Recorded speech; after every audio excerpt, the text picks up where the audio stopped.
In a WeChat group. AAA building materials Wonga. Does anyone want my wife's first night? I only asked for a box of instant noodles. Still want to stir trouble. Wonga, have you lost your mind? You and your wife have been married for 3 years. She still has a first night with a ghost? AAA building materials Wonga.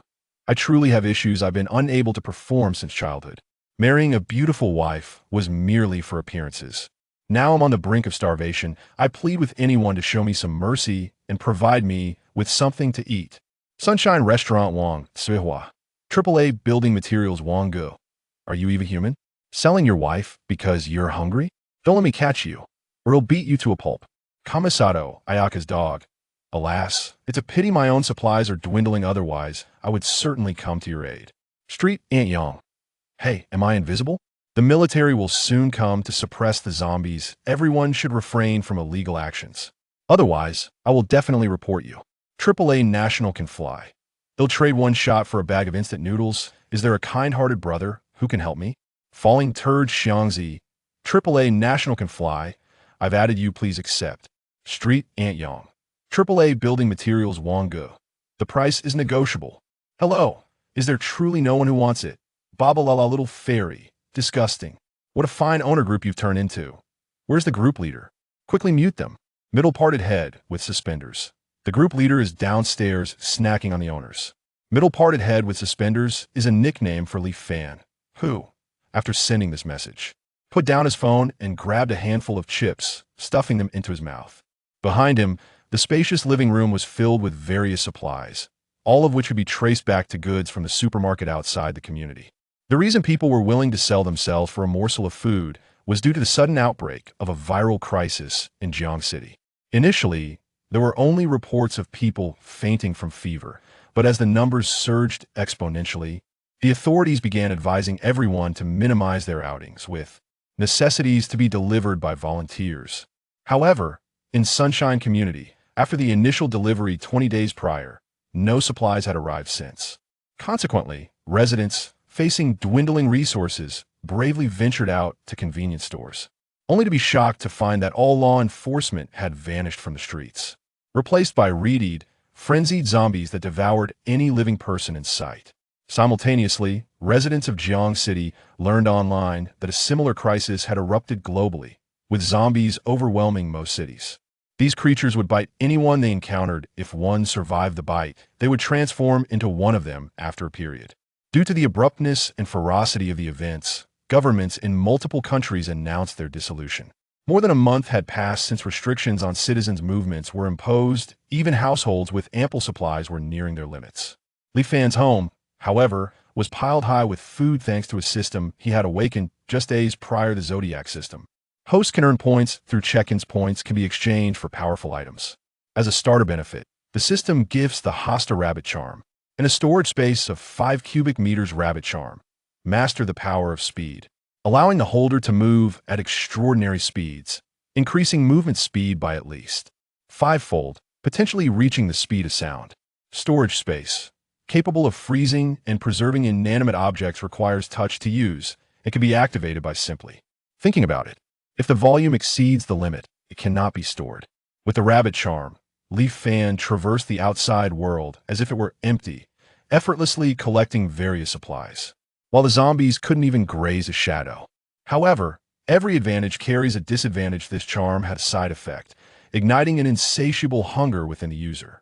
The longer it was used, the stronger the side effect became. Li Fan tossed the chip bag into the trash, contemplated for a moment, then tagged Wanggu in the group, expressing his willingness to purchase. He also shared a photo, showcasing the mountain of supplies in his home. Soon, a flurry of friend requests popped up, startling Li Fan, particularly when he noticed Wang Tsuhua, who had just scolded Wanggu. Curious, he accepted the request to see what Wang Tsuehua was up to. Sunshine Restaurant Wang Tsuehua. Hey, Shaoli, do you remember when you used to come to my restaurant for breakfast? Li Fan, of course, I love the noodles you made. Wang Jia. Sunshine Restaurant Wang Tsuehua, would you still like to eat? I only asked for a few sausages as payment. Of course, you'll need to provide the noodles.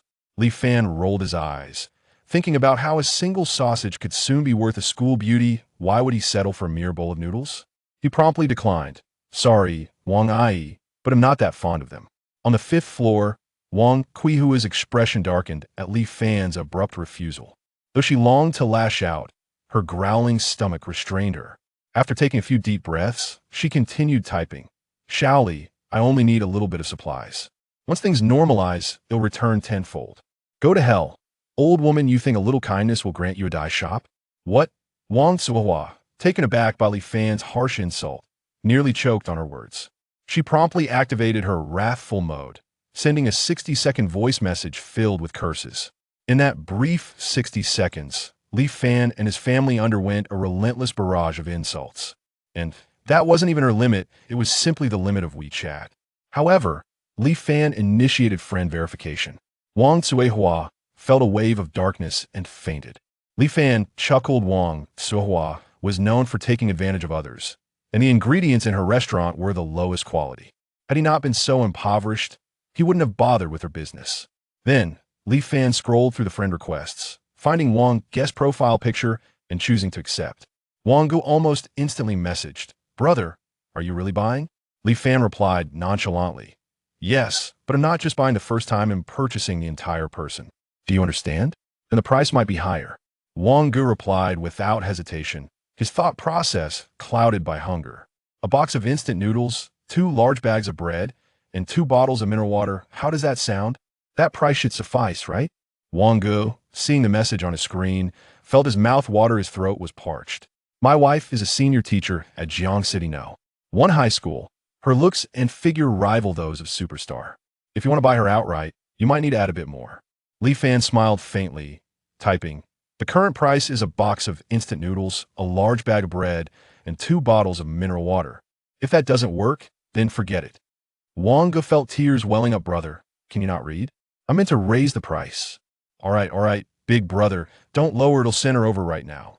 Wang put down his phone, casting a cold gaze at his wife, Lu Ruyan. Lu Ruyan had grown significantly thinner from hunger. She had been observing her husband's expressions, and upon seeing him finally smile, she realized she had been sold at a decent price, shedding a few desperate tears. She reached out her delicate hand to wipe away the tears, her voice slightly choked. The money you lent my mother for treatment is repaid today. Ha, repaid? Dream on. Once you're with Li Fan, you need to find a chance to take him down, then all his supplies will be ours. Wang clenched his fists, glaring at his wife as he continued. If you dare to change your mind, I will. I will. Wang's words faltered after pondering for a long time. He couldn't think of what he could do. Lu Ruyan firmly replied, Don't worry, I know what to do. Good. Wang nodded in satisfaction. Then let's go. The 2 individuals walked towards the door when suddenly, Brother Wang's phone chimed with a message from Li Fan. Remember to have your sister-in-law bring her uniform for class. Chapter 2. I suddenly no longer wished to die. A series of knocks echoed through the air. Li Fan peered through the peephole and recognized the visitors as Brother Wang and his wife. He offered a slight smile and opened the door. Wang, impatient and with a hoarse voice, inquired, Where are my belongings? Li Fan chose to ignore him, directing his attention instead to the elegant figure of Lu Ruyan. Though she appeared gaunt from hunger, her enchanting features remained intact, and her curvaceous silhouette was enough to make anyone salivate. At that moment, Lu Ruyan had not washed her hair for quite some time, rendering it slightly greasy and disheveled. She wore a plaid shawl and simple jeans, timidly meeting Li Fan's gaze, seemingly not averse to the idea of being sold. Li Fan swiftly pulled Lu Ruyan inside and shut the door with remarkable speed. I must inspect the goods. Brother Wang felt as though his head might explode. Did this scoundrel intend to take advantage of him? Anger surged within him as he pounded on the door, but his frail body informed him that such efforts were futile. He could only wait outside, his expression dark and foreboding, hoping for a miracle. After a brief interval, the iron door swung open abruptly, and a large bag of items was tossed out before the door shut once more. Overwhelmed with excitement, Brother Wang hastily opened the bag for inspection, confirming it contained precisely what was promised. With a satisfying pop, he twisted open a bottle of water and gulped it down greedily. The water supply had been contaminated by a virus, and the authorities had long since cut off tap water, leaving Brother Wang's household with a scant supply. His throat was parched, and he even scraped the ice shavings from the refrigerator clean. Li Fan returned to the living room. He had thoroughly checked for any concealed weapons. He took out his phone and snapped a picture of Lu Ruyan, who was ravenously devouring her food on the sofa, posting it in their group chat. Thanks to Brother Wong for delivering a wife. By the way, friends, Brother Wong will soon be carrying a substantial supply up from the staircase to the 15th floor. His stamina might not suffice. Could any kind souls lend him a hand?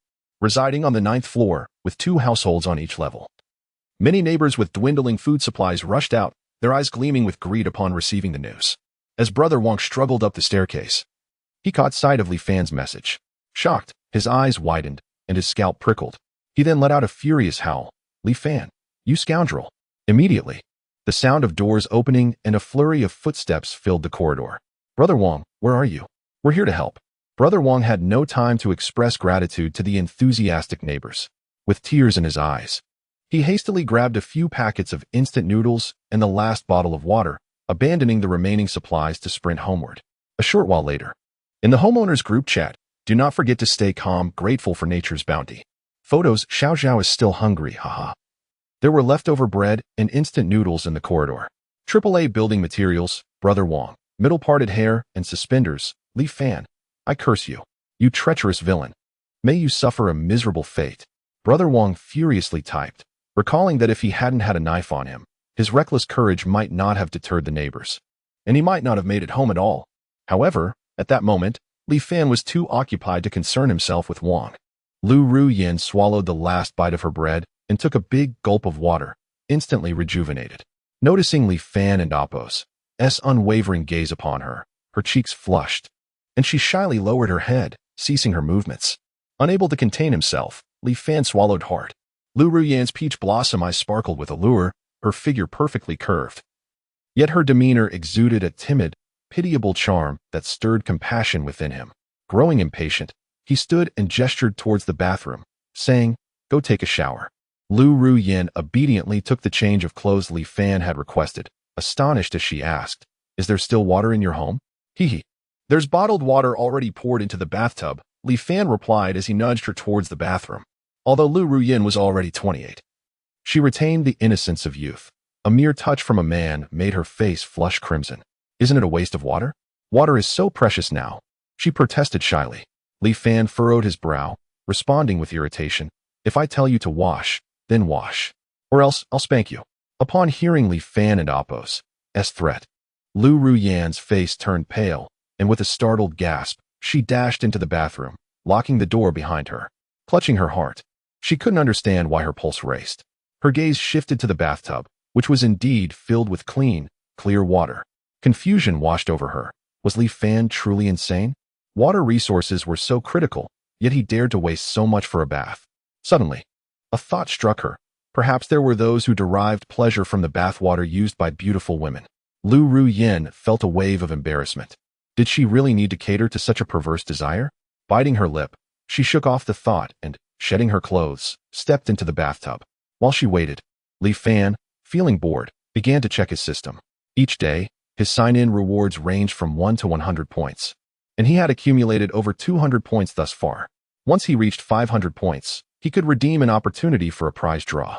The prize pool contained not only charms representing the 12 zodiac signs, but also 100,000 cubic units of storage space. Alongside these golden rewards, there were various other items, including weapons, farming tools, medicines, and toys. Li Fan sighed, shaking his head in disappointment. What a useless system. Everyone else's systems start with infinite space or item duplication, yet I have to painstakingly accumulate points. Suddenly, a flash of light streaked across the sky, followed by the rumble of thunder. Li Fan gazed outside in astonishment as a torrential downpour began, drenching the entire city. What is happening? Is the heavens showing mercy? Wishing to prevent us from dying of thirst? He mused aloud. Suddenly, the bathroom door swung open, not thunder, but Lu Ruyin emerging. Li Fan instinctively turned his gaze.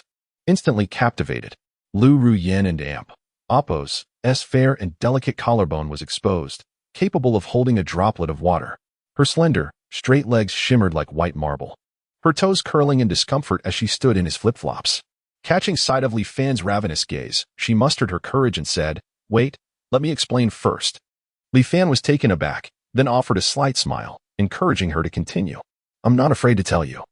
I came here with no intention of living any longer, but since I have received your kindness, before I meet my end, I Lu Ruyan's voice trailed off, growing softer as she averted her gaze, nervously clutching the hem of her clothing.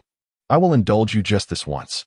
The corners of Li Fan and Apos' eyes curled slightly in amusement, as if he were smiling. Very well, I shall accept your offer. 2.5 hours later. Li Fan, I suddenly no longer wish to die. Chapter 3. The arrogant Aunt Yang. The incessant ringing of the phone pierced the stillness, rousing the weary Li Fan from his slumber. Reluctantly withdrawing his hand from the soft embrace of his dreams, he reached for his phone and answered with a weary hello. Is this Li Fan? I saw the pictures you posted in the group. Your home has plenty of food. Now you must. Aunt Yang's voice trailed off, abruptly interrupted by a sharp exclamation of idiot, followed by a disconnection. Staring incredulously at her phone screen, it took her a moment to process the insult before she spat out. Damn you, Li Fan. How dare you insult me and hang up? You wretched creature. In the past, you wouldn't even have dared to make me call. Beside her sat her brother's daughter, Yang Xinran, who was glaring at her aunt with evident displeasure. Dressed in shorts that showcased her long, fair legs, she crossed her arms defiantly and pouted. Aunt, are you even capable? People are starving. Aunt Yang chuckled awkwardly. Don and Apos, worry. I'm connected with the street office. If Li Fan dares to defy me, he'll never pass the public service examination. She added, he probably didn't recognize my voice. Yang Xinran scoffed. That loser should consider it an honor to hand over his food to us. Shocking news. A giant sea creature has been spotted in Australia. Is it a rogue shark or a disillusioned tortoise? The safety zone in the capital has been established, currently sheltering 2 million survivors. Dark clouds loom over Jiangcheng, with the nearby Belinku Reservoir overwhelmed. A staff member has posted about fleeing and urged survivors to move to higher ground. Li Fan, brushing his teeth, was taken aback by the last piece of news. The relentless rain had persisted for an entire day. If it continued, the dam would break, and the city would be submerged. Fortunately, his apartment complex was elevated, situated on the 9th floor, so he hoped he would be safe. With a heavy heart, he returned to the living room, where Lu Rian stood behind the balcony window in a silk nightgown. Upon seeing Li Fan, she beckoned, Li Fan, come look. Huh, what's going on? He approached her. In the courtyard below, several people were screaming as they were overwhelmed and devoured by a horde of zombies. The rain made the zombies appear even more terrifying. Their eyes glazed and their bodies covered in veins, resembling demons from hell. The victims were residents of Li Fan's complex who, driven by hunger and emboldened by the reduced zombie presence due to the rain, had ventured out to seek food. Sighing, Li Fan lamented the plight of ordinary people against the ferocious zombies. Thankfully, he had his system. Otherwise, he feared he might be starving too. Suddenly, a series of urgent knocks echoed at the door, accompanied by Aunt Yang's shrill voice. Li Fan, open the door. I know you're in there. Stop hiding. Furious, Li Fan retorted, get lost. I and Apos, am not here. Well, Li Fan, you and Apos, V.E. grown a spine, Haven and Apos, to you? Have you forgotten how you used to bow and scrape? Calling me Aunt Yang? Li Fan Kuden and Apos, help but chuckle at the absurdity. That was a mistake. Why are you still alive? The zombies outside are more appealing than you. Aunt Yang was the most despicable person he knew. Whenever conflicts arose in the neighborhood, she would side with whoever had given her gifts. Last year, she leveraged her connections to secure a spot for a friend's child in the best local school, displacing others. Most infuriating was when the government delivered supplies. She took a considerable amount for herself, a fact Li Fan observed closely as a neighbor. Aunt Yang, seething with rage at Li Fan's insolence, clenched her teeth. Suppressing her anger as she said, everyone in the building is short on food. You have plenty at home and should share to help us through this tough time. Huh, you took plenty home during the last supply distribution. Why don't you share that? Li Fan mocked through the iron door. Aunt Yang's face turned ashen. She couldn't admit that her niece had consumed it all. Yang Xinran naively believed the disaster would soon pass, thinking that even if it didn't, Aunt Yang could procure more supplies. So she wasted food without a second thought, discarding slightly spoiled fruit and using bottled water for washing. You better give me 10 bottles of water, 10 boxes of instant noodles, and some snacks immediately, or I'll have people come take everything you have. Aunt Yang threatened menacingly after failing to persuade Li Fan. Li Fan laughed heartily. Bring that beautiful girl in your house to be my maid, and I might reward you with a few bags of pickled vegetables. He had noticed a rather attractive woman at Aunt Yang's house, whose temperament left much to be desired. Aunt Yang's face twisted in fury. She instinctively kicked the iron door in frustration. Ouch! She cried, collapsing to the ground. Sweat beading on her forehead as she groaned in agony. Yang Xinran, who had been eavesdropping, rushed to her aunt and Apos' side, helping her up while scolding, "You stingy loser. No wonder you and Amp. Apos, still single." With a creak, the iron door swung open, revealing Li Fan leaning against the doorframe. He flashed a devilish grin at Yang Xinran, holding a package of braised pig's feet, taking a big bite and mumbled, "Hello, beautiful. Have you eaten?" Once a casual inquiry, the question now felt like a blatant insult. Yang Xinran's complexion shifted from red to green as she prepared to retort, only to be interrupted by the appearance of a woman beside Li Fan. Lu Ruyan radiated a captivating charm, her long hair cascading elegantly, accentuating her perfect figure in a fitted nightgown. Even Yang Xinran, a beauty in her own right, felt momentarily dazed. Remembering her earlier taunt about Li Fan's lack of female companionship, she felt a sudden wave of embarrassment. Lu Ruyan blinked her large, enchanting eyes and asked curiously, "What's the matter?" Li Fan chuckled, tossing the half-eaten pig's foot outside, and winked at Yang Xinran. "If you're starving, feel free to come find me. Of course, there's no such thing as a free lunch, right? Haha." With that, he shut the door, wrapping his arm around Lu Ruyan's slender waist as they retreated indoors, leaving Aunt Yang, still groaning on the floor, and Yang Xinran, who stood in stunned silence. Yang Xinran's gaze fell upon the now dusty pig's foot on the ground, and her stomach audibly growled in response. Chapter 4. The gate. Wang Zuohua shared the last small packet of biscuits with her son, chewing them bitterly. Her throat felt as parched as a cracked riverbed due to a prolonged lack of water. Despite the torrential rain outside, she dared not drink directly from it, fearing it might be tainted with viruses. "Mom, I'm so hungry and thirsty," her son, Xiang Xiaoming, lamented, patting his flat belly. A flash of fury ignited in Wang Zuohua's eyes as she bared her teeth in frustration, exclaiming, "That despicable Li Fan. How can he keep so much food at home and not share it? Is he even human?" She paced the room for a long while before resolutely declaring, "Son, wait here. I'm going to gather some people to borrow supplies from Li Fan." Though only 12 years old, Xiong Xiaoming stood at 1.6 meters tall and weighed over 70 kilograms. He waved his sturdy arms and insisted, "Mom, I'll go with you." "Very well." Wang Zuohua pondered for a moment, then pulled out her phone to contact some neighbors for assistance. Unfortunately, her phone battery was down to 3%, and it soon shut off. Infuriated, she almost hurled the phone against the wall, but instead, she donned her coat and set out to knock on doors in search of help. Meanwhile, at Aunt Yang's home, Yang Xinyan glanced at her phone's dwindling battery and promptly dialed her father's number. He was in the capital, well-connected and influential, but for some unknown reason, her previous calls had gone unanswered. Fortunately, this time it connected quickly. Unable to hold back her tears, Yang Xinyan wiped the grease from her mouth with the back of her left hand and plaintively asked, "Dad, why did you only pick up now?" "Oh, the government in the capital cut off the city's signal recently. I've been anxious too. Are you doing all right at your aunt's?" "Wah. The supplies at my aunt's are nearly depleted. I'm going to starve here. Please come and save me." Her pitiful voice evoked deep sympathy. Yet her father sighed and replied, "It's tough for me too. I exhausted my connections to get your mother into a safe zone.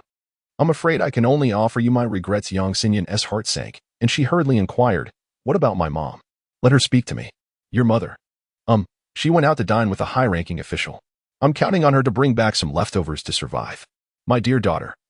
Hello? Hello? Why is there no sound?" Yang Xinyan furrowed her brows and checked her phone, only to find the screen black and lifeless. With a crash, her expensive smartphone shattered against the wall, rendering it unusable.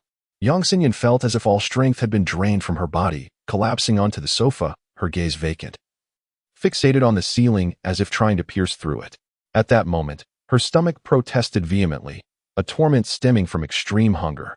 It felt as though she were on the brink of starvation, her body growing increasingly frail from lack of sustenance.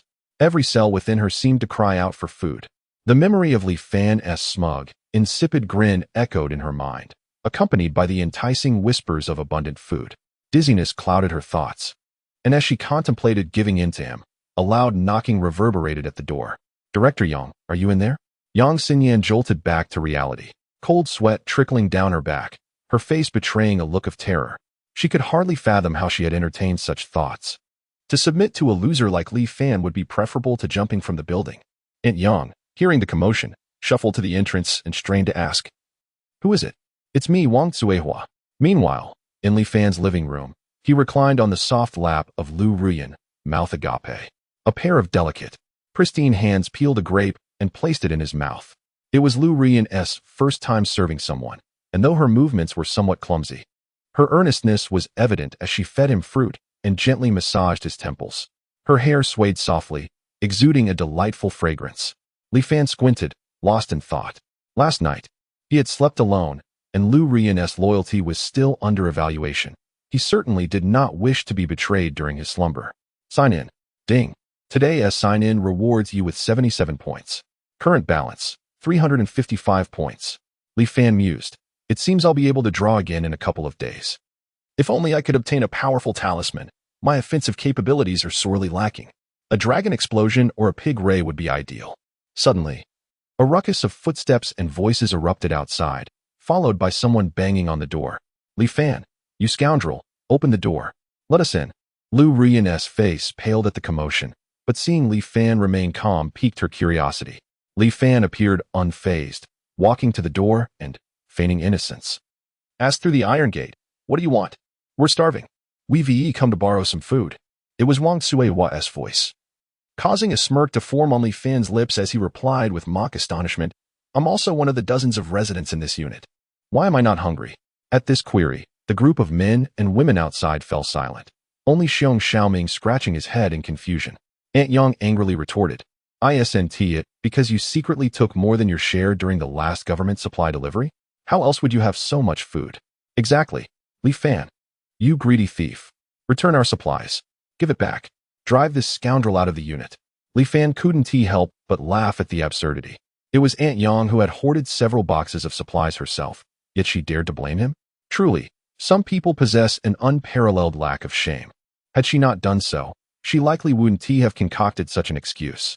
Resolutely, he swung open the iron door, casting a cold gaze over the so-called neighbors. And with a peculiar smile, he asked, "Do you all wish to die?" Chapter 5, Deception for Food and Drink in the Crowd. Xiong Xiaoming gazed disdainfully at the gaunt man before him. He was a tyrant at school, often reducing older students in the junior high section to desperate pleas for mercy. Yet, the figure of Li Fan before him appeared no more robust than those junior high students. With an air of bravado, Xiong Xiaoming strode forward, raising his right fist to lightly strike his left palm, producing a rhythmic thud as if rallying himself for the impending confrontation. He rolled his neck and shoulders, the audible crackling of his joints eliciting unease. With a haughty demeanor, he addressed Li Fan. "Humph, fool. Why don and oppose? Do you hurry and get lost? We intend to reclaim what is rightfully ours, or else you will find yourself unable to withstand my punch." Li Fan maintained his nonchalant expression, beckoning Xiong Xiaoming with a casual gesture to make his move. Enraged, Xiong Xiaoming swung his massive fist through the air, generating a gust of wind that rushed towards Li Fan's face. However, a golden glimmer flickered in Li Fan's eyes, and in an instant, a rabbit-shaped emblem flashed on his wrist, causing him to vanish from sight. Xiong Xiaoming's eyes widened in disbelief. How could such a large person simply disappear? Suddenly, a crack echoed through the air. Sweat poured down his forehead as he let out a pained cry, dropping to one knee. Li Fan had mysteriously appeared behind him, delivering a kick to his knee. In a swift motion, Li Fan launched a punch that descended like a meteor, striking Xiong Xiaoming in the chest with such force that he was propelled backward into the crowd. Ouch! Xiong Xiaoming groaned in agony, struggling to rise but finding himself utterly powerless. Wang Tsuehua shrieked incessantly, her voice nearly shattering the eardrums of those nearby. Her face contorted with rage. She instinctively rushed at Li Fan, but he merely shot her a cold glare. Startled, Wang Tsuehua halted in her tracks, collapsing beside her son in tears. The onlookers stood in stunned silence, having missed the entirety of Li Fan's movements, only to witness Xiong Xiaoming's massive frame being toppled.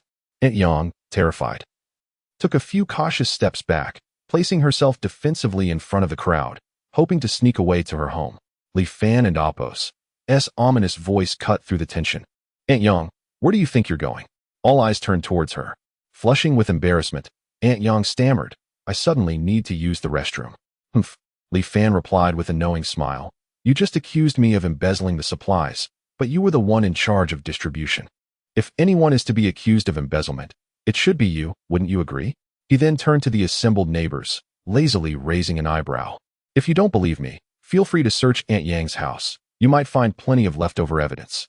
Aunt Yang's complexion turned ashen, and she frantically waved her hands, attempting to assert her authority over the skeptical crowd. However, the famished residents were not swayed and pushed past her, intent on investigating her home. Young Shinran had been quietly observing from the sidelines, and as people attempted to breach her aunt's house, she instinctively tried to intervene, only to be easily shoved aside by the throng. Several residents entered Aunt Yang's home and quickly uncovered a plethora of empty boxes, remnants far exceeding the supplies they had received, all adorned with aid insignia. This was undeniable proof. A few empty fruit boxes were hurled at Aunt Yang's face, and an irate tall resident bellowed, "You old fraud, how do you explain this?" Aunt Yang was drenched in sweat, trembling uncontrollably as she weakly pointed at the boxes.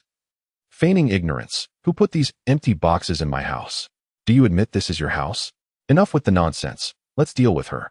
A slightly plump woman named Du Li, who usually followed Aunt Yang around, surprisingly unleashed the first kick, her attack unexpectedly fierce. A mob formed around Aunt Yang, delivering blows both with fists and feet. Suddenly, someone blocked the entrance of Aunt Yang's house, pointing at Yang Shinran, who was attempting to close the door surreptitiously. "There's an accomplice."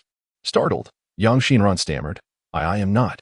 As she faced the enraged residents, Yang Shinran felt a sense of hopelessness wash over her. Suddenly, she spotted Li Fan leaning against her door, shaking his head in disappointment.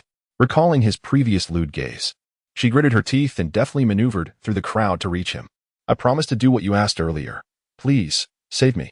To her surprise, Li Fan crossed his arms, appearing indifferent. "You think you can just agree to my terms? Do you believe this is a public restroom?" "Oh no, a ladies' restroom?" Yang Shinran was taken aback. She had already humiliated herself by begging, yet Li Fan still played hard to get. She was not naive, realizing what Li Fan truly wanted to hear.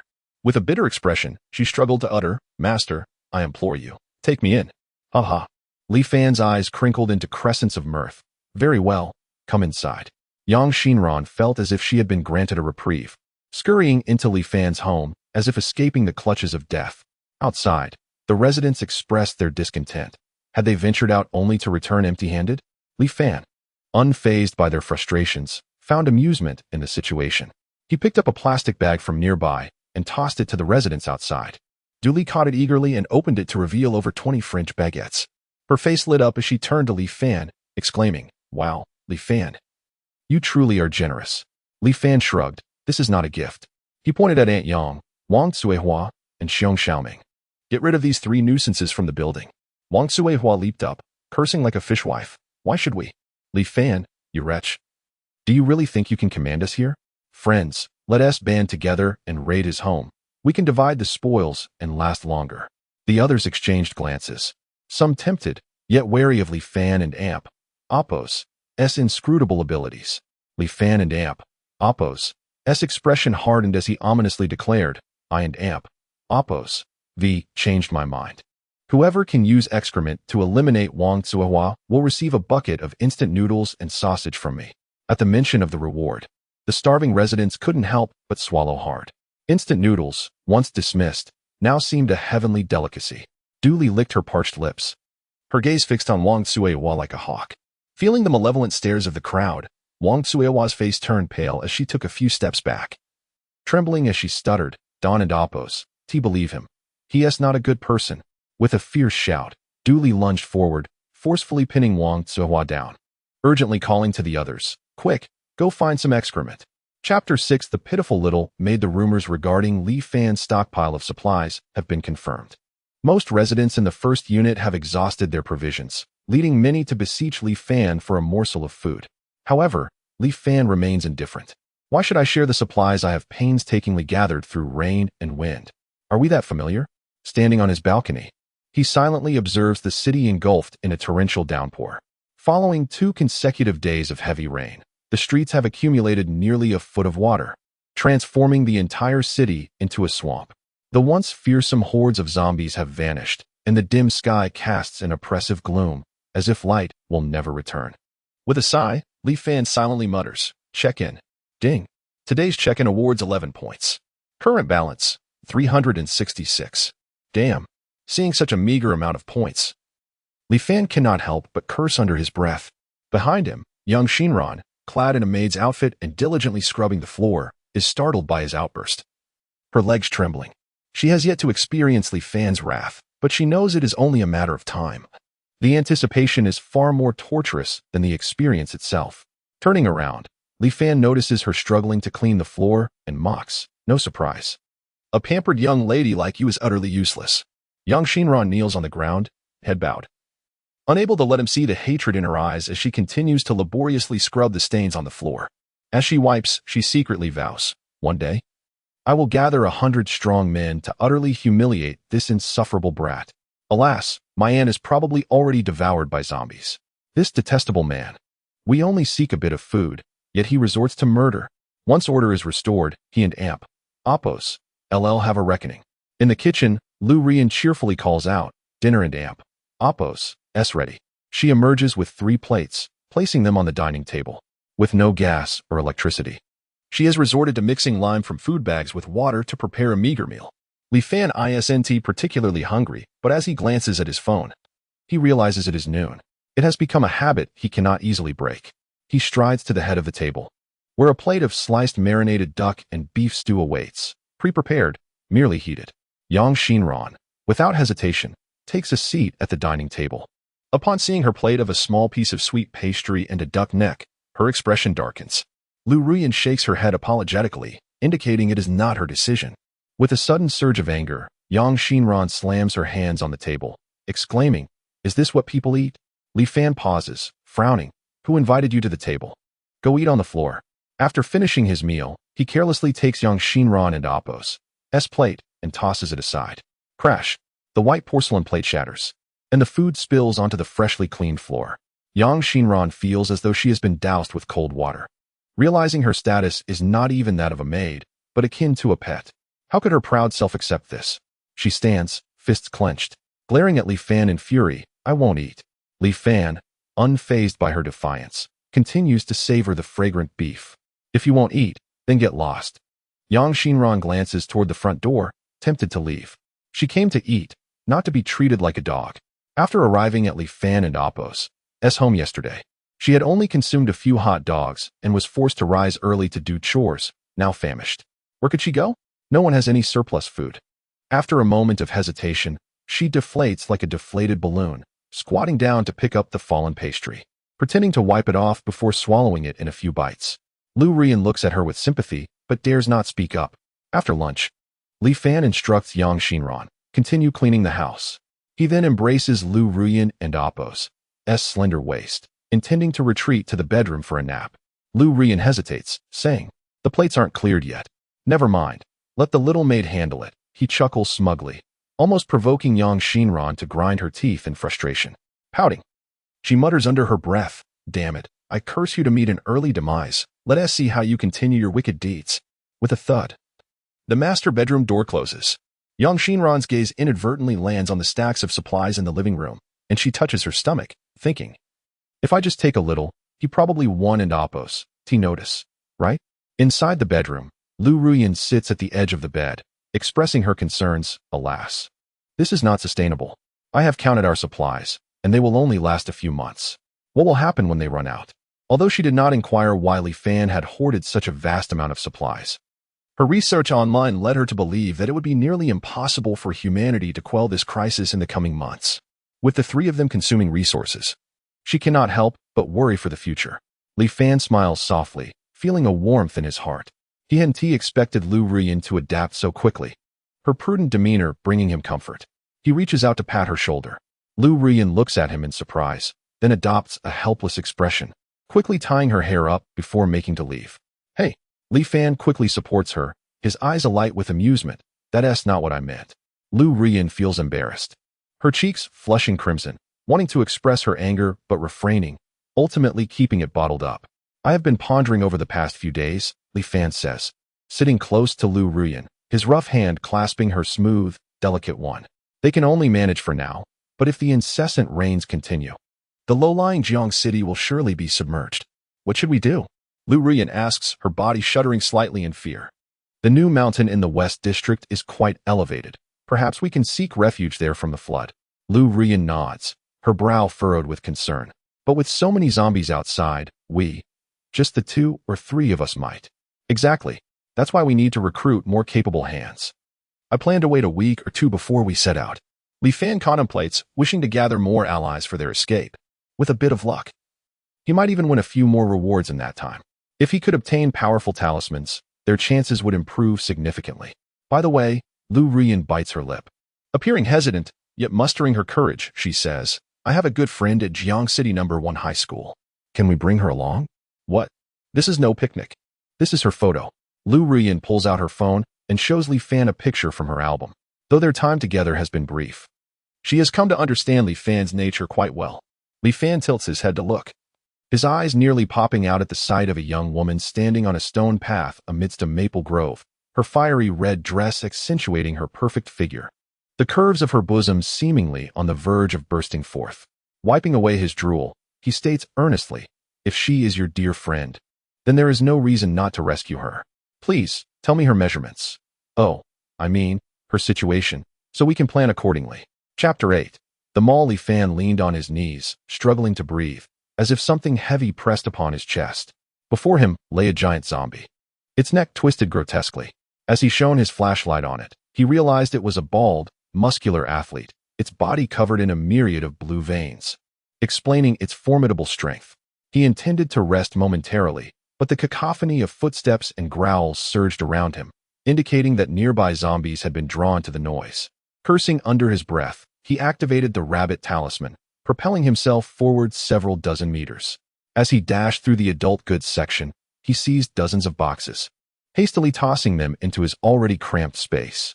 However, the continuous use of the talisman intensified its side effects, leaving his mind preoccupied with lustful thoughts. If he continued, madness would surely ensue. Zombies, previously hidden, now flooded the first floor, blocking every possible escape route. With no other choice, Li Fan sprinted to the second floor, seeking refuge until his desires waned enough for him to safely retreat. Upon reaching the second floor, he discovered that the entrance was barricaded with a haphazard pile of debris, forming an impassable wall. Undeterred, he nimbly vaulted over the obstruction. Yet, as he passed an office, he abruptly halted. Voices emanated from within. Pressing his ear against the door, he discerned the frantic sounds of a couple. Ignoring the chaos, he thought, come on, darling, face the wall. How infuriating, especially with her husband next door. Li Fan couldn't help but smirk at the scandalous scene. He twisted the doorknob, but it wouldn't budge. The occupants inside became alert, asking who was out there. Stepping back, he pushed against the wooden door with force. With a loud crack, the lock gave way, and the door swung open. Inside, a woman hastily donned her clothing behind a desk, while a middle-aged man in glasses, clad only in pants, approached menacingly. Who do you belong to? He demanded, scrutinizing Li Fan's unfamiliar face with surprise, his voice quivering. How did you get in here? Before Li Fan could reply, a crowd of over 20 individuals burst from the adjacent office, comprising a mix of adult men and vulnerable women and children.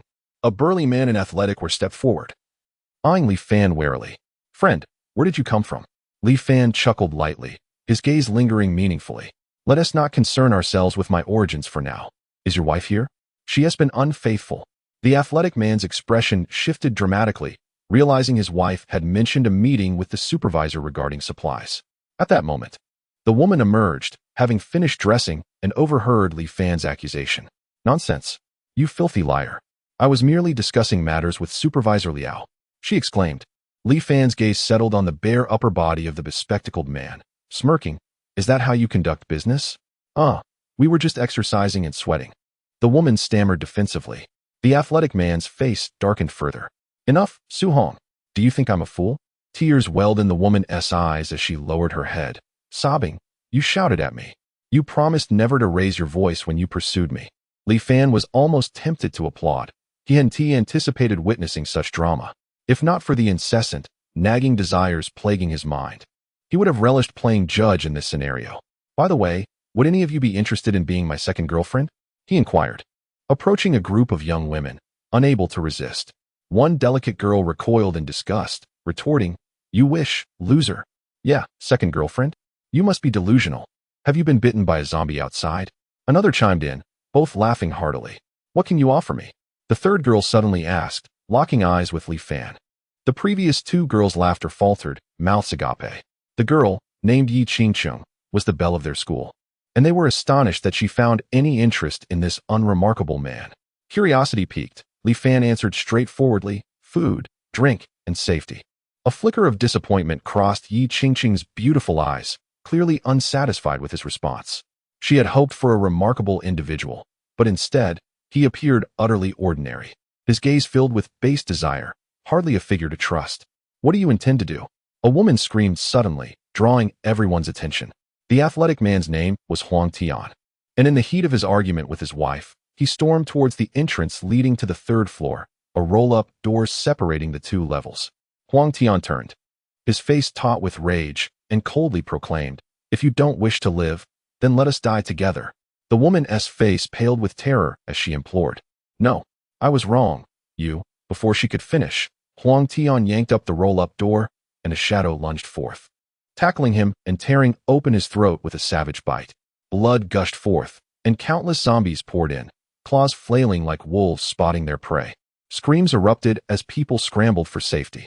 Yi Qingcheng initially intended to flee with the crowd, but, noticing Li Fan's calm demeanor, instinctively ran to his side, gripping his sleeve. "Run. What are you waiting for?" Li Fan grinned.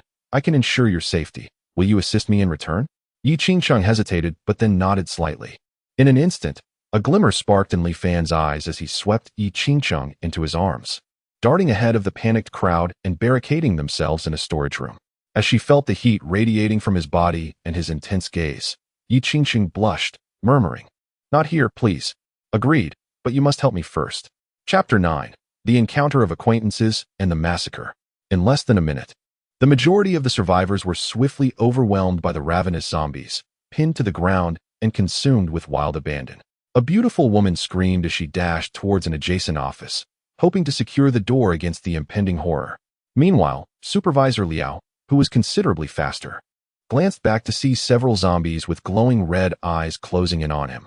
The fetid stench emanating from their mouths and noses wafted into his nostrils, sending a chilling wave of fear through his body, rendering his legs weak.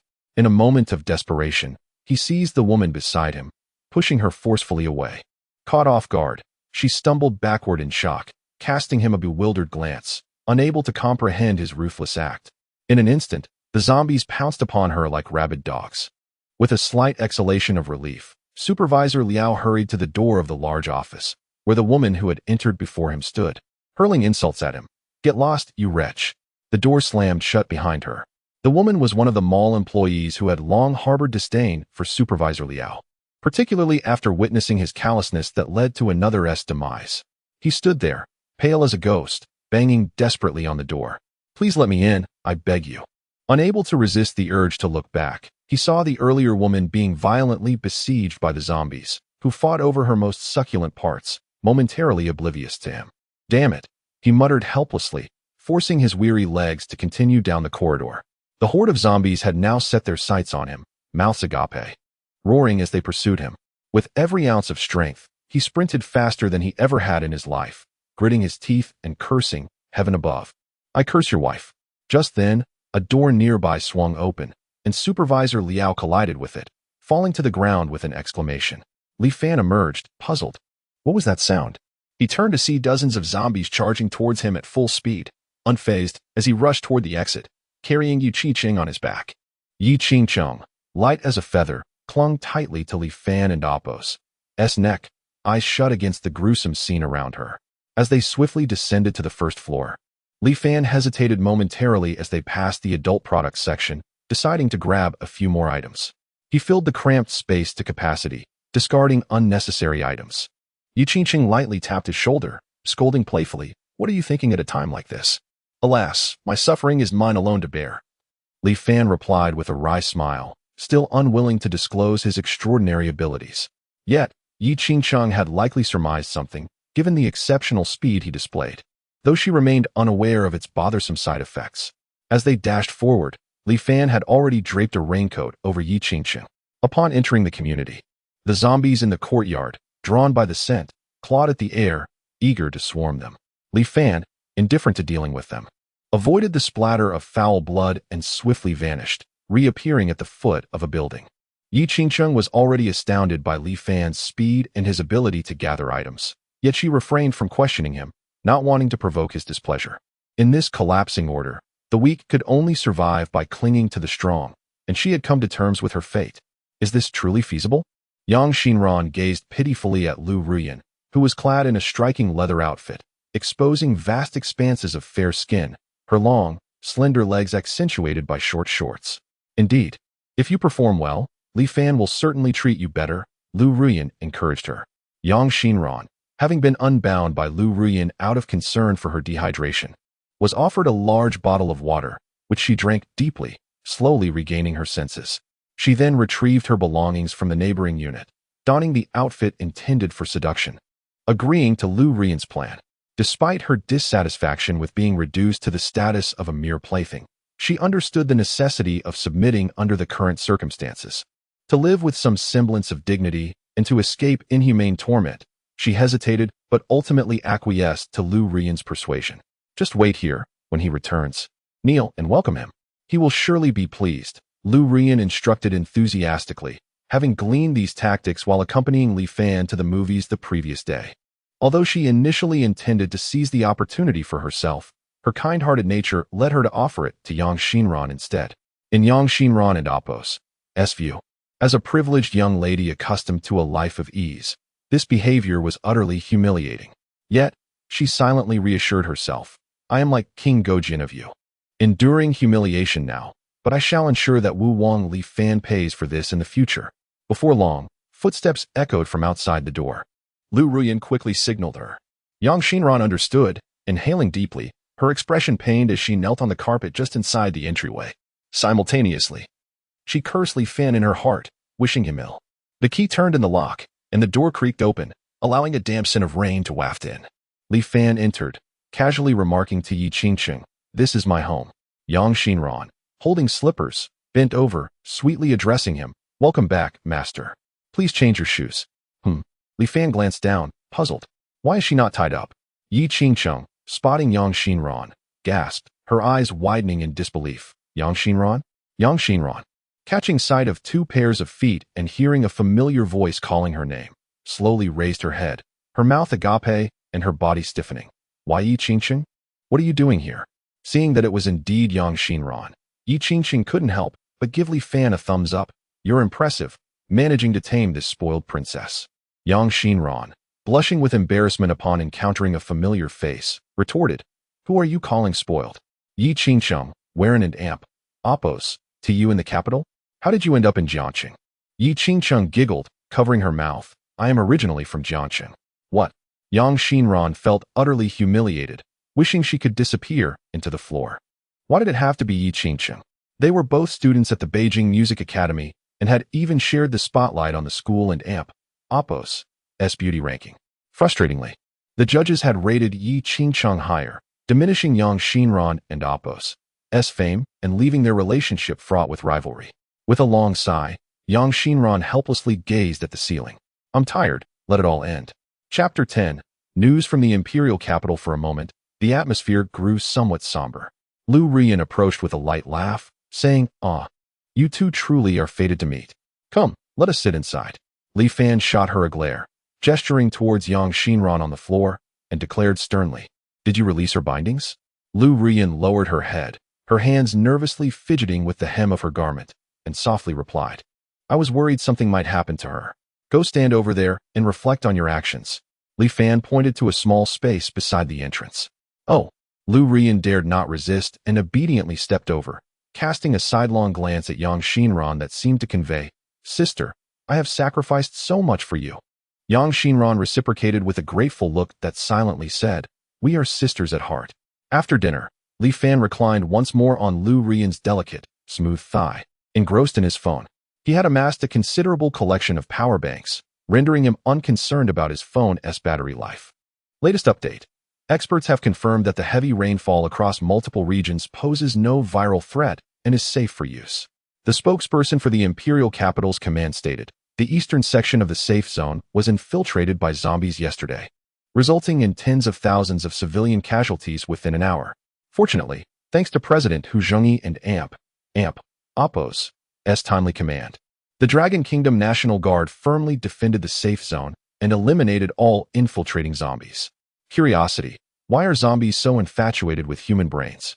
A confidential informant from a certain country, who wished to remain anonymous, claimed that the president has fled to space aboard a rocket. Local radio in Jiangxing. Please remain at home and await rescue. Do not venture outside. Sighing, Li Fan set his phone down. Lu Rian, who was focused on massaging him, curiously asked, "What's wrong?" Li Fan did not respond, but locked his gaze onto hers. Lu Rian's face flushed a delicate pink, her features resembling a finely crafted porcelain doll. Feeling the intensity of his gaze, she shifted slightly, attempting to change the subject. "Our home has only 2 rooms. How shall we sleep tonight?" During her stay at Li Fan's, she had been resting on her side after serving him, sharing a bed with Yang Xinran. But now, with 3 of them, Li Fan closed his eyes, seemingly indifferent, and suggested, "You 3 can squeeze together, or perhaps you could lay down in the study."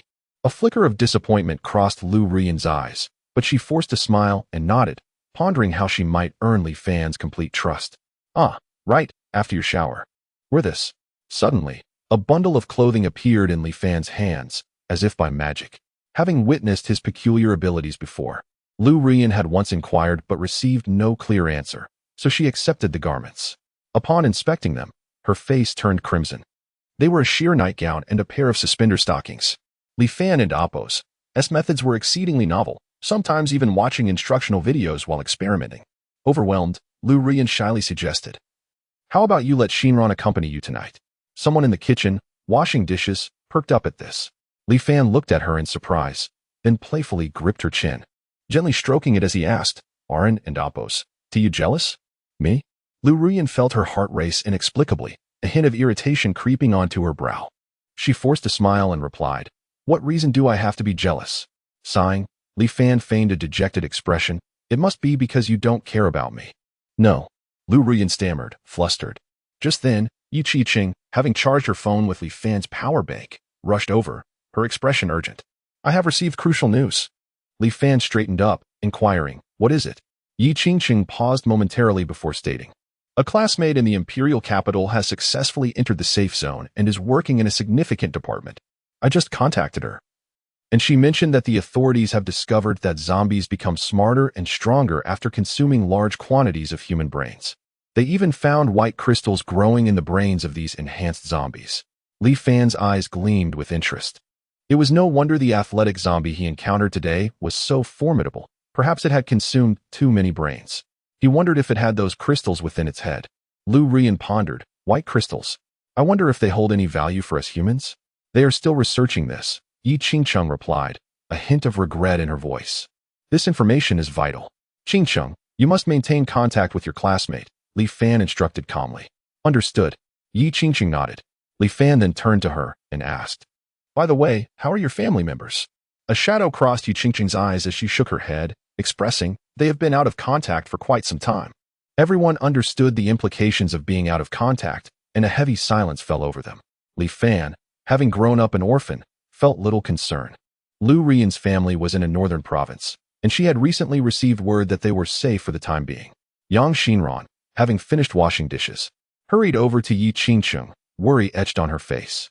"You mentioned a friend in the imperial capital's safe zone? Could you ask them to look after my parents?" After charging her phone, Yang Xinran had re-established contact with her father, only to learn distressing news. The authorities in the safe zone do not provide free food for everyone. To eat, one must contribute. Her father, who only knew trade, was struggling to find work. While a former colleague of his in the government had taken an interest in Yang Xinran's mother, frequently asking her to perform software maintenance work, or else they would have starved. Yi Qingcheng empathized with Yang Xinran and Apos' predicament, hesitating to reply, "She is not in a position to help right now." Yang Xinran then realized with a bitter smile, "Indeed, she is not in a position to support several people." Sighing, Li Fan remained silent, leaning back pensively. He felt that Yang Xinran and Apos' parents were rather fortunate to have entered the imperial capital and Apos' safe zone, surpassing many others in their plight. Moreover, they only needed to accompany one person. This job was certainly preferable to what most female survivors faced in this apocalyptic world. After all, the young woman upstairs, who had been silent in their group chat for 2 days, likely faced starvation. Li Fan suspected he might be the only one capable of sustaining her business. Furthermore, considering the nature of Yang Xinran, a spoiled young lady, it was likely her parents were not of the best character, and thus, Li Fan felt no sympathy for them.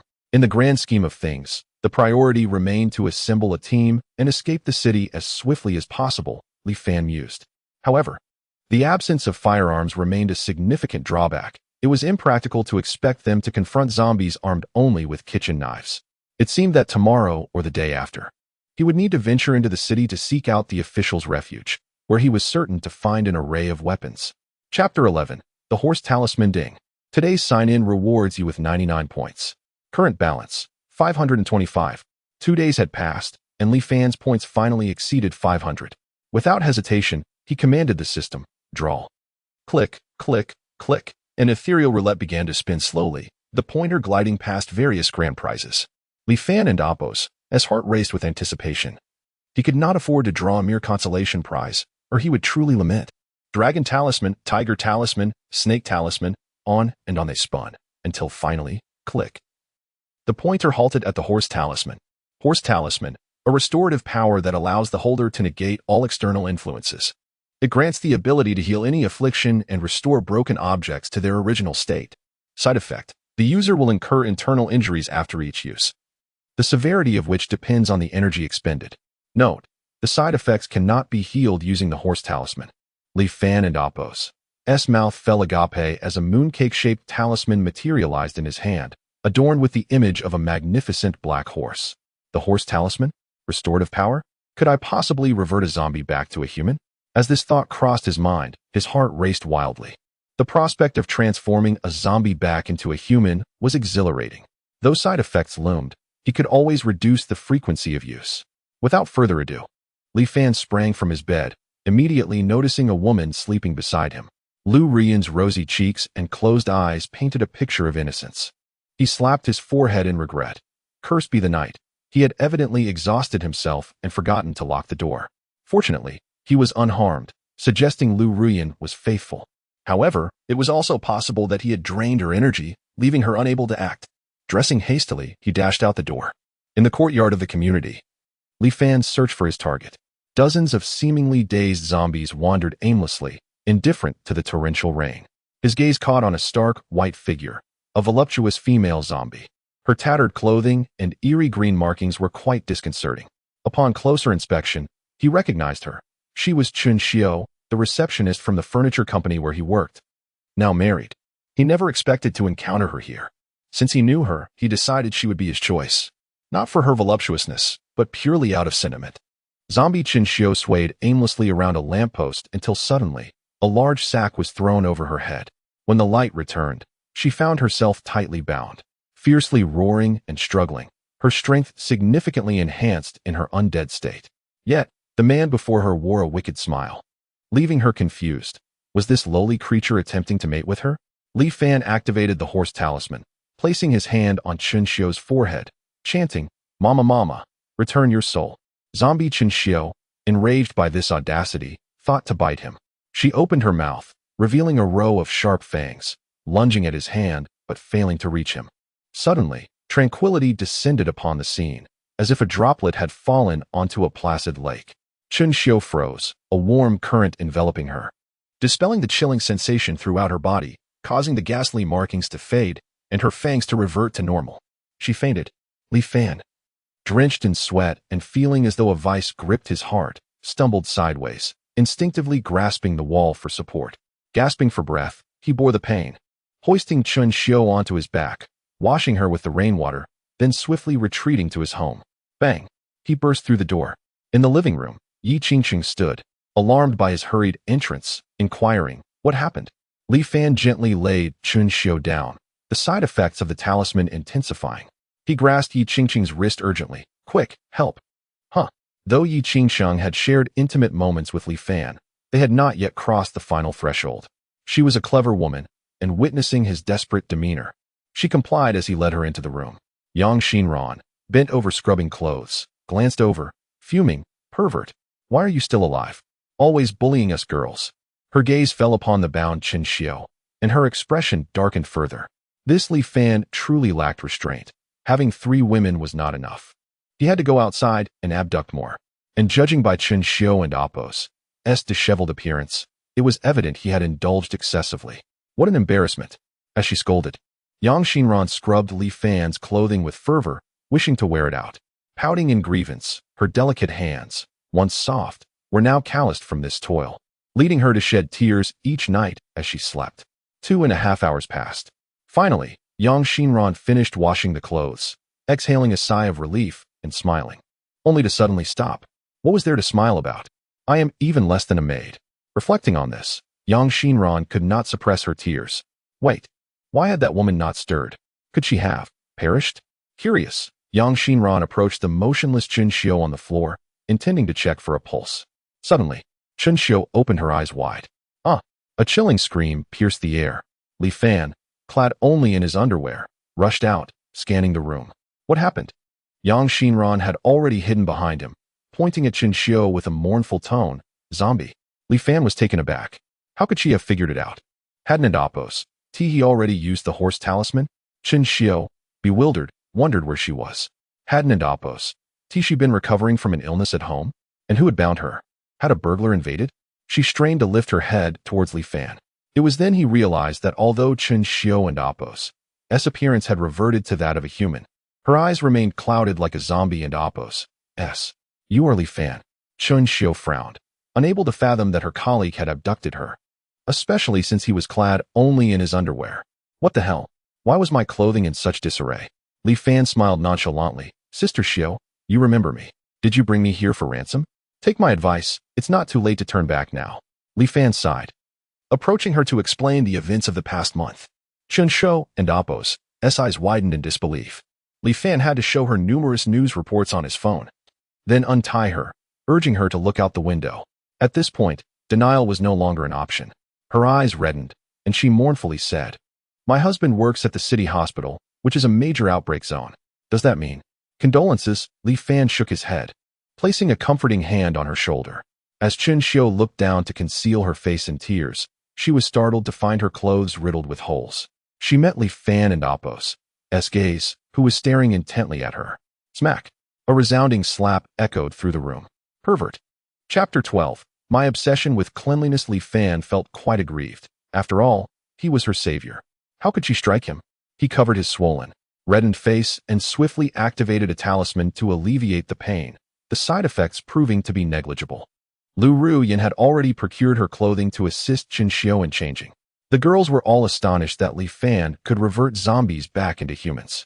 It was at this moment that Li Fan candidly revealed that he had awakened his supernatural abilities a few days prior and was currently in the process of honing them, promising that he would only grow stronger.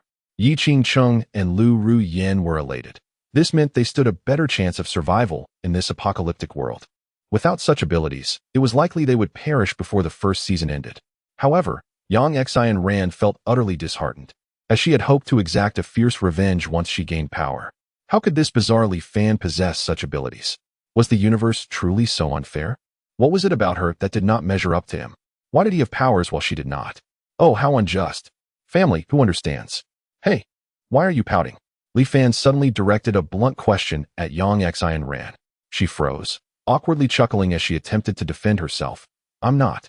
Li Fan scrutinized her with a dangerous glare and turned to Lu Ruyin, saying, "This person is quite dishonest. Did you confiscate her phone as I instructed?" Lu Ruyin nodded, retrieving a cute pink phone from her pocket. "I have it right here." Li Fan snatched it and weighed it in his hand before casually tossing it off the balcony. "What are you doing?" Yang Xinran exclaimed, instinctively reaching to chase after it. But the phone had already met the ground, shattering her heart in the process. Li Fan could not afford to give her the opportunity to leak his information, as she was the most untrustworthy among them. He turned to the other 3 women and coldly declared, "You are no different. Anyone who dares to disclose anything about me without my permission will witness their own brain devoured by a zombie. Understood?" His icy warning struck like a chilling arrow, causing Lu Ruyin to shudder and nod vigorously. Yi Qingcheng, unfazed, remarked, "Naturally, anyone who betrays us must be dealt with accordingly." Chen Xiu felt somewhat bewildered, as if she had unwittingly joined their ranks. She borrowed a mirror from Li Fan's home and discovered that aside from her irises, she appeared identical to her former self. save for some areas of her body that seemed to have been scrubbed clean while others remained filthy. Being the first person to transform from a zombie back into a human, she understood that there was no escape from this small group. No other place would accept her. What troubled her most was the notion that Li Fan might be rather lecherous, as these stunningly beautiful girls seemed to have some connection with him. Did he harbor any intentions towards her as well? What was it like to be a zombie? Chen Xiao's cheeks flushed as she shook her head, dispelling such impure thoughts. Lu Ruyin hesitated to meet her gaze, feeling an unsettling chill. She tugged at Li Fan's sleeve with a sorrowful expression, saying, "There are too many people at home now. The secondary bedroom is too cramped." Li Fan smiled. "Just have young Xin Ran sleep in the living room on the floor." "Huh." Lu Ruyin averted her gaze, letting out a soft sigh, and forced a smile. "True, but I wonder if she would be willing." She had hoped to naturally occupy the master bedroom with Li Fan, but he remained non-committal. It was evident that Li Fan was quickly accumulating women, and she felt an overwhelming sense of crisis looming over her. She must secure her position as the primary wife. With sharp eyes and unwavering confidence, Li Fan asserted. Does she dare refuse? After a day of rest, Li Fan decided to visit Jiangcheng No. 1 High School, intending to scout for a refuge and simultaneously seek out Lu Ruyin's friend, the school nurse. After ensuring everything was in order at home, he set off with Yi Qingcheng. Not long after they departed, on the 15th floor, in Brother Wang's room. "Uncle Wang, I just saw Li Fan leaving with a beautiful woman," the youthful Zhang Bao exclaimed, his face alight with excitement. He had been assigned by Brother Wang to keep watch over Li Fan's family.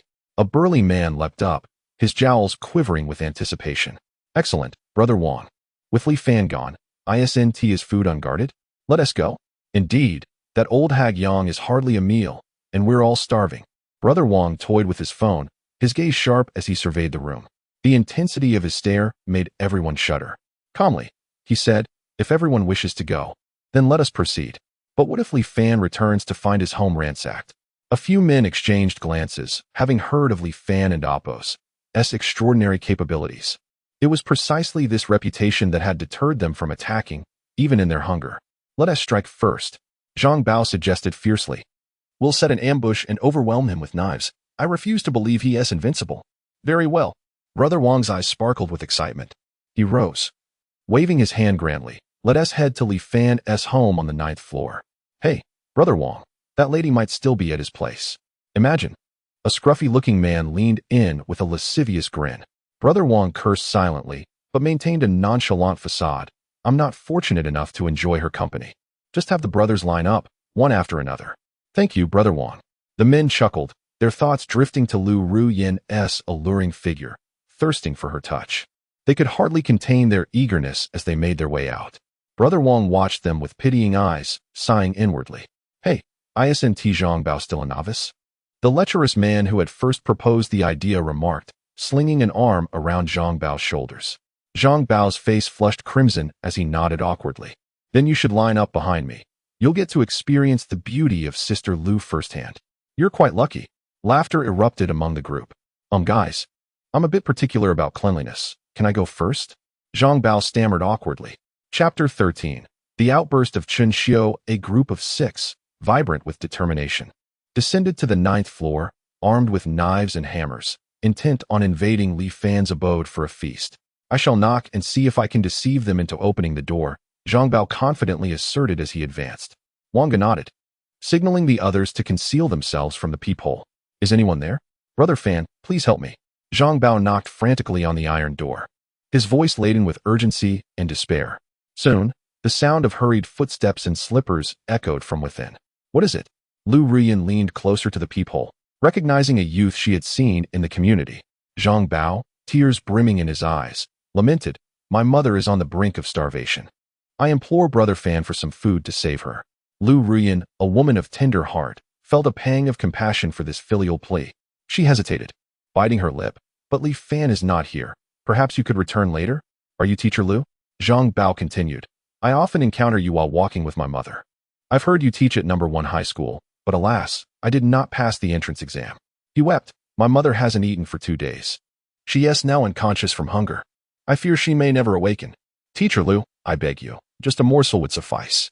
I vow to repay your kindness in my next life." Inside, Lu Ruyin was torn. She wished to offer something, even if it meant sacrificing her own meal. Yet Li Fan had issued strict orders against opening the door. The thought of incurring his wrath filled her with dread. Meanwhile, Yang Xinran rolled her eyes, unwilling to part with their provisions, especially after laboring tirelessly for just a few bites herself. Why should we give you anything for free? You must have been sneaking food behind your mother's back. She scolded, hands on her hips. Zhang Bao was taken aback by Yang's rudeness. How could she speak so harshly? It was evident she was a spoiled girl, her delicate features betraying a lack of understanding. Summoning his best performance, he lowered his head, tears spilling forth. Very well. If you refuse to help, I shall take my leave. Perhaps this is my mother's fate. As he turned away in desolation, the door swung open with a creak. Zhang Bao could not suppress a smile, only to be met with a shocking sight that made him scream, "Zombies! The zombies are coming in!" He scrambled into the hallway in panic. Chen Xiu blinked, clutching a small bag. Moved by Zhang Bao's filial devotion, she rushed to open the door before Lu Ruyan could intervene, forgetting her own unique condition and inadvertently frightening him. As she called out to stop him, several burly men surged from the hallway, blocking Zhang Bao's escape. What are you screaming about? Where are the zombies? If there were zombies, they would have already lunged at us. Zhang Bao trembled, his legs weak, as if he had crossed into the realm of the dead. He turned back, reassured to find Chen Xiu appeared just like any ordinary person. Doubt crept in. Had he merely imagined it? Wang Gu, seeing the door ajar, let out a sinister laugh. Brothers, let us go. We'll take these women down first.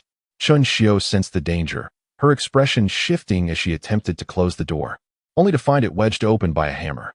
Regret flooded her. Had her foolishness put them all at risk? But she was not alone in her home. The lecherous man, emboldened by Chen Xiu's formidable presence, charged forward recklessly. Yet, upon closer inspection, he recoiled in shock. Her eyes resembled those of a zombie. His steps faltered, but his momentum was unstoppable. Chen Xiu, unable to shut the door, resolved to fight back. She delivered a fierce kick to the man's chest. To her astonishment, he coughed blood and was sent crashing against the cold concrete, a bloodied tooth arcing through the air. Stunned, Chen Xiu marveled at her newfound strength. Was it a gift from the mutations of the undead? Before she could ponder further, another man lunged at her with a knife. A fierce glint ignited in her eyes as she deftly evaded the strike, delivering a precise kick to his wrist, sending the knife flying. The man howled in pain, and before he could recover, she struck his abdomen with a powerful punch, causing him to collapse in agony. The remaining men, witnessing her terrifying prowess, hesitated, fearing she might suddenly turn on them. Wang Gu, sensing the tide had turned, abandoned his comrades and fled up the stairs. Uncle Wang, take me with you. Zhang Bao cried desperately, his legs too weak to follow. Suddenly, a hand fell on his shoulder. Chen Xiu, her face impassive, asked with a chilling smile, "Weren't you here for food? Why are you running?" Zhang Bao quivered, a wave of fear washing over him. He stammered, "I wasn't planning to run." Yang Xinran, sensing her advantage, stepped out with feigned authority, pointing at Zhang Bao. "I knew you were up to no good. Now that your true colors are revealed, how do you wish to meet your end?" Lu Ruyan furrowed her brow, moving closer to Chen Xiu. "Perhaps we should bind them until Li Fan returns?" "There aren't enough ropes in the house," Yang Xinran shrugged. Chen Xiu replied coldly, "Just throw them down the stairs. Anyone who dares to rob us must be prepared to face death." As the words left her lips, she was startled by her own cruelty. As if taking a life were as natural as breathing, she sensed a latent brutality within her, awakened by the recent violence. A hunger for blood that could only be satiated through destruction. Lu Ruyan felt a twinge of unease but acknowledged the harsh reality of their world. With a resigned sigh, she acquiesced to Chen Xiu's proposal. "Please, no, don't." Zhang Bao fell to his knees, tears streaming down his face. "If I die, my mother will not survive either. I beg you, spare me just this once." Without a shred of mercy, Chen Xiu kicked him to the ground. "Then wait on the road to the underworld." The men, hearing her words, scrambled to rise and flee, only to be met with Yang Xinran's relentless assault with a fire extinguisher. "You scoundrels! Did you think you could commit evil deeds and get away with it?" Chapter 14. The Red Giant. The sound of a phone ringing pierced the silence. With Yi Qingsheng resting on his back, Li Fan had already traversed 2 city blocks when his mobile device abruptly chimed. Anticipating that the call was likely from home, he deftly propelled himself onto the second-floor steps of a nearby building and swiftly slipped into a vacant room. A cursory glance revealed that it was an unoccupied bedroom, orderly and tranquil. Li Fan gently set Yi Qingsheng down, affectionately touched the back of her head and offered her an encouraging glance. He then retrieved his phone and answered the call. It was Lu Rian on the line, who promptly recounted the events that had just transpired. Li Fan frowned and inquired, "How did you deal with those individuals?" "They were all thrown off the building by Qin Xiao, but Brother Wang managed to escape," Lu Rian replied. Her tone steeped in shame, as it was her ex-husband who had orchestrated the misdeeds. "Humph," Li Fan scoffed. "What did I tell you before I left? Did you take my words lightly?" To his surprise, Lu Rian responded with a playful tone. "Oh, come on. We didn't do it on purpose." She refrained from mentioning that it was Qin Xiao who had opened the door, speculating that she would have done so even if Qin Xiao hadn't. Hearing her melodious voice nearly softened Li Fan's resolve, but he quickly corrected himself. "You can go and contemplate your actions." The punishment was not particularly severe, and Lu Rian responded with a light hum of acknowledgement. "Go retrieve the keyboard from my study and kneel," Li Fan added. "What?" Lu Rian gasped, her mouth agape, eager to plead her case, but the line was already filled with a busy tone. Li Fan had hung up. Fuming, she stamped her foot, but soon her thoughts shifted. Why was she the only one being punished? Surely it was because he saw her as special. A sly smile crept across Lu Rian's lips as she cheerfully went to fetch the keyboard. Sighing, Li Fan lamented, "Ah, Lu Rian, you possess many admirable qualities, but your kindness is your greatest flaw." He then produced a bottle of nutritional fast from his space and handed it to Yi Qingqing. Cough, cough. Yi Qingqing eagerly gulped down half of it, her cheeks flushing a rosy hue. Wiping her mouth with the back of her hand, she playfully swatted Li Fan, her lips pouting in evident displeasure. Li Fan chuckled heartily, wrapping his arm around her delicate waist to reassure her. "Fear not, I shall not let you down. I want to be the main consort." Yi Qingqing seized the opportunity to voice her ambition, fully aware that Li Fan would not lack female company in the future. She needed to stake her claim to secure her position. "Well, Li Fan responded awkwardly, the weather seems quite pleasant today." The heavens had opened, unleashing torrents of rain that had persisted for several days, causing many streets in Jiangxing to accumulate half a meter of water. While this deluge posed its challenges, it also had its advantages. The zombies were unable to swim, and if the survivors had boats, they could safely evacuate to safer grounds. Yi Qingqing, feeling indignant, climbed once more onto the back of this scoundrel. She suspected that Li Fan intended for Lu Rian to take the lead. This was unacceptable. Lu Rian and Appo's gentle nature may serve her well in serving others, but her managerial skills fell short compared to her own. It was only fitting that she occupy that position for the benefit of the entire team.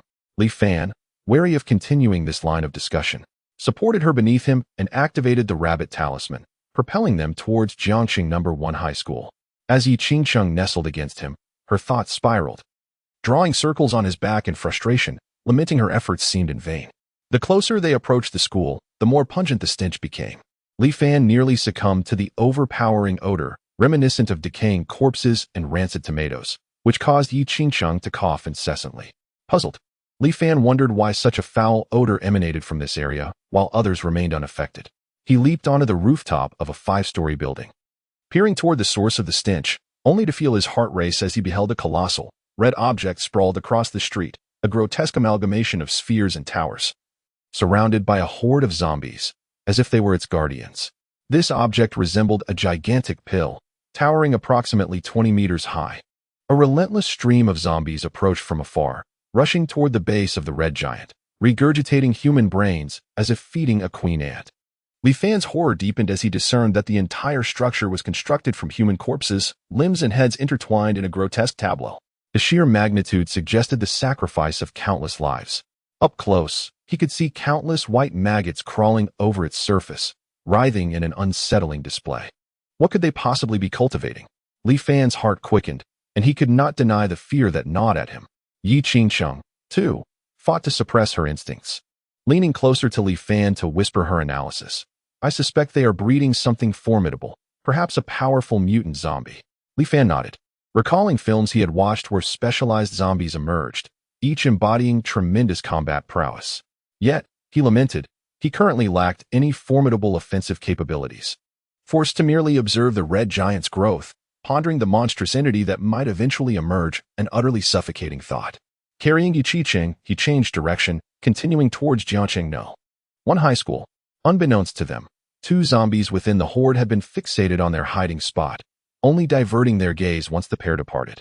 Days prior, Lu Rian had last contacted her friend, Su Mei, the school doctor. Su Mei and a group of students were holed up in a large classroom within the technology building, surviving on provisions from an automatic vending machine.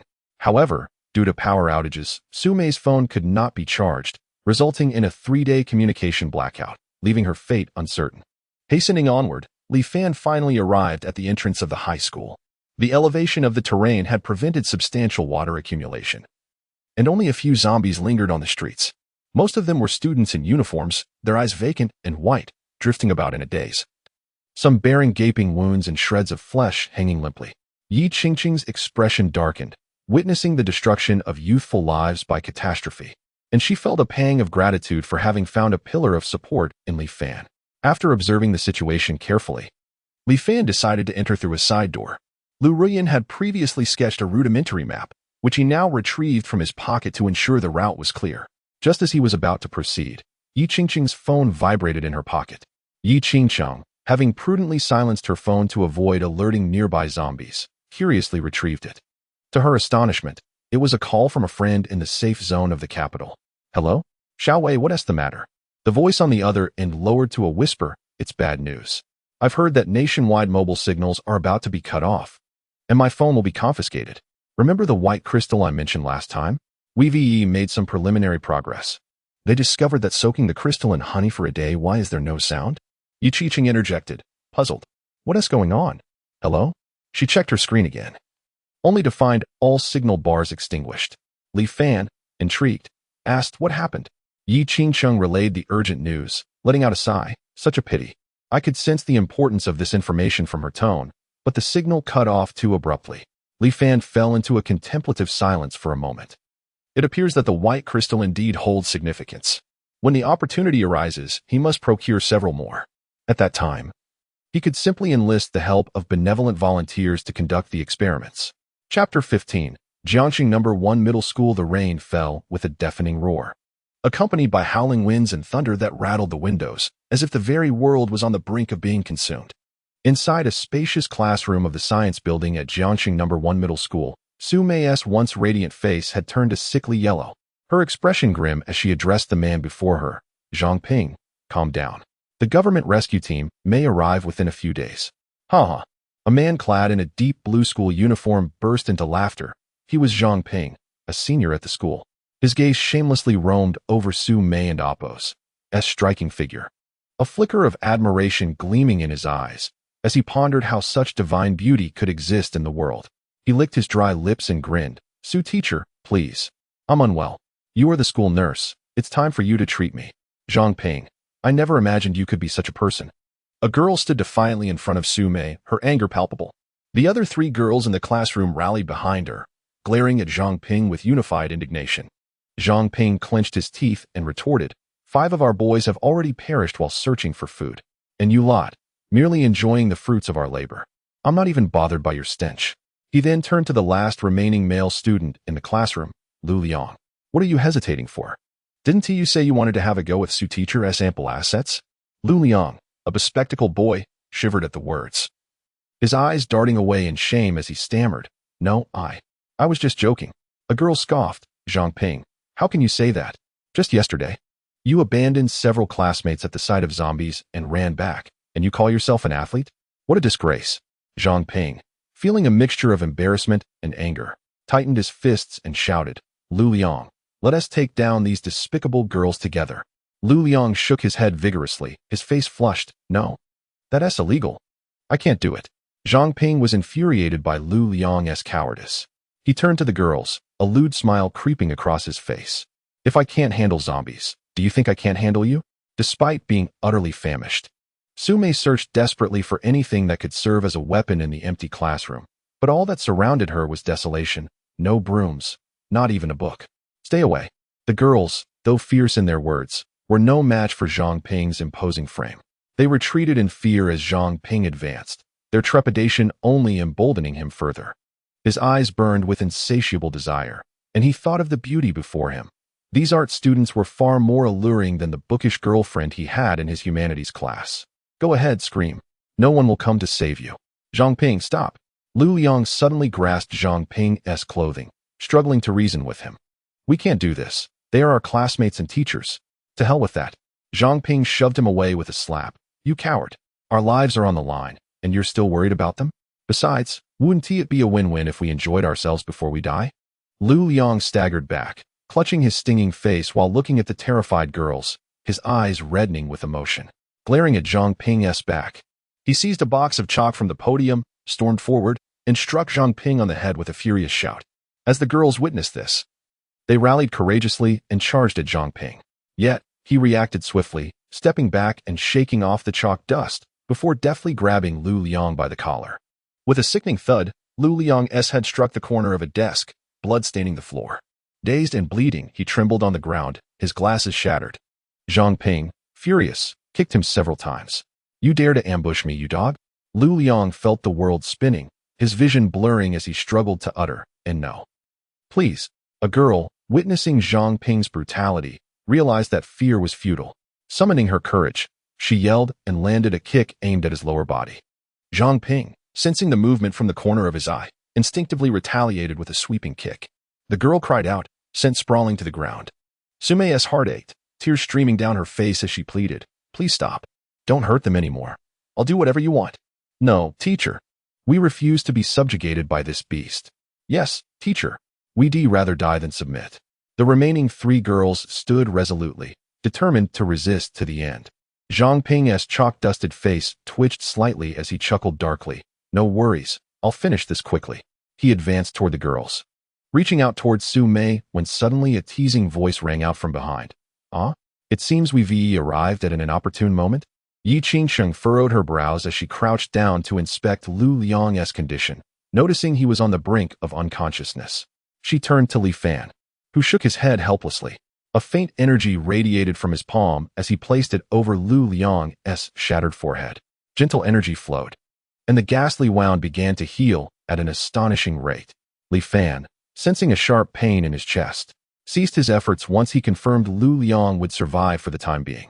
Zhang Ping scrutinized the pair, particularly the exquisitely pure and graceful Yi Qingsheng. Before asking in surprise, where did you come from? Li Fan pointed to the open window on the left, a slight smile on his lips. My apologies for interrupting your little escapade. Zhang Ping's expression darkened, eyebrows knitting together. Friend, since you already have a beauty to enjoy, there's no need to compete with me. TSK, I'm not here to steal anyone, Li Fan replied nonchalantly, glancing at the girls behind Zhang Ping. Which one of you is Su Mei? Su Mei, momentarily taken aback, recalled the message from her friend a few days prior, hinting that help might arrive. Her mouth fell agape in shock. They were on the 4th floor, surrounded by zombies, yet this man had managed to enter safely, accompanied by someone seemingly helpless. Although Li Fan posed a question, he had already seen Su Mei's photograph, especially noting her distinctive features that made her unmistakable. I am Su Mei, she finally responded. Chapter 16. Acquiring shelter intelligence. Zhang Ping's eyes darkened. He felt utterly disregarded. As a figure of some standing at his school, he had never endured such humiliation. He bellowed impatiently, Hey, enough already. Uncle, please return whence you came. I shall relish Su's treasures before you return. Li Fan chuckled softly, shaking his head before his expression hardened, icy eyes fixed on Zhang Ping as he inquired, Do you deserve it? Fury surged through Zhang Ping, his chest heaving as he inhaled deeply. With the strength of a bull, he charged forward. His physique was considerably more robust than that of Li Fan, and he believed he could easily overpower him. With a single punch aimed at Li Fan, he was taken aback when Li Fan vanished in the blink of an eye. A moment later, a painful cry escaped Zhang Ping's lips as he knelt, having received a vicious kick to the back of his knee. A gust of wind swept through, and he instinctively raised his arms to defend himself, only to be met with a swift kick to his groin. Reeling from the blow, Zhang Ping staggered backward, hands clutching his injured area, his face flushed with pain as he hunched over. The man's speed was beyond that of an ordinary human. How could this be? Clenching his teeth, rage boiled within him, yet he no longer dared to underestimate Li Fan. Struggling to rise, he balled his fists and let out a thunderous roar, lunging at Li Fan in a frenzy. However, each step felt as though he were climbing a rocky incline, an arduous task. Despite summoning all his strength, he merely managed to push Li Fan back a step. Li Fan, in contrast, moved with the ease of a leisurely stroll, effortlessly evading Zhang Ping's onslaught before delivering a series of punches and kicks that left Zhang Ping defenseless. Bruised and battered, Zhang Ping ultimately collapsed to the ground, wailing in despair. He had never anticipated losing to someone who appeared so frail. Li Fan approached him, coldly gazing down as he reiterated, "Do you deserve it?" Lying on the ground, Zhang Ping found himself unable to retort. His breaths grew shallower, his gaze increasingly vacant. Satisfied, Li Fan thought, daring to covet what I had long coveted. If you do not perish, who will? He turned to Su Mei, stating, "Greetings, I am Li Fan, sent by Lu Ruyin to rescue you." Still reeling from the ferocity of Li Fan's combat skills, Su Mei was momentarily dazed until a nearby female student cried out, "Yinqi, are you alright?" Yinqi snapped back to reality. She hurried to the side of her fallen classmate, Li Yinqi, checking on her and discovering she appeared merely unconscious, though internal injuries remained uncertain. Next, she rushed to Lu Liang, lifting his head to find, to her astonishment, that the sizable wound on his forehead had healed and his vital signs were stable. Recalling Li Fan's earlier peculiar actions, she stared at him in disbelief. "Do you possess superpowers? Did you heal Lu Liang?"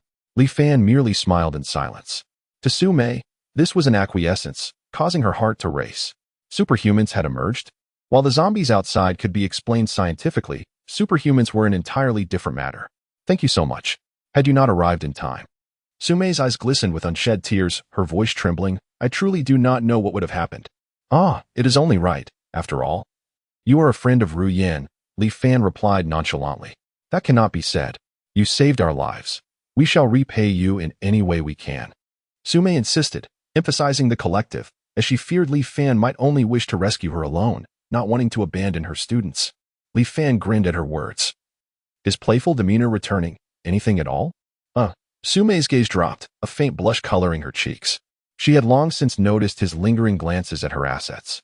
Since starting her position at the school, various teachers and even Education Bureau officials had made overtures towards her, hoping to indulge in her charms.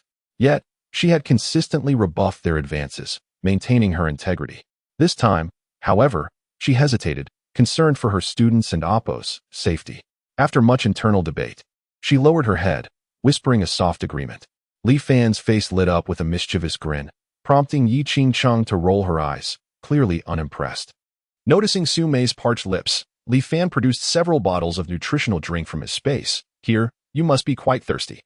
Su Mei's eyes widened at his seemingly magical ability to conjure items from thin air, but recalling his extraordinary nature, she accepted gratefully and hurried to distribute the drinks among her fellow students. "Should I leave now?" Lu Liang asked. Yi Qingcheng tugged at Li Fan's sleeve. Her brows furrowed as she whispered, "What should we do next? If we are to rescue these individuals, our plans to scout the shelter may be thwarted." Li Fan pondered briefly before suggesting, "You stay here with them. I shall return swiftly. It would be ideal to gather intelligence. If not, we can always return. But we are uncertain of the precise location. Can you endure for so long?" Yi Qingcheng's face flushed with concern.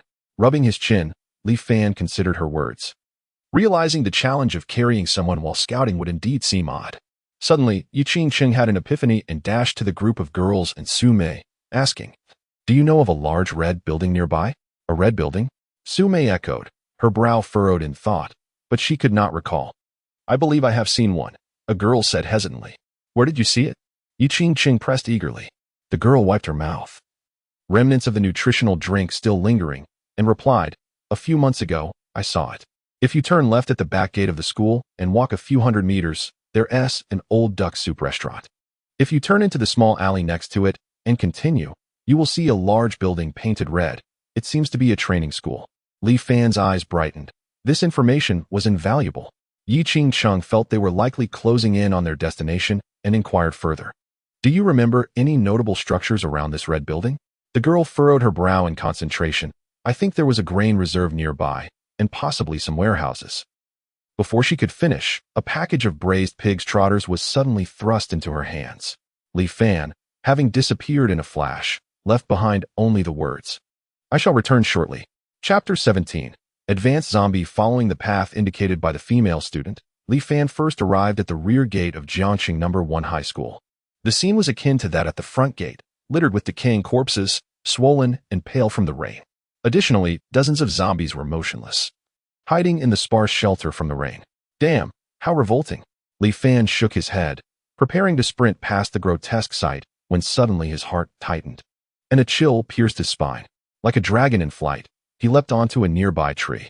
Almost simultaneously, a claw, exuding a frigid aura, slashed through the darkness, narrowly missing the spot where he had just stood. Turning to look, he was startled to find a female zombie, her hair disheveled, face lined with wrinkles and veins, her small frame emanating a menacing presence that sent shivers down his spine. This was undoubtedly an advanced zombie, far more formidable than the athletic one he had encountered in the mall. The zombie's lips parted slightly, releasing a foul odor. It seemed taken aback by Li Fan's speed, which piqued its interest, as typical human brains no longer held a lure for it. With a swift motion, the female zombie lunged forward, intent on attacking. Li Fan's eyelids twitched, and he leapt away, moving like a wisp of smoke, vanishing in the blink of an eye. The female zombie pursued closely behind, although slightly slower. It seemed to possess some form of tracking ability, relentlessly trailing him like a persistent fly. Li Fan's heart raced with unease. If there were more zombies like her in the school, then Yu Qichen and the others. And what about his family? No, he decided. It would be unwise to return home today. Just then, he caught sight of a red building looming across the street. With a triumphant roar, the female zombie smashed through a wall, her claws striking at Li Fan like steel. Caught off guard, he felt 3 deep gashes tear into his arm, igniting a surge of fury within him. You've gone too far. Clenching his fists and bulging his muscles like a coiled dragon, he summoned all his strength. His fist, propelled by a gust of wind, struck down with ferocity, aimed directly at the zombie. The creature and Appo's body, as resilient as iron, absorbed the blow yet still attempted to retaliate. Cursing under his breath, Li Fan realized his powerful strike had barely tickled her. He pushed off the wall, propelling himself backward. The female zombie was relentless in her pursuit, and together they sped towards the red building. Captain, zombies are approaching. So what? Why the fuss? Quick, come see. An advanced zombie is chasing a man. My goodness. That man is incredibly fast. I can barely see his movements. The captain, rubbing his sleepy eyes, emerged from the duty room. They were part of the Jiangxing government's surface security force, stationed to protect the entrance of the underground shelter. Following the soldier's direction, the captain confirmed the sighting. A seemingly ordinary man was sprinting through the downpour, with a female advanced zombie in hot pursuit, akin to a dog chasing a bone. His scalp tingled. Advanced zombies were no trifling matter, and what had that man consumed to possess such speed? Captain, they're about to enter our firing range. Should we open fire? The captain's expression hardened. Open fire. Eliminate them all. But there's no but. Our mission is to protect the leaders in the shelter. Open fire. Understood. Thus, the soldiers stationed atop the food storage warehouse aimed their weapons at Li Fan and the female zombie, their fingers resolutely squeezing the triggers. The sound of gunfire echoed like raindrops amidst the torrential downpour. As Li Fan sprinted, he suddenly felt a sharp pain as blood erupted from his arm. Glancing towards the source of the gunfire, he swiftly dove into a nearby alley.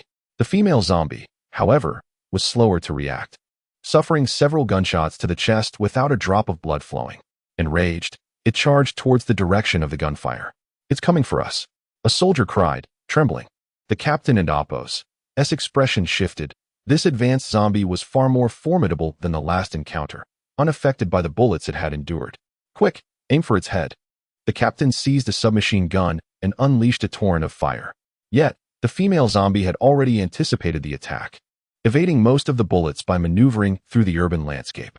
Soon, it reached the base of the watchtower. It's here. A soldier, petrified with fear, dropped his empty weapon and fled down the ladder. Yet, before he could escape, a shadow passed through him, turning the living man into a mist of blood. The female zombie ascended the watchtower, wreaking havoc. One claw grasped the soldier's head, brutally extracting his brain before swallowing it whole. The captain watched in despair, pulling out his pistol and placing it in his mouth, his hand trembling as he squeezed the trigger. Click, he was still alive. Confused, he opened his eyes wide. The safety was still on. Li Fan silently rejoiced at having evaded the vicious zombie, hastily employing a talisman to heal his wounds before making his way back to the school.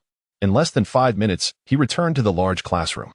Upon seeing him leap through the window, Yu Qichen rushed over, asking, "How did you return so quickly?" At that moment, less than 15 minutes had passed since his departure. Li Fan, having overexerted himself with the rabbit talisman, was now engulfed in a feverish blaze. Chapter 18. Returned Su Mei and several female students blushed and huddled on one side of the classroom. Li Fan emerged from the storage room, solemnly beckoning Su Mei. "Teacher Su, don't go." Li Yunqi, who had previously fainted, had regained consciousness and firmly grasped Su Mei's arm, stepping forward. "Let me handle this." With determination etched across her delicate features, Li Yunqi boldly approached Li Fan. She possessed an appearance worthy of an 85 out of 100, and with a little grooming, could easily be considered the school's belle. "If you need someone, come to me," she declared, standing tall, unafraid of the impending dangers. Li Fan tilted his head slightly, speechless, and helplessly rubbed his forehead. "I'm not here for that. I called you all over to discuss something important." "Oh." Li Yunqi suddenly realized her misunderstanding, initially thinking that Li Fan had some ulterior motives. Her cheeks flushed as she turned to look at Su Mei. Su Mei hesitated but eventually led the other 3 female students closer, glancing curiously at the storage room. "Why isn't Missy coming out?" Li Fan cleared his throat. "Never mind that.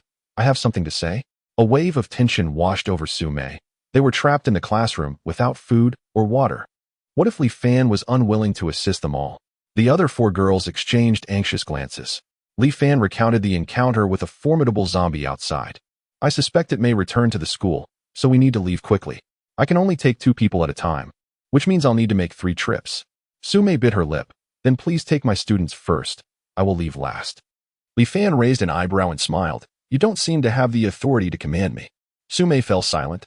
"Yu Qiqing and Su Mei, you will be the first group. You 4 wait here," Li Fan announced coldly. Concern clouded Su Mei's expression. She worried that Li Fan might deceive them. What if she left with him and he refused to return? Li Yunqi grasped her hand and encouraged her. "Teacher Su, let us just do this. It doesn't matter who goes first." "Indeed, Teacher Su, you need not fret excessively." Su Mei hesitated, "But I am concerned. Better than all perishing here." Li Yunqi understood Su Mei and Appo's fears and steadfastly reassured her. With a sigh, Su Mei nodded, glancing down to see nothing but darkness at her feet. She thought to herself, "If Li Fan were to renege on his promise and abandon them, my body would certainly not be his to claim." Li Fan tore down a large piece of curtain and fashioned a simple skirt for Yu Qiqing. He tied the makeshift rope around his chest and stepped out to the podium, signaling for Su Mei to climb onto his back. Understanding the urgency, Su Mei no longer hesitated. She hurriedly climbed onto his back. Surrounded by 2 beautiful girls, Li Fan had no time to savor the moment. He pushed off the ground and leaped through the window, retracing his steps toward home. Still no signal. Lu Ruoyan paced anxiously at home, frequently checking her phone. Although Yang Xinran despised Li Fan and wished for his demise, she had to admit that if he truly met his end, her survival would be in jeopardy as well. Pretending to sigh dramatically, she feigned worry. Chen Xiu sat on the sofa, amused. "Aren't you too tired?" Though the phone lines were down, they still had internet access. Seeing that she couldn't persuade the two, she pulled out Li Fan's tablet to surf the web. Upon entering a social media platform, she found numerous pleas for help. Some claimed they were strong and skilled, merely seeking a meal. Others lamented that their families were starving and considered robbing military supply trucks, looking for accomplices. Various desperate cries for survival echoed through the posts. As people bartered everything from children to organs for a morsel of food, they could never have anticipated how utterly useless their years of savings would become. In the safe zone, one needed special exchange cards for supplies. Ordinary folks either sought out powerful allies or ventured outside the defenses to join death squads in search of free food. The most popular post was an interview video. Chen Shou curiously clicked on it. A reporter appeared to be in a safe zone, stopping a passerby on the street. "Mayim, how significantly has the outbreak of the zombie virus affected you?" The individual scoffed. "Oh, it's had a tremendous impact, especially since you seem to be my elder." Chen Xiu chuckled in disbelief, scrolling down to find another post from the capital, where someone complained about the exorbitant prices of food in the safe zone, which many could not afford. The most liked comment was from a spokesperson for the capital's command center. "What is so expensive? The prices have remained the same for days." "Don't speak nonsense with your eyes wide shut. I'm about to lose my mind. Think about your own actions. Have you genuinely been killing zombies and collecting crystals?" Chen Xiu felt a pang of sympathy for the citizens of the capital, glancing around at the abundance of food around her. She wished to sing a tune of stability and happiness. She opened the local section, hoping to find posts from survivors in Jiangqing. As a city with a population exceeding 1 million, there must be some survivors left. Turkey-flavored crunchies. Help. I'm in the bathroom. My mom has mutated and is banging on the door. Abstract suspect. Damn. I saw a massive red blob in the city center with a drone. It's quite large. Jiangcheng's most passionate. I and Amp. Oppos. I'm playing a game with my girlfriend. Anyone in Jiangcheng want to join? 3 minutes ago, Chun Xiu opened the comments below. 900 million girls dream. Replied, sure. I'm just hiding at home. Send me your ID, and I'll add you. 2 minutes ago, Jiangcheng's most passionate. Replied, 900 million girls dream. Room 302, Unit 1, Jingxiu Garden, Nanping Road, High-Tech Zone. 1 minute ago, 900 million girls dream. Replied, Jiangcheng's most passionate? Just now, Chen Xiu sighed, annoyed at her own quick understanding. Suddenly, a loud knocking echoed through the room. Chen Xiu set down the tablet and turned toward the door. Lu Ruoyan hurried to the door, peering through the peephole and spotting Li Fan, immediately flinging it open. Li Fan strode in purposefully, followed closely by Yi Qingcheng, who gently placed her hand on his shoulder. Complaining, wait a moment, my legs are still weak. Upon seeing Su Mei behind them, Lu Ruoyan and Amp. Oppos' eyes glistened with emotion. Su Mei, I'm so glad you're safe. Su Mei smiled gratefully. It's all thanks to you for sending someone to rescue me. As they approached for a long-awaited embrace, Lu Ruoyan was pulled toward the bedroom instead. Hey, can't you wait just a moment? Chapter 19, Slaying the Advanced Zombie an hour later. Li Fan had returned home with the second group of survivors. Due to space constraints, he temporarily arranged for them to stay next door. After ensuring that any side effects were dealt with, Li Fan made his way back to the school. His intentions were not to be a benevolent hero, but rather to gather a following, individuals he could rely on during perilous times, selling them off when necessary, while keeping the more appealing ones for his own amusement. In the large classroom, Li Yunqi and another girl had been waiting anxiously, eager to depart from the confinement they had endured for over half a month. They were overwhelmed with emotion, on the verge of tears. Since Li Fan had taken away the second group of girls, they had been gazing longingly out the window. Yunqi, do you think my parents are still alive? Linya, the girl beside her, asked despondently, her head bowed. Li Yunqi sighed, her brow furrowing deeper. Among the girls, she was the most mature, often taking on the role of an older sister. After a moment of contemplation, she replied softly, from now on, we are family. Let us strive to survive together. Linya nodded, her heart heavy, exhaling a shaky breath as her gaze wandered downwards. Suddenly, her body trembled as she awkwardly tugged at Li Yunqi's sleeve. What is it? Li Yunqi turned to her, curiosity etched on her face. In that moment, she discerned the fear in Linya's expression. Following her gaze, Li Yunqi spotted a female zombie standing motionless in the rain, its face turned towards them, as if greeting them, sending chills down their spines. That's the head of the first-year department, Bai Jia. Li Yunqi's face drained of color. Memories of Li Fan and Oppos' description of a formidable zombie flooded her mind, and she realized it bore an unsettling resemblance to Bai Jia. Bai Jia tilted her head slightly, a grotesque smile stretching across her lips. In the blink of an eye, she vanished from sight, only to reappear before them, her shadow eclipsing the light as she raised her claws high. In that instant, Li Yunqi was paralyzed with fear, unable to react. Time seemed to slow as she observed every detail of Bai Jia's face, the murky eyes, the eerie patterns etched into her skin, and the remnants of brain matter clinging to her lips. She felt the sharp claws slice through the rain, piercing her delicate neck, drawing forth a stream of crimson. Is this the end? At that moment, her heart was unnaturally calm. Past sorrows resurfaced while cherished memories glimmered like warm sunlight, each moment a reflection of herself. The frantic screams of Linya echoed in her ears. Then, silence enveloped them. Damn it! Li Fan shouted in fury, swinging a fire axe he had picked up along the way. With a resounding clang, it struck Bai Jia's right shoulder, the collision resonating like metal against stone. Li Fan and Oppos' pupils constricted as he realized he had only managed to break a small portion of her flesh. Her strength had increased. Wah! Bai Jia roared in anger, reacting swiftly as she clawed at him. Li Fan swiftly raised the axe to block, the impact causing him to slide back half a step. He retaliated with a series of kicks, each strike akin to the crack of a whip, targeting Bai Jia's face. With several consecutive hits, Bai Jia was sent reeling, crashing against the classroom wall, which splintered like glass. Yet she quickly recovered, roaring again, spewing forth a foul miasma as she lunged forward, baring her teeth. The two fought fiercely, exchanging blows. Inside the classroom, Linya knelt on the floor, cradling Li Yunqi's head in her lap, sobbing uncontrollably. Yunqi, please don't leave me. If you die, I don't want to live either. Li Yunqi, blood pouring from the gaping wound on her neck, struggled to move, feeling her life ebb away as strange blue patterns began to appear on her once delicate face. The commotion roused a forgotten figure, Lu Liang, whose consciousness slowly returned. He vaguely heard the anguished cries of a woman, instinctively believing Zhang Ping was still perpetrating violence. He bolted upright. Zhang Ping, stop! But before he could finish, he saw Zhang Ping's lifeless body sprawled on the ground, eyes wide open, cold as death. What happened? With a crash, Li Fan burst through the classroom window, shards of glass raining down around him. Hot on his heels was Bai Jia. Her eyes no longer the normal white but glowing ominously red, akin to a vengeful specter. Li Fan felt a pang of regret. Had he known the risks, he might have stayed away. Yet, he mused, men have perished for beauty, and birds for food. Perhaps it was no great folly. He rolled to his feet. Invoking the healing properties of the talisman, though side effects lingered, the pain was significantly diminished. Bai Jia stood still, seemingly perplexed by this resilient human.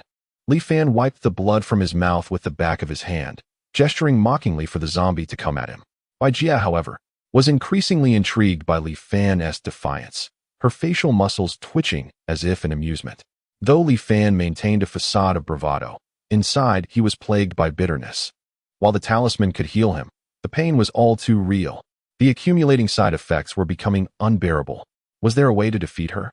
System, can you assist? Aren't you concerned that your host is at death and Oppo's door?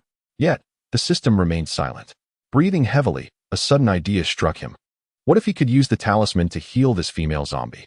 Though the process of reverting a zombie to humanity could take several minutes, especially one as powerful as her, there might be a chance of success. Drawing a deep breath, he propelled himself forward, while Bai Jia lunged at him with her claws raised. Li Fan's right hand glowed with a golden light as he struck her chest. Damn, is she this tough? Just then, Bai Jia's claws embedded deep into his shoulder.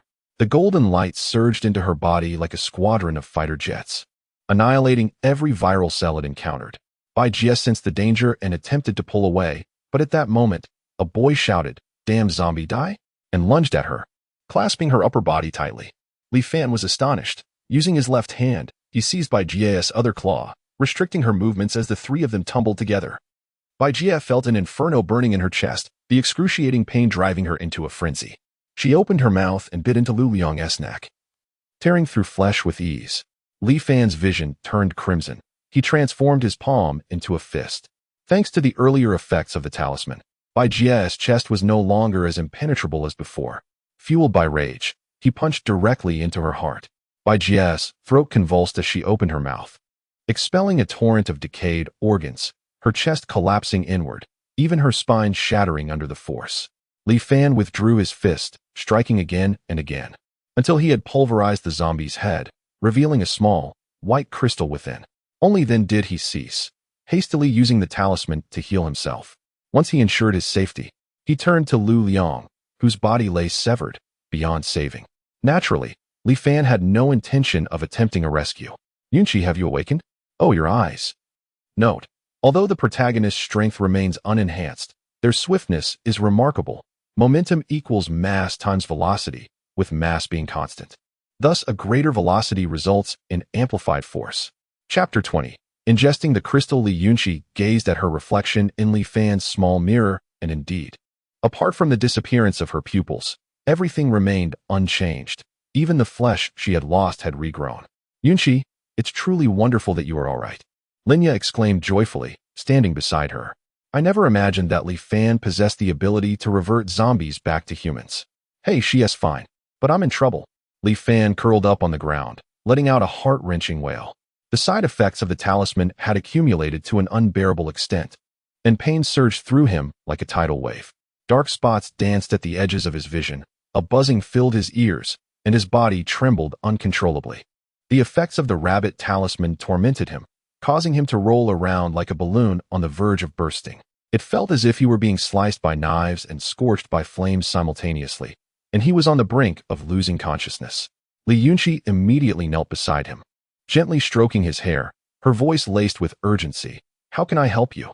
Li Fan, fighting against the dizziness, mumbled two indistinct words. Li Yunqi strained to hear. But recalling the incident in the storage room earlier, she felt a flicker of understanding. Could it be that someone is in such dire need? After a moment's hesitation, her delicate face turned to Linya. Hey, do you know how to handle that situation? Linya's eyes widened in confusion, not quite grasping Li Yunqi's meaning. However, observing her shy expression, her cheeks flushed crimson. I have no idea, she replied, shaking her head. I've never experienced it. Didn't you all watch that kind of website together before? Li Yunqi retorted, both embarrassed and frustrated. Linya wore an innocent look, her voice low and slightly aggrieved. I did watch it, but they were about humans and animals. The mention of censorship is omitted. Wiping the sweat from her brow, Li Yunqi noticed the sky had turned pitch black. It must be around 8 or 9 in the evening now. She sighed, lamenting that if it weren't for the infuriating Director Bai, they would have certainly been reunited with Li Fan and Teacher Su by now. Suddenly, her gaze shifted. Something was emitting a glow. Linya turned to look, her round face displaying fear. It's the thing inside Director Bai's head, summoning her courage. Li Yunqi removed her outer garment and laid it on the ground, lifting Li Fan's head from her lap onto the fabric. She stepped over the scattered remnants on the floor, approaching Bai Jia's corpse, an overwhelming stench forcing her to pinch her nose. She reached down and picked up the white crystal, astonished to find it unblemished by any filth. Could this be the energy core of a zombie? Linya, with a worried expression, urged, you should discard it. Don't let the virus infect you. Li Yunqi chuckled lightly. I've already transformed once. Perhaps I could undergo another change? She returned with the crystal, her stomach growling audibly. She placed a hand on her abdomen, pouting. If only Li Fan were awake. He could conjure something for us to eat. Linya checked Li Fan's breath, her brow furrowed. But he seems to be fading. His breathing is growing weaker. Li Yunqi gasped, quickly kneeling beside him, propping up his head.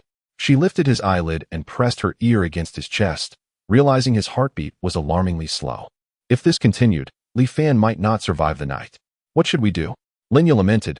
If Li Fan dies, we can't possibly escape alone. Li Yunqi's complexion drained of color, her brow furrowing as she contemplated the white crystal in her hand. Might this be a consumable remedy? You've lost your mind. Yunqi, Linya exclaimed, her eyes wide. If he eats that and turns into a zombie, we'll perish even faster. Had Li Yunqi never transformed into a zombie, she would never have entertained such a reckless notion. Yet, for reasons unknown, she subconsciously believed that consuming this crystal would replenish her strength. Resolutely, she declared, there's no other choice.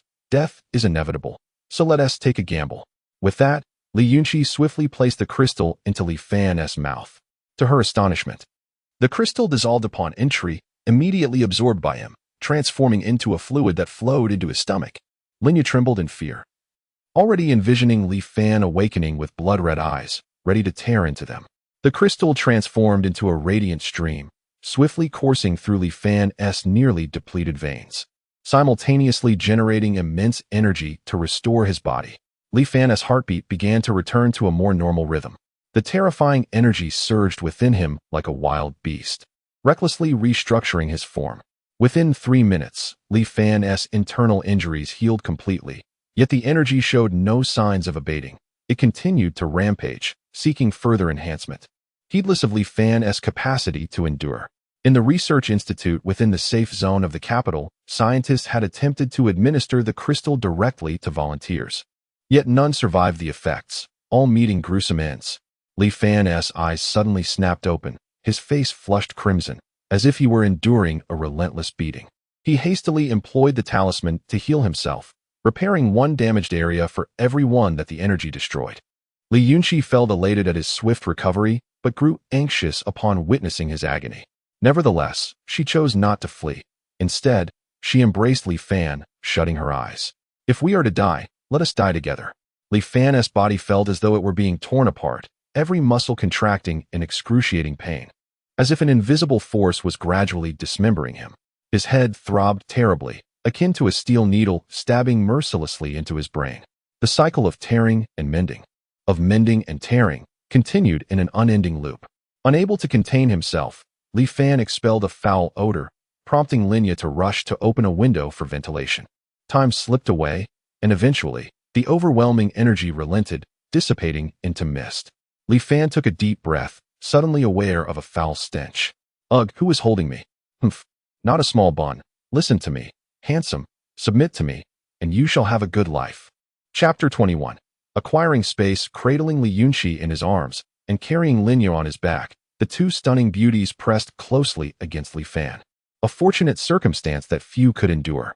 Despite their long absence from bathing, their bodies bore an unappealing scent.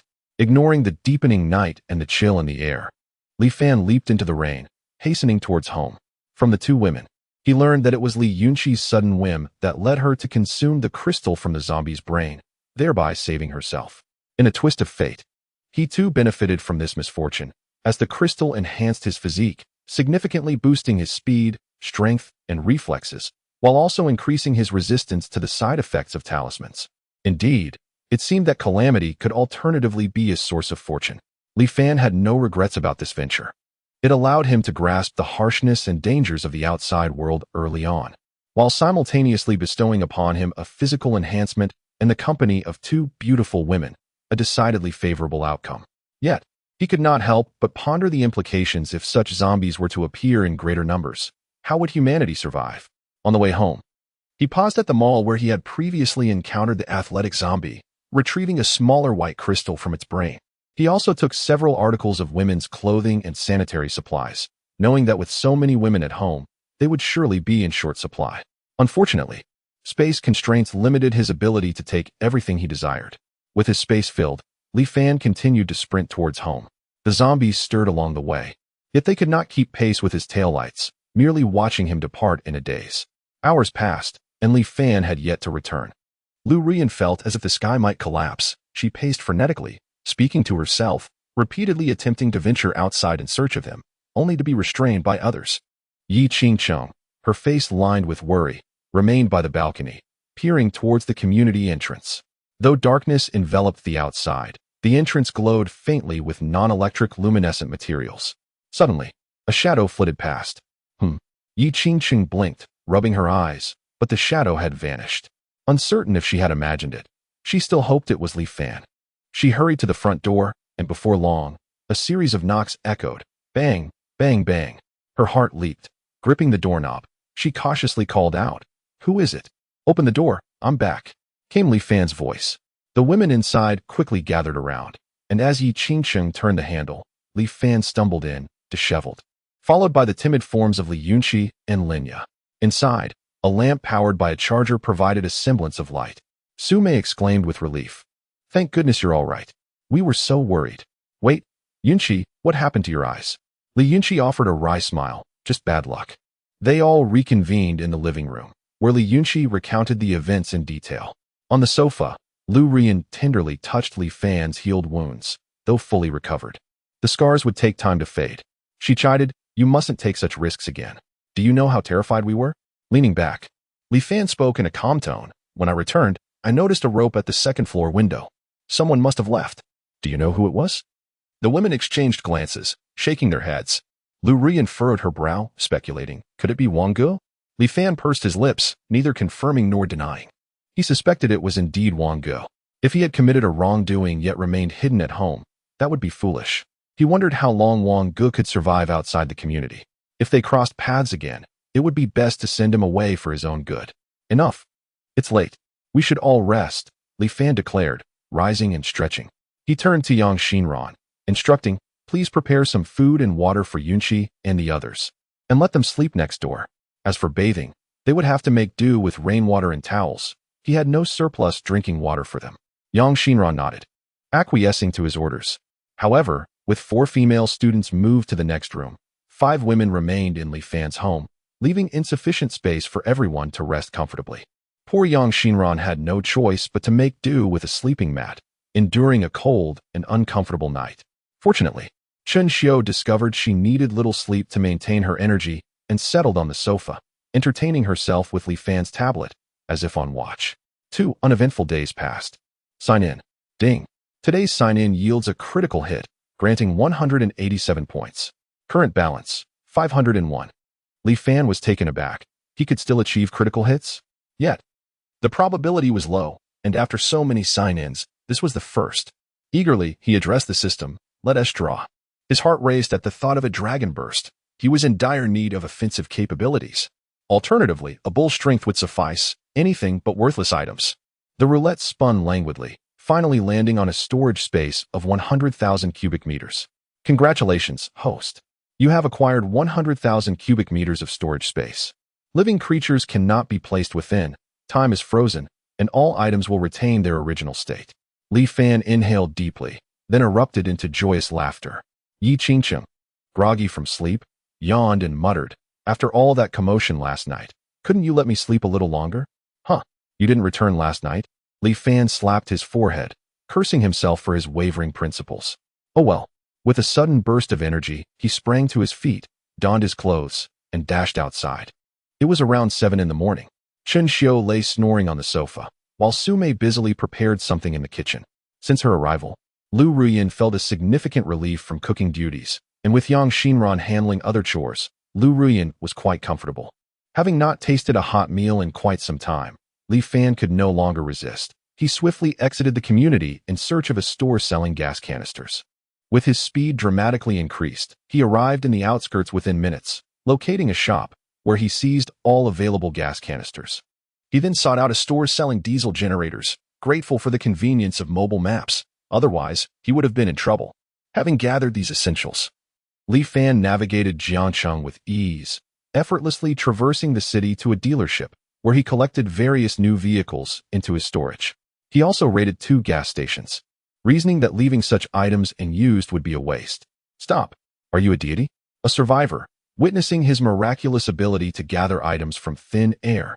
Excitedly emerged from hiding, Li Fan glanced at her and, seeing a heavily made-up woman, lost interest, shaking his head slightly as he gestured towards the approaching zombies a few dozen meters away. I suggest you take cover. To his surprise, the woman immediately hid behind him. Giggling, you're so powerful. Can't you protect me? If you can keep me safe, I might consider you as my boyfriend. Li Fan felt a wave of annoyance as he noticed the wedding ring on her plump fingers. Your husband might not agree with that.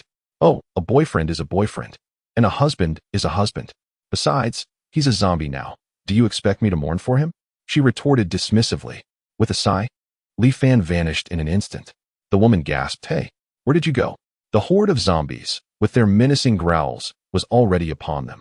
With a piercing scream, she was swiftly devoured by the zombies, their ravenous jaws rendering her unrecognizable. Li Fan proceeded to a nearby large shopping mall, methodically collecting items from the shelves into his spatial storage. Snacks secured, daily necessities acquired, rice gathered. Regardless of their utility, he then made his way to the warehouse, which he thoroughly pillaged. After completing this task, he realized that his spatial storage was only half full. Finally, he stood atop the 30th floor of the Jiangxing television station, casting a glance towards the direction of the shelter, contemplating whether to investigate it now.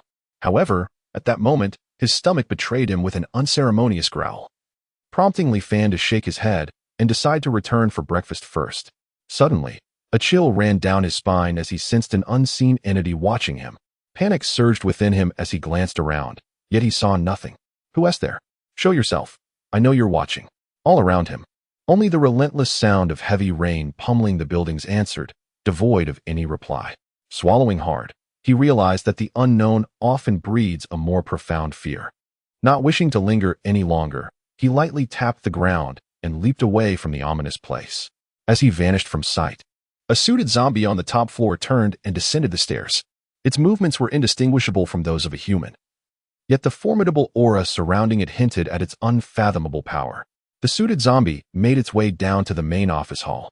Within the hall, various debris had been meticulously cleared away, revealing an eerie formation etched into the center of the room, featuring the image of a mysterious creature that, from a distance, resembled a colossal fly. In the center of this formation lay a young girl, bound and devoid of any clothing, her eyes tightly shut as she peacefully slumbered. Surrounding the formation were several shadowy figures, exuding an aura that rivaled that of the suited zombie, standing motionless in the darkness like devout worshippers in prayer. Chapter 22.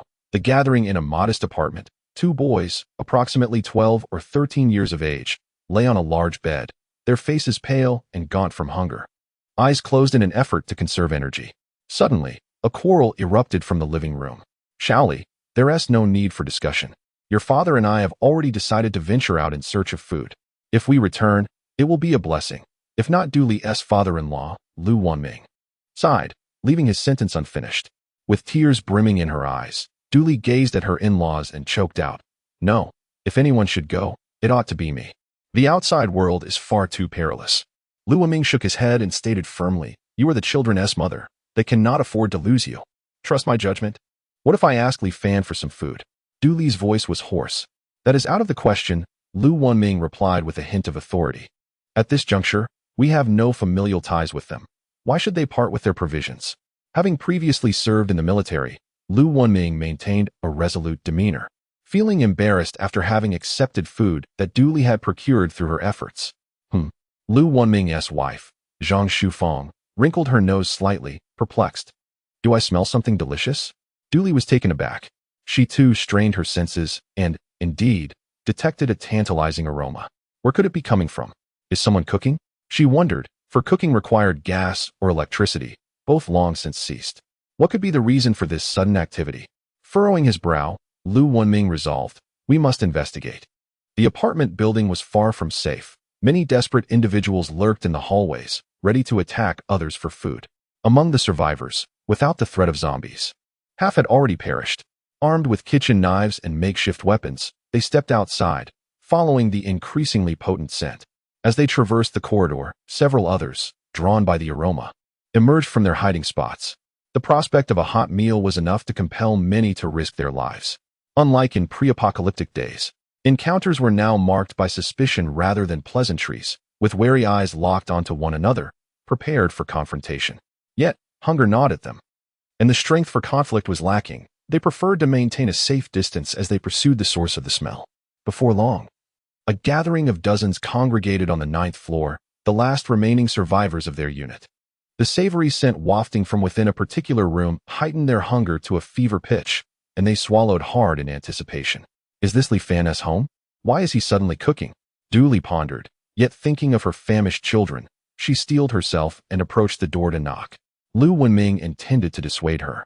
But after enduring prolonged hunger, the enticing aroma dulled his resolve, and he fell silent. Soon, footsteps echoed from within. With a creak, Chen Xiu opened the door, startled to find the entrance crowded with people. In an instant, Duli's eyes widened, her lips quivering as she turned and shouted, "Zombies! Everyone run!" In the blink of an eye, the crowd scattered in every direction, colliding and stumbling over one another. Within half a minute, the hallway was emptied of all but Chen Xiu, who, in her fluster, had forgotten that she was not like the others. Embarrassed, she closed the door behind her. Returning to the living room, the scene was one of warmth and light, a stark contrast to the chaos outside. The dining table was laden with a variety of dishes: garlic prawns, stir-fried kidney, boiled beef, sweet and sour carp. Lu Ruyan's culinary skills were unmatched, and Li Fan savored every bite, his lips glistening with oil. Due to limited space, Yang Xinran stood awkwardly, occasionally seizing the chance to grab food while others were distracted. Although it was rather undignified, the prospect of such a feast made her care little for appearances. With delicate fingers, Yi Qingsheng placed peeled prawns into Li Fan and Appo's bowl and glanced up at Chen Xiu, inquiring, "Sister Xiu, who was outside?" Chen Xiu plopped down onto a chair, her lack of undergarments causing her to shift uncomfortably. "I don't know what they wanted. They seemed like a bunch of lunatics. Cheers." Everyone raised their cups in jovial laughter, clinking them together and drinking heartily. By the time Yang Xinran retrieved her cup from the floor, the others had already resumed feasting. She could only stifle her disappointment, taking a solitary sip before leaning toward Lu Ruyan with a forced smile. "Sister Lu, could you please serve me some of those ribs?" Hearing her request, Lu Ruyan, who had begun peeling her own prawns, replied casually, "Just a moment. I'm a bit busy right now." With a bitter expression, Yang Xinran shifted her focus to Su Mei, grinning as she said, "Teacher Su, could you pass me some ribs?" "Huh." Su Mei's face flushed inexplicably, her demeanor sultry as her hand trembled slightly while gripping her chopsticks. After a moment's hesitation, she managed to place a few pieces of rib into Yang Xinran's bowl, quickly sending her on her way. Seeking comfort, her gaze fell upon Li Fan, silently pleading for help. Li Fan, seemingly oblivious, casually scratched his head, recalling the earlier commotion. "Didn't the neighbors come looking for me just now?" he asked Qinxiu. Qinxiu shook her head. I don't know. They just ran away when they saw me. Not a word spoken. Li Fan sighed. I shouldn't have let you answer the door. He then ordered Yang Xinran, go find out what they wanted. Yang Xinran, chewing on a delicious rib, glanced longingly at the remaining dishes before pouting and reluctantly setting down her bowl to head outside. Upon opening the door, she found, as expected, the ravenous neighbors had returned to the hallway, having realized that if there truly were zombies, they would have followed them, not retreated indoors. Standing at the threshold, hands on her hips in irritation, she demanded, What are you doing? Can't you see we are dining? Upon realizing they were merely fellow humans, Du Li breathed a sigh of relief, suspecting that the earlier woman had simply been wearing some peculiar contact lenses. She stepped forward, forcing a conciliatory smile even more ingratiating than Yang Xinran's previous demeanor. Miss Yang, in stark contrast to her earlier demeanor, Yang Xinran now exuded arrogance and rudeness. Glaring at Du Li as she retorted, You're the one who was so eager to assault my aunt a few days ago, aren't you? Caught off guard, Du Li stammered, I had no choice at the time, and besides, your aunt was ultimately taken away by Brother Wang and his group. Where did they take my aunt? Yang Xinran's brows furrowed. I'm not entirely sure. Perhaps they've become close friends, Du Li said, her eyes darting, unable to meet Yang Xinran's gaze. Humph. Yang Xinran's teeth ground together in frustration. She had not forgotten her aunt's fate. Why the delay? Li Fan's voice came from behind Yang Xinran, causing her to jump and quickly step aside. Li Fan surveyed the disheveled state of his once proud neighbors, their eyes glazed with hunger and feigned confusion, asking, What has happened here? Du Li bowed and smiled awkwardly. Mr. Li, we merely came to see who was cooking such delightful food. Do you not have anything to eat at home? Chapter 23. The adopted daughter's obedience. Is there any need to ask? Just a single sausage is enough for Du Li to express her willingness to bend over and remain still. Li. Boss, why does your home smell so delicious? A middle-aged man inquired, curiosity evident in his voice. Li Fan feigned ignorance. Are you also famished that you've come here? We have been starving for several days, he replied. Li Fan feigned shock, then sighed deeply, lowering his head in exaggerated self-reproach. It's all my fault for focusing solely on my own hunger and forgetting that so many kind neighbors are suffering. I truly am a scoundrel. Yang Xinran, standing behind him, nodded slightly, thinking to herself, It's good that you realize this. Xinran. Li Fan called her name. Yes. Yang Xinran straightened up and immediately responded, Master, please give your orders. Bring your bowl here. Although puzzled by Li Fan's request, Yang Xinran dared not hesitate. She knew that any inquiry could lead to her going hungry that night.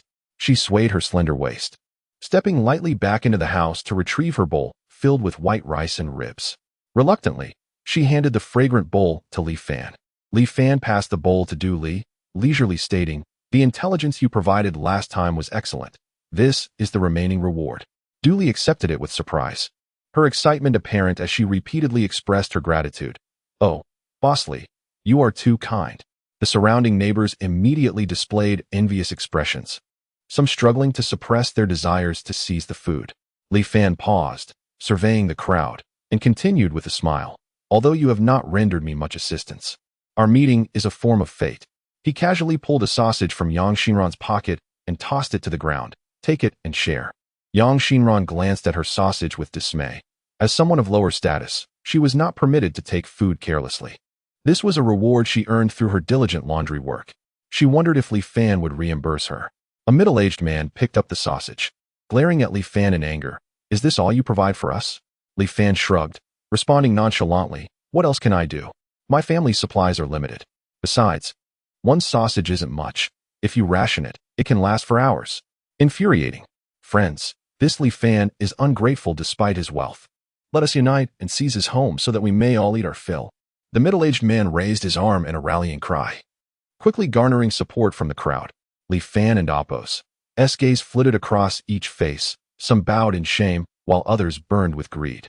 Du Li was aware of Li Fan's methods. She intended to discreetly step aside, but unexpectedly Lu Wanming stepped forward, arms crossed as he reprimanded. You receive gifts from others, and yet show no gratitude, seeking to rob instead. Do you not have an ounce of appreciation? Look at yourselves. Is this how humans ought to behave? Old man, who are you to lecture me? A young man brandished a knife, aiming it at him. To everyone in Apos' surprise, Lu Wanming though over 60, was swift. He sidestepped the attack and seized the young man and Apos' wrist, gently twisting it. The young man cried out in pain as the knife fell to the ground. Li Fan's eyes sparkled with intrigue. He was astonished by Lu Wenming's prowess. He could execute such a move, but it relied solely on the speed enhancement granted by a talisman. Damn it, the middle-aged man cursed. Rallying a group of over a dozen men and women, all brandishing weapons and charging forward. Lu Wenming assumed a defensive stance, his expression grave, while inwardly he thought, "This is bad." Just as Li Fan prepared to intervene, Chen Xiu beside him grasped his arm, leaving him bewildered. Chen Xiu grinned mischievously, "Let me handle this." With that, she darted into the fray, moving with the agility of a cat, her strikes swift and precise, targeting the enemy's vital points with each blow. Her movements suggested extensive practice, powerful and resolute. Before long, all the assailants lay defeated on the ground, groaning in pain.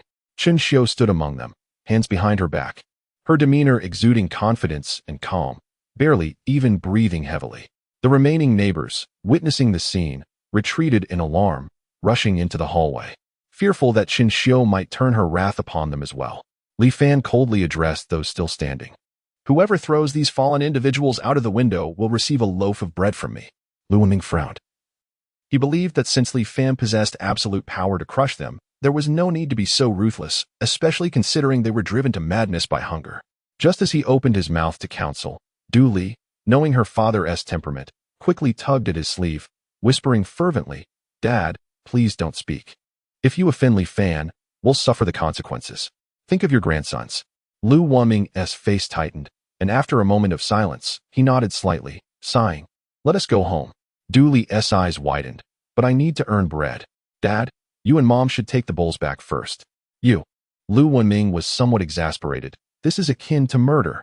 Du Li looked at him resolutely, repeating, "I want to earn bread. I don't wish to go hungry." Zhang Shufang, unable to bear it any longer, lowered her head, taking the bowl from Du Li's hands and forcibly dragging Lu Wenming away. Then, a group of people enthusiastically worked together to lift the fallen individuals, tossing them out of the corridor windows one after another. The beaten individuals wept and pleaded, claiming they had families at home, but it was to no avail. No one cared. In an era when life was as cheap as grass, merely surviving could be deemed a crime. The only distinction lay in the varying days of judgment for each person. Li Fan watched the entire ordeal unfold, and when everyone grew weary and collapsed on the ground, he smiled broadly. "Well done. You are all quite promising. I have decided I shall not give you any bread." The crowd stood in stunned silence. Yang Xinran displayed an expression of unsurprised realization. "This villain is consistently wicked. Little maid, go summon everyone to bring out the leftover food. I am still not full." Yang Xinran felt tears brimming. A maid was still human. She trudged back inside, then returned with the female students, each carrying plates of delicious dishes and bowls of rice. Lu Ruoyan even thoughtfully brought out some clean utensils. As the floor filled with steaming, fragrant food, everyone felt as if they had entered paradise. Du Li was overwhelmed with emotion. She suddenly knelt, her eyes shining with determination. Taking a deep breath, Li has wandered aimlessly for half her life, regretting not encountering a wise lord. "If you do not reject me, I wish to pledge myself as your adopted daughter." Li Fan was momentarily taken aback. He embraced Lu Ruoyan's slender waist, nodding indifferently in acceptance. "My dear daughter, since you are so sincere, I shall agree. From now on, these people will be under your command, as long as they are willing to serve, I assure you. Your entire family shall never go hungry." Du Li prostrated herself in joy, exclaiming, "Adopted daughter at your command."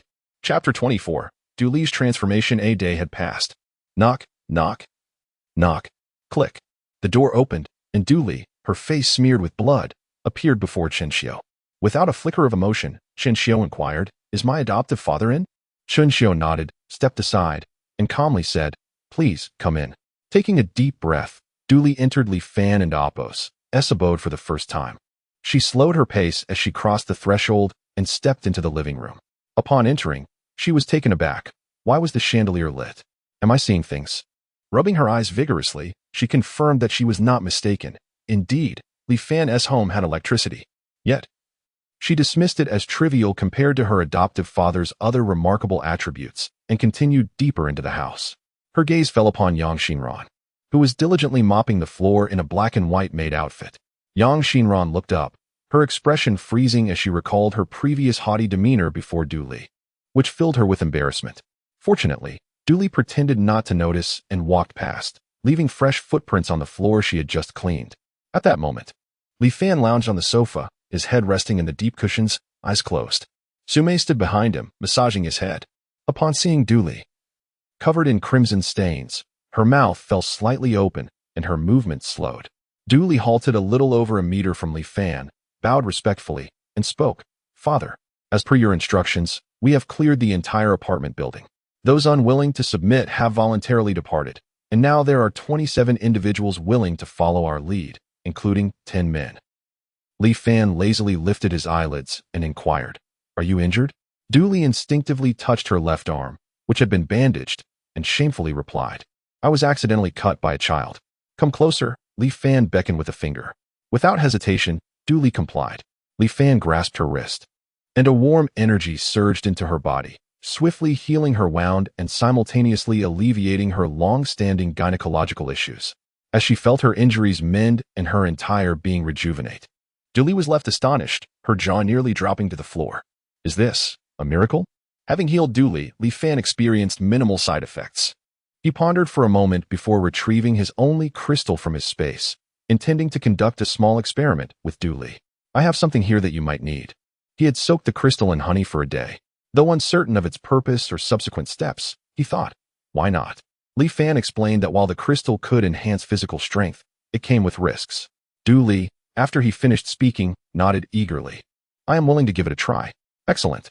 Li Fan regarded her with admiration. "Rest assured, with my protection, the danger is minimal." Du Li carefully accepted the jade-like crystal, cradling it as if it were a rare treasure. It emitted a faint glow, glistening like flawless jade. As she held it in her palm, a chilling sensation coursed through her body, causing her to shiver involuntarily. With wide eyes, she gazed at the crystal in disbelief, internally questioning, is this truly something that fell from a zombie's brain? Yet, despite her doubts, Du Li resolutely opened her mouth and swallowed the crystal whole. As it slid down her throat, she felt an unusual coolness spreading throughout her body, a sensation both foreign and intoxicating, as if a formidable power had been infused within her. She tightly shut her eyes, silently attuned to the changes within her form. Minutes later, Du Li and Apos' face flushed crimson, her body felt as if it were ablaze. She gritted her teeth, straining against the pressure building in her forehead. Li Fan observed her transformation intently, timely channeling healing energy as she neared her limit. Meanwhile, Li Yunxi and Linya were summoned to bear witness, as Li Fan himself had no recollection of his own experience with the crystal. Li Yunxi assessed. "Her reaction seems much milder than yours." Linya nodded in agreement. Li Fan stroked his chin, pondering, could it be the honey infusion this time? Or was the previous female zombie stronger? Or perhaps both? The rarity of the crystal made it challenging to derive a definitive conclusion without extensive experimentation. After a few more minutes, the extraordinary transformation induced by the crystal finally reached its conclusion. Du Li slowly opened her eyes, as if awakening from a lengthy dream. Her gaze had deepened and sharpened, her aura transformed into one of steadiness and strength. At that moment, Du Li radiated an entirely different presence, ferocious and formidable. She gently moved her body, sensing the power surging within her. Clenching her right fist, her arm muscles tensed, brimming with explosive potential. "I feel considerably stronger," Du Li exclaimed in delight. Li Fan smiled. "Our next plan is to clear the entire neighborhood and assemble a survivor team to evacuate before the flood arrives." "A flood?" Du Li echoed in confusion. "Indeed, if the heavy rains persist, the reservoir upstream of Jiang City will undoubtedly burst, and when that happens..." Li Fan paused, his tone turning grave. "The entire city will be obliterated." Du Li and the other women present were taken aback. Jiang City lay on the plains downstream of the Yura River, entirely reliant on the reservoir above, by Linkou, for flood control. If that reservoir were to collapse, the consequences would be dire. Furrowing her brow, Du Li contemplated, "But there are many zombies outside, and our manpower is limited. Our combat capabilities are insufficient to accomplish the task." "Do not worry, I have my methods. For now, gather some supplies and ensure everyone recuperates," Li Fan instructed, summoning numerous boxes filled with various foods from his space. Du Li executed Li Fan and Apos, orders without reservation, standing at attention. Yes, father. With the assistance of Li Yunxi and others, she departed from Li Fan's home, carrying boxes. Sume continued her massage on Li Fan. As the magical talismans rendered his medical skills unnecessary, her massage technique still proved valuable. She voiced her concern, should we not spread the word about the imminent flood? I have many acquaintances in Jiang City, and I wonder if they are still alive. Even if they are fortunate enough to survive, if they do not leave Jiang City in time, they will be cut off by the rising waters. Li Fan dismissed her worries. Why fear staying at home? You can float on the sofa and drift wherever. Sume, by the way, I and Appos, been feeling a bit uncomfortable in my back lately. Could you give me an orthopedic massage tonight? Huh? Sume's expression froze. Chapter 25. Clearing the community under the overwhelming allure of abundant food. The residents of Unit 1 found themselves compelled to labor tirelessly for Li Fan. He even tempted Du Li's father-in-law, Lu and Ming, to train the group. Not necessarily to enhance combat prowess, but at the very least to instill discipline. Li Yunxi and 3 other senior students also joined the ranks, as Li Fan could not afford to support so many freeloaders. Following Lu Ruoyan and Appos' suggestion, Li Fan decided to name the group the Light of Jiangqing. With himself as the leader, Lu Ruoyan and Yi Qingsheng as vice leaders, and Su Mei as the head of logistics. Du Li was appointed as the commander of the 1st Regiment, overseeing the residents of Unit 1, while Li Yunxi's quartet formed the elite guard, tasked with safeguarding the leader. Chen Xiu was designated as the captain of the guard, responsible for close protection when necessary. To bolster morale and foster unity, Li Fan took the lead, guiding everyone out of the building that had confined them for so long. A large group of people emerged from the unit without raincoats, stepping into the relentless downpour. The torrential rain fell incessantly, and lurking within the greenery were hundreds of zombies who, upon hearing the commotion, swarmed towards them like dogs drawn to a scent. For many, it was the first time witnessing zombies up close. Some were so terrified they collapsed to the ground, while others trembled uncontrollably. A few attempted to flee back into the building, but Li Fan's chilling voice echoed from behind. Whoever dares to run will wish for a more merciful death than anyone else. His icy words sent a shiver down their spines. Ordinary zombies were not as fearsome as they appeared. Their heads were vulnerable, just like this. Li Fan swung his baseball bat, striking the nearest zombie squarely on the head. The impact was akin to smashing a rotten watermelon, sending a grotesque mixture of dark brain matter and foul blood splattering everywhere. A horde of zombies was now perilously close, each exuding a stench of decay. Their eyes clouded and their claws sharp. The humans, armed only with makeshift weapons like kitchen knives and sticks, relied heavily on their courage. Li Fan was unperturbed by the potential casualties among the novices. After all, he possessed the talisman of the horse and welcomed a more intense conflict. Du Li, facing zombies for the first time, shouted and swung her steel mop, sweeping the legs out from under several zombies, causing them to tumble. Just as she prepared to strike again, she heard a man's desperate cries. Turning, she saw one of her subordinates, a bespectacled nerd, paralyzed with fear as zombies advanced upon him, ultimately toppling him and sinking their teeth into him. Damn it, Du Li shouted, leaping forward and with all her strength. She crushed the zombie's head. Li Fan observed coldly from the sidelines. He could have intervened, but chose not to. Such a useless individual was better off dead. Living would only waste resources. Chen Xiu laughed heartily, wielding a large cleaver, hacking and slashing within the throng of zombies, completely neglecting her duty as captain of the guard. Blood sprayed everywhere as dismembered zombie bodies fell, but the heavy rain provided timely cleansing. Otherwise, the stench would have been unbearable. Li Yunxi and Linya, along with a few others, formed a protective circle behind Chen Xiu, bravely resisting the onslaught of zombies. Chen Xiu would assist them whenever they were overwhelmed. For Li Fan would surely be distressed if anything happened to the delicate beauties. Li Fan could not help but be amazed by Chen Xiu's performance. It seemed that transforming into a zombie and reverting back had its advantages, significantly enhancing combat capabilities while also toughening one's character. She was undeniably warrior material. Yet, he wondered if there were other side effects besides the pale eyes, such as infertility. If it weren't for his discomfort with the white-eyed appearance, he might have considered transforming his subordinates as well.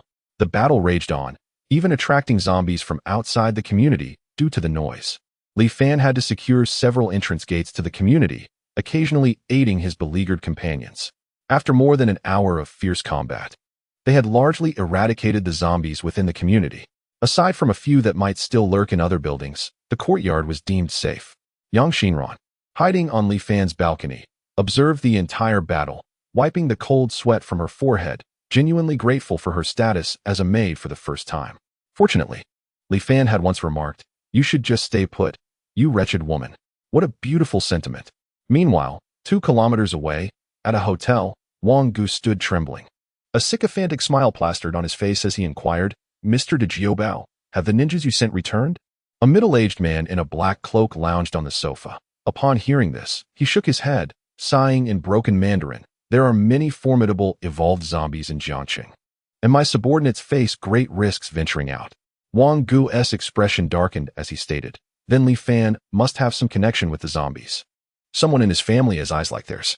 De Jiobao 13 nodded slightly, his gaze drifting to the window as a shadow swiftly appeared, tapping lightly on the window frame before materializing before him. "My lord," the shadow bowed, clad in tight-fitting ninja attire that left only her bright eyes visible. Her graceful form indicated she was a woman. "How did it go, Minkai?" De Jiobao 13 inquired. The ninja, Minkai, eyes gleaming with excitement, replied, "Today, I witnessed Li Fan leading a large group in clearing zombies from the community. He can even transform those bitten by zombies back into humans. After the transformation, aside from their eyes, they appear indistinguishable from regular humans." "What? Such a thing exists?" De Jiobao 13 exclaimed, rising in astonishment, unable to conceal his excitement. "This is wonderful. The young master still has hope." It turned out that he was a scion of a prestigious family from Sakura country, visiting Long Country with a royal heir when the bizarre virus outbreak occurred in Jiangqing. Initially expecting a swift resolution, they soon found themselves trapped in their hotel as the zombie invasion spiraled into global chaos. The young master they referred to had been among the first infected, transforming into a terrifying zombie, and was currently bound by De Jiobao and his associates. Minkai clenched her fists, declaring, "I will go capture Li Fan and save the young master." However, she hesitated, furrowing her brows, "But Li Fan seems quite formidable. I do not possess absolute certainty of success on my own." As a qualified ninja, she adhered to the principle of only engaging when success was highly likely, a tenet ingrained in her very being. De Jiobao 13 frowned. As a strategist, he lacked combat skills. Considering their travel to Long Country, known for its excellent security, they had only brought a few middle-ranking ninjas, neglecting to include high-ranking ones. Had a high-ranking ninja been present, they would have faced no fears. If they were to forcibly send someone to attack and were outmatched, it would jeopardize the young master's last chance. Wang Gu chuckled and suggested, "Why not capture someone he cares about to coerce him into working for us?" De Jiobao 13 and Amp, Oppo's eyes lit up. "What a splendid idea. Who do you think he cares about the most?" Wang Gu faltered, realizing that Li Fan seemed to have no family. Although Li Fan had taken several beautiful women, including his wife, hostage, he doubted that kidnapping them would truly threaten Li Fan. Lacking any semblance of conscience, Wang Gu thought, if he were in Li Fan's shoes, he certainly wouldn't be swayed by such threats. Observing Wang Ge's prolonged silence and awkward demeanor, De Jiobao 13's expression soured. "Are you jesting with me?" Wang Gu was encountered by a subordinate during a quest for sustenance. Prior to the apocalyptic era, a construction company under the Daikobo family had been a supplier for Wang Gu, thus their acquaintance facilitated his return. Chapter 26, Hot Pot. After a moment of contemplation, Okubo devised a clever plan. He beckoned to Minkai, signaling her to lean in closer. In a hushed tone, he confided, "I have decided to send you to seek the favor of Li Fan, to uncover his vulnerabilities, and subsequently devise a means to eradicate the virus afflicting our young master." Minkai was taken aback. She had never played the role of a spy before. Furrowing her brow in distress, she replied, "But I am merely a foreigner. Why would he trust me?" Okubo smiled gently, recalling an old adage from Longwa, "One does not strike a gift giver." He continued, "If you present him with a generous gift, he will surely place his trust in you." "Ah, but we haven't brought any treasures with us." His face alight with a radiant smile, Okubo directed his gaze towards Wang Gu, whose expression was one of eager flattery. Following his gaze, Minkai assessed Wang Gu and nodded lightly. "Well, if Wang Sang has not deceived us, it could indeed make for a splendid gift." Wang Gu, only catching snippets of their conversation, was puzzled by their cryptic smiles, feeling an inexplicable chill run down his spine. Nevertheless, he forced a laugh, saying, "Mr. Okubo, if you require my assistance, please do not hesitate to ask. Li Fan was exceedingly pleased with the results of the recent operation. Not only had he eliminated several useless individuals, but he had also seized the opportunity to transform 5 or 6 bitten victims into formidable allies. Upon returning to the unit building, Li Fan waved his hand with grandiosity and instructed Du Li, "Let everyone return home to change their clothes. I will set up tables and chairs on the 10th and 11th floors, and soon we shall enjoy a hot pot feast. Those with family may bring them along." His space was filled with tables, gas stoves, and propane tanks, yet he preferred to keep the existence of his storage space under wraps for the time being. Du Li's face lit up. A hot pot meal would surely satisfy her family of 5. Despite her rank as the commander of the first group, her salary was insufficient for a hearty meal for her 4 family members. However, she hesitated and said seriously, "Chief, I believe this may not be appropriate. We haven't slain many zombies. It hardly warrants such extravagance." At her words, the initially joyful expressions of the first group's fighters froze, internally cursing, "What a nagging woman." Li Fan raised an eyebrow, fully grasping her intent. He shot Du Li a stern look and commanded, "Are you instructing me on how to conduct my affairs?" Du Li quickly forced a wry smile, sighing, "I dare not." Then proceed as directed. "Yes, Chief." Du Li complied, turning to her subordinates with an air of reluctance. Hands on her hips, pouting, "Did you not hear? Hurry back and change your clothes." The fighters of the first group, grinning from ear to ear, hurried up the stairs. Their spirits buoyed as if fortune had smiled upon them, filled with gratitude and reverence towards Li Fan. Once they were a distance away, Du Li stepped closer, respectfully calling out, "Foster father." Feigning displeasure, Li Fan replied, "During work hours, refer to me as Chief." "Ah, yes, Chief. I have a box of prime meat here. I penalize you to finish it all." Li Fan spread his palm, and a box materialized out of thin air. Du Li's eyes glistened with tears as she reached out to accept it, earnestly stating, "Chief, I truly enough. Look at your clothes. They're soaked through. Quickly return." Li Fan dismissed her, uninterested in her protests. Chun Xiu watched in astonishment, bewildered by why Li Fan would reward Du Li under the guise of punishment. Nevertheless, she had no need to comprehend. As Li Fan's chief guard, she would never face hunger. Soon, Li Fan returned to the 9th floor and retrieved dozens of tables and chairs from his space, instructing Chun Xiu to have the female guards arrange them upstairs. He then produced the corresponding number of gas stoves, propane tanks, and a mountain of ingredients. Hearing the commotion, Lu Ruyan emerged from her room, curiosity piqued. Clad in a casual home dress, her slender waist and graceful curves moved with an elegance reminiscent of a gentle spring breeze. "What are you doing?" she inquired, her large eyes blinking with innocence. Li Fan chuckled, approaching her and wrapping his arms around her delicate waist, inhaling the fragrant scent of her hair. He replied, "One must be well fed to have the strength to work." Lu Ruyan wrinkled her nose. Having abundant resources is not achieved in such a manner. It must be said that having spent considerable time with Li Fan, Lu Ruyan's perspective had shifted significantly. Yet, one thing remained unchanged. She would not easily dismiss Li Fan and Apos as decisions. As the Apos, matriarch and Apos, her primary responsibility was to ensure the stability and comfort of their home, rather than meddling in matters beyond her expertise. Suddenly, Yi Qingcheng rushed in from the entrance, her expression slightly grave. She handed Li Fan her phone and announced, "The capital's command center has just released an important message." Li Fan raised an eyebrow, taking the device to read the announcement carefully. The content detailed the government's discovery of advanced zombies, theorizing that their evolution stemmed from excessive consumption of human brains. The more they fed, the stronger their combat capabilities and intelligence became.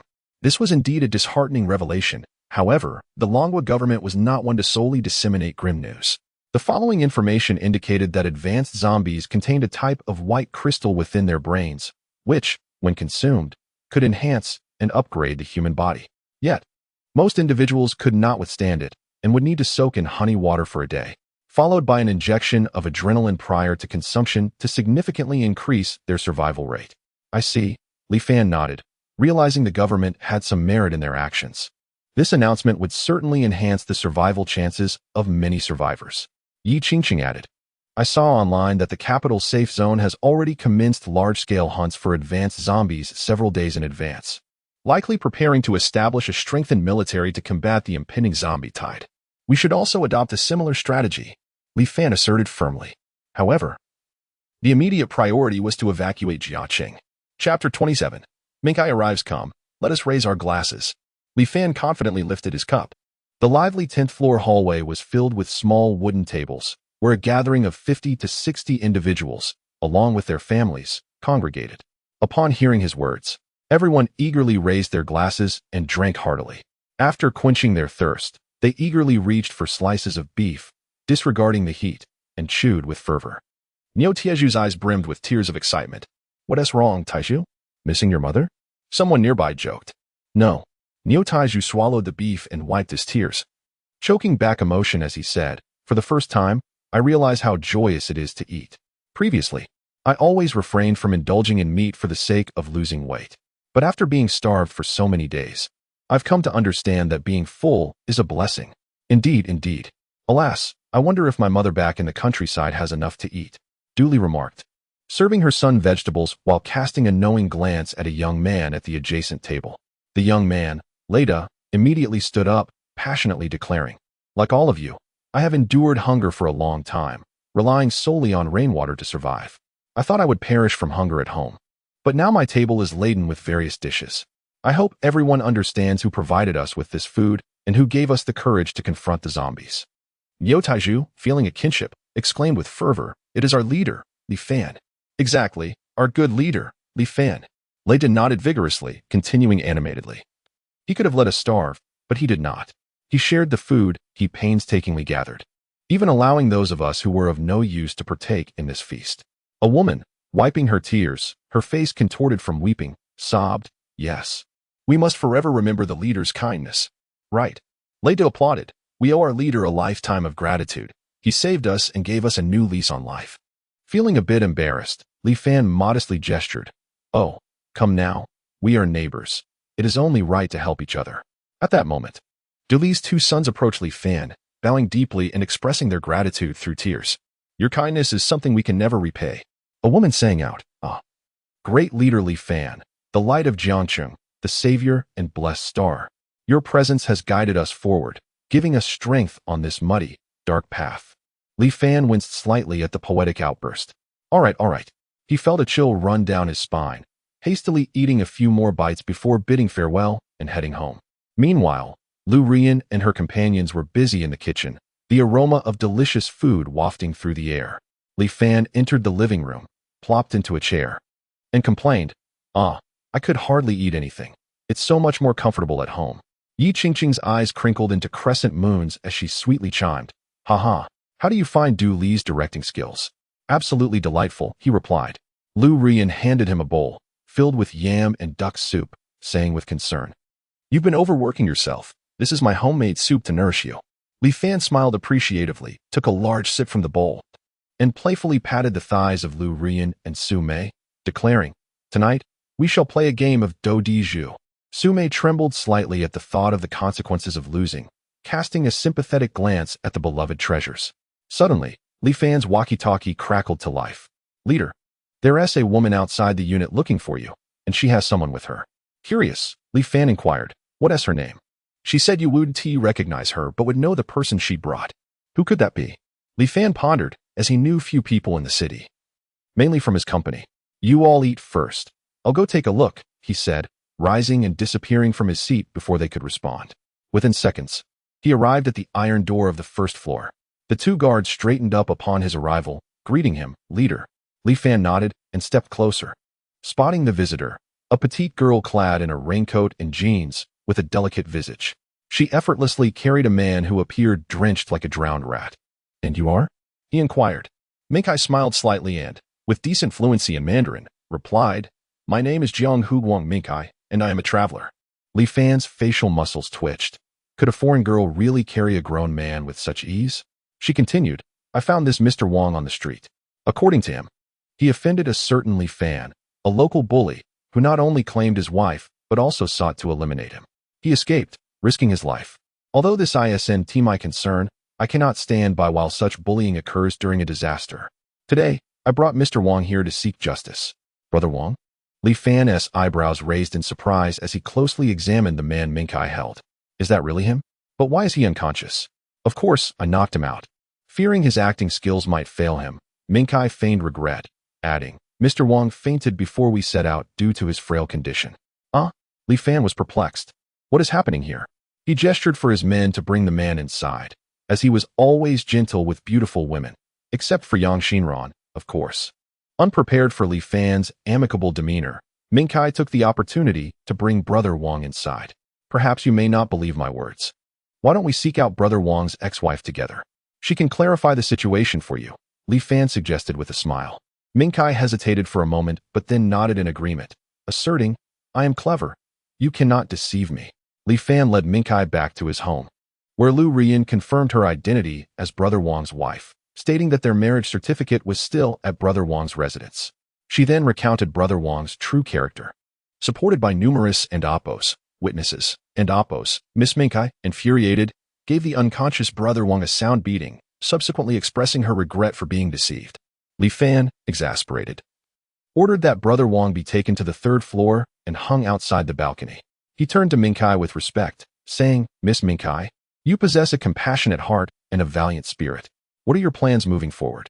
Mingkai awkwardly shook her head, saying, all my companions are gone. Given the current dire situation, I am at a loss. Sighing, Li Fan remarked, I feel a connection with you, Miss Mingkai.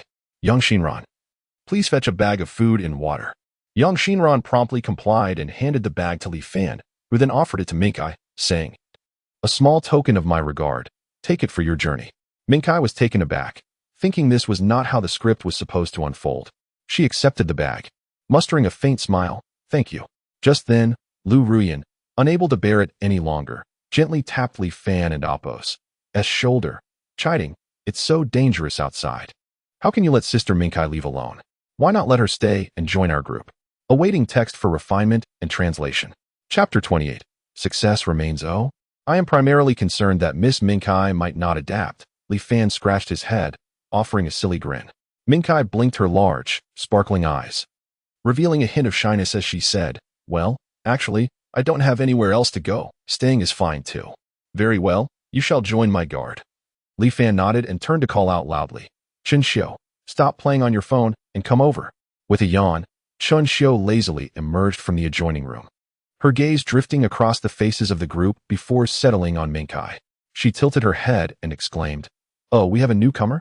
Mingkai stepped back in fear, her eyes widening as she trembled slightly, pointing at her a zombie. Chen Xiu laughed heartily, her ample bosom shaking. Have you ever seen a talking zombie? And your eyes? Mingkai started, but Chen Xiu patiently explained the situation again. Mingkai gasped, covering her mouth in disbelief as she looked at Li Fan, a superhuman, capable of turning zombies back into humans?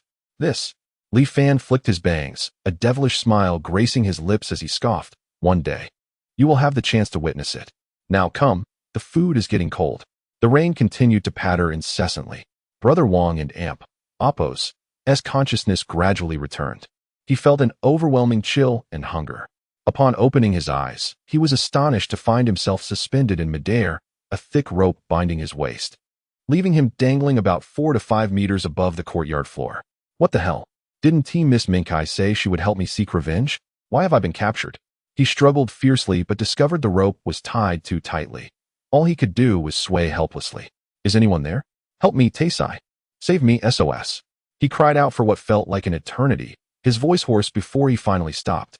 The rain relentlessly battered his back, seeping through the collar of his shirt.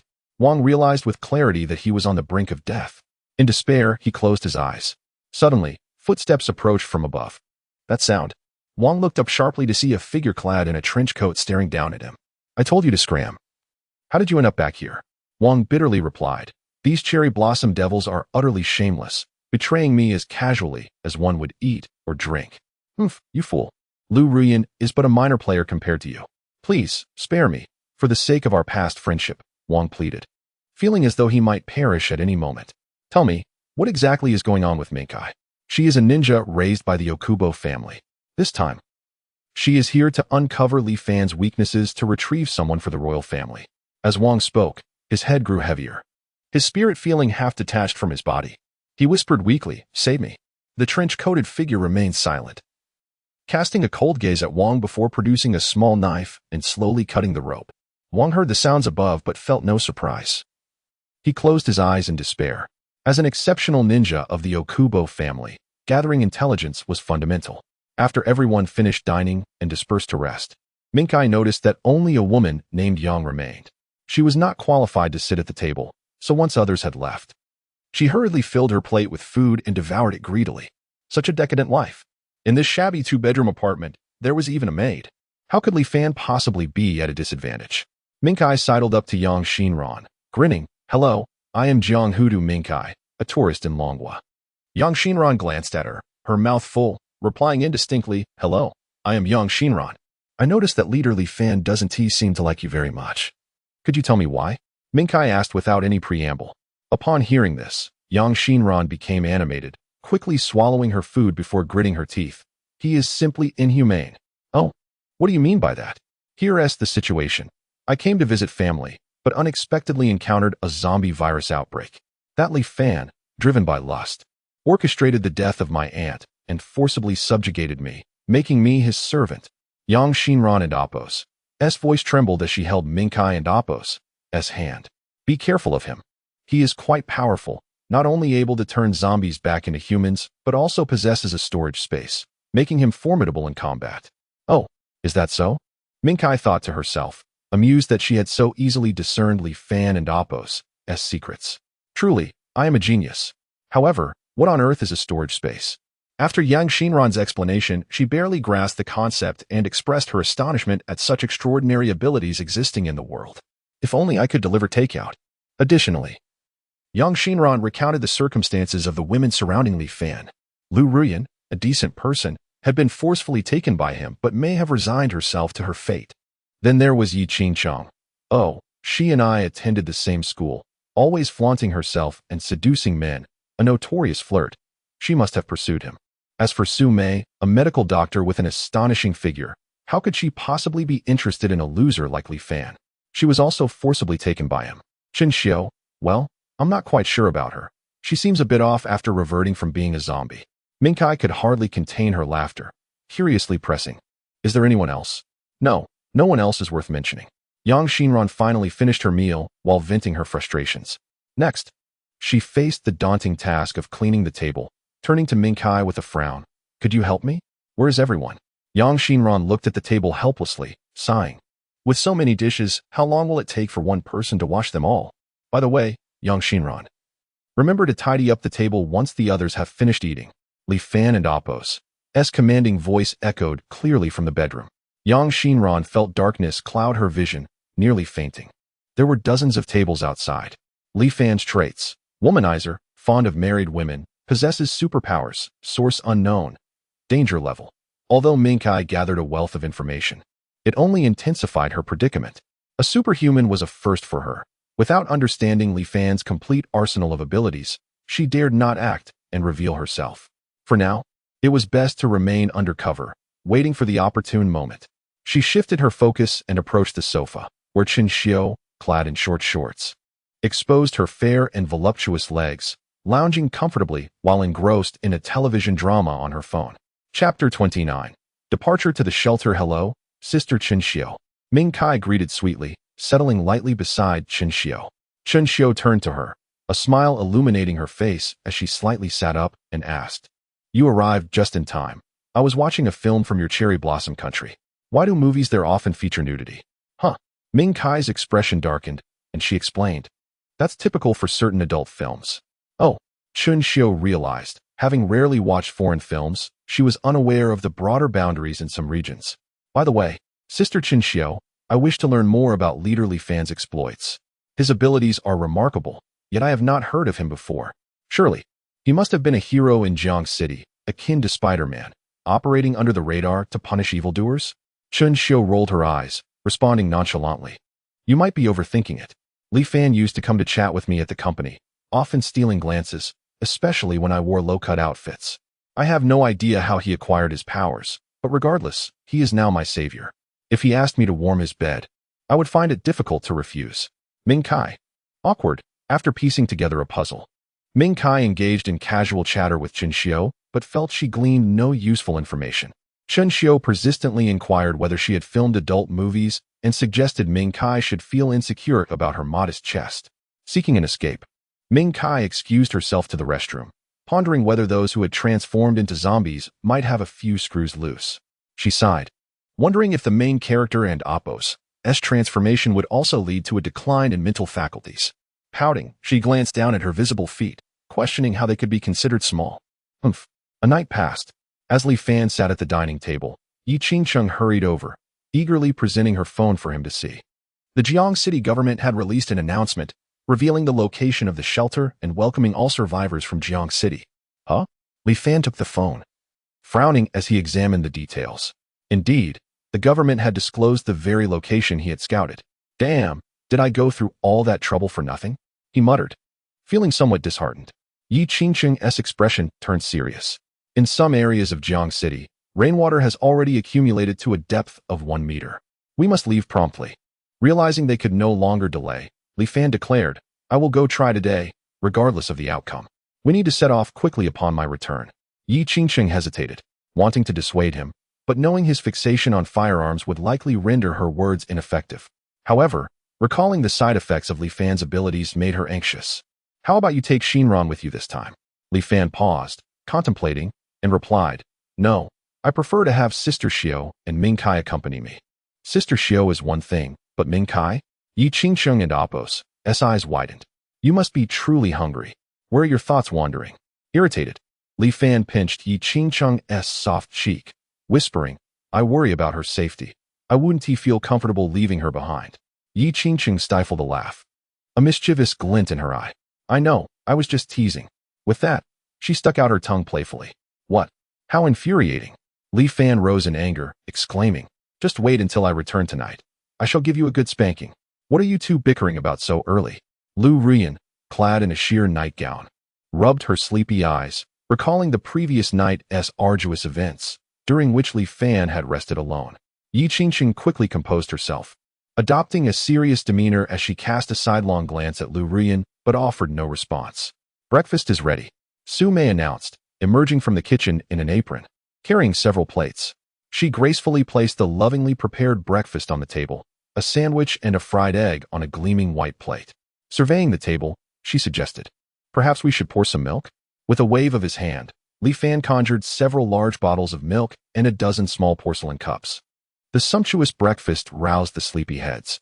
Yang Xinran, drooling, crawled out from behind the sofa, still in her pajamas, and wandered over in a daze. Li Fan shot her a sidelong glance, noting her pink t-shirt and shorts, her long legs strikingly attractive. Impressive. The master is up, yet the maid remains asleep, he quipped. Yang Xinran halted, recalling her role, and, feeling guilty, clutched her flat stomach, lamenting, I washed all the dishes last night. Hundreds of them. I'm utterly exhausted. Still making excuses? Li Fan frowned, slamming his hand on the table. Startled, Yang Xinran nearly fell to her knees, trembling. She fidgeted, twisting her shirt's hem, uncertain of how to respond. Lu Ruyan intervened. Enough? Xinran truly worked hard last night. You should show some understanding. Li Fan retorted. Then you and she can share the dishwashing duties from now on. Rising in irritation, he called for Chen Xiao and Ming Kai to join him. Chen Xiao swiftly consumed her sandwich before hurrying to follow, while Ming Kai regarded this as an excellent opportunity, excitedly trailing behind. The atmosphere in the room grew tense, silence falling like a heavy curtain. Lu Ruyan shook her head, somewhat resigned, and gently said to Yang Xinran, Come sit. You must be famished.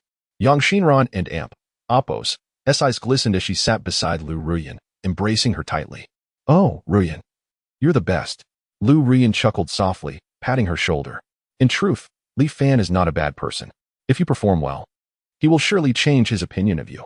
Yi Qingcheng had intended to mock Yang Xinran but was interrupted by her phone's incessant notifications. It was a Wechat call from Du Li, her subordinate. Yi Qingcheng furrowed her brows, moving to the window to answer. Hello? What is it? On the other end, Du Li sounded apologetic. Deputy Leader, I'm sorry to disturb you, but this morning, my team discovered that the rope suspending Wang Gu has snapped, and he has fallen. Upon inspection, we can confirm he is dead.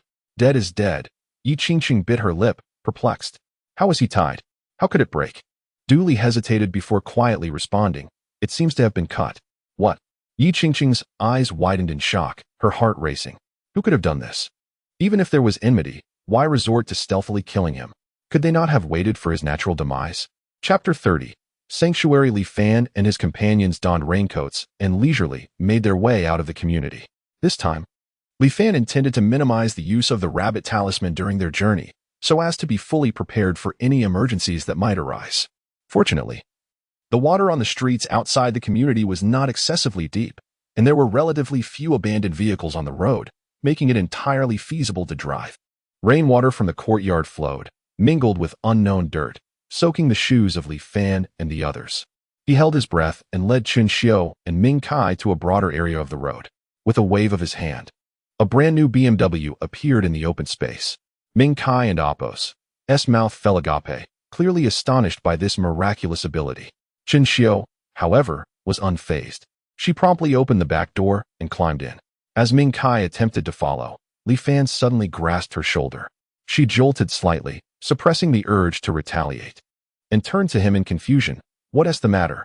Can you drive?" Ming Kai nodded. Driving was a fundamental skill that every proficient ninja mastered. "Then you go," Li Fan said, placing the keys in her hand with a grin before slipping into the back seat alongside Chun Xiu. Inside the car, Chun Xiu and Apos' voice rose in discontent. "Hey, where are you touching?" "My apologies, it's a bit dark in here.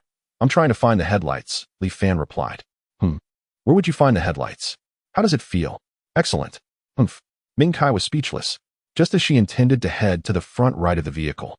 She remembered that in Longhua, cars were left-hand drive, and cursed under her breath. "Virum." She pressed the accelerator to the floor. The powerful BMW surged forward with a whoosh.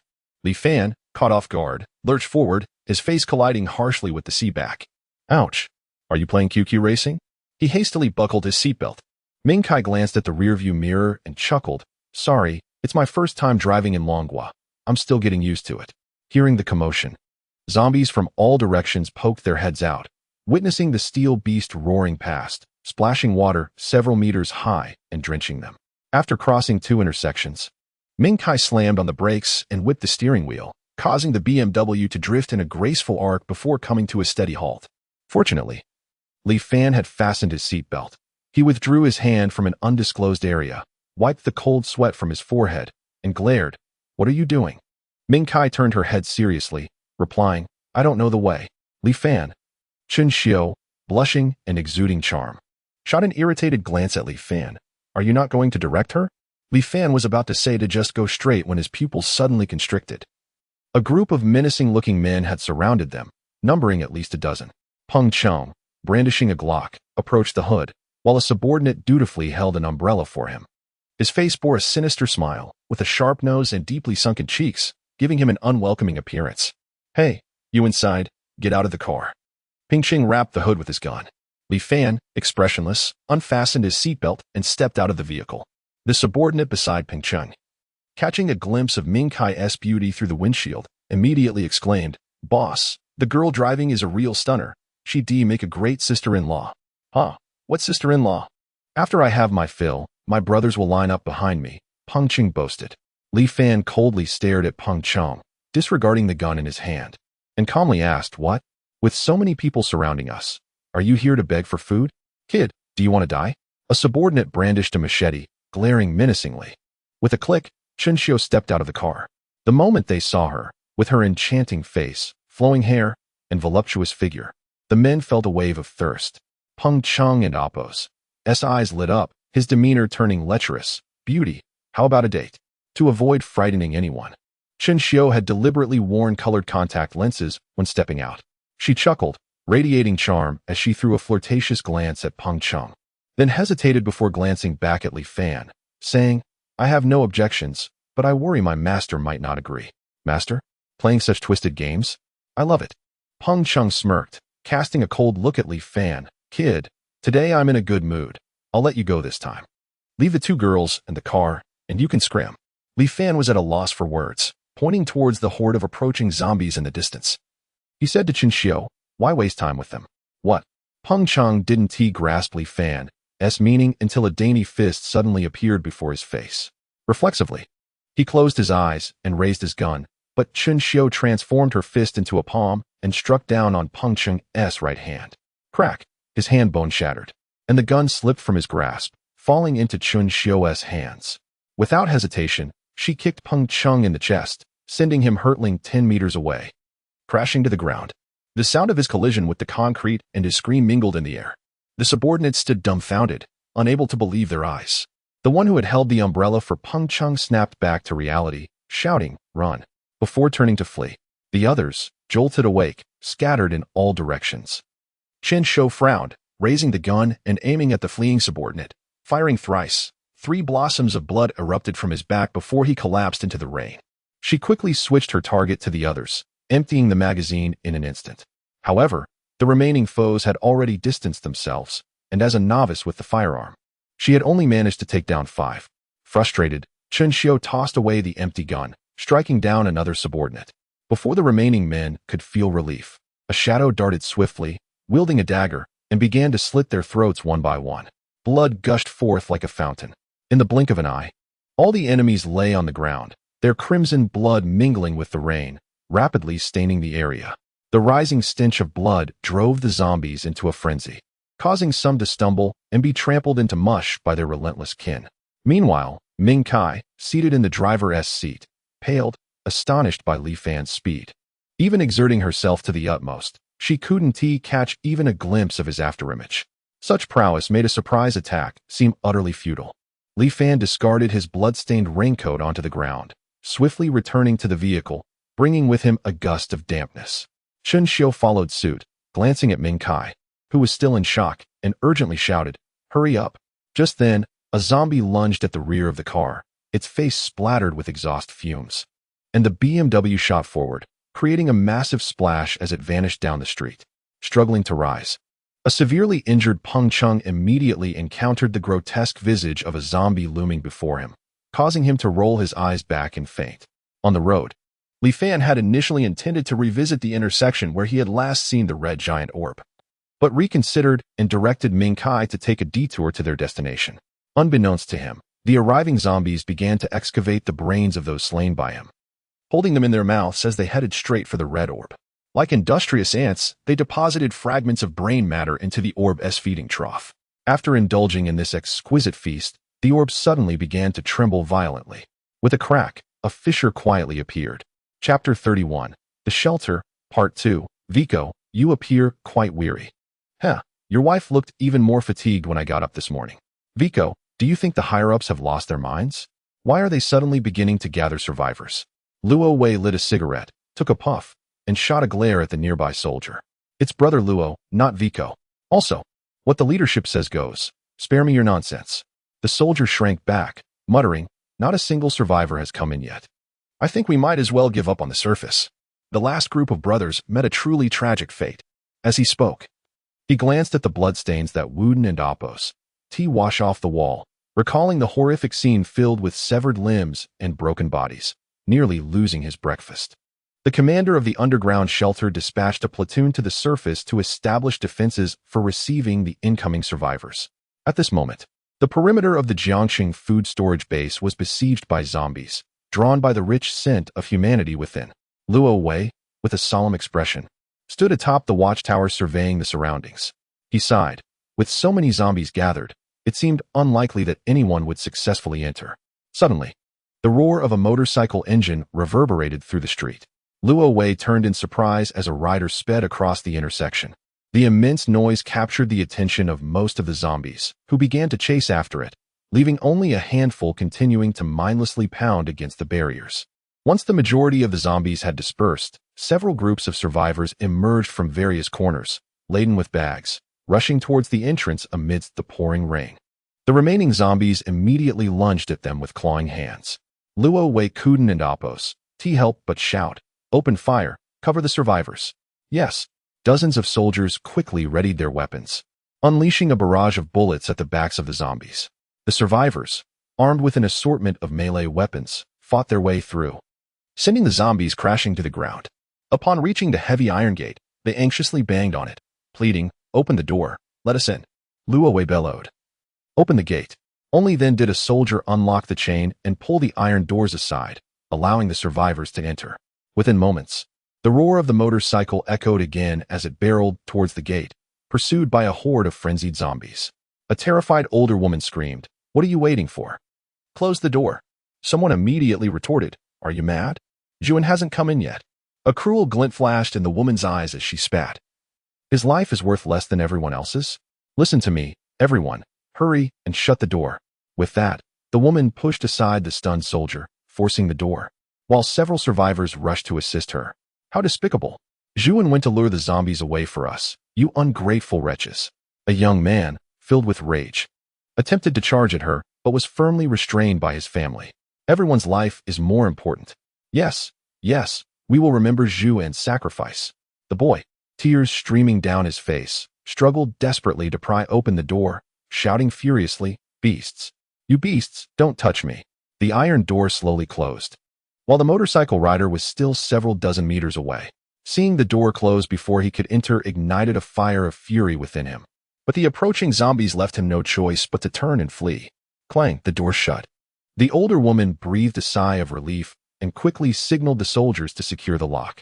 She cast a triumphant gaze at Juan's receding figure and spat. That detestable brat, thinking he is so capable yet refusing to follow orders.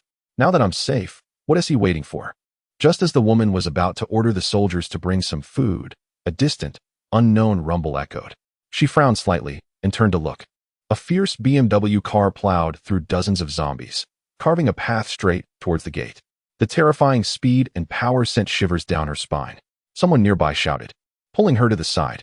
Then, with a resounding crash, the BMW barreled through the still unlocked iron gate, narrowly avoiding the crowd, and skidded to a halt after a daring drift.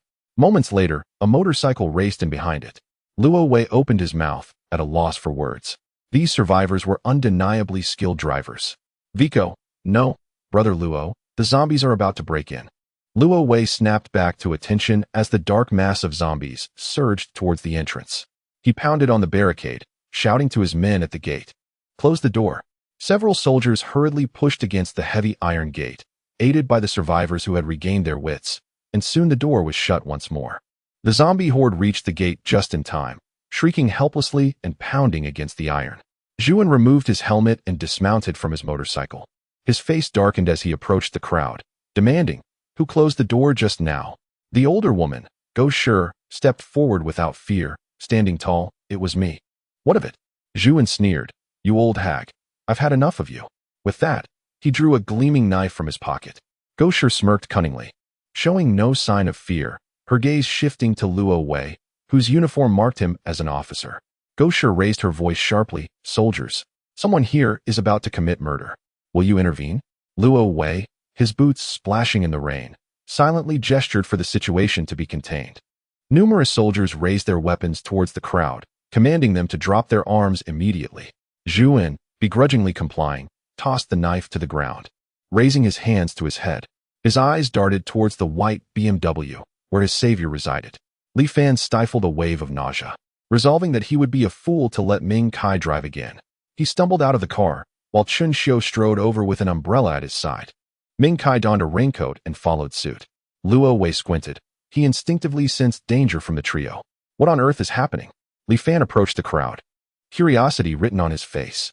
A soldier trained his weapon on Li Fan, sternly commanding, "Drop your weapon, hands on your head." Li Fan glanced at his empty hands and, with a gentle tone, replied, "We're all on the same side. No need for hostility. Lu Xingchen from the government is my relative." Lu Xingchen was the husband of Du Li, who was his goddaughter. Wasn't he that family? Upon hearing Lu Xingchen's name, the soldier appeared slightly taken aback, casting a questioning look at Luo Wei. Luo Wei and Apos' face twitched as he darkly stated, "There are orders from above, regardless of identity. Everyone must undergo a thorough inspection before being allowed into the shelter." He pointed towards several large tents in the distance. "Form a line over there. Everyone must strip for inspection."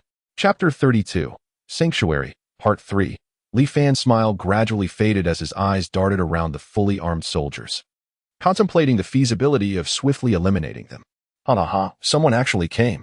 A booming laugh echoed from a distance, drawing everyone's attention to a tall, handsome man striding forward, accompanied by an umbrella-wielding henchman. Upon seeing the newcomer, Aunt Go Sure and Amp Apos' face lit up with unrestrained joy. She hurriedly ran over, exclaiming, "Young Master Jiang." It and Amp Apos' "You. Do you remember me?" Jiang Xuanhuan shot her a disdainful glance and retorted, "Where did this old hag come from? Get lost." Unfazed by the insult, Go Shi awkwardly chuckled. Hee hee, I'm Go Shi, the madam of Tianshang Rinjian. Young Master Jiang, you were here last month and ordered an unwrapped student girl. Jiang Xuanhuan frowned slightly, and his henchman instantly drew a pistol, aiming it at Go Shi while cursing, old biting. How dare you slander young Master Jiang? You must be tired of living. Go Shi's bravado faltered, and she raised her hands, stepping back with a trembling voice. Ah, no, no, I mistook you for someone else. With that, she turned and fled in embarrassment. The crowd began to murmur, who is this person? Jiang Xuanhuan's eyes gleamed. He reveled in others asking about his identity. With his hands on his hips, he smugly commanded his henchmen, tell these bumpkins who I am. The henchman recited proudly and fluently. This esteemed gentleman beside me is Jiang Xuanhuan, the son of the mayor of Jiang City. Gifted and talented, he is commonly referred to as young Master Jiang. Suddenly, a voice broke through the crowd and Appo's silence with laughter. Jiang Xuanhuan and Appo's expression darkened. Who laughed? Li Fan stepped forward calmly, replying, it was your father who laughed. Seeing Li Fan and Appo's boldness, Jiang Xuanhuan and Appo's henchman wasted no time in aiming his gun at him and pulling the trigger. Bang! A puff of white smoke erupted from the gun's muzzle. The henchman stared in shock at the barrel pointing back at himself, unable to comprehend. Dead? How could it be me? A gaping wound appeared on his forehead, and he collapsed to the ground. Jiang Xuanhuan's jaw dropped in astonishment. He stared wide-eyed at Luo Wei, shouting, kill this person. Luo Wei was equally bewildered, having expected the arrogant young man to be shot down, only to witness the henchman's demise instead. WTF, what just happened? Li Fan wore a faint smile, mocking, how careless of you to shoot yourself in the head. Chun Xiu stifled a laugh, realizing the tension had caused a fatal mistake. Ming Kai was drenched in cold sweat, astonished by the speed of it all. At 20, having become a nin, she thought herself exceptional, only to discover the outside world was far more treacherous. Luo Commander, can you not hear? I order you as your superior. Jiang Xuanhuan screamed in madness. Yet Luo Wei remained unmoved, contemplating the risk of also blowing his own head off. He turned to Li Fan, hesitantly saying, handsome guy, let's all calm down and talk this over. Brother Wei, a soldier beside Luo Wei tugged nervously at his sleeve. Enough of this. Luo Wei snapped. Brother Wei, the soldier whimpered again, his voice quaking. Luo Wei's irritation flared as he cursed. What now? The soldier shakily pointed toward the iron gate. Following his gaze, Luo Wei froze in shock. A massive, towering zombie, over 2 meters tall, was making its way through the pile of corpses toward the iron gate, its body resembling an iron tower, head wrapped in bandages. With muscular bulk that demanded respect, panic spread through the crowd as they recoiled in terror. Li Fan's penetrating gaze swept through the horde of corpses, sensing several formidable presences.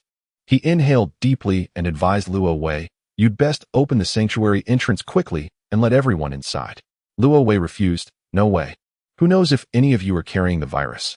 Li Fan shook his head and ceased further discussion. He turned to Jiang Xuanhuan, who was attempting to sneak away unnoticed, a smile creeping onto his lips. Quickly, leave a few people to watch them. Everyone else, take your positions and prepare for battle. Luo Wei commanded calmly while returning to the watchtower. Before all the soldiers could settle into their posts, the colossal zombie had gripped the iron gate's solid frames. And with a thunderous noise, it flexed its biceps, straining as the gate trembled with cracking sounds. Open fire. Realizing the precariousness of the situation, Luo Wei raised a submachine gun and squeezed the trigger firmly. In an instant, countless bullets rained down on the giant zombie, but most merely left white marks on its skin. Undeterred, it continued to tear at the iron gate. With each shot, Luo Wei felt a growing weight in his heart, a chill creeping up his spine, and perspiration forming on his brow. A trembling soldier timidly suggested, Brother Luo, perhaps we should retreat? Just then, a thunderous crash resounded as the iron gate's hinges began to splinter, signaling an imminent breach.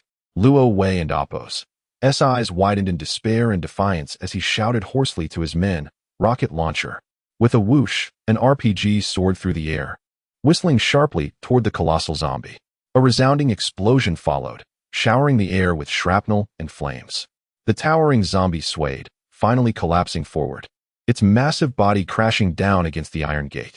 The zombies behind it, having waited eagerly, surged forward, clamoring over its fallen form. Soldiers, without waiting for Luo Wei's command, hastily pulled the pins from all their grenades and hurled them into the fray. Boom, boom, boom. The confined space erupted in fire and dust. The survivors, terrified, began to flee inside. Gosher yanked a heavily burdened companion to the ground, hoping to delay them for a few moments before sprinting ahead. At that moment, a glint of cold steel flashed as Zhuan pounced on her, ruthlessly stabbing into her abdomen, withdrawing and stabbing again, relentlessly until her belly was a bloody mess, rendering her motionless. Zhuan, bloodied and fierce, spat at her. Dog thing, dying like this is too merciful for you. Gosher coughed up blood. Her gaze filled with venom as she stared at Zhuan. Go and go. A young man rushed over, pulling Zhuan and Appo's sleeve as they joined the chaos of fleeing survivors. Chapter 33. The Sanctuary, Part 4. Captain Wei, we must retreat. A soldier pleaded, his voice trembling with desperation. With unwavering composure, Luo Wei continued to fire his weapon, skillfully dispatching several zombies with precise shots to their heads. You go ahead. I will hold them off, he instructed calmly. If you don't leave, then I will be branded a coward. The soldier's instinctive reluctance to abandon his comrade surged within him. Thoughts of his recently wedded wife in the sanctuary flooded his mind, and tears blurred his vision as he raised his rifle, shouting fiercely, Damn zombies, perish. The bullets sliced through the rain, piercing the skulls of the undead and leaving gaping black holes in their wake. Hundreds of zombies fell beneath the storm of gunfire. Amid the horde, one zombie halted, lifting its gaze toward the watchtower, only to vanish in an instant. In the blink of an eye, it lunged at Luo Wei, its claws rending his body as easily as cutting through paper. Jiang Xuanhuan rushed breathlessly into the main building, glancing back to ensure no one followed before he sighed in relief. Regrettably, he pondered why he had felt the need to show off. Fortunately, he had only lost a subordinate. Slowing his pace, he turned right into a corridor, where he spotted two soldiers guarding a door at the end. Feigning nonchalance, Jiang Xuanhuan walked past them steadily. One soldier immediately exclaimed, Advisor Jiang, you've returned from inspection. With all the gunfire and explosions outside, I feared for your safety. By the way, what about your attendant? Jiang Xuanhuan cleared his throat. I left him outside to assist Captain Luo. You two stay vigilant here. If anyone or any zombies breach the entrance, shoot without hesitation, understood? The two soldiers exchanged puzzled glances before nodding. Yes, sir. Jiang Xuanhuan nodded approvingly, patting one soldier on the shoulder before pushing open the door to the inner room. Inside lay the passage to the sanctuary. However, as he stepped inside, a startled voice echoed, Who are you? Before the soldiers could raise their weapons, Li Fan kicked them inside, crashing through the wooden door and sending them sprawling on the floor, groaning in pain. Cold sweat poured down Jiang Xuanhuan's brow as he took 2 steps back, his face pale and trembling. Why you? Don't come any closer. Do you know who my father is? Li Fan entered with Chun Xiu and Ming Kai, casually surveying the room's furnishings as he replied, You should ask your mother who your father is. Am I your father? His gaze lingered on a floorboard beside a bunk bed, and he smiled faintly. With a thud, Jiang Xuanhuan dropped to his knees, bowing deeply. Father, spare my life. Li Fan stared, momentarily stunned, before slowly responding, This is quite beneath you, considering your lavish family background. Tears streamed down Jiang Xuanhuan's handsome face as he sniffled, wiping his eyes. Oh, father, I am but a worthless sycophant. The true heir of our family is my sister. Just let me go, otherwise, our lineage will end. Li Fan, exasperated, retorted, You dog of a son, open the door first. The zombies are coming. Right away, Jiang Xuanhuan turned, a flicker of hatred in his eyes as he approached the wall, prying open a panel to reveal a keypad. He swiftly entered the code. Click, click, click, mechanisms whirred, and a floor panel began to slide open, revealing a staircase leading down. Li Fan fixed a stern gaze on Jiang Xuanhuan. Let's go. What are you waiting for? Jiang Xuanhuan smiled ingratiatingly, rubbing his hands together. Of course, I will lead the way for you. The group descended the staircase, traveling several meters until Jiang Xuanhuan manipulated a screen to seal the entrance. The underground chamber was bright, with pristine white walls and fresh air. After walking over 50 meters, they finally arrived at a larger space. Jiang Xuanhuan halted, expressing his concern. There are soldiers stationed ahead. Without Captain Luo's credentials, it may not be wise to proceed recklessly.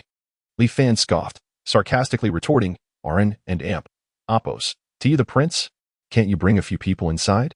Jiang Xuanhuan offered an awkward smile. Well, the new arrivals are managed by Lu Xingchen from the city government, and I can and oppose. T really speak to him. Lu Xingchen? Li Fan chuckled. How fortuitous. He clapped his hands and commanded, no worries, just lead the way. Chun Xiu winced, rubbing her bottom, and irritably pinched Li Fan's waist. Li Fan feigned a menacing gesture, prompting Chun Xiu to instinctively retreat. Ming Kai stifled a laugh, but soon found herself on the receiving end of a swift move, leaving her blushing and flustered as she glanced at Li Fan, who shot her a cheeky grin before striding ahead. How infuriating! Ming Kai stamped her foot, flustered by the humiliation. The four of them boldly emerged from the corridor, arriving at the entrance of the sanctuary. A dozen armed guards stood watch, and upon seeing Jiang Xuanhuan at the forefront, they relaxed, curiosity piqued by the presence of Li Fan and his companions. Jiang Xuanhuan, cautious not to reveal too much, stated earnestly, "These are my friends, and I need to take them inside." The guard captain smiled and blocked Jiang Xuanhuan's advance, expressing his dilemma. Advisor Jiang.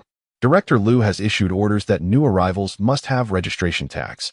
This, Jiang Xuanhuan glared, shouting, whose orders carry more weight, his or mine? Please, do not put me in a difficult position. Seeing the guard and Oppo's unyielding demeanor, Jiang Xuanhuan turned to Li Fan, seeking insight into his plan. Li Fan gave him a knowing look, stepping forward confidently. Do you have Lu Xingchen's contact information? I can speak with him directly. Fortunately, Jiang Xuanhuan's presence made the guard captain amenable. He retrieved his radio, tuning it to a specific channel and calling out several times. Hello, this is Lu Xingchen. What is the matter? Director Liu, Advisor Jiang has brought in several individuals without registration tags. One of them claims to know you and wishes to speak. After a moment of silence, Lu Xingchen instructed, hand the radio to him. The captain passed the radio to Li Fan, who stepped aside. Hey, Lu Xingchen, right? I have your wife and child. Silence fell heavily on the other end for a prolonged moment. Eventually, Lu Xingchen's voice trembled with concern. What do you want? First, let us in, and I will discuss matters with you privately. Rest assured, they are safe for now, but if I am not back by tomorrow, well, who knows what my people might do? Understood. You can return the radio now. Li Fan walked back, tossing the radio to the captain. The captain leaned in, listened intently, and with a startled expression, nodded in agreement. Yes, Director Liu. After turning off the radio, the captain coldly commanded, let them through. Chapter 34, Sanctuary, Part 5. Seated comfortably in his office, Li Fan leisurely propped his feet on the liver-colored desk, exuding an air of relaxation. Ming Kai stood behind him, her gaze fixed on the nape of Li Fan's neck, contemplating the likelihood of successfully killing him should she choose to act. A shiver ran down Li Fan's spine. Why did his neck suddenly feel so cold? At that moment, Chun Xiu pushed the door open, her face flushed. Recalling how Li Fan had insisted she accompany him to the restroom, that insufferable man. Soon, the sound of hurried footsteps echoed outside the door. A middle-aged man in a tailored suit strode in, apologizing as he entered. I'm terribly sorry to keep you all waiting. I've been swamped with official duties. Li Fan expressed his discontent. I heard from Du Li that you still work at the government office. Are you incapable of managing your tasks? We and Oppos, V been here for quite a while without even a cup of tea. Lu Xingchen and Oppos.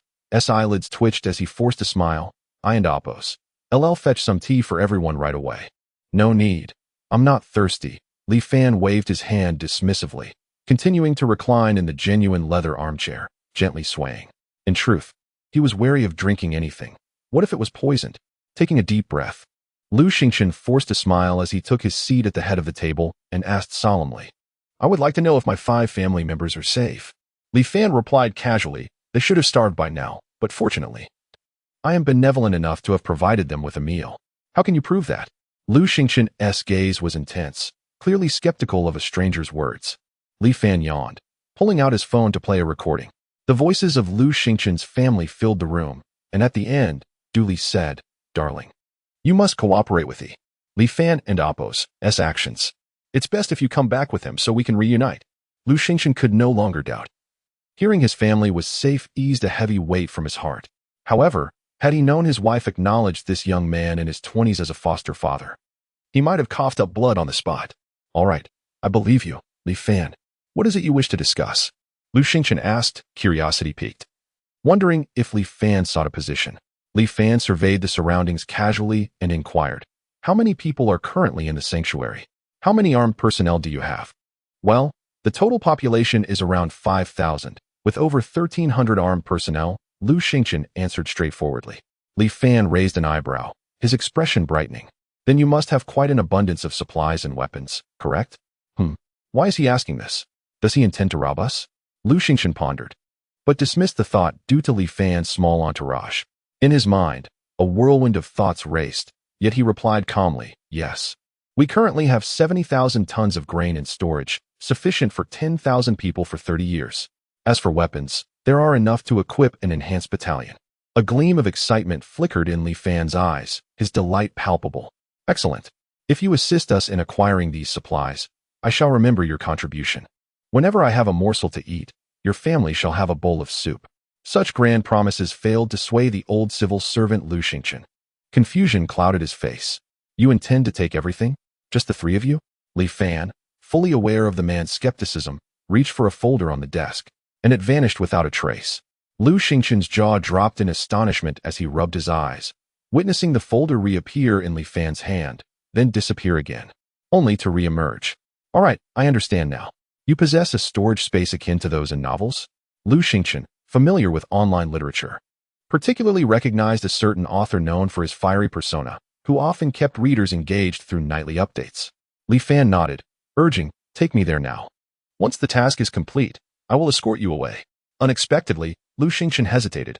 But if we take all the weapons and food, what will happen to the remaining people? Li Fan retorted curtly, I certainly won't be so ruthless.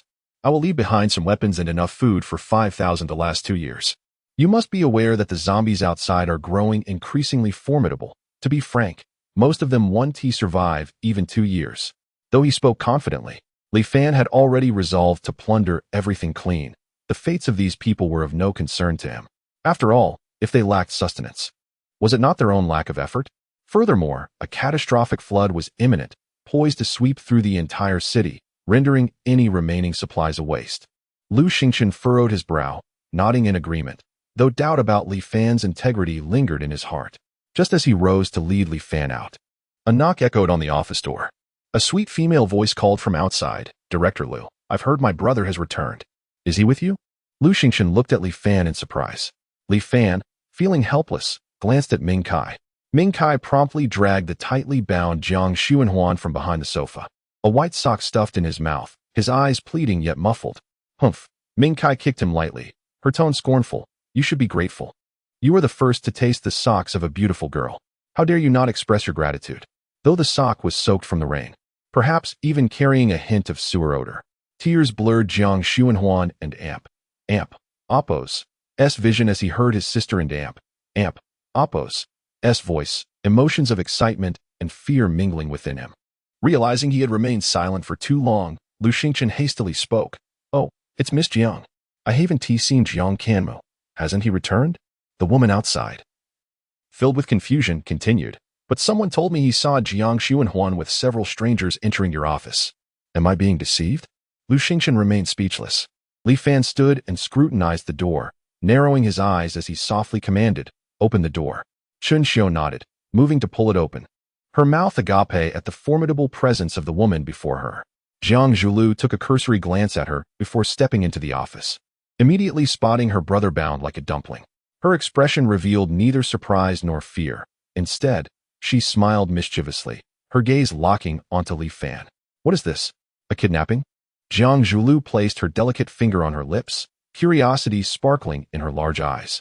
Ming Kai shot a glance at Jiang Zhulu's chest, then at her own.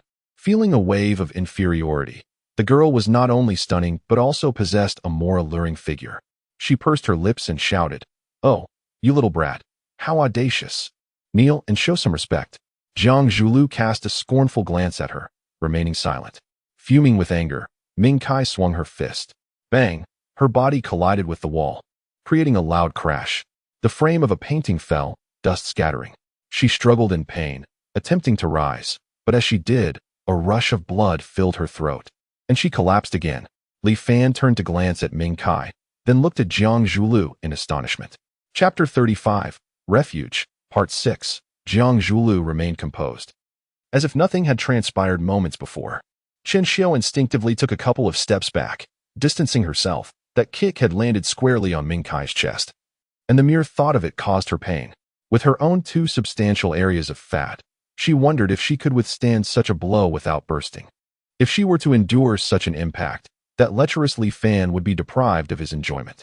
Li Fan reassured, "It's fine. As long as you're not dead, I can heal you." Seeing her companion subdued, Jiang Zhulu felt a sense of satisfaction. She lowered her gaze to retrieve the sock she had used to gag Jiang Xuanhuan. The strange taste lingered in Jiang Xuanhuan and Apo's mouth, and with pupils constricting, he shouted, "Sister, be careful." In a flash, Li Fan's body surged forward like an arrow released from its bow, launching a swift and stealthy attack. His hand moved with uncanny speed toward Jiang Zhulio's neck, delivering a strike as quick as lightning. Although Jiang Zhulio's reflexes were commendable, the suddenness of Li Fan's assault caught her off guard. Her muscles had yet to fully tense, and she absorbed the blow with her arm. Li Fan offered her no respite. Immediately following was a low, sweeping kick that sent Jiang Zhulu reeling backward. She lightly tapped the wall with the tips of her toes, propelling herself forward, her fists and feet striking like a tempest, each attack brimming with formidable force. Despite his initial advantage, Li Fan quickly realized he had fallen into a defensive position, taking several punches from Jiang Zhulu. Confidence sparkled in Jiang Zhulu and Apo's eyes. She seemed to anticipate Li Fan and Apo's every move. Gritting his teeth, Li Fan had no choice but to unleash his full power, seizing the opportunity amidst their clash. He also took a moment to heal himself, activating his rabbit talisman to its fullest speed. Now he could enhance his velocity by 20 times. The rapid and ferocious exchange between the two was mesmerizing to Qin Xiao, who found herself unable to seize any moment to intervene. Although Jiang Zhulu's attacks were swift and powerful, Li Fan moved like a phantom, evading her every strike. As fatigue began to set in for Jiang Zhulu, her breath grew labored, and her rhythm faltered. Sensing an opening, Li Fan and Apo's speed reached its zenith. His body exploded forth like a spring, delivering a rapid sidekick that struck Jiang Zhulu and Apo's waist. The force was overwhelming, and she lost her balance, unable to react in time. The kick propelled her several steps back, crashing heavily against the wall. Li Fan followed up with a swift hook. Though Jiang Zhulu attempted to block, Li Fan's velocity rendered her defense ineffective. The hook struck her abdomen, causing her to collapse onto the ground. Lying on the floor, Jiang Zhulu gasped for breath, astonished. You are strong." Li Fan wiped the sweat from his brow and immediately approached the barely conscious Ming Kai, hesitating only a moment before deciding to revive her. He activated the healing talisman. A warm palm rested on Ming Kai's forehead as a soothing energy surged into her body, rapidly mending her injuries. A minute later, Li Fan rose, rubbing his aching abdomen, grimacing in pain. The sounds of their battle had undoubtedly drawn attention. Soon, firm footsteps echoed from outside the door. "Miss, are you all right?" Someone called urgently. Jiang Zhulu clutched her stomach, shouting irritably, "Get lost." Immediately, a cacophony of hurried footsteps ensued outside. Lu Xingqian, having hidden behind a desk, emerged only after the commotion had subsided, his face a mask of despair. It was too late to avoid confrontation with Li Fan now. Li Fan stood up, exhaling a heavy sigh, astonished to see Jiang Zhulu managing to stand, albeit unsteadily, as if she might topple at any moment. Admiration filled Jiang Zhulio's gaze. "What is your name, man?" Li Fan, unafraid to disclose his identity, tousled his hair confidently and replied, "Li Fan." "Li Fan," Jiang Zhulu echoed, her brow furrowing slightly. "What a lackluster name. I wonder which fool came up with it. From this day forth, I shall be Li Fan's woman." She smiled, her eyes narrowing into crescent shapes. "What?" Both Li Fan and Qin Xiao, along with Lu Xingqian, were taken aback. Jiang Zhulu continued earnestly, "Since childhood, I have aspired that whoever can defeat me shall be deemed worthy to be my man. Who would have thought that after consuming several crystals and amplifying my strength several times, I would still not be your match? Ah, no wonder she is so powerful. Turns out she is a wealthy player." Li Fan felt somewhat disheartened, but upon reflection, he realized he might indeed be considered overpowered. "Fortunately, the system is on my side. I doubt I will be banned." Li Fan remained skeptical. This woman did not seem foolish at all. Before he could ponder further, the side effects of the rabbit talisman ignited a fierce fire within him. His skin flushed a deep red. He quickly grabbed Qin Xiao, saying, "Let's go to the restroom.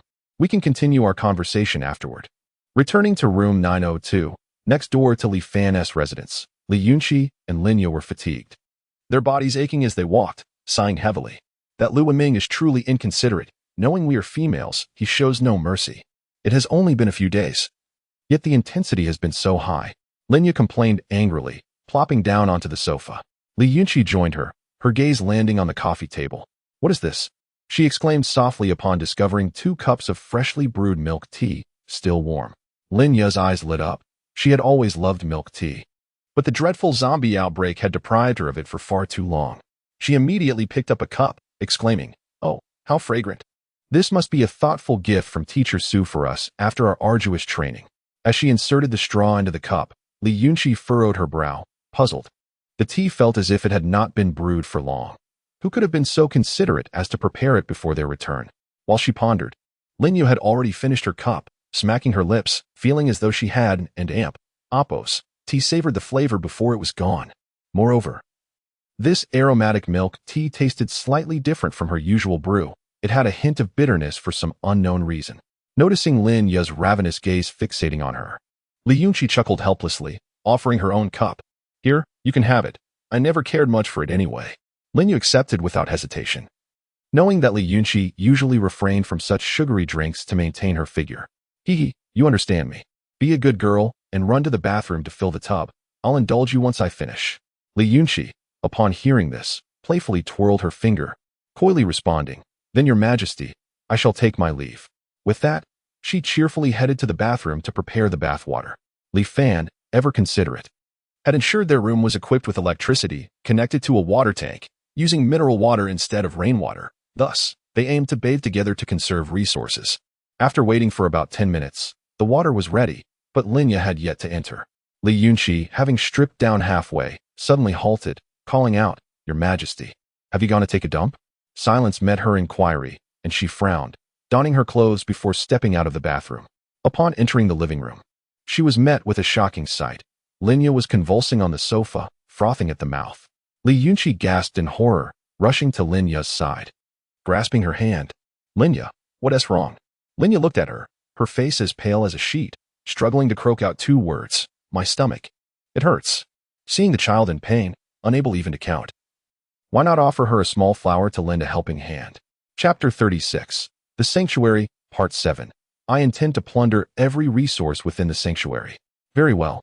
I also wish to seize all the weaponry. Excellent. I plan to eliminate the mayor of the city. The room fell silent. Li Fan raised an eyebrow and inquired, "Why are you not responding?" Jiang Zhulu, deep in thought, pinched her brow and replied, "I am contemplating whether, after disposing of my father, I should also eradicate other relatives at home." "Wait, are you truly disowning your father?" Li Fan felt that the woman might have some issues. Jiang Zhulu shook her head and sighed. "As the mayor, my father neglects his duties. Do you know his true intention behind taking in survivors?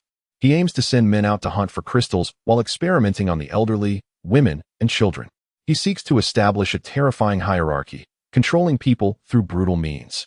Hence, my actions are a righteous act against familial ties." Li Fan blinked, nervously asking, "If I were to do the same in the future, would you seek to eliminate me as well?" "Certainly not. With my support, even if we proceed with such actions, it would be for the greater good." Jiang Zhuliu's eyes sparkled with confidence. "By the way, how do you intend to kill Jiang Lianqing?" She appeared eager for the task. Jiang Lianqing was the name of the mayor. Li Fan rubbed his forehead, awkwardly stating, "Actually, I hold no grudge against the mayor. There is no need to kill him." "Is that so?" Jiang Zhulu displayed a look of regret. "What are you regretting?" Li Fan was unaware that Jiang Zhulu had long harbored disdain for Jiang Lianqing. Since childhood, he had been preoccupied with work, leaving little time for his children, resulting in Jiang Zhulu feeling little affection for him. After her mother's passing, Jiang Lianqing's indiscretions became more apparent, leading Jiang Zhulu to suspect that her mother's death might be connected to him. Despite an extensive investigation yielding no evidence for Jiang Zhulu, mere suspicion sufficed. Had it not been for the numerous social connections that Jiang Lianqing maintained for the family, she would have sent him to his demise long ago. In Jiang Zhuliu's eyes, there were no acts of kindness or malice, only actions that served her interests.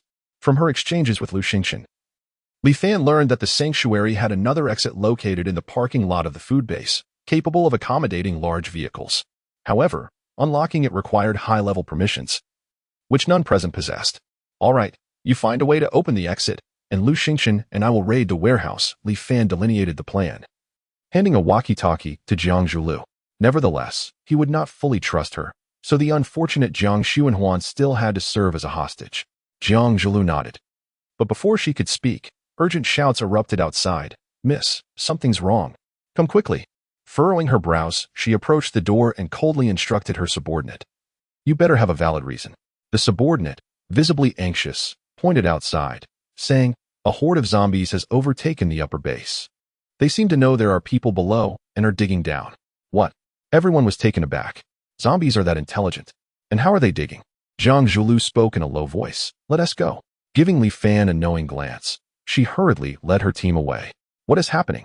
Lu Xingqian, drenched in sweat, fretted over the chaotic turn of events. "What should we do now?" Chen Xiu asked. "We proceed according to plan." Li Fan nudged Lu Xingqian. "Lead the way." The alarm blared within the sanctuary, signaling a severe crisis, prompting many to rush out, inquiring about the situation as if the sky were falling. Lu Xingqian, along with Li Fan and the others, blended into the fray, traversing several long corridors until they reached a heavily guarded entrance. "Who goes there?" The guard aimed his weapon, but upon recognizing Lu Xingqian's face, he maintained his vigilance, perplexed. "Director Lu, what brings you here?" Lu Xingqian replied gravely. "The zombie horde is on the verge of breaching. Orders from above command you to assist in defense. Do you have a dispatch order?" The guard questioned. Lu Xingqian awkwardly glanced at Li Fan. Li Fan shrugged. Wearing an expression of amp, oppos, "I don't wish to contribute to further bloodshed," and amp, oppos. In an instant, he darted forward like a streak of lightning. The fully armed guards barely had time to react before Li Fan, with a ghostly swiftness, closed the distance. Their eyes roamed, trying to catch a glimpse of him. But it was too late. Li Fan's hands moved like phantoms, each swing claiming a guard's life. His motions were swift and precise, devoid of any unnecessary gestures. Gunfire was nearly non-existent, with only the occasional muffled groan echoing through the empty corridor. One by one, the guards fell, not even managing to graze the hem of Li Fan's clothing. By the time the last guard collapsed, Li Fan had returned to Lu Xingqian's side, as though nothing had transpired. His expression remained calm, as if he had merely engaged in a simple morning exercise. Lu Xingqian, already desensitized, hoarsely said, "Let us move." He ventured deeper, where several massive warehouses stood, the last one housing an array of weaponry, while tanks and armored vehicles were stored in the underground parking lot. Upon entering a password into the intelligent lock, the colossal iron door, towering several meters high, slowly opened inward. Li Fan led the group inside.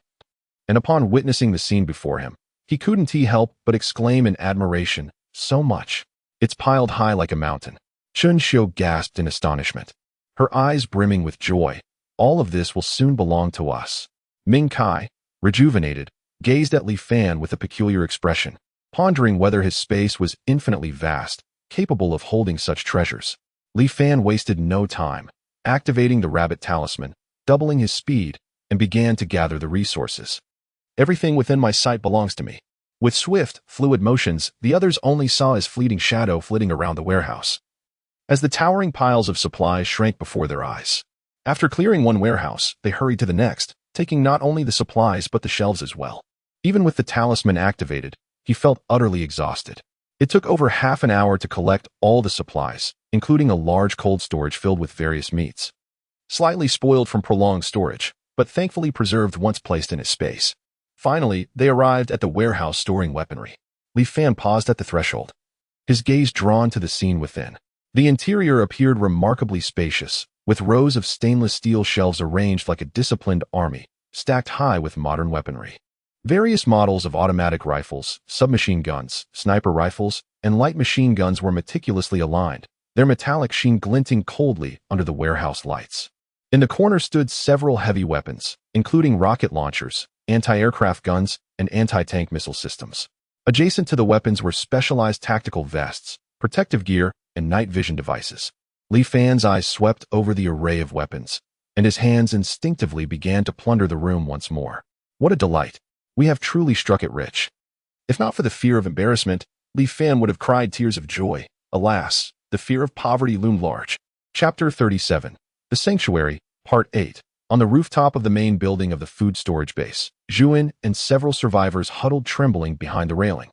The iron door leading to the terrace resounding with incessant thuds, while below lay a veritable sea of corpses. An endless horde of zombies pressed against the area, and a few towering, mutated zombies clawed at the concrete ground, digging into the earth with a singular purpose. Zhuan peered through the gaps in the railing and quickly turned away, his body shaking uncontrollably, his heart pounding like a drum in a frenzy. Damn it! I should never have come to this sanctuary, he muttered in regret. And go, what is that? A trembling voice came from the boy beside him.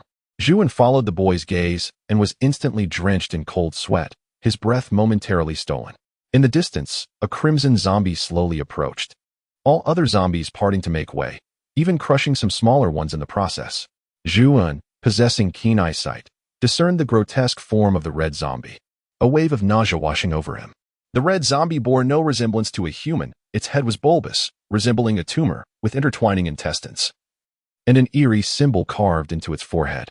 Its body was of ordinary size, yet it possessed 4 arms and 4 legs, its repulsive skin a vibrant shade of red, marred with greenish veins. The giant zombies sensed the arrival of the red creature and worked even harder, rapidly approaching the ceiling of the underground sanctuary. The entire refuge began to tremble, the sound echoing ominously, instilling fear in the hearts of the survivors within. Jiang Lianqing presided over the command hall, surrounded by anxious and panicked members of the sanctuary. Mayor, what should we do? Shouldn't we flee? One voice suggested. Fool, the outside is completely surrounded. Where would you run? Jiang Lianqing snapped, irritation boiling within him. Silence. Get out of here. A flamboyantly dressed woman interjected. Jiang Lianqing, I am your 3rd sister-in-law, and I command you to send a helicopter for me and my daughter at once. Just then, the ceiling shook again, dust raining down. Jiang Lianqing shot her a cold glance, drawing his pistol and pressing it against her forehead, stating firmly, I said leave. Go ahead, shoot. Kill me, you dog. Just last night, I was in your bed. With a gunshot, the crowd instinctively closed their eyes as warm blood and gore splattered on their faces. A gaping wound appeared on the woman's forehead, and she collapsed, disbelief etched on her face. Jiang Lianqing, consumed by madness, glared around with bloodshot eyes, exuding a murderous aura. All of you get out, he bellowed, firing 2 more shots into the ceiling. The crowd, as if granted a pardon, rushed to escape. A bunch of useless fools. Jiang Lianqing lowered his gun and commanded the stunned officer beside him. Organize the evacuation immediately. Gather personnel for rearguard action. Yes. The officer hesitated, then returned, asking, But, Mayor, our vehicles are limited. We can only accommodate a few hundred people. Forget about the useless ones. Load as many supplies as possible. Jiang Lianqing replied coldly. Understood. The officer rushed out of the hall, his expression shifting as he retrieved a communication device, respectfully dialing a number, Mississippi. Jiang Lianqing returned to his spacious quarters, furnished with all necessities. As he entered, a young woman in a silk nightgown hurried to meet him, her beautiful eyes red and tear-streaked. Cousin, are we doomed? Jiang Lianqing took her cold, delicate hands in his, forcing a smile to reassure her. No. We can fight our way out. Don't worry. What about my mother? Where is she? Jiang Lianqing's gaze flickered. Your 3rd sister-in-law has already boarded the vehicle. We need to hurry and prepare to leave. Okay. Jiang Hanqing replied, hastily heading to the bedroom. At that moment, Jiang Lianqing suddenly slapped his forehead, realizing, where are my son and daughter? Just as he reached for his communicator, the door behind him was kicked open with a loud bang. Instinctively, Jiang Lianqing turned to see his daughter, Jiang Zhulu, striding confidently. Frowning at the broken door, he asked, Zhulu, where's your brother? Call him. I plan to escape in the armored vehicle. With her hands behind her back, Jiang Zhulu and Apos' gaze was piercing, exuding a chilling aura. Jiang Lianqing, can you guess what will happen next? Jiang Lianqing swallowed hard, stepping back as he attempted to maintain composure. Zhulu, don't be impulsive, we can talk this through. I will do whatever you wish. Is that so? Jiang Zhulu smiled, her words slicing like ice. Then I want to borrow your head. Will you give it to me? Jiang Lianqing's expression shifted dramatically as he gritted his teeth. Zhulu, have you lost your mind? I am your father. Jiang Zhulu sighed with a hint of sorrow. I am perpetually ashamed of that. Cousin, I am ready. In the bedroom, Jiang Hanqing emerged, fully dressed and carrying a large bag. Seeing Jiang Zhulu by the entrance, she greeted her with a hint of shyness. Hello, cousin. Jiang Zhulu eyed her with a mocking gaze. taking in her sheer black stockings and the short skirt barely concealing her figure. This attire, claiming to escape, one might think you are off to a brothel. Enough. Jiang Zhulu. What madness is this? My affairs are none of your concern. Jiang Lianqing shouted, his neck flushed with anger, as he beckoned Jiang Hanqing to follow. Let us go. Ignore her. Jiang Hanqing's eyes sparkled with triumph as she provocatively glanced at Jiang Zhulu, gracefully moving towards Jiang Lianqing. With a cold smirk, Jiang Zhulu drew a Desert Eagle, pulling the trigger as Jiang Hanqing and Oppos, as shock registered. The gunshot rang out, and Jiang Hanqing fell, her forehead bursting with blood. Lifeless eyes staring vacantly at the ceiling. Jiang Lianqing trembled violently, mouth agape as he witnessed his daughter's life ebb away, powerless to intervene. With a desperate cry, he lunged at Jiang Zhulu. Bang, bang, bang, bang. Jiang Zhulu swiftly emptied the magazine into her father. Jiang Lianqing, riddled with bullets, collapsed to the ground. His eyes filled with defiance as he glared at Jiang Zhulu before closing them forever. The room fell silent, permeated only by the acrid scent of gunpowder and blood. After a moment of stillness, Jiang Zhulu removed the magazine from her gun and carelessly tossed it aside, replacing it with a fully loaded one. Then aimed at Jiang Lianqing's head, firing several more rounds. Chapter 38, Sanctuary, Part 9, Zombies. Run for your lives. Boom. A colossal female zombie, its maw filled with jagged teeth, let out a terrifying roar as it smashed its fist through the wall. Its massive form collapsed into the corridor, sending clouds of dust swirling into the air. Soldiers swiftly arrived, rifles in hand, their fingers firmly gripping the triggers, ready to engage. The sound of gunfire erupted, thud, thud, thud, while the giant zombie shielded its head with its robust arms and howled, summoning its companions. A massacre was already in motion, unstoppable. At this moment, Li Fan strode confidently into the underground parking garage, accompanied by Chen Xiu and others. The area was bustling with people who were orderly boarding vehicles. Soldiers had already readied tanks and armored vehicles, their engines rumbling ominously. There were over 20 tanks and armored cars here, alongside various civilian vehicles and buses. Jiang Xuanhuan, held captive by Chen Xiu, wished to voice his thoughts about being released, yet found himself incapable of speech, instead mumbling incoherently. Li Fan cast him a sidelong glance and said coolly, Sister Xiu, let Jiang go. With a swift motion, Chen Xiu loosened her grip, causing Jiang to fall face first to the ground, nearly in tears from the pain. Ming Kai pulled her sock from his mouth, disgusted by the saliva-soaked fabric, and tossed it into a nearby trash bin before untying the ropes binding Jiang's feet. His hands remained secured behind him as he awkwardly rose to his knees. Casting a resentful glance at Li Fan, uncertain whether to address him as father or brother-in-law. By what right do you prevent us from boarding? I inform you, Captain Luo Wei is my nephew. In the distance, a commotion erupted at the entrance of a bus. A plump middle-aged woman, accompanied by her family, was being blocked from entry. A soldier, expressionless, stated, You are not on the list. How infuriating. Go fetch Luo Wei. I wish to see if he is so heartless as to abandon his family. Jiang Xuanhuan sighed, glancing towards the chaos, knowing Luo Wei was already lost to them. Li Fan turned to observe the commotion as the sound of hurried footsteps approached. Jiang Zhulu, clad in a leather jacket and helmet, led a contingent of armed personnel behind her, each wielding firearms with palpable menace. Someone's family member pleaded with them, begging to be allowed to escape alongside their loved ones. Yet, the only response they received was the harsh crack of rifle stocks. Those permitted to leave had been meticulously arranged by Jiang Zhulu. Those deemed disobedient or useless were left to face their fate within the sanctuary. Horns blared incessantly, and the ground trembled as the parking lot of the grain storage base above split in two, slowly moving apart. Jiang Zhulu rushed to Li Fan's side, sweat-soaked strands of hair clinging to her forehead. With steely resolve, she pointed to an armored vehicle. Quickly, we must board that one. There is no time to lose. Understood. Li Fan nodded in agreement, following her towards the armored car. Jiang Xuanhuan lagged behind, his legs weak.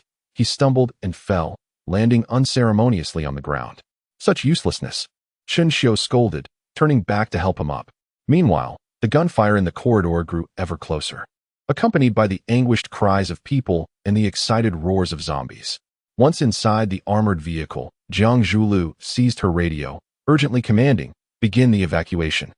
The exit was fully opened, light and rain pouring in. Please save us. At the very least, take my son. A desperate plea echoed from the front as Luo Wei's family blocked their path, kneeling and weeping. Calmly, Jiang Zhulu stood behind the driver and instructed, "Run them over." The driver nodded, accelerating towards them. A horde of zombies charged forth, the fastest among them leaping onto the family, who had no time to scream before their necks were torn apart. The armored vehicle and Oppo's treads crunched ominously over the bodies, the sounds reminiscent of crushing eggs, merging flesh and bone into a gruesome mixture. Li Fan stood beside Jiang Zhulu, his gaze filled with admiration. In this apocalypse, such ruthlessness was necessary. Those who wished to play the saint would do better to end their own lives sooner. A small, driverless car had already sped out the moment the entrance opened, covered in blood, drawing countless zombies eager to feast. Yet, they found nothing to satisfy their hunger. "Miss, the decoy vehicle is in position," Jiang Zhulu commanded without hesitation. Detonated. Boom. The explosion roared like thunder, flames leaping skyward, instantly consuming everything within a radius of several dozen square meters, incinerating the zombies. A massive fireball erupted in the night sky, accompanied by a series of deafening explosions that unleashed a powerful shockwave, sending the surrounding zombie horde flying. The zombies in the underground parking garage were shattered by the explosive sound waves. "Move swiftly." The tank convoy led the charge up the incline, followed closely by buses and armored vehicles. Once the convoy emerged from the underground parking garage, it stretched over a kilometer, with civilian buses nestled safely in the center. However, the zombies soon regrouped and charged at the convoy once more, including formidable advanced zombies, each exhibiting astonishing speed, strength, and resilience.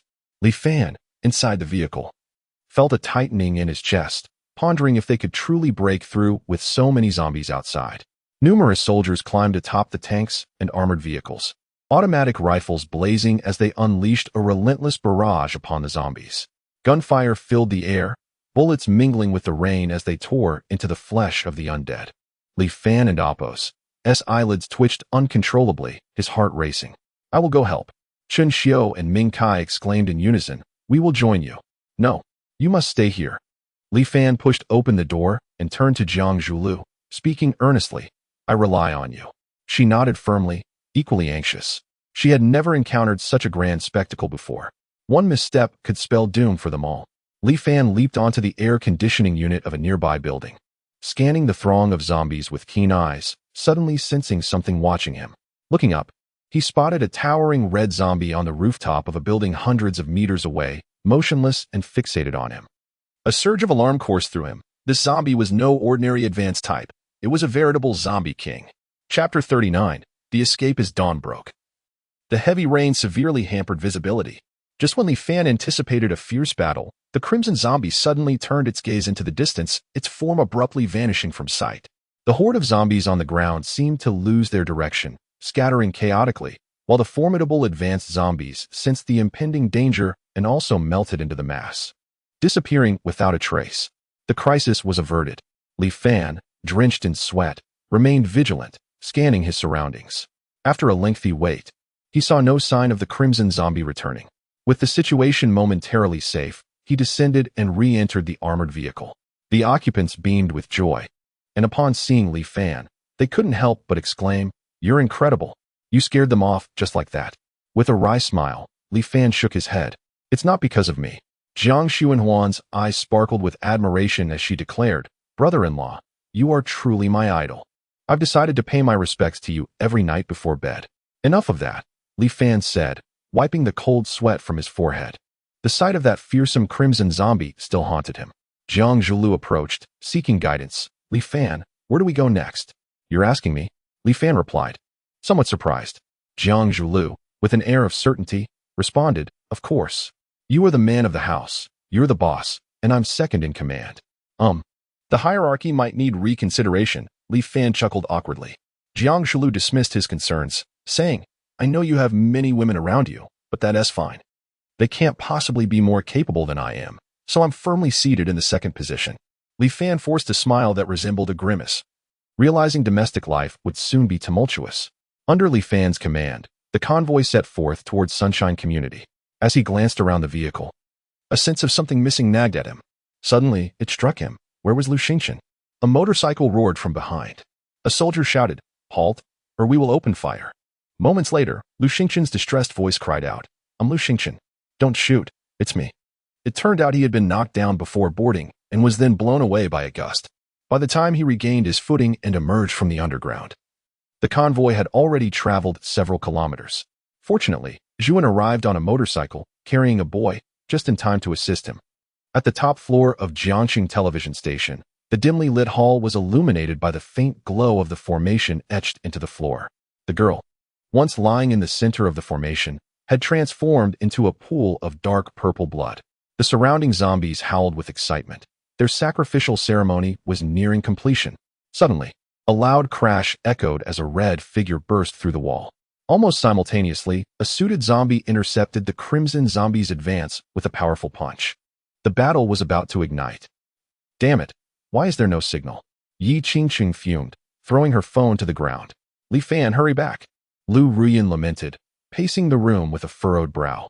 Yang Xinran clung to the sobbing Li Yunqi, unsure of how to console her.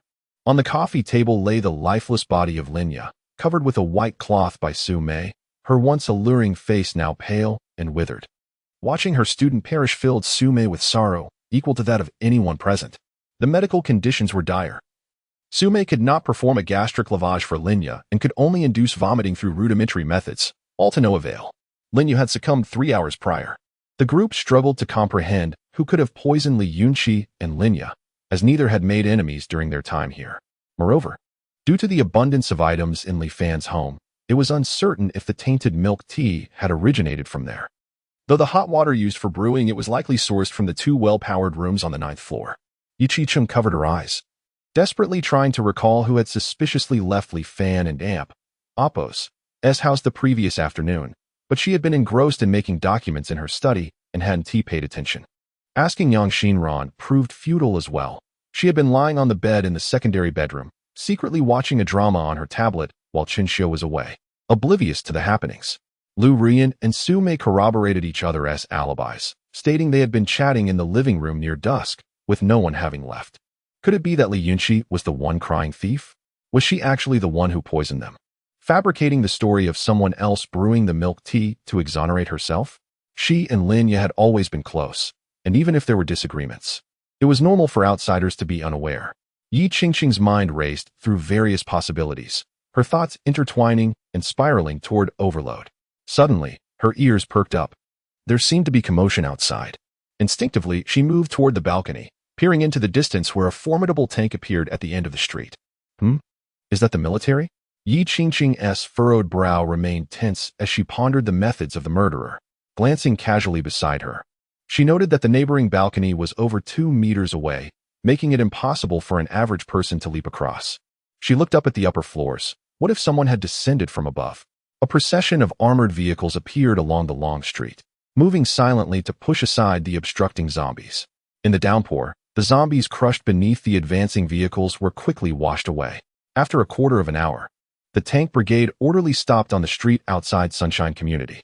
The wide thoroughfare could accommodate 2 large vehicles side by side, and the surrounding zombies, drawn by the noise, gathered around each vehicle, scratching and pounding at them. Fortunately, apart from the tanks and armored cars, the passenger vehicles had been reinforced, rendering their attacks akin to mere tickling. Jiang Zhulu, commanding from the lead vehicle, issued orders according to the plan, released the decoy drones. The hatch of an armored vehicle opened, releasing 2 drones that quickly soared away under control, blasting loud music. First time? Becoming this way, how can I deny it? Residents of Unit 1 had been drawn to the rumble of the vehicles, gathering at the windows to peek out, hoping this battalion was there to save Jiangxing. In other units lacking Li Fan's resources, many had already perished from hunger, leaving behind either ruthless individuals or fortunate ones with ample food supplies. Upon seeing the arrival of the military, reactions varied from fear to excitement. Through online experiments, it had been established that the most enticing scents for zombies were the scent of human blood and sound. Thus, when they heard the deafening music from the drones, they immediately redirected their focus, chasing after the drones in pursuit. Li Fan and his group disembarked from the armored vehicle, urging everyone to join him, planning to stay the night before departing. Even if Unit 1 was insufficient, there were other units available, and if necessary, they could pitch tents. His space was more than adequate. Jiang Zhulu summoned her aid, meticulously arranging personnel and vehicle placements. then followed Li Fan to his home.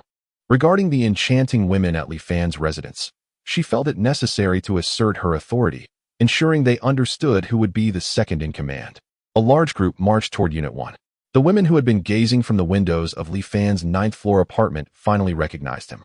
Lu Rian burst into tears of joy, exclaiming, "It's Li Fan. He is back." Yang Xinran forced a smile, though it was tinged with despair. Yes. How could such a creature, upon merely stepping outside, be discovered even by the military? Chapter 40. The death of Linya upon entering the apartment building. Lu Xingqian headed directly home, while Li Fan led Chen Xiu, Ming Kai, and the Jiang siblings straight back to their residence on the ninth floor. As Li Fan pushed open the door and glanced inside, the smile on his face instantly froze. A large white cloth draped over something in the living room, combined with the tear-streaked faces of the women, made it painfully clear that something dreadful had transpired. 5 minutes later, the group gathered in the living room. 2 other girls from next door were also present. They had trained with the first team yesterday, providing them with a solid alibi.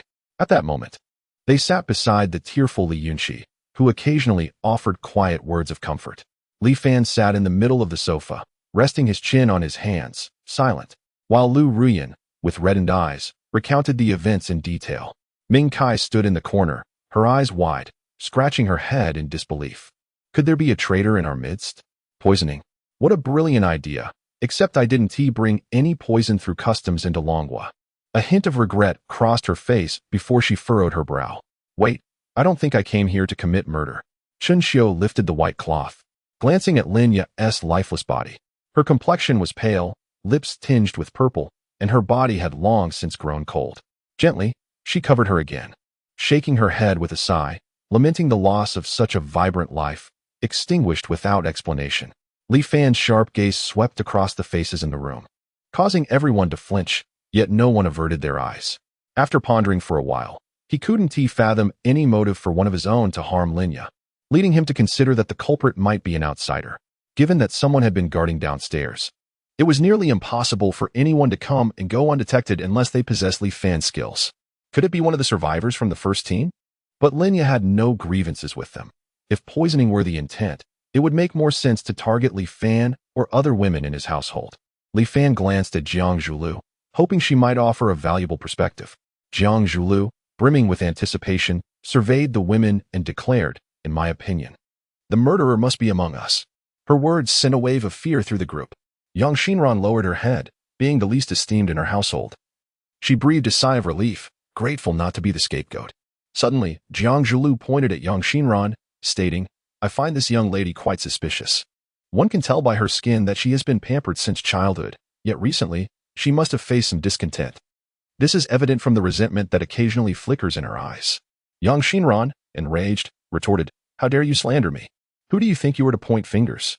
Jiang Xuanhuan interjected, hands on her hips, boasting, "My sister is the main wife of Brother Fan." "What are you even? Main wife?" The women gasped, turning their gazes towards Jiang Zhulu, who remained unperturbed by her brother's declaration, standing proudly. They then looked at Lu Ruyan, whose eyes widened in shock. She parted her lips as if to speak, but fell silent, lowering her head in contemplation. Li Fan covered his face in exasperation, saying, "Can we not discuss this right now?" He turned to Jiang Zhulu with seriousness. "Do you have any basis for your accusation? Speculation is unnecessary and can harm others." Jiang Zhulu firmly replied, "I trust my judgment is infallible. Setting motives aside, based on everyone's accounts, only the women living on the ninth floor had access to the milk tea and hot water. This is indisputable. If an outsider could poison someone without raising alarm and then escape, given their capabilities, they could have directly acted against us. Since they did not, choosing instead a method that could not guarantee both Li Yunqi and Linya would consume the tea, it suggests they are either incompetent or unwilling to reveal themselves." Yang Xinran, taken aback, asked through gritted teeth, "After all that, can you even identify who did it?" Jiang Zhulu smiled and shook her head. "My suggestion is to eliminate everyone who was present on the ninth floor at that time. This way, we can ensure no one is missed. After all, who knows if the murderer is just one person?" Her chilling smile sent shivers down the spines of the women, and her merciless words struck like daggers, leaving no doubt that this beautiful yet fearsome woman was not jesting. Suddenly, Li Fan slammed his hand on the table, startling everyone. With a dark expression, He said in a dangerous tone, "Let us cease this discussion for now. I refuse to believe the murderer is among us. Let us not foster distrust. We shall now focus on planning our evacuation for tomorrow. Also, please summon Du Li and Lu Xingchen." As if on cue, several gunshots rang out from downstairs. "What is happening?" Li Fan inquired. Jiang Zhulu pulled out a satellite phone and immediately asked, "Li Qi, why are there gunshots?" Li Qi, Jiang Zhulio's aide and childhood friend, answered with a melodic voice, "Miss, several residents from the 3rd unit attempted to rob us, but they have been shot dead." The atmosphere in the room grew tense. It was clear what had transpired. Some residents likely believed the team downstairs was there to rescue them and, in their desperation, sought food. However, the hastily retreating team had no supplies to offer, resulting in conflict. Li Fan, exasperated, instructed, "Have Du Li and Lu Xingchen maintain order and avoid gunfire if possible. Additionally, distribute some food and water to residents of other units, but only to those willing to join us." Yi Qingqing nodded and stepped aside to issue commands via her walkie-talkie. After more than an hour of deliberation, they had tentatively established a route for exiting the city and organized transportation.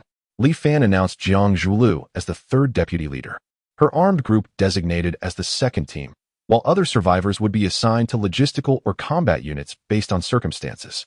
Ming Kai, who had been dozing in a corner, suddenly awoke, exclaiming, "What did they just say? A flood? Could it be true? What about Lord Deji and the young master? Aren't they in danger?" As evening approached, Li Fan remembered that the subordinates he had brought back had not yet eaten. He retrieved a substantial amount of food from his storage and placed it in an empty room on the 1st floor, instructing Du Li to arrange for it to be distributed as a reward. Returning home, he found that Linya's body had already been removed. Li Yunqi and a few classmates had buried her in the flower bed downstairs. Sumei and Lu Ruyan collaborated to prepare a sumptuous feast, filling the room with delightful aromas. Jiang Xuanhuan, tempted by the scent, was about to sit down when Chun Xiu grabbed her and tossed her outside. "No men allowed in here. Go eat with the others downstairs." Crying out in protest, Jiang Xuanhuan scrambled to her feet, pleading, "Sister, please help me. Someone is bullying me." Jiang Zhulu, striding in her boots to the entrance, coldly shut the door in response to his imploring gaze. Chapter 41. The case unfolds. The atmosphere during dinner was far from pleasant. It was rather oppressive. Once the seeds of suspicion take root, they become inextricable. Only Jiang Zhulu and Chun Xiola maintained a cheerful demeanor, continuously serving themselves and chatting, praising the chef and Appo's exquisite culinary skills.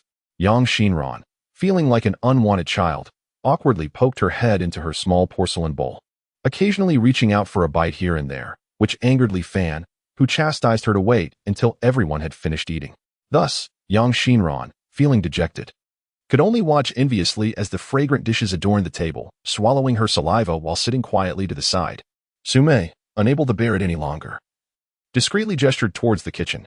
Yang Xinran immediately understood and, while everyone was distracted, slipped into the kitchen, where she indeed found the leftovers that Sumei had not brought to the table. After dinner, Li Fan silently exited, inspecting the living conditions of various groups downstairs. If there were shortages of supplies, he could retrieve some from his space. After several hours of inspection, he quietly ascended to the rooftop, allowing the rain to pelt against his face. Sign in. Ding, today and Appo's sign in has awarded 55 points, current balance, 125. Sigh, when will I be able to draw again? Li Fan muttered, feeling increasingly troubled. In truth, his assessment aligned with Jiang Zhulio's. He believed the murderer was likely someone from their building, probably someone from his circle. Yet, he could not fathom the motive for the murder, nor had he discerned the method employed. How could one remain cheerful knowing a murderer lurked at home? Pitter-patter, footsteps approached. Jiang Zhulu halted beside Li Fan and, noticing his furrowed brow, asked in surprise, "Are you still pondering over the murderer?" Li Fan abruptly grasped her small hand, causing Jiang Zhulu to freeze, her heart racing as if struck by electricity. Taking a deep breath, Li Fan earnestly inquired, "What are your thoughts?" After a moment of contemplation, Jiang Zhulu replied, "We lack the time to solve this case. In my opinion, we should eliminate everyone involved. If you fancy beauties, I can procure a few more for you right now." Li Fan felt as though 1,000 alpacas had galloped past him. His lips twitched, helplessly releasing her hand. "Sister, must you always resort to violence? Surely, there are more rational methods to resolve our problems?" Suddenly, A flurry of hurried footsteps echoed up the stairs. At the same time, someone excitedly shouted, "We caught the murderer." Li Fan turned in astonishment, seeing Chen Xiu emerge gleefully, her cherry lips forming a wide smile as she declared, "The murderer has been caught." "Who is it?" Li Fan quickly inquired. "It's a woman named Shi Jiping. She's from the first group." Jiang Zhulu furrowed her brow, astonished by her misjudgment. "Cough. How did you capture her? Do you have any evidence?" She regarded Chen Xiu suspiciously, fearing they had ensnared an innocent victim. Chen Xiu waved her hand, motioning for them to walk and talk. As they proceeded down the corridor, Chen Xiu proudly explained, "You must not have heard. But a few days ago, Lu Ruyan and Apos, ex-husband attempted to rob us with several men, and we managed to defeat them all. Among them was a high school student named Zhang Bao." Li Fan interjected, "What does this have to do with the murderer?" Chen Xiu shot him an annoyed glare. "Just listen to me. Zhang Bao had a mother, Shi Jiping, which means her son was killed by us. Initially, we were unaware, so we allowed her to join the first group as do Li and Apos, as subordinate. Yesterday morning, Shi Jiping visited our home to deliver the first group member list, and we suspect that was when she stole the milk tea." Jiang Zhulu scoffed, "Suspect?" Chen Xiu retorted, "That's better than wild speculation from some people. Is this something a sane person would say?" "Humph, it seems you're quite dissatisfied with me." Jiang Zhulu and Apos' lips curled into a smirk, her eyes narrowing. Ready for a confrontation. Chen Xiu was unfazed, puffing out her chest defiantly. "Go ahead, hit me. Just wait until Li Fan has his turn with you. That's enough." "Enough," Li Fan interjected, helplessly urging them to let Chen Xiu finish her account. With her words caught in her throat, Jiang Zhulu took a deep breath, forcing a smile while mentally noting to find a way to deal with Chen Xiu later. Chen Xiu strutted like a victorious swan, proudly stating, "This was just recalled by Lu Ruyan earlier, after which we immediately raided Shi Jiping's home. Upon breaking down the door, we found she had already committed suicide by poisoning, and beside her, we discovered the remaining poison." Jiang Zhulu pointed out without mercy, "If you killed her son, why would she poison someone next door?" Chen Xiu shrugged. She had no idea who killed her son. She only knew it happened on the 9th floor. Perhaps she mistook the equally disdainful Li Yunqi for me? Then how did she poison anyone? Did she have a key to room 902? No. But we found a key to room 1002 at her home. Earlier, we also visited 1002 and discovered a length of rope tied to the leg of the living room sofa, which could be used to descend to 902. I don't know where she got the key to 1002, but since she didn't have the key to 1001, it's clear she couldn't have poisoned us. Well then, this clarifies both the motive and the method of the murder, forming a complete circle. Li Fan paused, blinking and signaling for silence. Chen Xiu and Jiang Zhulu stood, momentarily stunned and unsure of how to react. The sound of rain intensified. Chen Xiu and Jiang Zhulu exchanged puzzled glances, their expressions growing more perplexed. The rain was merely rain, after all, and it wouldn't reach them. Li Fan anxiously gazed upstream along the river, shaking his head, uncertain of how much longer the Beilinku reservoir could endure. Bang! The curtain of rain ripped through the night like a ferocious beast, devouring everything in its path. In the pitch blackness, a shadow crashed into a high-rise building, collapsing a significant portion of it. Soon after, a red-headed zombie scurried up the building's exterior like a gecko. If Li Fan were present, he would recognize this as the red zombie he had encountered earlier that day. After a fierce battle, all of the suited zombies had been vanquished, leaving only one to escape. Yet, the red zombie refused to let it go, pursuing it relentlessly to the city's outskirts. The suited zombie staggered up from a pile of debris, its body riddled with terrifying wounds, the once pristine suit now tattered and torn. A flicker of anger crossed its eyes. Alas, it had been so close to establishing communication with that esteemed individual. Suddenly, the ground collapsed beneath it, and a claw shot out without warning. The suited zombie stomped its foot, leaping dozens of meters away to continue its escape. The red zombie, undeterred, swiftly closed the gap. The two zombies exchanged blows as they raced toward a grand and imposing dam. The red zombie emitted a hoarse howl, reminiscent of a windmill creaking, and its speed surged once more, darting behind the suited zombie and delivering a powerful punch. The suited zombie was sent flying, crashing into the dam's stone wall, which caved in under the impact. It slid down into the energy absorption pool. The red zombie did not relent, jumping into the water to continue the pursuit. The surface of the water erupted in massive waves from their actions, destroying nearby boats and installations. The suited zombie swam with remarkable speed, seemingly unaffected by the water's resistance, while the red zombie, equally determined, glided through the water like a fish, swiftly closing in on its target. They engaged in a fierce battle beneath the dam's waters, the undulating currents compromising the dam and Oppo's structure, causing cracks to emerge in the concrete, and in some areas, beginning to crumble. Chapter 42. System Upgrade. The warmth of the hibiscus canopy enveloped the room, while the faint fragrance of chestnut blossoms lingered in the air. Li Fan wiped the sweat from his brow and gently roused the nearly melted figure of Yi Qingcheng beside him. Yi Qingcheng's eyes fluttered open, fatigue washing over her. Without a hint of compassion, Li Fan declared, "Go sleep in the study." Disregarding her resentful glance, he rose and stepped into the en-suite bathroom. By the time he emerged, the room was empty. In the study, he had placed a luxurious single bed he had brought back from the mall for her, far more comfortable than his own old mattress. Li Fan stifled a yawn, ready to succumb to sleep, when suddenly an icy, mechanical voice pierced the silence. New version detected. System is automatically updating. His heart clenched inexplicably. The system was his lifeline, and any issues were unacceptable. A progress bar materialized in his vision, already showing 10% completion. Li Fan's drowsiness vanished as he fixated anxiously on the slowly advancing bar. 15, 67, 88, 98. The progress bar surged relatively swiftly, surpassing 90% in under 5 minutes, but when it reached the final 2%, it stalled for a grueling 10 minutes. Beep, system upgrade complete. Current version VB91. Major updates include new items added. A 10 consecutive draw function requires 900 points. Fixed a bug where the Ox Talisman could occasionally cause the user to explode. Resolved the issue of uncontrollable power with the Dragon Talisman. Adjusted the drop rate of golden items from 30 to 5. Update reward. 5,000 points. Click to claim. Seeing the bug associated with the Ox Talisman, Li Fan felt a shiver run down his spine. Thankfully, he had not drawn it before. Upon noticing the update reward, his eyes widened, and he stood speechless, hastily clicking to claim it. He then opened the lottery interface, where a new option for 10 consecutive draws had appeared, promising at least one golden item. His spirits lifted. He felt an urge to summon Yi Qingcheng back for another round. Let me draw fiercely.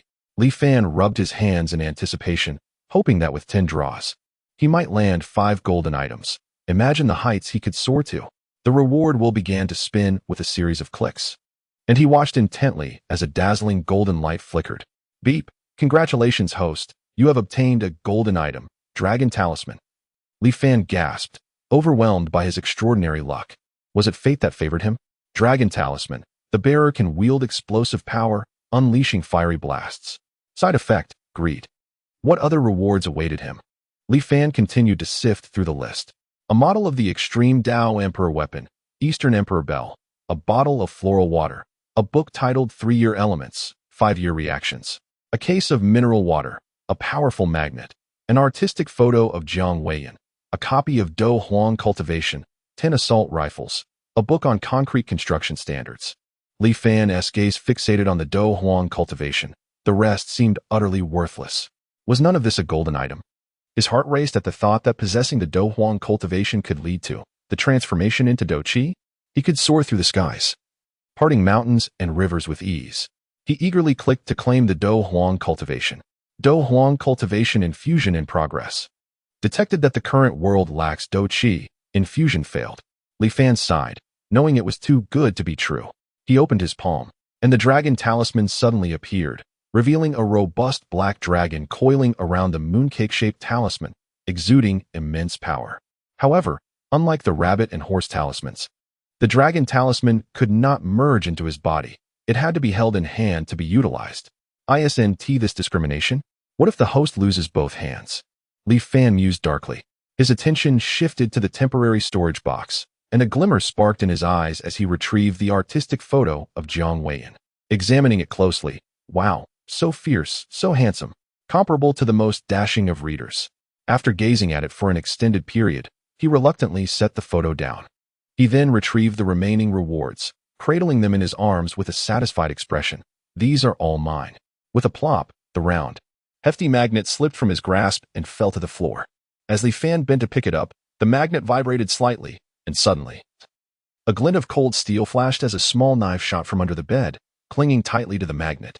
Li Fan's eyelids twitched, his hand froze mid-reach, and his mouth formed an astonished OAS. Cold sweat trickled down his back. What? You say you acknowledge Li Fan as your godfather? Yes. So what should I call him when I see him? Du Li rolled her eyes, pouting. Of course, you should call him leader, you fool. Oh, daring to insult my husband, are we? Unruly. Lu Xingchen sneered as he loosened his towel and lunged forward. Du Li gasped, shoving him away a few times, indignantly exclaiming, What are you doing? Someone will hear. A tearing sound echoed as something was ripped apart. Here I come. Du Li shot him a resigned glare. Just as the satellite phone Jiang Zhulu had given her began to ring insistently, Du Li quickly pushed her ardent husband aside and answered the phone. Hello, Godfather? Yes, I remember it was buried in the lawn. Yes. All right. I'm on my way. After finishing the call, Du Li's face turned grave and puzzled. Lu Xingchen regarded her curiously, unconcerned about any relationship between his wife and the leader, knowing full well that Du Li could not compete with the caliber of the leader's women. What's wrong? He asked. Du Li shook her head in silence, donning a somewhat tattered cover-up before changing her clothes. I need to step out for a moment. As she opened the bedroom door, Du Li froze in surprise, exclaiming, Dad. Mom, is there something you need? Caught eavesdropping, Lu Wanming and his wife exchanged awkward glances. Lu's mother chuckled nervously. We just wanted to remind you not to forget protection measures. After all, getting pregnant at this time isn't and oppos, ideal. Du Li's face flushed crimson as she shot a glare at her husband, silently storming out. Chapter 43. Akira Idagawa leaves. The true culprit emerges. Akira Idagawa was assigned to rest in a suite on the 8th floor, once belonging to a former occupant who had starved to death. The night had deepened, and as she lay in bed, she suddenly opened her eyes, uncovering herself to find she was still clad in her outer garments. A family occupied the suite as well, and to avoid disturbing them, she treaded lightly. Stepping cautiously to the entrance, she slowly turned the doorknob, the lock clicking softly as she eased the door open and turned to close it gently behind her. Tonight, she had received crucial information that could potentially lead to a flood of revelations, and she needed to return to Okubo to share the news. Finally out, are we? I've been growing quite impatient, a female voice remarked from the dark corridor behind her. Startled, Akira felt a prick of fear, her gaze sharpening as a small dagger slipped into her palm. Who are you? Despite the darkness, there was a faint glimmer of light in the sky. As the shadowy figure approached, Akira's eyes narrowed with cold intensity. Recognizing the face, she almost gasped, It's you? I understand now. Shizuka is merely your scapegoat. It was all you. The figure smirked, a hint of amusement in her voice. Oh? You seem to know quite a bit.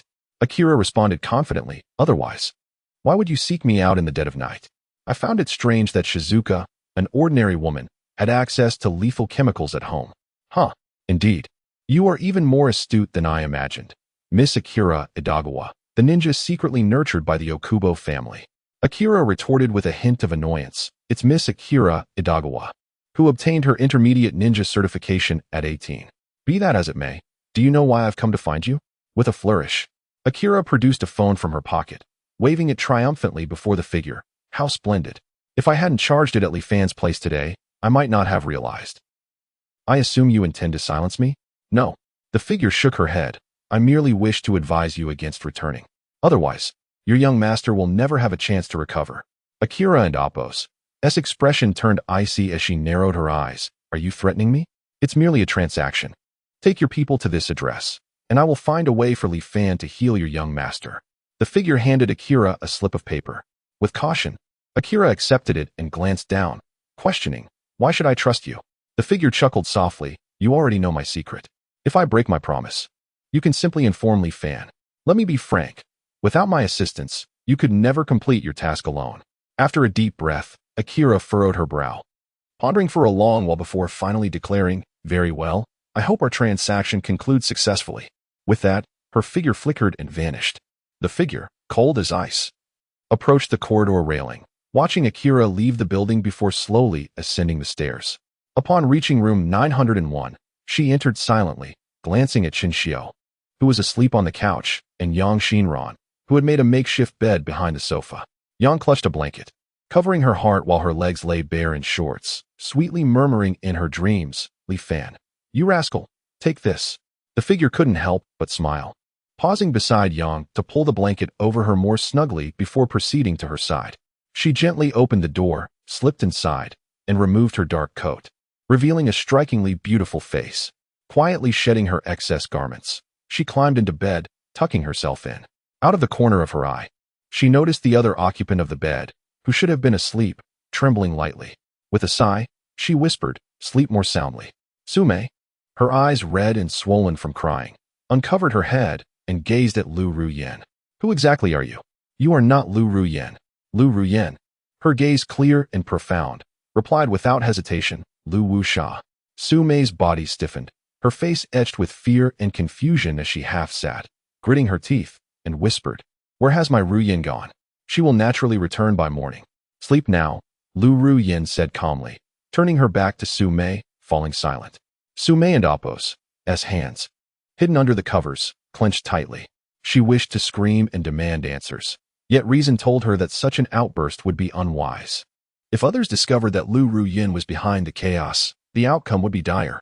Being one of the few frequently by Lu Ruyen and Apos' side, she had been the first to notice something amiss. Days prior, she had witnessed Lu Ruyen conversing with Shizuka in a corner. The previous claims of no one leaving were far from the truth. In reality, Lu Ruyen had been observing from the balcony, then leaped next door with a speed that Sume could scarcely fathom, only to return moments later. Although Sume hadn't seen it with her own eyes, she knew Lu Ruyen had been on the balcony. Why does Lu Ruyen harbor Lu Wuxia within her? What could possibly compel her to act in such a manner? Why must she harm my student? Sume's mind raced with questions, yet no answers came. Sleep eluded her as she lay awake until dawn. Lu Ruyen, with her exquisite sleeping posture, awoke, stretching her delicate hand to grope for her phone at the pillow and Apos' edge. Upon checking the screen, she noted it was already 6:30 in the morning.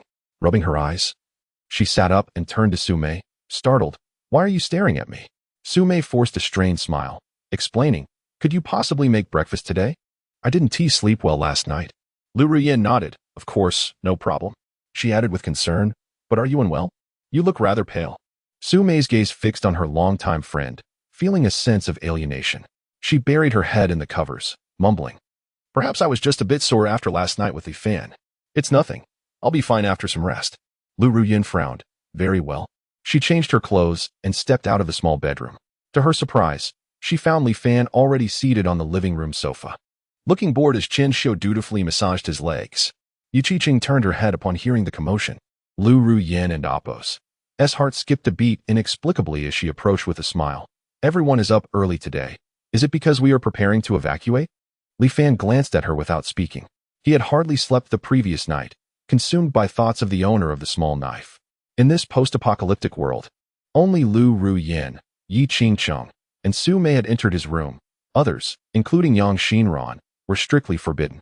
Thus, it was evident that the owner of the knife must be among these three. Chapter 44.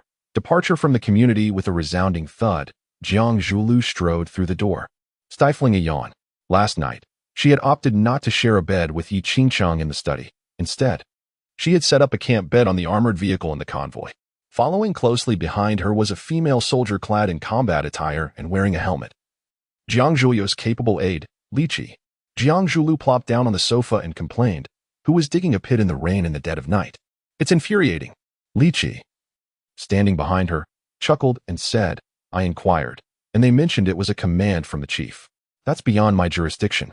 Afterward, she produced a report and handed it to Li Fan, stating, "Sister Dooley has tasked our forensic expert with preparing an autopsy report.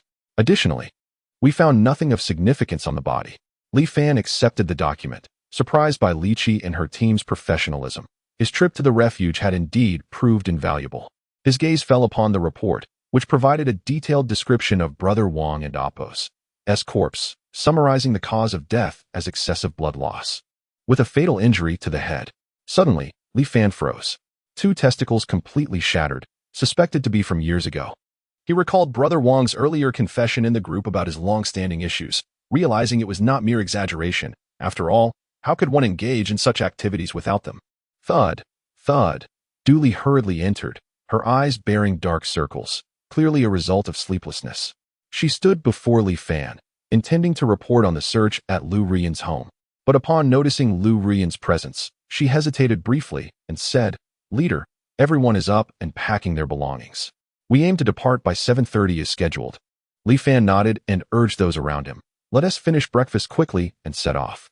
Lu Rian replied with a gentle smiling gracefully as she headed to the kitchen, saying, I'll prepare it right away. At that moment, Yang Xinran was comfortably sprawled on the soft cushions behind the sofa, her long legs exposed and gently swaying. She had been listening to the commotion in the living room, thinking to herself, finally, no more housework. How delightful. Yang Xinran. Li Fan's sudden call made her sit up straight instinctively, responding, Yes, master. What is your command? Go collect the clothes drying on the balcony. I and Amp, Oppos, V been up for quite a while, and you and Amp, Oppos, Re still lounging about. Are you itching for trouble? Yang Xinran and Amp, Oppos, S lips trembled, her eyes filled with grievance. She had never risen before 8 o'clock in the past, so this place had certainly made her suffer enough. Though feeling wronged, she dared not express it, fearing the consequences. Slowly, she rose, too lazy to put on proper attire, shuffling towards the balcony in her slippers. Her nearly perfect legs moved gracefully, accompanied by a subtle sway of her hips, causing Li Fan to avert his gaze, overwhelmed. Chun Xiu chuckled, but a fierce glare from Li Fan silenced her, making her roll her eyes while adjusting her low-cut outfit, flaunting her figure, which left Li Fan drooling. Jiang Zhulu frowned, thinking the household lacked decorum. Yet, recalling her own actions, having even dared to kill her biological father, she realized that rules merely served to constrain the weak. A delightful aroma wafted from the kitchen. Soon, a steaming bowl of lean meat and seafood porridge was presented by Lu Ruyan, who, while distributing the crystal-clear porcelain bowls, gently cautioned, Be careful not to swallow any crab shells.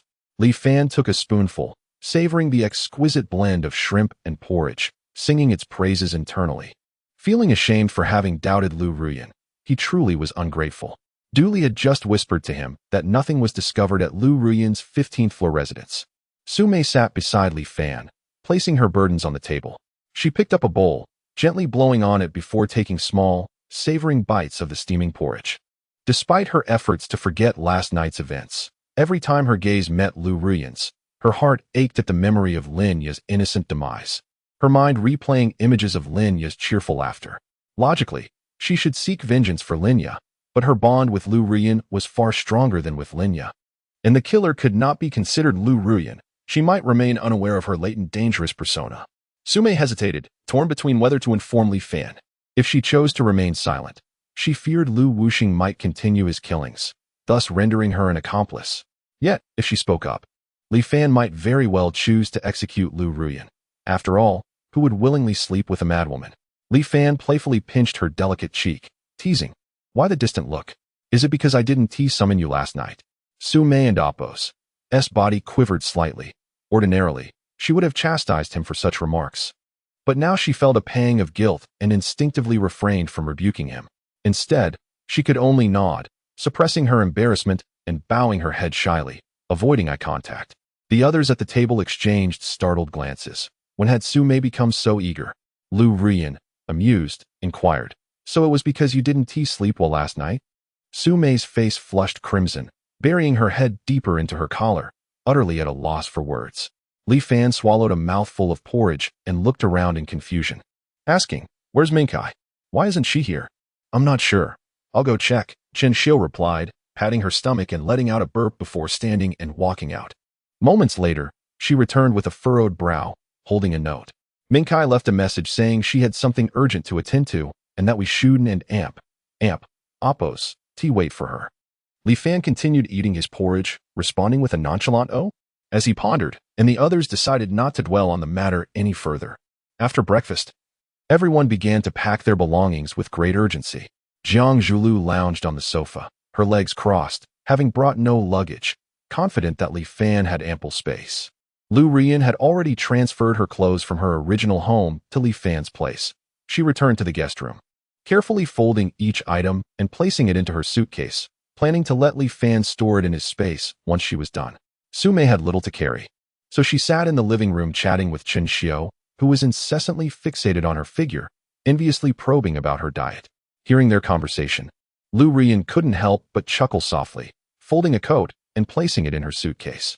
Then, Her hand paused momentarily as she spotted a black trench coat in the wardrobe. Her expression remained unchanging as she continued folding it and layered it atop the coat. Before long, everyone was ready, and Li Fan began to store their belongings in his space.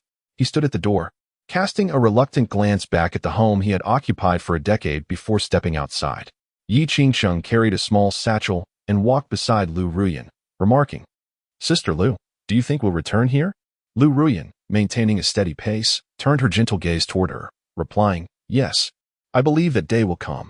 Yi Qingcheng looked deeply into Lu Ruyan's eyes before quickly averting her gaze to the ground, asking meaningfully, "By the way, Sister Lu, I know you used to be a high school teacher. May I ask what subject you taught?" Lu Ruyan responded, "Me? I taught chemistry." "Science, huh?" Yi Qingcheng stuck out her tongue, feigning fear. "I could never grasp science. You're truly impressive, Sister Lu." Lu Ruyan chuckled lightly, shaking her head shyly. "I'm just an ordinary person." She lowered her gaze slightly, her expression suddenly turning stern. But it quickly returned to normal as she continued to engage in light-hearted conversation with Yi Qingcheng, awaiting your initial text for refinement and elegant translation. Chapter 45. Journey to Mount Dashin. The air was filled with a low hum as numerous drones ascended, slicing through the rain-soaked atmosphere. Upon reaching a significant altitude, they began to emit thunderous music, the sound waves radiating outward, drawing all nearby zombies toward them. With the addition of people from the Sunshine community, the vehicles were insufficient to accommodate everyone, necessitating that many individuals trail behind the convoy, including several survivors from nearby shelters. When informed that they must brave the torrential rain and follow the convoy to Mount Dashin on foot, discontent spread among the crowd, with many gathering around Li Qi, who was announcing the list. Jiang Zhulu, emerging from a building with Li Fan and others, bore a countenance as dark as a powder keg, striding into the crowd to mediate. It soon became evident that the citizens were quite reasonable, after the ringleaders were subdued with a few 7.62mm injections. All who could still speak expressed their support for the evacuation plan. Su Mei, frowning, held an umbrella with one hand while grasping the still grieving Li Yunqi with the other. Observing the scene, she mused that Jiang was indeed a harbinger of death. Compared to her, Lu Wuxia seemed almost benign, like a young girl. Li Fan watched with a detached gaze, and once the situation calmed, Jiang Zhulu led him and the leadership team to the specially modified armored vehicle from the previous day. Seated in the bus, Zhuan felt as if he had been reborn. Before the apocalypse, he was merely a mechanic. Now sitting beside a close friend he had met post-catastrophe, a university student named L.V. Chong. Observing the agonized faces of those assigned to walk alongside the convoy, L.V. Chong expressed his sympathy, saying, "Nji, Sai, there is clearly room for more people on the bus." Zhuan remained silent, retrieving a pack of biscuits from his pocket, tearing it open, and quietly munching while gazing out the window. In comparison to the individuals trudging through the downpour on the flooded streets, facing the potential threat of a zombie ambush, Zhuan felt exceedingly fortunate. Lu Xingchen, a man of gratitude, had secretly delivered a package of food the night before. Without Zhu En's miraculous arrival on a motorcycle, he would never have seen his family again. Now, apart from the military, the ordinary citizens were allocated meager rations. The convoy was remarkably efficient, departing shortly after the drones took to the skies. The long procession of tanks, armored vehicles, and buses naturally attracted the attention of many nearby survivors, nearly all of whom were driven to desperation by hunger. Even those with ample supplies at home exhibited signs of excitement. "It's the army. The army has come to rescue us." Initially puzzled by the loud music, they now rushed to the balcony, where they finally glimpsed the seemingly endless line of vehicles, reigniting their hope for survival. "The guards have arrived. They've drawn the zombies away. Everyone come out." A voice boomed through a loudspeaker, urging caution. With the sound of gunfire and shouting drowned out by the rain and chaos, many could no longer restrain themselves. Those still able to walk abandoned their belongings and hurried out with whatever could shield them from the rain. After the convoy had traveled just over a kilometer, hundreds of survivors surged from the surrounding area, instinctively attempting to claim a seat on the bus. Soldiers fired warning shots, shouting for them to keep their distance. Yet the gunfire and shouts seemed insignificant amidst the deluge and the clamor of the crowd, going largely unheeded. Bang, bang, bang. Those swift of foot reached the bus, their faces alight with anticipation and excitement, some knocking on the windows, pleading for the doors to be opened. A beautiful young face appeared at the window where Zhuan rested, She was drenched, her hair plastered to her forehead, her distress palpable. She gazed at Zhuan with pleading eyes, her pitiful demeanor evoking sympathy. Zhuan felt a sudden jolt in his heart, glancing at the driver. He knew that the man would not take it upon himself to open the door. Compelled by an inexplicable urge, he reached for the window to pull her inside. And LV Chong exclaimed in surprise at his actions. With a swift motion, the window slid open, rain and wind rushing in. The girl's eyes widening with joy as she reached out, ready to grasp Zhuan's hand. Suddenly, a magnum bullet pierced the rain, slicing through the air to strike her temple with deadly precision. Her head exploded, blood, brain matter, and flesh splattering everywhere. Zhuan stared in shock at the lifeless body collapsing into the knee-deep water, wiping his face, only to find it smeared with warm blood and bone fragments. LV Chong, horrified by the gruesome spectacle, quickly rose and shut the window again. Outside, sporadic gunfire erupted once more. Lychee stood atop a tank, lowering her AWM and picking up a loudspeaker to address the crowd. New survivors, do not disrupt the order. All vehicle seats are occupied. Those wishing to survive should follow behind the convoy. A woman, her voice hoarse from despair, screamed that the girl was her niece.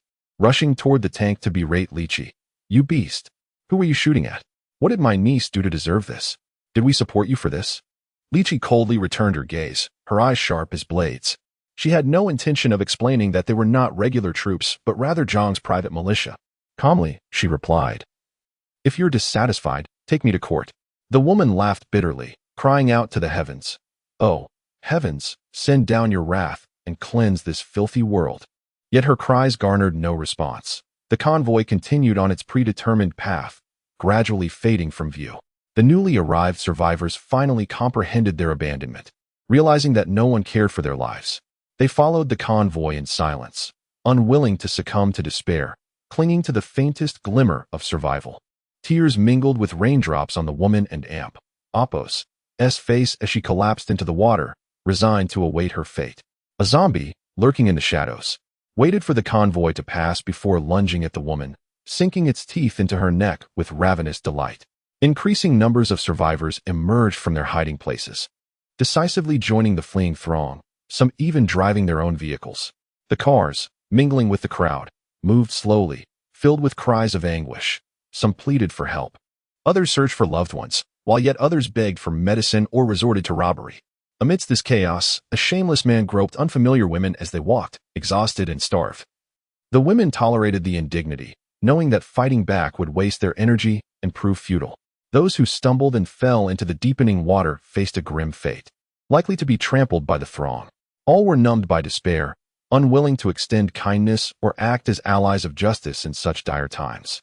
Unaware of the suffering unfolding outside, Li Fan sat comfortably in the bright armored vehicle, both hands gripping a map as he studied it intently, while Jiang Zhulu, holding a walkie-talkie, issued commands with unwavering authority.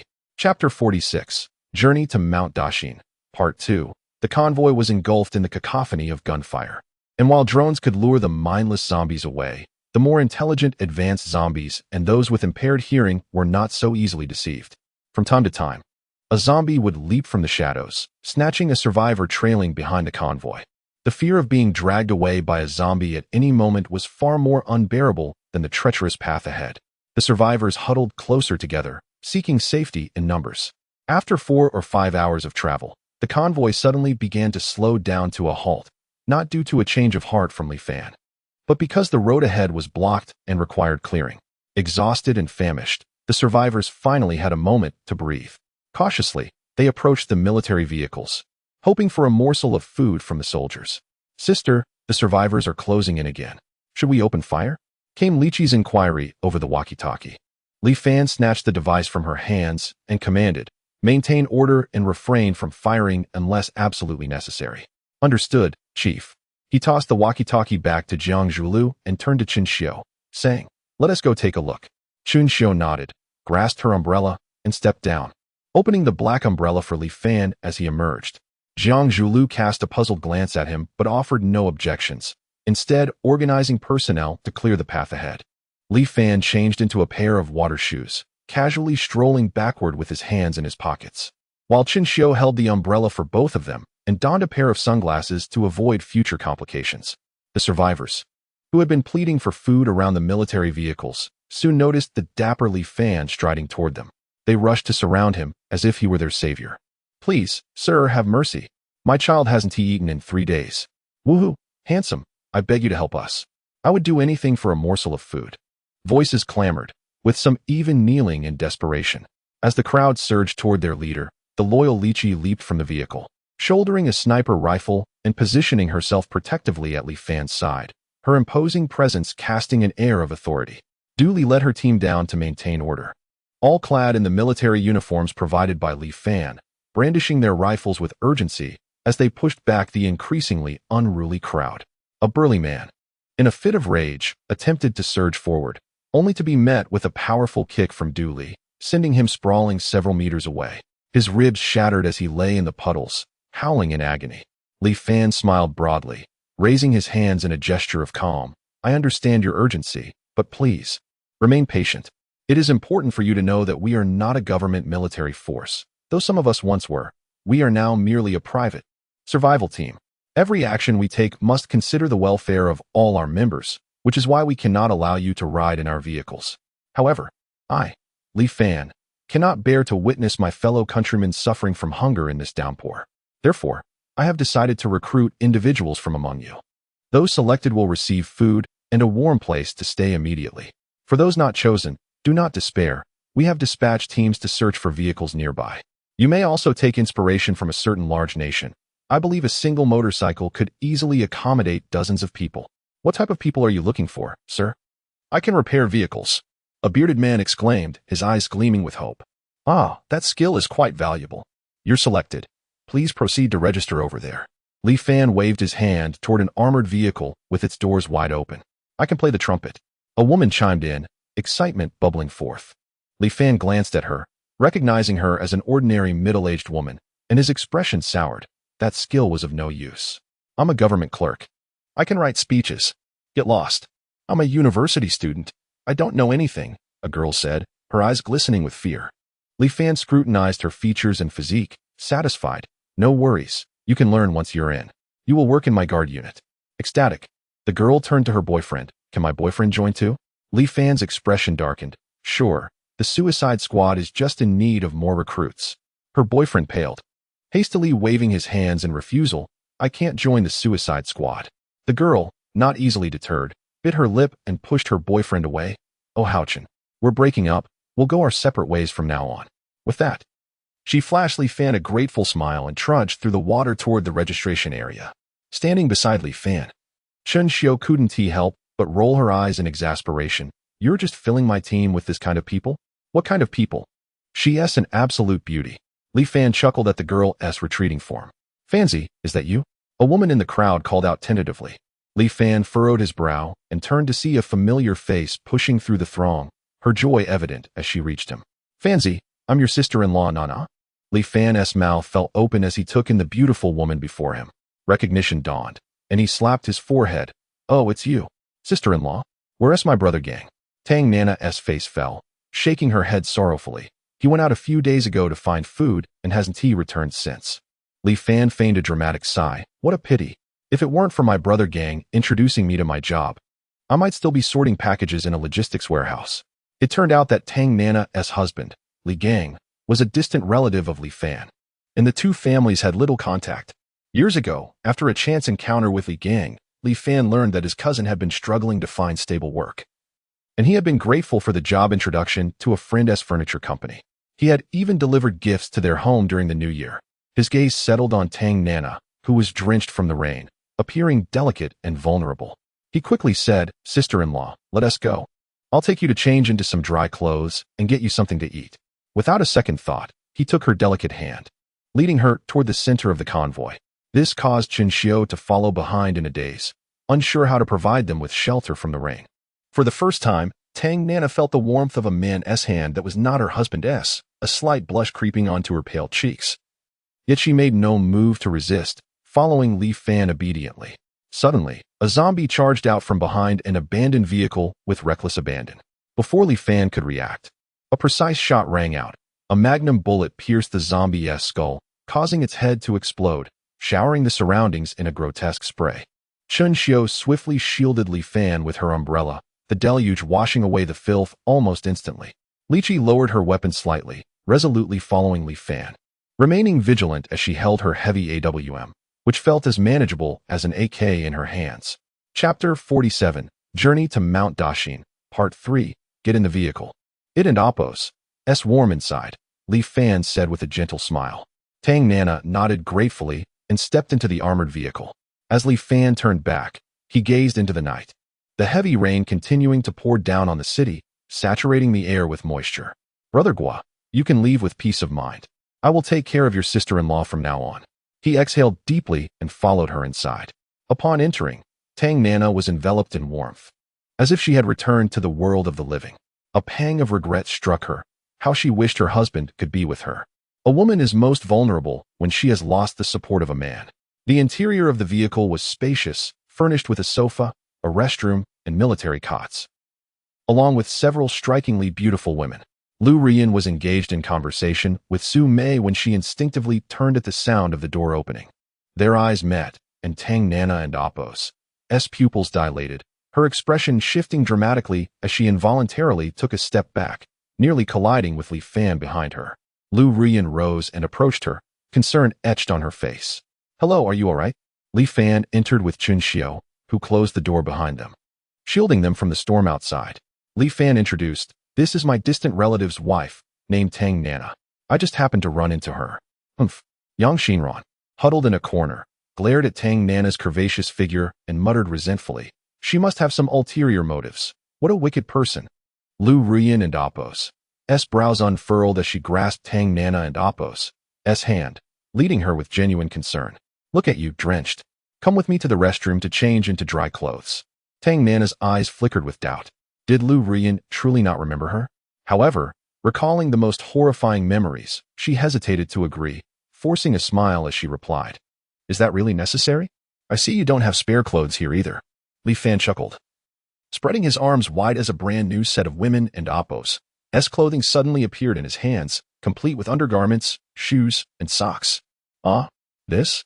Tang Nana was astonished by Li Fan and Appos' seemingly magical display. Yi Qingqing stepped forward, eager to assist. Let me help. I have some free time. Lu Rian frowned, insisting, no, I should do it. I have more experience in caring for others. She attempted to snatch the items from Yi Qingqing's grasp. Come on, Lu Jia. Do you think I can't handle such a small task? Yi Qingqing retorted coolly, concealing the items behind her back to prevent Lu Rian from taking them. A flicker of annoyance crossed Lu Rian's eyes as she reluctantly conceded. Fine then. The onlookers were taken aback, unable to comprehend the reason for their dispute. Yi Qingqing, however, was not simply being unreasonable. She had keenly noticed Tang Nana's peculiar reaction upon seeing Lu Rian, as if they had met before. Therefore, her suspicion towards Lu Rian drove her to insist on handling the matter herself. With a slight hesitation, Tang Nana was ushered into the restroom, where it felt cramped. She forced a laugh, saying, Why Don and Appos? Do you just give me the clothes? I can manage on my own. Yi Qingqing and Appos' expression hardened as she leaned in closer, locking eyes with Tang Nana. Tell me, do you know Lu Rian from before?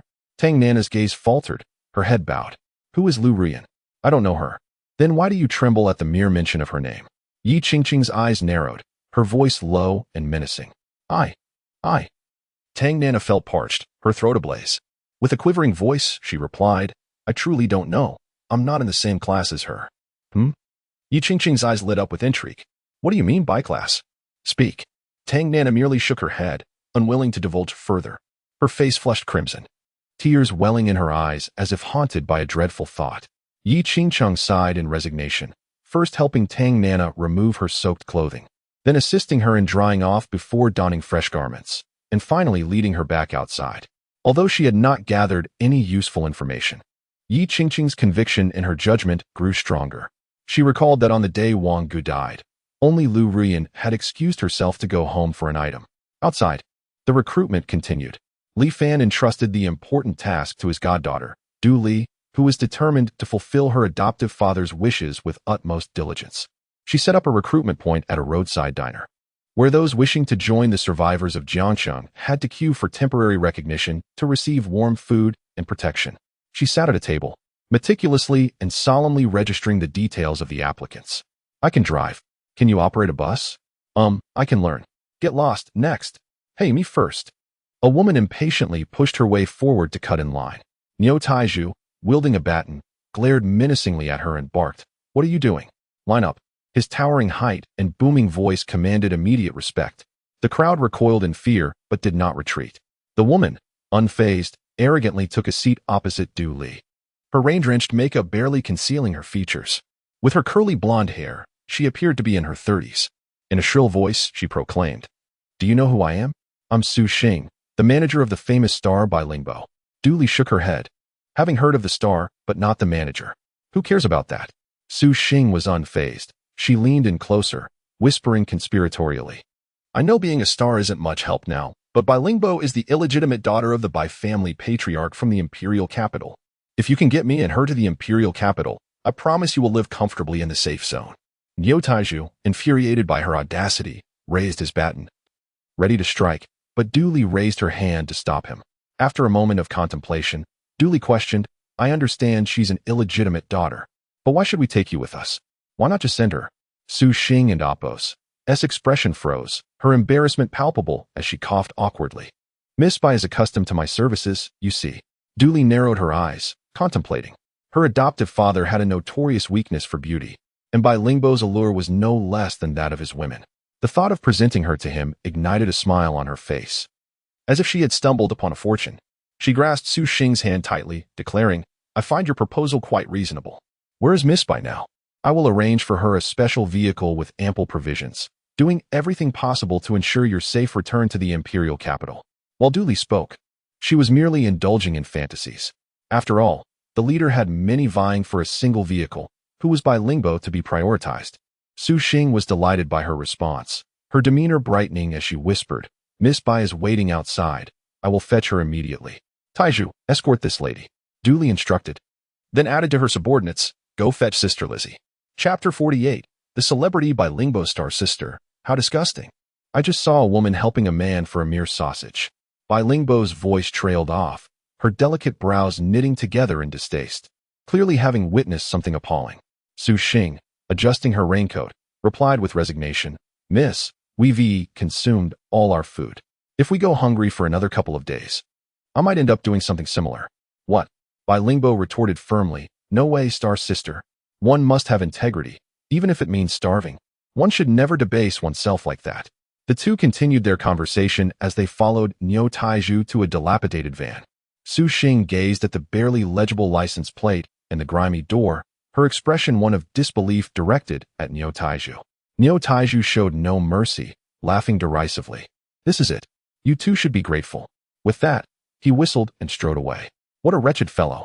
Bai Lingbo gritted her teeth, feeling humiliated. "Once we return to the capital, I shall reclaim my dignity." With a huff, she yanked open the filthy door and climbed into the van. As she entered, a wave of moldy air nearly knocked her out. She felt the damp seat and coughed. "Is this fit for human habitation?" Su Xing pinched her nose, her face contorting in disgust. "Should we open the door to air it out?" "No, Star Sister, you go speak to them about a vehicle exchange," Bai Lingbo insisted, unable to endure the stench any longer, and hopped back out. Su Xing, however, was aware of their remote location, thousands of kilometers from the capital. She understood it was unreasonable to expect them to provide a better vehicle for a mere promise, and with a sigh of resignation, she acquiesced, "Fine. Are you Bai Lingbo?" A gentle voice called from behind. Bai Lingbo turned to see a woman clad in combat gear, a helmet on her head, and a sniper rifle slung across her back. Smiling as she approached, "Who here is in charge?" "I wish to speak with him," Bai Lingbo asked with poise. Li Qi shook her head, sincerely stating, "Our leader is quite occupied. You can discuss matters with me. I have the authority." "Very well. I demand a clean and tidy vehicle immediately, along with provisions and water," Bai Lingbo asserted without hesitation. "Of course." Li Qi nodded, appearing to find her request reasonable. But before Bai Lingbo could celebrate, Li Qi added, "But why should I?" Su Xing, feeling awkward, smiled sheepishly and began to weave a grand tale. "If you transport us to the capital, we can offer you many benefits, ensuring you thrive in the safe zone." Li Qi couldn't help but chuckle, sizing them up before responding to Su Xing. "You aren't much to look at, but your aspirations are quite lofty." Bai Lingbo and Apos' anger boiled over. How could they be so oblivious? I am the nation and Oppo's premier starlet, with millions of fans. Is it so wrong to request a bit of assistance? I intend to repay it. With that, she arrogantly turned away. Su Xing panicked.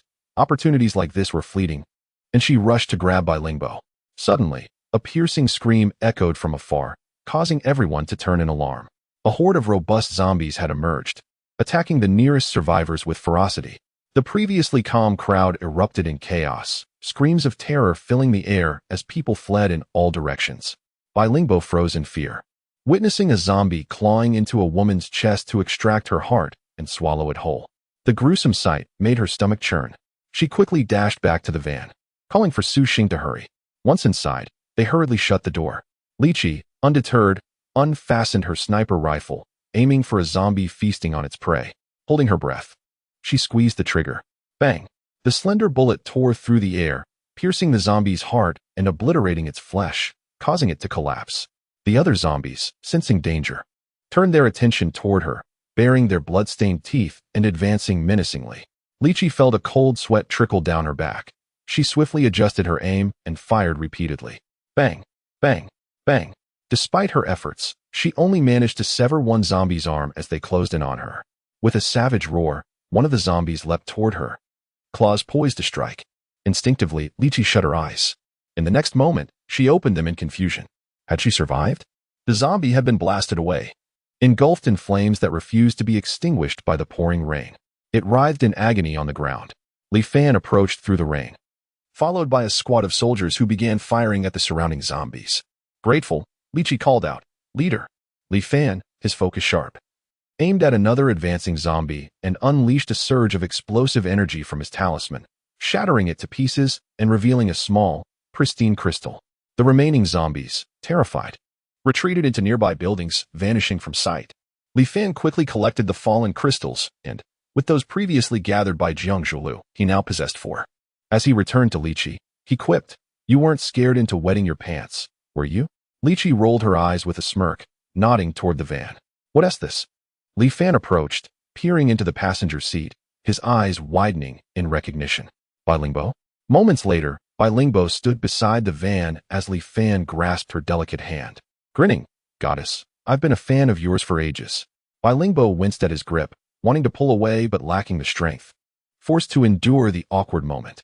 Su Xing, noticing Li Qi and Oppo's previously haughty demeanor had shifted to that of a submissive attendant behind Li Fan, realized they had found their savior. Her heart soared. If this seemingly ordinary man was indeed a devoted fan of Bai Lingbo, they had nothing to fear. They could ride to the capital with ease. At the very least, they needn't worry about food and safety. Chapter 49, Journey to Mount Dashin, Part 4. Excuse me, your name is Li Fan, correct? Su Xing's smile radiated like a blooming chrysanthemum. Could you kindly arrange for us to have a better vehicle and perhaps some food? We haven't eaten all day. Li Fan reluctantly released his hold on Bai Lingbo and Oppo's hand, having once been an admirer of her television dramas. Upon hearing Su Xing and Oppo's request, he cast a sidelong glance at her. Who do you think you are? Su Xing remained silent. Li Qi, with a twinkle in her eye, replied, This woman claims to be Miss Bai and Oppo's agent, named Su Xing. What nonsense. I and Oppo's never heard of you. Get lost. Li Fan waved dismissively. Without hesitation, Li Qi executed his command, calling out, Bring her. A group of soldiers swiftly approached from a distance. Wait. Su Xing's face turned pale, her eyes glistening with tears. Please, don't.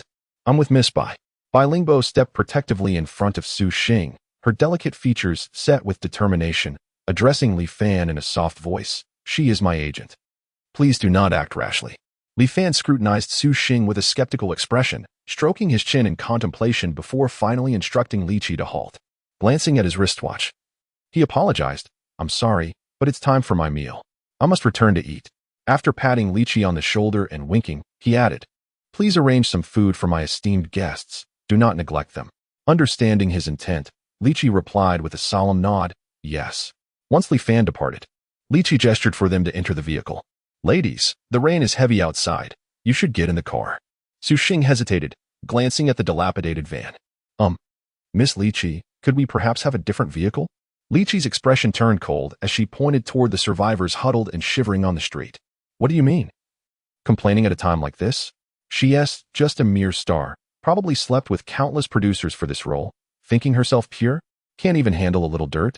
Bilingbo was taken aback, not expecting this military officer to defy her, especially after Li Fan had made it clear he wanted her to take care of her. Bring Li Fan back, she exclaimed, hands on her hips, indignantly pointing at Li Qi. Li Qi laughed heartily.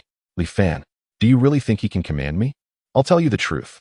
I am from the Jiang family in Jiangcheng, and I only take orders from Miss Jiang Zhulu. Li Fan is merely a kept boy for our young lady. What? Bilingbo felt as if a bucket of cold water had been poured over her. Her face alternating between shades of blue and white, torn between leaving in anger and fear. The image of the survivor being devoured was still fresh in her mind. After a prolonged moment of hesitation, she reluctantly climbed into the van. Li Qi rubbed her delicate nose, contemplating that even the young lady would heed Li Fan's words. Oh dear. I hope he didn't hear my previous remarks. After a while, Dooley arrived with a bag in hand, approaching the van. She knocked on the window and handed the bag inside, apologizing. I'm sorry, Miss Bai, but our supplies are limited. Please bear with us. Su Xing opened the bag to find only 2 small cans and 2 bottles of AD calcium milk, the cans containing herring. You all eat this too? She asked incredulously. Suddenly, Li Qi leaned closer to the window, holding an umbrella in one hand and munching on a steaming chicken leg with the other. Her mouth smeared with grease. This was food prepared by Lu Rian and stored in Li Fan's space. She had just retrieved it while it was still warm. With her mouth full of chicken, Li Qi replied, We usually eat this. Bilingbo's expression darkened. She realized Li Qi was intentionally targeting her, and she felt utterly powerless. This was not the past. Who would dare disregard the Jiang family? All right, Sister Xing, let us make do with this, she sighed heavily. Su Xing lowered her head in despair, then raised it again to ask, Will dinner be the same? Li Qi chuckled. What dinner? This is your food for the day. With that, she happily took another large bite of chicken. Dooley turned her head to stifle her laughter, nearly causing herself internal injury, then coughed and informed them. Tomorrow at this time, I will return with more food. If you need to use the restroom, please do so by the side of the van. We cannot guarantee safety if you wander too far. I have to expose myself by the van. Bilingbo's vision blurred, collapsing onto the damp seat. Miss, what is wrong with you? Come, try this sea cucumber. Inside the luxurious armored vehicle, everyone gathered around a makeshift table that Li Fan had set up. Laden with delicious dishes still steaming, Lu Rian placed a black sea cucumber into Li Fan's mouth. As he chewed, a delightful expression spread across his face. Jiang Zhulu sat across from him, her gaze dark as she watched several women serve food to her man. How infuriating. She wished to toss them to the zombies. Outside, Jiang Xuanhuan continued knocking on the door, crying, Sister, it smells so good. Let me have a taste too. Get lost. Jiang Zhulu shouted with authority and anger. Startled, Jiang Xuanhuan stumbled back, quickly retreating. After lunch, someone reported, Chief, the team searching for vehicles has returned. They found 13 buses at the station. Li Fan nodded in satisfaction. Then let those who have been recruited board the buses. The uninvited must find their own rides. Understood. The soldiers promptly set off to relay the orders. Jiang Zhulu approached Li Fan, stating seriously, the roads are nearly cleared. Shouldn't we be departing soon? Li Fan nodded, questioning. Will we reach the designated Dongjiang Road before nightfall? After a moment of contemplation, Jiang Zhulu replied, If we push forward at full speed, there shouldn't be an issue. But those on foot may struggle to keep up. Let them be. Their survival is their own responsibility, Li Fan remarked nonchalantly. All right, I understand. Jiang Zhulu returned to the front of the vehicle, seizing the microphone to announce the command to depart immediately. The expansive convoy began to move, accompanied by drones ascending into the sky, playing a vital role in their evacuation. Yang Xinran nestled comfortably in her seat, her eyes half closed. This is nice, no chores, no scolding. And I don't even have to wash the dishes after meals. Suddenly, she winced, sitting up to rub her sore bottom. What is the matter? Li Fan reclined on the bench, grumbling, Rub my legs. Ugh, Yang Xinran pouted, reluctantly lifting his legs onto her lap to massage them while internally cursing him to suffer impotence, overwhelmed by 100 men. Achoo! Li Fan sneezed. Who the hell is cursing me? Chapter 50, Journey to Mount Dashin, Part 5. Sister Xing, I need to use the restroom. Bilingbo's small face flushed crimson. She had been holding it in all day. Although she and T consumed much food, she had drunk a considerable amount of water. The van was currently trailing behind a convoy of buses, positioned towards the rear, and the driver, a young man named Radar, looked back with surprise at the rearview mirror. Upon seeing Bai Lingbo and Amp, Appo's stunningly beautiful face, he felt a flutter in his heart. Yet, he repeated to himself, competing with the leader for a woman is tantamount to suicide. Swallowing hard, he firmly rejected her request, saying, "Sister, I do not wish to die. If we stray from the main group and zombies attack, what then?" Su Xing found herself at a loss for words, realizing the truth in his statement. The crowd behind the convoy was swelling, accompanied by occasional screams, leaving them uncertain about the unfolding chaos. If they stopped abruptly, the consequences could be dire. Bai Lingbo was sweating profusely, tears brimming in her eyes as she lamented. "But I truly cannot hold it in any longer." Radar shifted the rearview mirror to the other side and, in a gentlemanly manner, suggested, "Why don't you just relieve yourself in the back? This lady can keep watch. I promise not to peek." However, Bai Lingbo remained motionless. Her small hands tightly clenched into fists. After a brief moment, she released them, her eyes devoid of hope as she slumped against the back seat, despairingly declaring, "It's too late now." Su Xing's heart ached. When had their lives become so wretched? Even during the month following the apocalypse, they had managed to maintain a semblance of dignity in the hotel. Alas, with supplies depleted, they had no choice but to leave. Witnessing the large group preparing to exit the city, they knew they had to follow. Remaining in the city was far too perilous. Gurgle, Bai Lingbo's stomach growled incessantly. She had taken a single bite of canned herring and could not bear the thought of eating more, fearing it might make her nauseous. Her gaze was vacant, spirit crushed, contemplating whether it would be better to end it all. But how could she do that?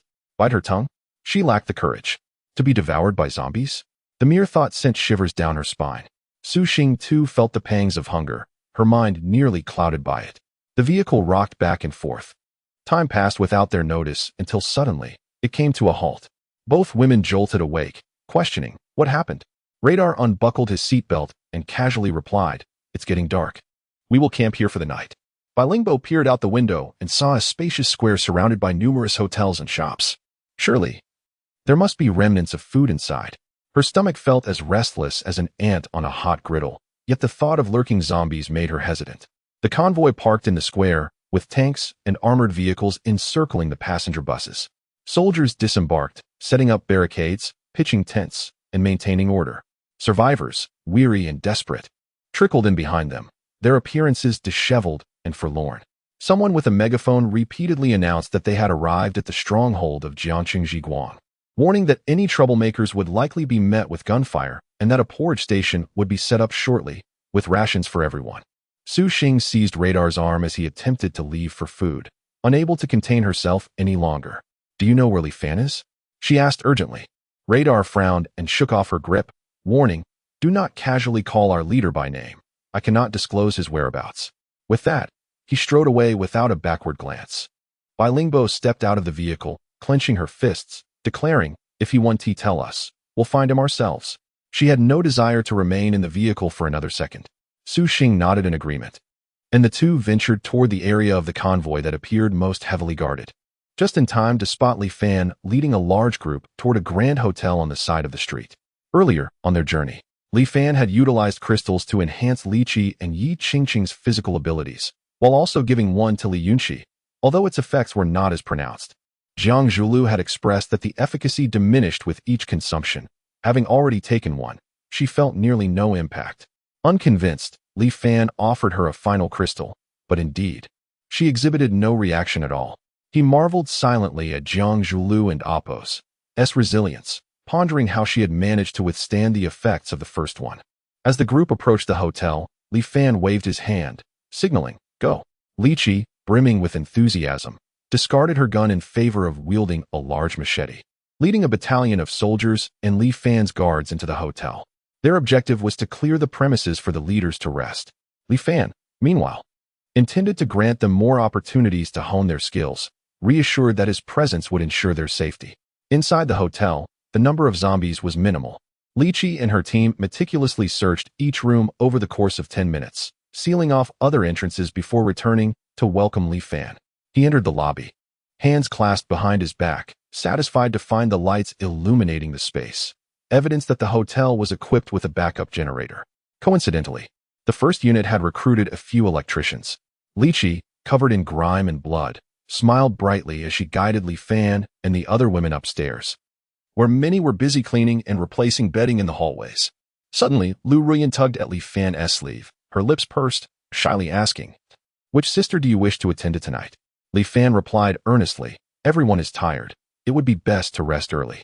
I can manage alone." A flicker of surprise crossed Lu Ruyan's eyes, but she refrained from saying more, fearing it would seem too eager, and thus she walked away, disheartened.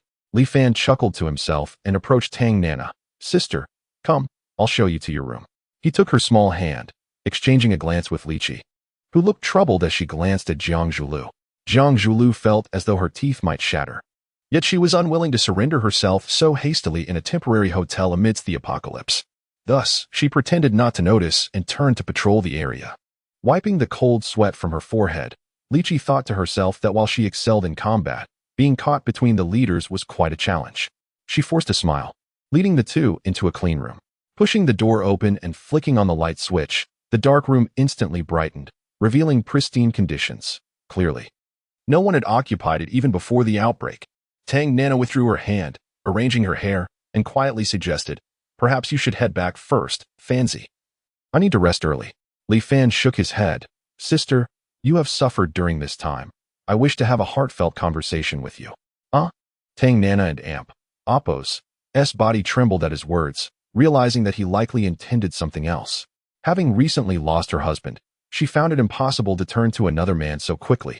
With a righteous tone, she asserted, "It's inappropriate for a man and woman to be alone in a room. You should return." "Sister, you wound me. I only wish to comfort you. I never anticipated you would think so of me." Li Fan exclaimed, his eyes wide, filled with indignation and hurt. Tang Nana was momentarily at a loss, unsure of how to respond. Fortunately, at that moment, Li Qi's voice rang out from outside, "Leader, Bai Lingbo is here and insists on seeing you." Tang Nana felt as though she had found salvation, hastily pushing Li Fan toward the door. "Someone is looking for you. You should go at once." Li Fan shot a fiery glance toward the door, begrudgingly muttering, "Then, sister, please keep the door ajar for me. I will return to chat with you once I'm done." "No need. I shall sleep right away." With that, the door swung shut with a resounding thud. Chapter 51. Bai Lingbo arrives upon being invited into the bright and warm hotel room. Bai Lingbo and Su Xing felt as though they had finally returned from the depths of hell to the realm of the living. In a flurry, Bai Lingbo grabbed her small bag and hurried to the restroom. Chen Xiu furrowed her brows but did not intervene, instead seating herself on the plush, luxurious sofa. Leaning back against the cushions, she crossed her legs and motioned with her chin to Su Xing, requesting assistance in turning on the television. Under normal circumstances, Su Xing would never acquiesce to such a request. However, at that moment, she merely wished to linger in the room a little longer. She wiped the rain from her face and approached the television to seek out the power button. With a click, the television sprang to life, quickly loading the menu interface. But the signal was non-existent, leaving every channel garbled. Bored, Chen Xiu began to browse the available movies, while Su Xing sat awkwardly on the adjacent sofa, intrigued by why this woman wore sunglasses indoors. "Oh, this hotel's on-demand service is different from mine at home. Why is there an adult section?" Chen Xiu couldn't resist clicking into it. Instantly, a filter bar and recommended films appeared, most of which were from Sakura country, with a few from other nations. Frustrated, she thought, when will domestic productions rise to prominence? Chen Xiu preferred narratives with depth, but her inability to understand foreign languages vexed her. She randomly selected a film. Bai Lingbo emerged from the restroom wearing clean underwear, but only a pair of yoga shorts, having forgotten to bring long pants. She had no choice but to wear them for now. As she sashayed into the living room, her dazzling long legs on display, she suddenly exclaimed, "Ah!" Her face flushed with embarrassment. She scolded, "What are you watching that for?" Chen Xiu turned to her, thoroughly inspecting her figure, which was flawless. An excess would be excessive. A deficiency would be lacking. Jealously, she remarked, "Why don't you learn a thing or two? You might need it later." Bai Lingbo retorted indignantly, "I am not here to offer myself." "Really?" Chen Xiu chuckled, as if she had heard the most amusing joke. "Then why are you here?" Bai Lingbo was momentarily speechless. Her initial intention had merely been to seek a favor, hoping to negotiate better treatment. At that moment, Li Fan barged in, visibly irritated that his good fortune had been interrupted. Chen Xiu's eyes sparkled mischievously as she grinned, thinking, "Let us see who can scream louder." Su Xing looked at her in confusion, not comprehending Chun Xiu's intention. Chun Xiu removed her sunglasses and playfully gestured for them to take a good look at her. Wow. Su Xing and Bai Lingbo were momentarily stunned. And then, zombies. The high volume nearly shattered the ceiling. Within seconds, Su Xing had tucked herself behind Li Fan, knowing he was formidable. Bai Lingbo, in a more exaggerated reaction, clung to Li Fan like an octopus, burying her head against his chest, too frightened to move. Li Fan shot a resigned glare at Chun Xiu, commanding, "Get out and stand guard."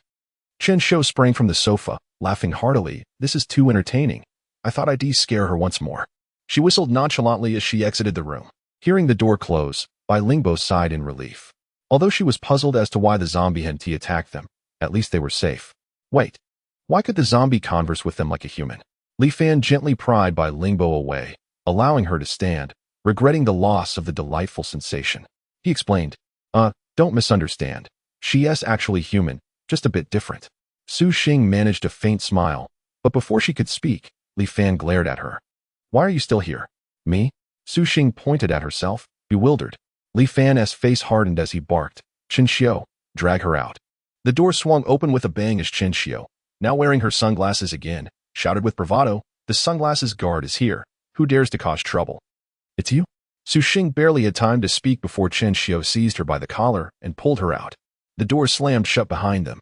Li Fan glanced at the television in the living room, teasingly saying, "Oh, watching an action movie, are we?" Bai Lingbo stepped back, visibly embarrassed, and shook her head softly. "It wasn't me. It was that wide-eyed woman playing it." Li Fan settled onto the sofa, leisurely inquiring, "So, what business does a big star have with a little person?" Bai Lingbo inhaled deeply, approaching Li Fan and resolutely stating, "Before I return to the capital, I hope to be treated with respect." Li Fan attempted to elevate his gaze, avoiding the allure of her long legs, and asked in surprise, "Who disrespected you?" The mere mention of it brought tears to Bai Lingbo and Appo's eyes. The humiliation she endured today surpassed all she had faced in the past decade. With a quivering voice, she implored, "I hope you can provide me with better treatment, none of today as shabby transport or meager food. I promise to repay you tenfold in the future." Li Fan struggled to maintain his composure, jesting, "In the desert, if I give you a bottle of water, will you return with 10 bottles to settle the debt?" He added, "This is rather difficult, you know. You don't realize how expensive basic necessities are until you're in charge. We are currently in a dire situation. This is the best we can offer." Outrageous. This was the first thought that flashed through Bai Lingbo's mind. She trembled with rage. That despicable woman named Lychee had chicken legs, while all she had received was a tin of sardines that even dogs would turn their noses up at. Li Fan, bored, glanced at his watch, asking indifferently, "Is there anything else?" Bai Lingbo bit her lip, mustering her courage to request, "Could I have a room like this to rest in tonight? Also, I'm quite hungry." She felt utterly humiliated as she spoke, recalling how others used to scramble to provide her with this and that. She had never needed to beg before. However, the rooms were fully booked. Li Fan raised an eyebrow and suggested tentatively, "How about you sleep here with me?" "What?"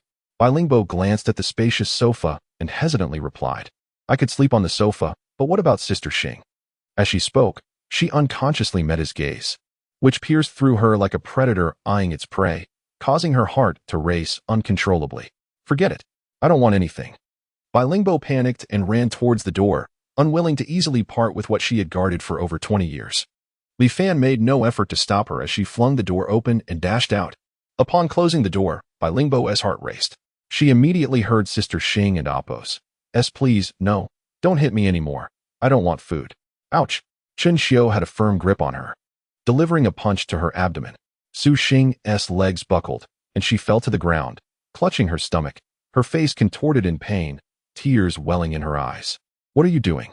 Bai Lingbo shouted angrily as she rushed over to embrace Su Xing, her heart aching. "Sister Xing, are you all right?" Chun Xiu muttered resentfully. "I'm the one who gets to play the villain, you bad guys." Her voice was barely audible. Then she maliciously declared, "Lychee told me all about you. You celebrities are all just selling yourselves, pretending to be something special. How dare you make demands? You think you're someone important?" Su Xing was in so much pain she could barely stay conscious, moaning as Bai Lingbo leaned closer to her ear, finally hearing her cries of distress. Bai Lingbo's eyes brimmed with tears, wishing she could rise and deliver a fatal blow to this wide-eyed monster, but she knew she was no match for her. Her face was flushed with humiliation, her heart twisted like it was in a vice, and her entire body trembled uncontrollably. Haha, I truly adore this expression. Let us capture a moment together. With a triumphant smile, Chen Xiu took out her phone, eager to embrace Bai Lingbo for a photograph. Humph. Bai Lingbo gently placed Su Xing's head upon the ground, casting a resentful glance at Chen Xiu before darting towards Li Fan's room. Chapter 52, Journey to Mount Daxin, Part 6. With a loud bang, the door was forcefully flung open. Bai Lingbo, her expression fraught with anxiety, rushed into the living room, where Li Fan leisurely savored a cup of coffee of unknown origin. He appeared utterly unsurprised by her return, reclining slightly, and in a monotone voice inquired, "Have you come to a realization? This was all orchestrated by you, wasn't it, Amp? Oppos, Tiet?" Bai Lingbo and Amp, Oppos' delicate features paled momentarily as clarity dawned upon her. Li Fan, maintaining a silent smile, placed his coffee on the coffee table, seemingly indifferent. Bai Lingbo's complexion turned ashen, and she trembled as she declared, "Fine. As long as you treat both me and Su Xing well, I can agree to your terms." Furthermore, she added with indignation, "That woman with the disdainful gaze must at least be made to give us a sound thrashing. What has she done to deserve this? She nearly killed Sister Xing." Wiping away her tears with trembling fingers, Bai Lingbo's fury simmered within her. Li Fan chuckled heartily, a peculiar look in his eyes, and suggested, "Why not take a look for yourself?"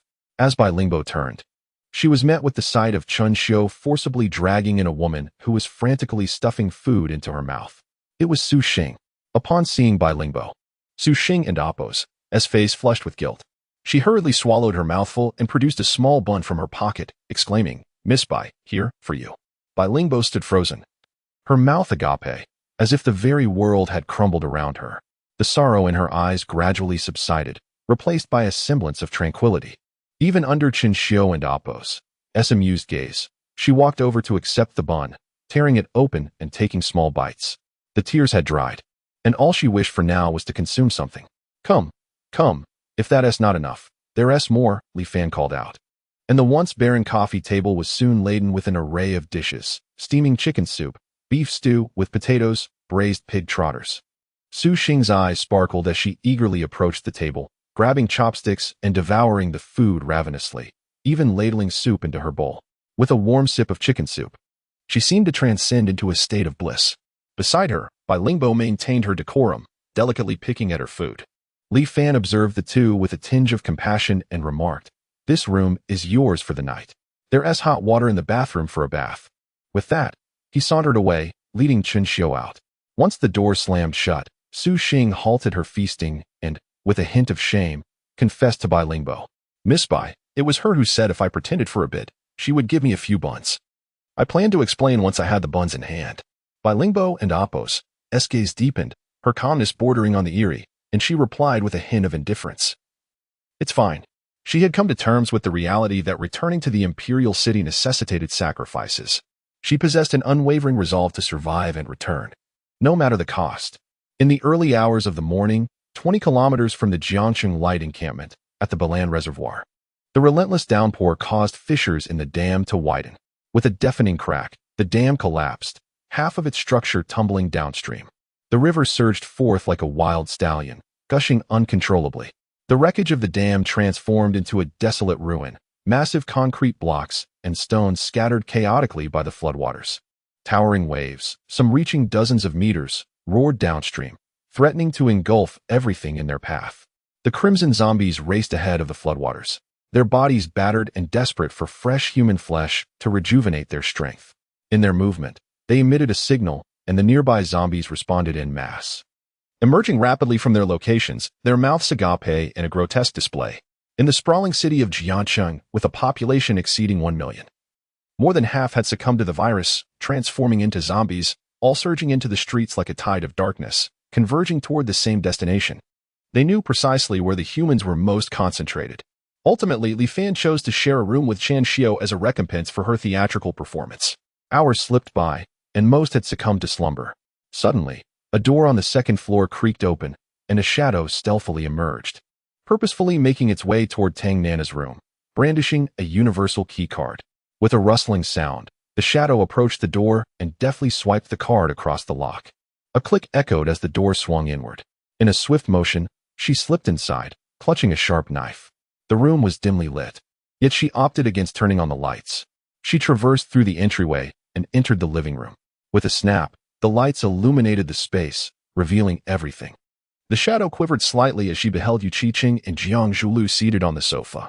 Yu Qingqing's eyes sparkled with confidence as she nudged Jiang Zhulu with her shoulder, exclaiming, "See? I told you so." Jiang Zhulu stood up with a cold scoff, crossing her arms defiantly. "If I truly didn't and oppose, to believe you, would I have waited several hours with you?" A faint smile curved Yi Qingqing's lips, though her gaze betrayed a hint of confusion as she turned to the shadow, sighing. "Sister Lu, I truly hope it isn and amp, oppose, to you. Huh, even now, you and amp, oppose, still feigning innocence. It's quite nauseating to behold." Lu Wuxia retorted mockingly, her demeanor unyielding. "How did you deduce I would come?" she asked, perplexed. Upon hearing this, Yi Qingqing's expression relaxed, a barely perceptible smile gracing her lips. "Tang Nana, with the assistance of Sister Zhang's memory restoration technique, has informed us of everything. It turns out you are the infamous villain who stirred up Jiangxing over a decade ago." The tales of the so-called and oppose, villain and oppose, were well known among students who grew up in Jiangxing, and Yi Qingqing was no exception. It was said that at Jiangxing First Junior High, one girl had driven half of her classmates to withdraw voluntarily, while the remaining students could no longer endure and demanded to be transferred. The terror surrounding that girl spread beyond the classroom, engulfing the entire school. Subsequently, due to the fervent pleas of numerous parents, the villain changed her name and transferred to another city. Tang Nana was a student who had once attended school alongside Lu Rian. She had since been relocated to another room. Lu Wuxia, upon hearing the long-lost title of villain, couldn't help but chuckle softly, reminiscing about those joyful times, the very moments of her own inception. She cast a scornful glance at Jiang Zhulu and Yi Qingqing, disdain dripping from her words. "Do you truly believe that the two of you can subdue me?" Jiang Zhulu stepped forward, locking her gaze onto the black-clad Lu Rian, her voice icy as she replied, "I alone am sufficient." Chapter 53, Journey to Dashin Mountain, Part 7. The piercing sound of alarms shattered the stillness, causing muscles to tense and hearts to race. The noise emanated from the convoy and Oppo's security vehicle, crashing against each person and Oppo's eardrum like relentless waves battering the shore. Jiang Zhulu and Yi Qingqing instinctively glanced out of the window, only to turn back abruptly to see the gates wide open, with Lu Rian having vanished without a trace. "Damn it!" Jiang Zhulu cursed under her breath, stamping her foot in frustration over her failure to eliminate Lu Rian. "Something must have gone awry outside. We need to take charge," Yi Qingqing calmly stated. Jiang Zhulu nodded in agreement, and the two women leaped from the second-floor window, dashing through the pouring rain towards the command vehicle. The slumbering soldiers and survivors were roused from their sleep. "Zombies! So many zombies!" someone shouted. At that moment, Li Fan, who had been sleeping soundly with Chen Xiao, was jolted awake by her shove. Groggy and irritated, he mumbled, "Haven't you had enough? Just come up yourself. Get your act together. Zombies are coming to bite you." Chen Xiao kicked him angrily, climbing out to dress. Just as she put on one piece of clothing, Li Fan, fully dressed, bolted out the door. "Damn it!" Chen Xiao fumed, her teeth grinding in frustration. Within seconds, Li Fan reached the command vehicle. "What is the situation?" Jiang Zhulu asked, her face grave as she pointed to the drone's footage. "There are at least tens of thousands of zombies heading our way." Li Fan's scalp tingled with unease. "We need to leave immediately, leave the explosives vehicle behind, and set a timed detonation." Jiang Zhulu nodded. Although their explosives were running low, they would suffice for the night's unforeseen events. The soldiers of the 1st and 2nd Battalions shouted commands, urging everyone to return to their vehicles. Flares shot into the sky, illuminating the entire square. As soldiers atop the tank caught sight of the mass of zombies lurking around the distant street corner, their hearts sank into their throats, hands gripping their weapons slick with sweat. The sudden awakening of so many people turned the camp into chaos. People running everywhere, some shouting, others screaming, while a few merely wailed. Ascertaining a swift departure proved to be a daunting task. In response, enraged soldiers, under orders from their superiors, began to impose order through force. They swung their rifle butts, striking anyone who ran aimlessly, leaving them bloodied and bleeding in the puddles. Lu Wenming and Lu Xingchen emerged from their tent just in time to witness the brutality. Lu Wenming immediately resolved to intervene. I must stop this atrocity. Lu Xingqian and Apos. S face paled as he grasped his father's arm. Dad, where are you going? I'm going to put a stop to it. Though Lu Wenming was aging, his strength remained formidable, and he shook off Lu Xingqian's grip. Dad. Lu Xingqian raised his voice, tears welling as he exclaimed, You mustn't go. This isn't your fight. Lu Wenming turned. His face contorted with rage as he seized Lu Xingqian and Apos' collar, glaring fiercely. How is this not my fight? I am a soldier. It is a soldier's duty to protect the people. Here, no one knows you are a soldier, and you have already retired. Lu Xingqian's tears flowed freely. He understood that opposing Li Fan would yield dire consequences. Standing in the rain, Lu Wenming let the droplets strike his face, remaining silent for a moment before speaking earnestly. But I know, and you know. As he turned to leave once more, Lu Xingqian suddenly dropped to his knees, splashing water around him. Bowing low, he desperately wiped the rain from his face, choking on his words. Dad, even if you don't think of yourself, think of your 2 grandsons. If you offend Li Fan, what good could come of it for them? Lu Wenming halted, closing his eyes as pain twisted in his heart, tears streaming down his weathered face. The distant wails of survivors echoed, causing his body to tremble violently, yet his furrowed visage gradually settled into tranquility. Lu Xingqian sighed in relief, rising to link arms with his father. Come, Dad, you and the children should get in the vehicle first. I will try to persuade them to ease their violence. As the violent turmoil escalated, nearly everyone who needed to board had managed to do so. Those without vehicles, God bless them. The first tank rumbled to life, yet at that moment, the horde of zombies was less than 100 meters away from the camp. Inside the command vehicle, Li Fan scanned the faces around him. Tang Nana was present, Yang Xinran was there, Su Mei was accounted for. Chen Xie was in attendance, but where had Lu Rian gone? Jiang Zhulu covertly glanced back, quickly turning away to feign ignorance. Yi Qingchang hesitated before leaning closer to Li Fan, whispering a few words in his ear. What? Li Fan stared at her in disbelief. Suddenly recalling that he had given Lu Rian a satellite phone, he swiftly retrieved it and dialed her number. To his surprise, the call connected almost immediately. Hello? Lu Rian's tone was icy. Li Fan hesitated before asking, Did you really kill all those people? The response came without hesitation. Indeed. Including that incident with Wang Gu and the others, I orchestrated that as well. Why did you do this? Li Fan was baffled. Wasn't it better to remain in one's own sanctuary? Why inflict harm? I don't wish to discuss that. Lu Rian changed the topic. Do you know how difficult it was for me that night? Yet, I ultimately chose not to kill you. Li Fan and Apos' pupils widened in shock, instantly recalling the one complete night he had spent with Lu Rian. That knife under my bed was yours? Huh, so you discovered it? Why didn't you say so earlier? Ugh, it's so annoying to be exposed this early. I had hoped to play a little longer. Lu Rian seemed amused. What is the purpose behind your actions? Li Fan felt a sense of desperation, yearning for answers. Perhaps you should focus on the immediate crisis at hand? I believe we will have the chance to meet again. A busy signal echoed in his ear as the call ended. Jiang Zhilu, anxious, shouted into the communicator. Prepare for battle. Li Fan's face turned ashen as he fell into deep contemplation. Meanwhile, Yang Xinran, huddled in a corner, absorbed the conversation between Li Fan and Lu Rian. Having pieced together the grim reality, her eyes widened in disbelief as her hand delved into her pocket, feeling the packet of powder still intact. Earlier that night, Lu Rian had visited her, revealing that this precious item could induce acute organ failure in an elephant with just a tiny amount. Chapter 54. The zombie horde amidst the surroundings of the buildings. Shadowy figures flitted about, their eyes faintly aglow with a red sheen in the darkness. And the low growls echoed chillingly in everyone's ears.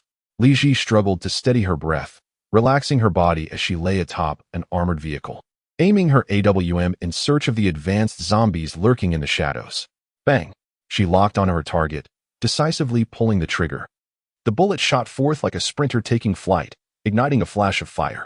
It swiftly soared towards the second floor of a storefront ahead, followed by the shattering of glass and the sharp crack of flesh. A chilling howl erupted from an unknown source, igniting the zombies into a frenzied rage as they charged towards the convoy. Open fire. Soldiers, trembling in the torrential rain, closed their eyes and clutched their triggers, unleashing a hail of bullets that fell like raindrops.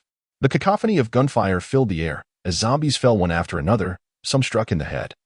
Others hit in the body, collapsing under the weight of their comrades. Yet, the sheer number of zombies far exceeded the soldiers' expectations. though they continued to fire. The zombies seemed endless, surging forward relentlessly. At that moment, a soldier suddenly spotted an abandoned truck stirring to life.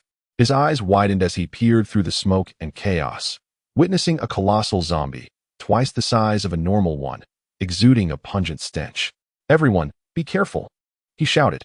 Other soldiers diverted their attention to the gigantic creature as a barrage of firepower was directed its way.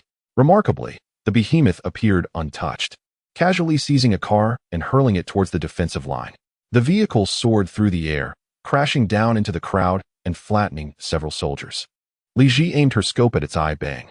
The zombie seemed to anticipate the shot, tilting its head slightly as the bullet grazed past, shattering half of its ear. Startled, Li Ji's pupils constricted as she prepared to fire again. Yet, through her scope, she saw the giant zombie grasping a smaller zombie and flinging it towards her position like a javelin. Alarm bells rang in her mind as she swiftly rose, clutching her sniper rifle, and leaped off the tank. Almost immediately, several zombies landed around the tank, rolling onto the ground before rising up, sniffing the air for the tantalizing scent of humans and lunging at random. One zombie locked onto Li Ji, disregarding closer targets, and charged directly at her. She swung her rifle, using the butt to smash into the approaching zombie. Her heart raced as if it might explode. Her goggles had fallen away, and rain blurred her vision. With a roar, another zombie lunged at her.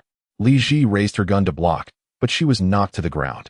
The zombie pushed aside her rifle, pinning her hand down, its mouth opening wide to bite into her fair neck.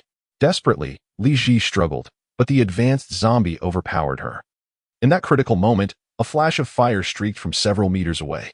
The pale-eyed zombie glanced down, bewildered, to find a gaping hole in its chest before collapsing helplessly. Li Ji swiftly shoved it aside and nimbly sprang to her feet, joyfully glancing back. Li Fan had arrived on the battlefield, unleashing explosive fire upon the zombies that had breached their line. "Quick, cover everyone's retreat," he shouted to Li Ji. In the surrounding darkness, red eyes flickered to life, and the trapped survivors huddled together, weeping and lamenting in despair. Outside one of the buses, a commotion erupted as Lu Wunming shouted at the top of his lungs. "There's still room inside for more people. Why won't you let them on? Dad, I'm begging you. We can't accommodate so many." Lu Xingqian, drenched and shivering in the cold wind, his lips turning white, pleaded. Lu Wunming, fueled by rage, pressed against the bus door, insisting that no one would leave until others boarded. Voices erupted from within. "Get lost, you old fool. Are you trying to kill us all? This bus isn't yours. Let whoever wants on get on. Damn it, the zombies are almost here. Let us take down this old man." A burly man punched Lu Wunming squarely in the face, blood spilling from his mouth. Lu Xingqian, witnessing the assault, seethed with anger, ready to retaliate. Suddenly, a messenger burst forth, shouting, "The leader has given orders. All non-combat vehicles should take in refugees." The survivors, hardly believing their ears, felt a flicker of warmth as they saw the guard soldiers lower their weapons and beckon them to board the bus. They scrambled to climb aboard, pushing and shoving, with many trampled in the chaos and relatives lost in the throng. The desire to live was overwhelming as they red-eyed, shoved others aside to secure their place. Even Lu Wunming was not spared. He was shoved off, crashing heavily onto the puddle-laden ground. Fortunately, Lu Xingqian managed to pull him away just in time, or he too would have been trampled.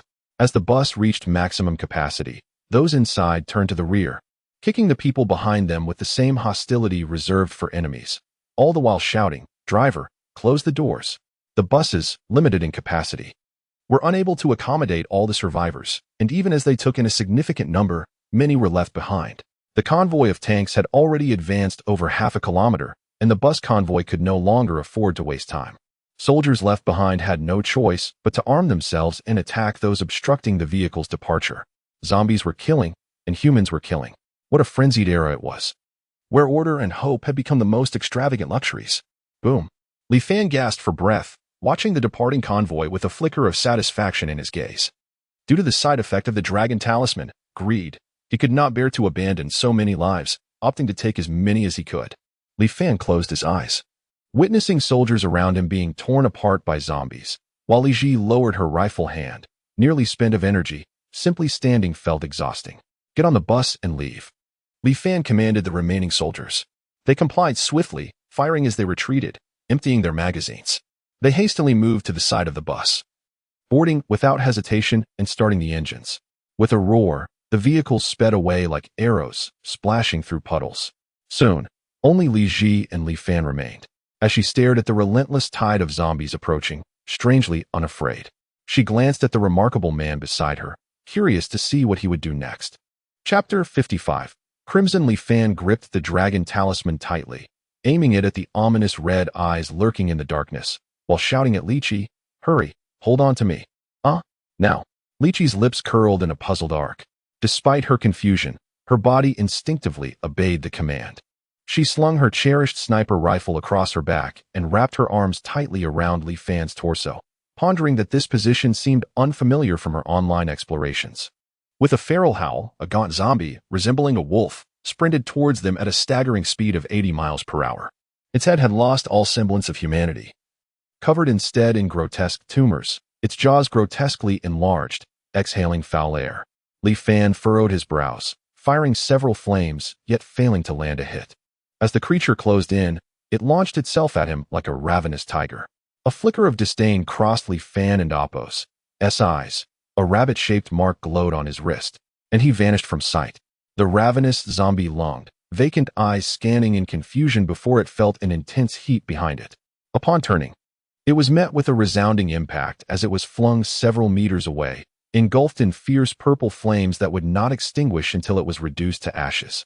The creature emitted pained whimpers before succumbing to silence. Within moments, the air was filled with the acrid scent of charred flesh. Li Chi clung tightly to Li Fan's neck, nearly flung off by the rapid movement, her sparkling eyes gleaming with admiration for the spectacle she had just witnessed. She marveled at Li Fan's prowess, wishing she could possess such extraordinary abilities herself. Meanwhile, the horde of undead had breached the barricade, their overwhelming numbers causing the ground to tremble slightly. Li Chi's expression shifted to one of alarm as she glanced back. The survivors were advancing sluggishly, hampered by the flooded terrain, having only managed to traverse a few hundred meters in their exhausted state. "Hold tight," Li Fan bellowed, but the sound of the rain intensified, drowning out his voice. "What?" Li Chi was taken aback. With a swift motion, Li Fan retreated, breaking through the layers of rain and whipping up a fierce wind that sent nearby abandoned vehicles and zombies tumbling. Once at a safe distance, he directed the dragon talisman towards a pre-placed explosive vehicle, channeling all his mental energy into it. In an instant, a dazzling white light erupted from his palm, enveloping both him and Li Chi in a profound warmth, sending ripples of powerful energy through the air. Then, with a resounding and Appo's bang and Appo's, a spiraling beam of intense light erupted from the talisman, reminiscent of the cosmic pillars of creation, instantly piercing the darkness and illuminating the area as bright as day. The light transformed into a furious dragon, sweeping violently towards the explosive vehicle. The deafening explosion reverberated through the streets, flames shooting skyward, heat waves palpable, as the shockwave obliterated everything within hundreds of meters, leaving nothing but rubble. Zombies caught in the blast melted away, and hapless survivors were hurled by the force, casualties beyond counting. Li Fan stood further away, gripping the talisman, his gaze steely, fixated on the remnants of destruction. Li Chi, sheltered behind him, emerged unscathed, though the scorching waves of air made her sweat profusely, prompting her to discreetly wipe her brow on Li Fan's clothing. Lu Wenming and Lu Xingqian, who had failed to board the vehicle in time, were also knocked into a puddle by the shockwave, fortunately escaping injury.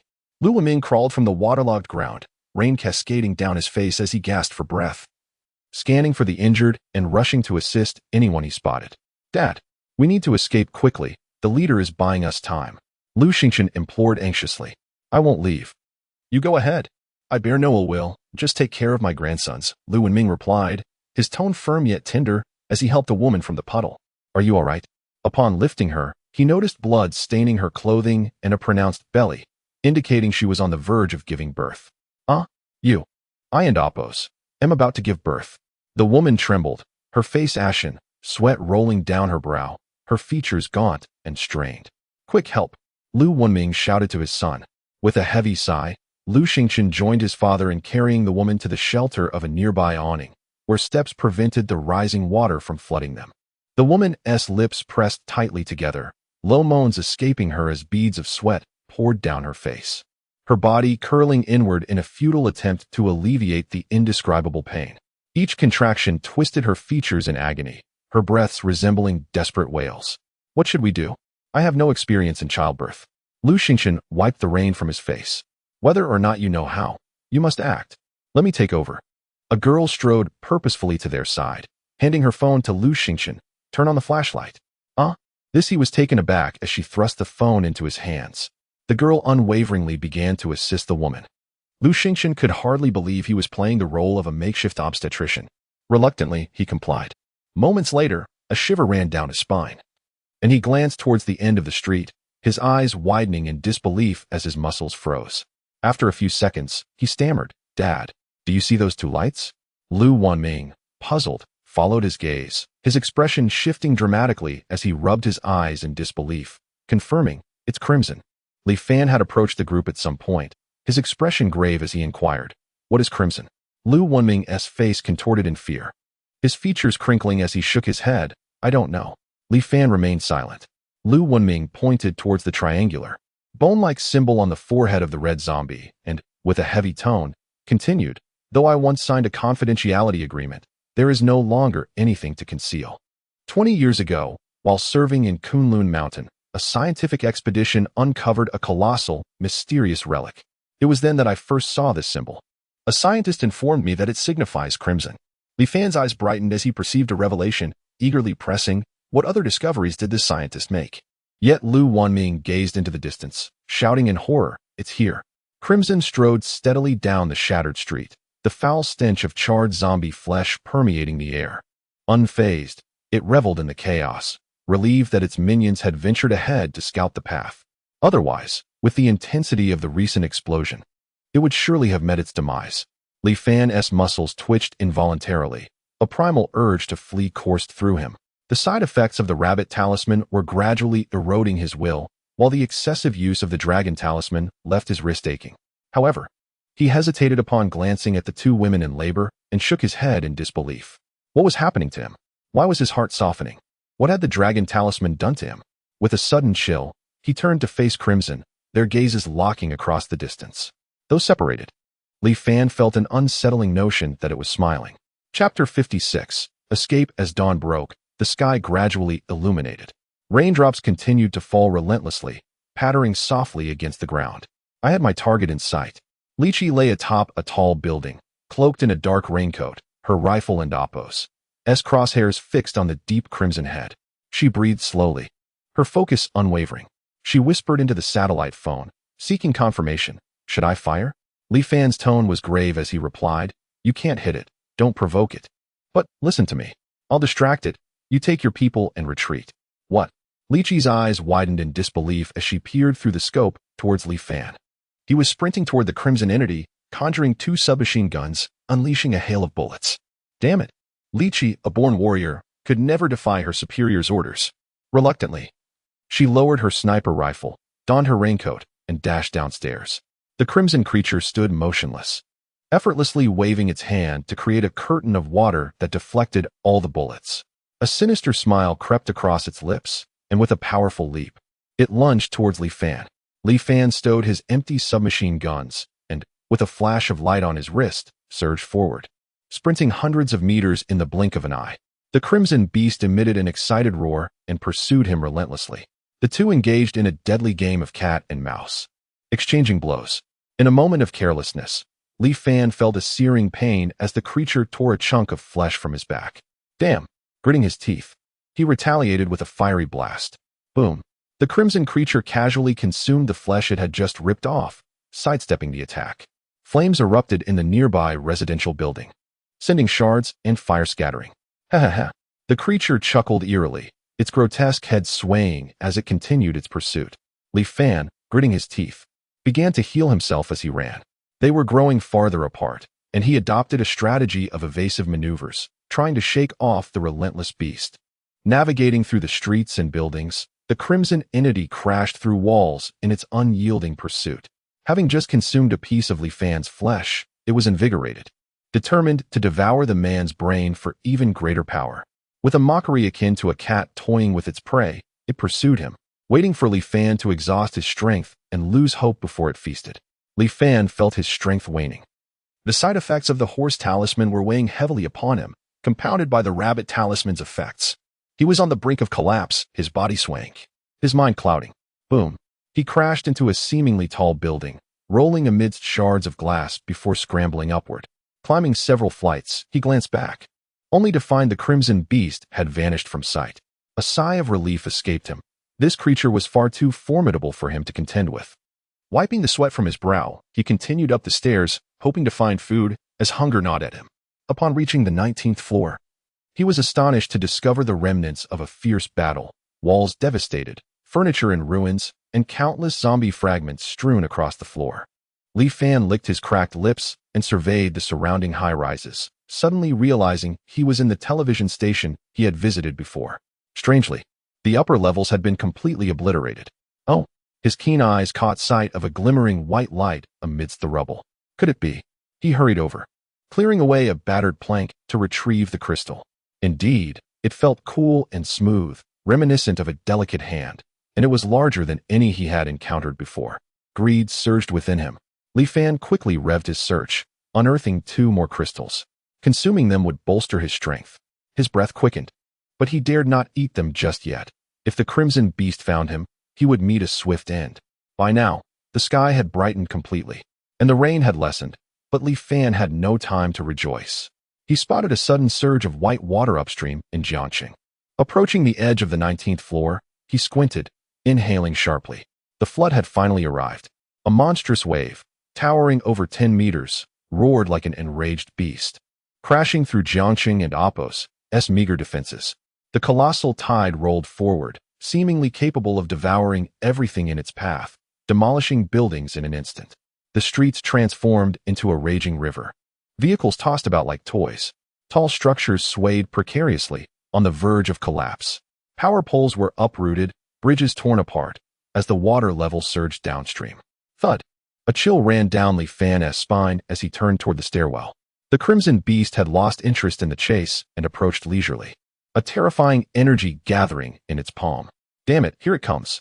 Without hesitation, Li Fan drew forth the dragon talisman, channeling all his energy into it, unleashing a concentrated assault on the crimson entity.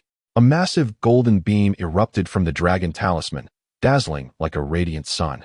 The beam spiraled forth with unmatched might and strength. The crimson beast calmly countered with its palm, the 2 forces colliding in a tumultuous clash, reverberating with a sound that threatened to tear the world apart. The teetering television station began to sway, as if on the brink of collapse. Surrounding structures suffered as well. Glass shattered, walls cracked, chaos ensued.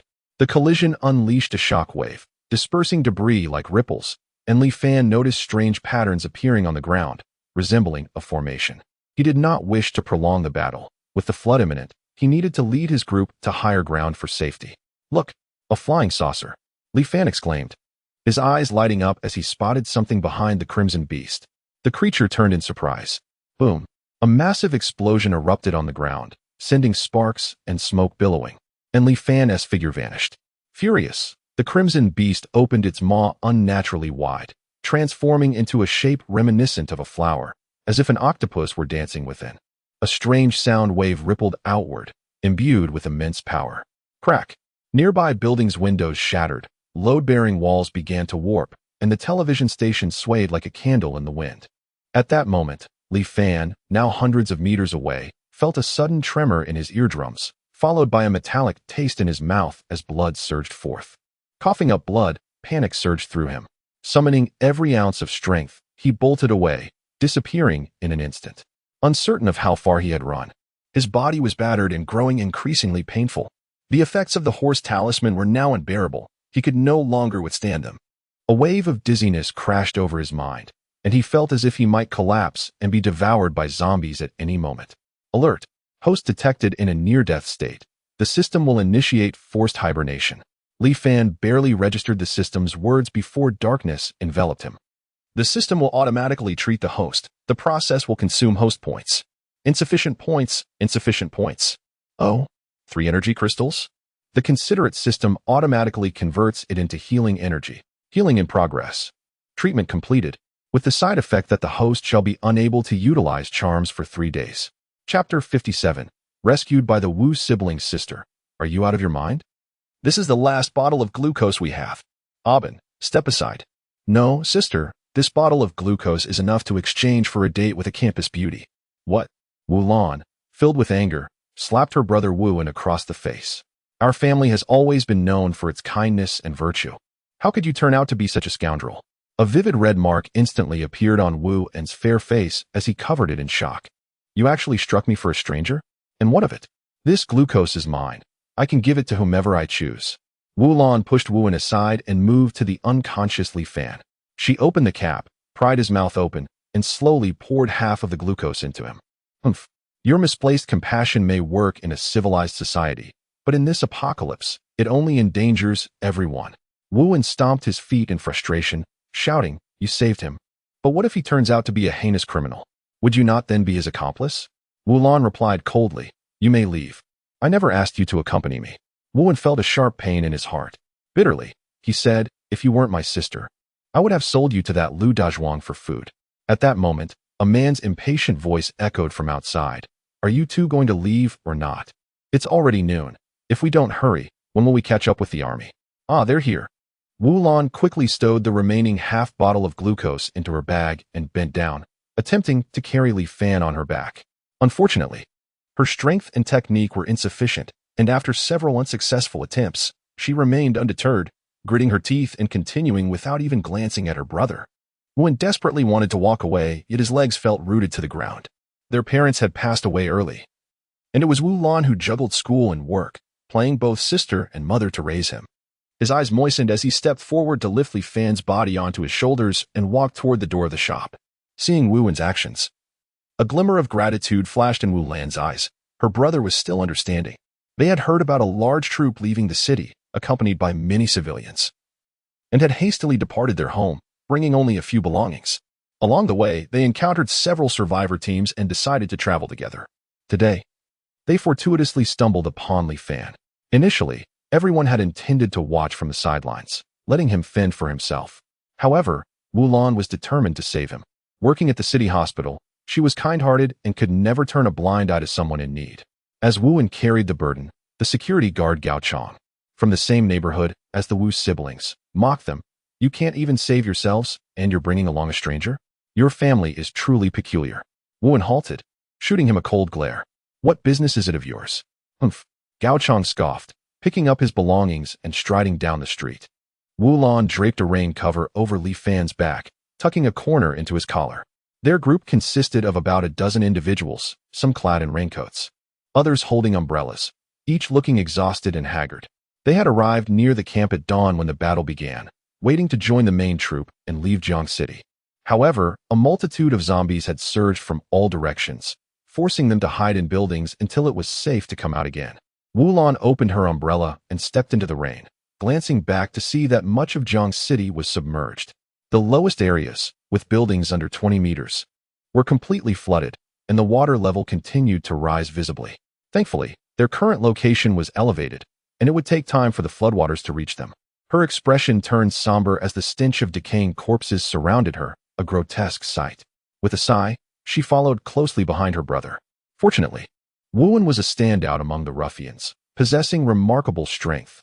Otherwise, as a lone woman, she would surely suffer at the hands of ill-intentioned men, even without encountering zombies. Gao Chong, wearing waterproof shoes, struggled against the flowing water, each step becoming increasingly laborious. After a few paces, he was panting heavily. His disinterested gaze fell upon a woman ahead in the group. She had joined them midway and was quite attractive, a charming young woman. Gao Chong licked his dry lips and leered as he made his way toward her. Hey there, do you need help carrying something? Lu Yu was about to decline when a hand suddenly landed on her backside. Her expression darkened, and she suppressed her anger, continuing to wade against the current. Seeing that the beautiful woman dared not resist, Gao Chong's smile widened, finding newfound joy in the journey. He shamelessly asked, How old are you, beautiful? Wow, your assets are impressive. I wonder if your boyfriend can satisfy you? Lu Yu quickened her pace, disdain evident in her voice as she retorted. My first boyfriend could knock you out with a single punch. You're disgusting. Upon realizing her identity, Gao Chong's eyes widened in shock. You're that foreign student, aren't you? Cut it. I have no idea what you're talking about. Lu Yu's beautiful eyes flickered with panic as she quickly turned her head away. Damn it, I can be recognized even without makeup? In truth, Gao Chong was also uncertain. He had only seen a few of Lu Yu's works online and could not easily identify her like an old acquaintance. Li Fan's consciousness gradually began to awaken. He felt himself being jostled, and it was quite uncomfortable. He cracked his eyes open slightly, confusedly surveying his surroundings, then slowly shifted his gaze ahead. Who is carrying me? I have no recollection of this figure. Just as he pondered this, a group of individuals suddenly emerged from behind an abandoned truck, blocking their path. Leading them were several tall, dark-skinned men, each armed with steel bars, wooden sticks, and knives, their faces unfriendly, draped in colorful raincoats, with traces of blood visible. One, standing at the forefront, spoke in a deep voice, "Hand over all your food. Quickly, or there will be more souls added to my blade." The surrounding survivor group was instantly thrown into a panic, hastily emptying their pockets to offer whatever meager supplies they had, which one of the assailants collected in a large bag. When the bag reached Lu Yu, she unexpectedly leaned in with a radiant smile, playfully batting her eyelashes at the thug. The thug froze momentarily before his rage erupted, slapping Lu Yu's fair cheek, leaving an immediate mark. Damn it, I want supplies. Do you not understand human language? Lu Yu's cheek throbbed in pain as her eyes reddened, bewildered as to why her charms had failed. Laughter erupted from the other thugs at the sight. This shameless woman, why choose to entice away? Doesn't she know he only likes men? What? Lu Yu frowned in disgust, taking a few steps back. Away, unabashed by the revelation of his preferences, cared little for shame in this apocalypse. Dignity was worthless. He seized Lu Yu's small bag, unzipped it, and found only cosmetics and a small mirror, worthless items. Furious, Away tossed the bag far away. Watching it swiftly disappear in the flowing water, Lu Yu turned to glance at it, her heart aching, and could only pout helplessly. Away approached the Wu siblings once more. His gaze fixated intently on Wulan's handbag. He extended his hand commandingly and declared, "Hand it over for me to examine." Chapter 58. Is the system down? Within the satchel, the only sustenance was half a bottle of glucose. Wulan covered the bag with her hand, stepping back 2 paces, shaking her head resolutely. "I have no food here." Awai's sharp gaze swept over the large satchel, and he chuckled. "Why not let me take a look and find out?" As he reached out to grab it, Wulan, in a moment of panic, released Li Fan, swiftly seizing Awai's wrist, twisting it mercilessly, followed by a well-aimed kick to his chest. "Ah!" Awai cried out in pain, beads of sweat forming on his brow as he fell heavily to the ground. The leader of the group, a man named John, was furious at the audacity of resistance. He pointed at Wulan, barking, "Kill him." Wulan's face drained of color as regret welled within her. Why had she provoked this gang of ruthless thugs over a mere bottle of glucose? Upon hearing the command, several henchmen immediately grabbed their weapons, shouting as they charged toward Wulan. Faced with the oncoming gang members, a fierce glint flickered in Wulan's eyes. He stomped his foot, causing a curtain of water to erupt, obscuring the vision of his assailants. Bang! Bang! Bang! Wulan's fists fell upon his enemies like a torrential downpour, knocking several of them to the ground. One henchman, consumed with rage, brandished a machete and lunged at Wulan. Quick as a flash, Wulan seized his wrist, twisting it forcefully and wresting the machete from his grasp. With a sickening sound, the henchman gasped as blood spilled from his mouth, staring in disbelief at the blade that had pierced his abdomen. Shift. John, no longer a mere spectator, cracked his knuckles and charged at Wulan. Wulan attempted to repeat his earlier tactic, splashing water to obscure John's sight. Yet John was prepared. He closed his eyes and spun, delivering a high roundhouse kick that struck Wulan squarely on the shoulder. Wulan grunted, his face contorting in pain as he was sent sprawling into the water.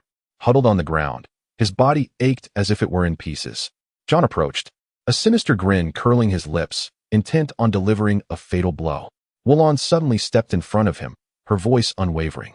"Stop. I can give you everything. Just don't harm us." Slap. John's resounding slap sent Wulan spinning. He spat at her. "You think I can let this slide after my men have been taken down? What's going on here?" Li Fan climbed to his feet, rubbing his temples as he interrupted John's advance. John narrowed his eyes at him. "Seems there are quite a few who fear not death. Perhaps I should reconsider my views on your Dragon Nation." Li Fan smirked. "You, a mere foreigner, muscular but simple-minded. What gives you the right to flaunt your strength here?" Just as he prepared to summon the Dragon Talisman, he was struck with disbelief when he realized it was locked away in the system, utterly inaccessible. Is the system down? John's smile widened as he strode toward the insolent Dragon Nation man, vowing not to relent until he had made him rue his words. Li Fan, in a panic, was drenched in sweat as he desperately attempted to activate the rabbit talisman to swiftly eliminate the burly figure. Yet the rabbit talisman, too, seemed to have malfunctioned, offering no response. Damn it. System, Don and Apos, play games with me. Regardless of how he called out, the system remained silent, as if it had never existed at all. John waded through the water, drawing nearer, his eyes glinting with menace. Suddenly, he charged, and in a flash, was sent flying through the air. As his cheek met the icy ground, his eyes widened in confusion, unable to comprehend what had just transpired. It was not until the sharp pain coursed through him that he realized it was all too real.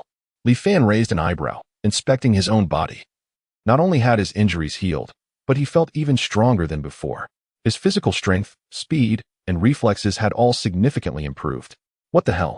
Li Fan scratched his head, perplexed by his newfound prowess. The remaining henchmen, witnessing Li Fan and Apos' astonishing strength, fled in terror, abandoning John without a second glance. Furious, the survivors, including Gao Chong, descended upon John, unleashing their pent-up fury upon him. Wulan, are you all right? Wulan's voice trembled as she knelt beside her brother, attempting to lift him. Li Fan paid them no mind, continuing to assess his body. Aside from his tattered clothing, he appeared unharmed. The flesh that had been torn from his back had regrown. As good as new. The only thing missing was his satellite phone, now lost to the chaos. At that moment, Liu approached with a radiant smile, adjusting his raincoat. Her voice was sweetly flirtatious as she asked, "You were so impressive just now. May I ask how old you are?" 18, Li Fan replied without hesitation, then added, "Centimeter." Lu Yu's lips twitched. "I was asking your age, not your height." However, she mused, is he truly 18? She cast a curious glance, noting that while he may not compare to her previous boyfriends from abroad, he was still handsome among the locals. Li Fan found her overly flirtatious and took a step back, looking around. "Where are we?" Lu Yu replied, "On Nantong Road. We plan to pursue that military group." "And you? How did you end up unconscious, only to be rescued by the wuss?" "Wuss." Li Fan paused, intrigued. Lu Yu gestured towards Wulan, explaining, "They found you on the street. Otherwise, you would have been devoured by zombies." Furrowing his brow, Li Fan dismissed Lu Yu and strode over to Wulan, kneeling beside him. Wulan's arm appeared to be broken, tears brimming in his eyes as he gasped, "Don't worry, sister, I'll be fine after a little rest." Li Fan pondered for a moment before calling out to Gao Chong and the others, "Someone come help." John lay on the ground, gasping for breath, his whimpers growing fainter. Gao Chong delivered a brutal kick to his groin, causing John to wail in agony, rolling his eyes back as he fainted. Wiping the sweat from his brow, Gao Chong turned to Li Fan upon hearing his call, who beckoned him with a finger. "You, come here." Under Li Fan's imposing presence, Gao Chong complied, reluctantly hoisting Wulan onto his back. The group retrieved their belongings from a wise bag before setting off again, with Li Fan intending to join them. Wulan approached Li Fan, her gratitude evident. "Thank you for saving us." At last, Li Fan took a good look at Wulan. She was quite the beauty, capable of scoring an 80 with a bit of makeup. He replied with a mild expression, "I should thank you for rescuing me. Rest assured, follow me, and you will have a good life."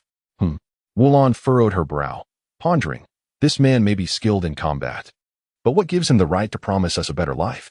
Besides, I, Wulan, am not the type to repay a favor with servitude. She politely inquired, "By the way, my name is Wulan, and this is my brother Wulan.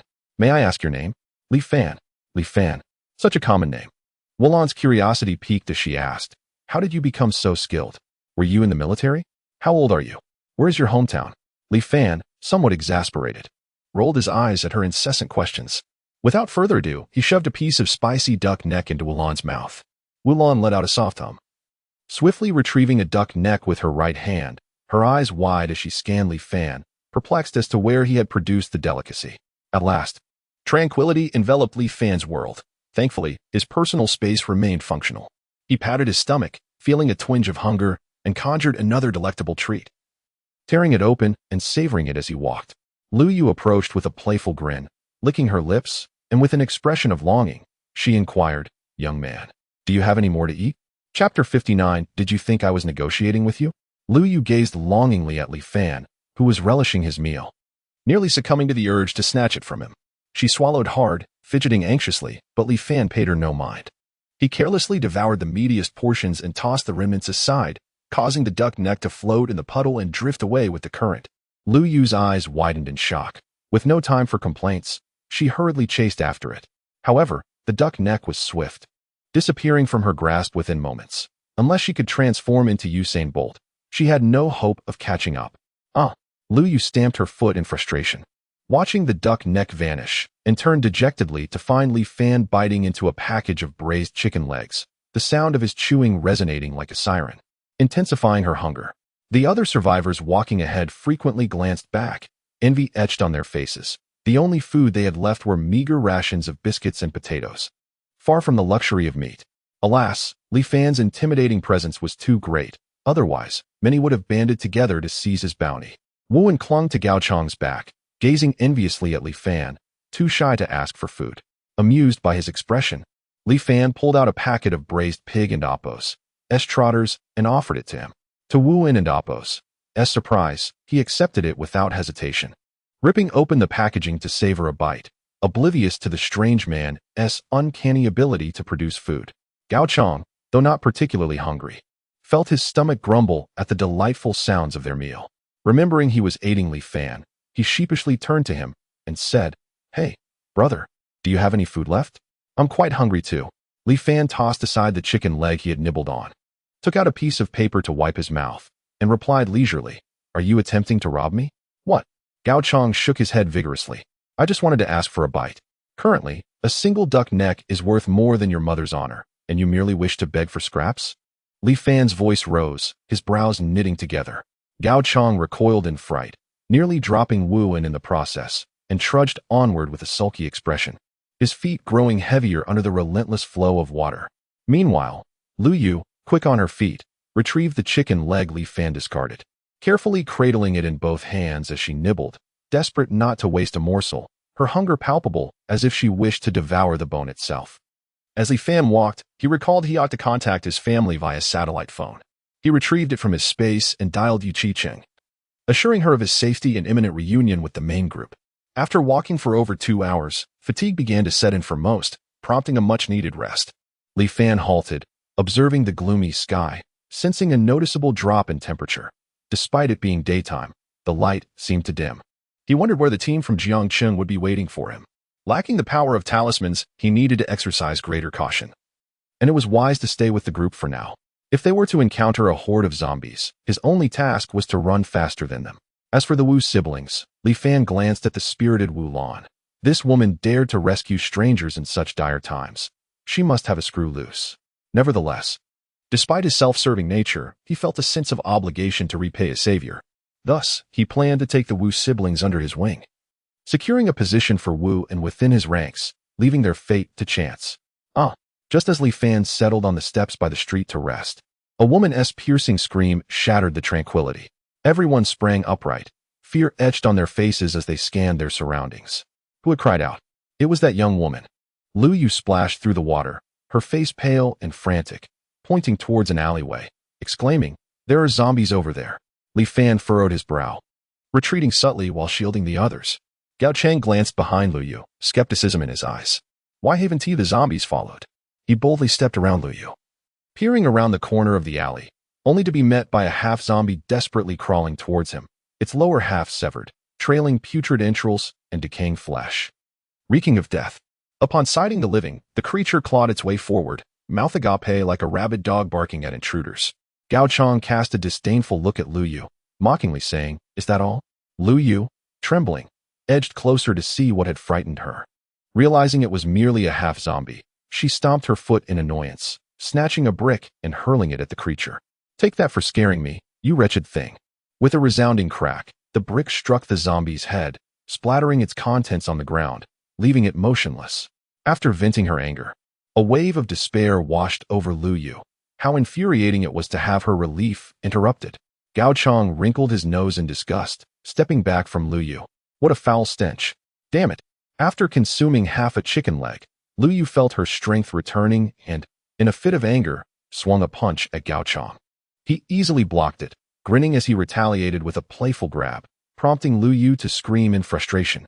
Li Fan approached and delivered a sharp slap to both of them, sending them spinning like tops. Just as Wu Lan opened her mouth to speak, he raised a hand. His expression grave. Silence. Gao Chang and Lu Yu clutched their sore faces, too aggrieved to protest, straining their ears for any sound beyond the downpour. After enhancing his senses, Li Fan detected an unusual noise. Exercising caution, he commanded, "We must leave immediately." Wu Lan nodded obediently, turning to assist her brother. However, a chubby boy in the group shook his head, crossing his arms defiantly. "We've barely rested. I can't go on. If you want to leave, go ahead." Li Fan regarded him with a half-smile. "Did you think I was consulting you?" The boy, gritting his teeth, insisted, "If you want us to leave, you must provide some food for everyone. Otherwise, how can we muster the strength to walk?" "Very well." The crowd was taken aback, astonished by Li Fan's unhesitating agreement, regretting not having asked sooner. Chapter 60. The vegetable market. With a resounding thud, the chubby boy's face was forcefully pressed against the ground. Torrents of water and rain mercilessly cascading over him. Li Fan cast a dispassionate glance downwards, his foot pressing down slightly harder on the boy's face, eliciting cries of despair from him. "Oh brother, I was wrong. Please, I was wrong." As he spoke, more water rushed into his mouth, causing him to choke. "Did you not wish for something to eat?" Li Fan extracted a can of herring from his space, weighed it in his hand, and tossed it in front of the boy's face. "Eat this." His commanding voice startled the chubby boy, who trembled as he seized the can, pulled back the tab, and was immediately hit by a pungent odor reminiscent of a foul mixture of fish mint and stagnant sewage. "Li Fan, please don't." Ugh. Wu Lan, who had intended to advocate for peace, instantly turned pale, pinching her nose and retreating. The remaining onlookers, too, recoiled at the stench, their faces contorting in horror as they hastily dispersed. The chubby boy, closest to the source of the odor, nearly fainted from the smell. He held his breath, trembling as he hastily shoved the contents into his mouth. Within moments, he devoured the entire can. Though he could avoid the stench, the taste was inescapable, a salty, foul flavor akin to sewage mixed with moldy eggplants, sending waves of nausea through him. Yet, under Li Fan's icy gaze, he held it down, battling the turmoil within his stomach. Li Fan released his foot and turned to survey the crowd, who shuddered at his cold stare, unable to meet his eyes. "Is there anyone else who desires to eat?" Silence fell like a shroud. Li Fan relaxed his tense expression and smiled, narrowing his eyes. "Very well. Let us hasten our departure." Amidst the wind and rain, the group set off once more. Along the way, they encountered an increasing number of survivor teams. Yet everyone remained vigilant, rarely engaging in conversation. As they passed a bustling vegetable market, the lively chatter drew Li Fan's attention. He curiously peered inside, where he found a substantial crowd. A rotund man stood atop a vegetable stall, his face adorned with a thick beard and a belly protruding like that of a pregnant woman.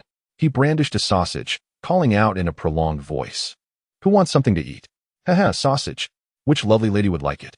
The scene erupted into chaos as people surged forward, some women unaffected by hunger standing still with disdainful expressions, while their male companions chuckled and whispered to them. Others, with stars in their eyes from hunger, disregarded their dignity, clamoring me. Wu Dazhuang. Wu Lan, walking behind Li Fan, gasped upon recognizing the figure in the market. "Do you know him?" Li Fan raised an eyebrow. Wu Lan's expression soured as she gritted her teeth. "Of course I know him. Wu Dazhuang is the traffic police captain from our area. He was insufferable even before the apocalypse, mingling with the dregs of society. After the world fell apart, he amassed a gang of thugs, robbing and terrorizing others, particularly relishing in ruining families. I can't fathom how many lives he has destroyed in just over a month." Li Fan shook his head, unwilling to involve himself further. As he contemplated moving on, he glanced at the darkening sky, realizing nightfall was imminent. After a brief deliberation, he decided, "We shall rest here for the night before continuing."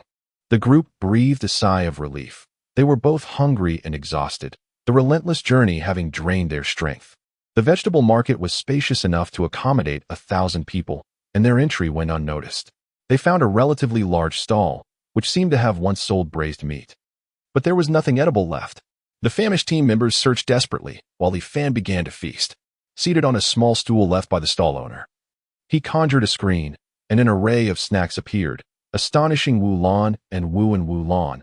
Her eyes sparkling with excitement, asked Li Fan, "Can you create food infinitely?" Wu frowned, tugging at her sleeve. Sister, keep your voice down. We Don and Oppos. T want others to hear. Hey, Wulon pushed her brother aside. Her gaze fixed on Li Fan. Is what I said true? Li Fan regarded her with an enigmatic smile. And if it is, what of it? Then why not create more? That way, no one will go hungry. We can unite and survive together until the government army restores order. Wulon spoke passionately, convinced of her brilliant idea. Wu sighed helplessly, casting an apologetic glance at Li Fan.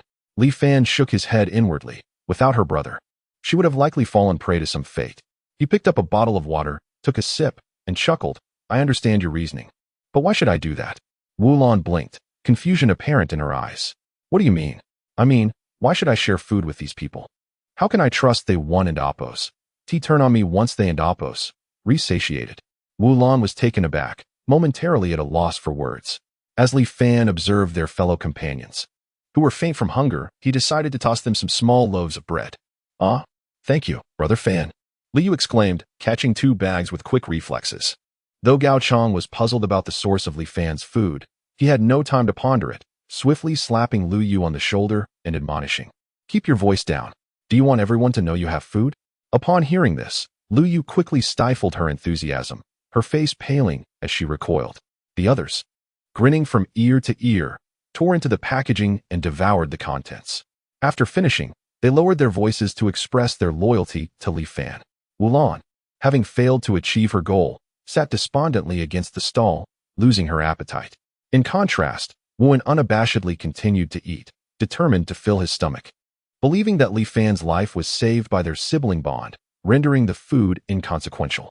In a corner, Lu Yu, now with some sustenance in her stomach, felt suddenly drowsy, yearning for a peaceful slumber. As her eyelids drooped, she absent-mindedly scratched a thin scar on her right calf, a remnant from a zombie attack earlier that day. Chapter 61. Gunshots in the night. Lu Dazhuang emerged from the women's restroom beside the market, adjusting his belt, a lingering satisfaction evident on his face. A few of his underlings stationed at the entrance immediately approached him. Hey, big brother, how was the lady? One of them asked with a mischievous grin.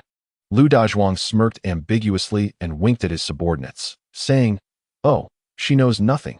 I had to teach her everything. That is why I say I don't fancy the young ones. They claim to be campus beauties, but what does that mean? They can't compare to a married woman who knows how to please. One of the underlings, his eyes gleaming with anticipation, rubbed his hands together and asked lewdly, So, big brother, what about us? Lu Dazhuang patted him on the shoulder and, in a grandiose manner, pointed inside. Go on, give her some amino acids. She looks starving. Thank you, big brother. Brothers, line up. I'm going in first. The underling exclaimed gratefully before rushing inside. The rain pounded against the aluminum roof of the market, the noise echoing like thunder. Lu Dazhuang stretched, thinking about how tired he felt and how a good night's sleep awaited him. He hummed a tune as he walked toward his chosen makeshift camp, accompanied by 2 loyal subordinates. Lu Gu. Suddenly, a voice called out from the shadows. Lu Dazhuang jumped back a step, demanding, Who is there? His 2 companions raised their guns, aiming at the source of the sound. It's me, Gao Chang, the man said, raising his hands in surrender. I used to drive for old Zhao. Lu Dazhuang frowned, struggling to recall the countless faces he had encountered. Annoyed, he asked, What do you want? I don't have any spare food for you. I'm not here for food, Gao Chang replied, his excitement causing him to step closer. But one of Lu Dazhuang's subordinates kicked him sharply in the thigh. Gao Chang winced, nearly crying out in pain as he doubled over, clutching his leg and groaning. Lu Dazhuang, feeling weary, asked impatiently, What do you want, then? Gao Chang's breath quickened, beads of sweat forming on his forehead. Clenching his teeth, he said, I encountered a very strange man. He seems to possess some kind of superpower. He can conjure an array of snacks. Lu Dazhuang scoffed at the notion of superpowers, thinking it absurd, but then reconsidered. Given the state of the world, perhaps it wasn't so far-fetched. He squatted down, his interest piqued, and asked earnestly, Are you sure he can really create food? Yes, I would stake my life on it, Gao Chang replied, gritting his teeth in pain. Lu Dazhuang narrowed his eyes. Suddenly alert, he smiled and patted Gao Chang's shoulder sincerely, saying, I hope you live to see dawn. Then, his expression turned serious as he addressed his subordinates. Let us go see this and Oppos, superpowered and Oppos, individual. Wait, maybe we should bring more people. He seems quite formidable in a fight, Gao Chang suggested hastily. Lu Dazhuang chuckled disdainfully. What's the use of being strong in a fight? Haven't you heard? At 7 paces, a gun is quick. At 7 paces, a gun is both accurate and swift. The two armed subordinates laughed heartily. They were former police officers with decent marksmanship, capable of hitting their mark at close range. Thus, the 4 of them, led by Gao Chong, hurried toward the area where Li Fan's group was resting. As darkness enveloped the sky, Lu Dazhuang retrieved a nearly depleted flashlight to illuminate their path. In just a few minutes, they arrived at the spot where Gao Chong had come from. Most of the people inside were asleep, as Gao Chong had volunteered to keep watch. Right here, Gao Chong whispered, pointing inside. Without a hint of fear, Lu Dazhuang strode into the space, sweeping the flashlight across the sleeping figures, then turned to ask, which one is it? Gao Chong indicated a corner, recalling that Li Fan was resting there. However, as the light beam fell, Li Fan and the Wu siblings were nowhere to be found. Gao Chong's heart sank in dread. What is going on? Did they sense my intent to inform and escape? He thought, panic rising within him. Lu Dazhuang's expression darkened as he questioned threateningly. You're not telling me they're not here? Gao Chong stammered in a fluster. They were here just a moment ago. Please, let me find someone to ask. Sweat dripped from his brow as he scanned the crowd, noticing Lu Yu shivering uncontrollably. She must have heard Li Fan leaving. Quickly, Gao Chong rushed to her side, tapping her shoulder. Hey, do you know where Li Fan went? But Lu Yu appeared unresponsive, her body trembling violently, her joints cracking ominously. Cold, so cold. What? Gao Chong leaned closer, straining to hear her faint words. Then she slowly raised her head. The beam of Lu Dazhuang's flashlight illuminated her face, revealing an alarming sight. Strange, dark veins crawled across her features, her eyes void of humanity, and a row of sharp teeth glinted menacingly. Gao Chong, horrified, felt his legs weaken and collapsed backward, unable to flee. Lu Yu opened her mouth wide, pressing her hand against Gao Chong as she bit into his neck. His blood-curdling scream reverberated throughout the market. Quick! Shoot! Lu Dazhuang shouted in panic from behind his subordinate. But the flashlight in his hand suddenly flickered and died, plunging them into darkness. The two subordinates could only recall their surroundings, raising their guns and releasing a flurry of bullets. Bang! Bang! Bang! The darkness erupted with screams, flashes of gunfire, and the muffled sounds of bodies being struck. The market descended into chaos. 10 minutes earlier, Li Fan suddenly opened his eyes, his heart racing inexplicably, and he could faintly hear something scraping against the walls. Looking around, he noticed that the watchman, Gao Chong, was missing. A sense of impending danger enveloped him, prompting him to wake the Wu siblings. Quietly, the 3 of them made their way to the back door of the market. Wulan, puzzled, asked, "Why did you bring us here?" Li Fan cautiously opened the door, peering outside before turning back to respond, to flee. Why would we run? Wulan questioned, bewildered. If we're fleeing, shouldn't we take our companions with us? Stop asking questions and just follow my lead. Wulan's eyes lit up. I get it. You must have sensed danger, right? We should alert everyone to prepare. Wuan, now able to walk albeit slowly, gripped his sister's wrist, pleading, Sister, please think about ourselves first. Although there are many bad people here, most are innocents. We can't just turn a blind eye. Wulan replied firmly, glaring at her brother. Li Fan felt like slapping her to bring her back to her senses. From a distance, a man's anguished scream pierced the night, swiftly followed by a rapid succession of gunfire. Chapter 62. A fright at the market. Who was firing? The guards stationed at the entrance of the vegetable market were drowsily leaning against the wall, caught in a light slumber. However, the sudden sound of gunfire jolted them awake. Armed only with steel rods and baseball bats, they exchanged bewildered glances, unable to comprehend the unfolding chaos. One of the guards furrowed his brow and speculated. Could it be that zombies have infiltrated? Impossible.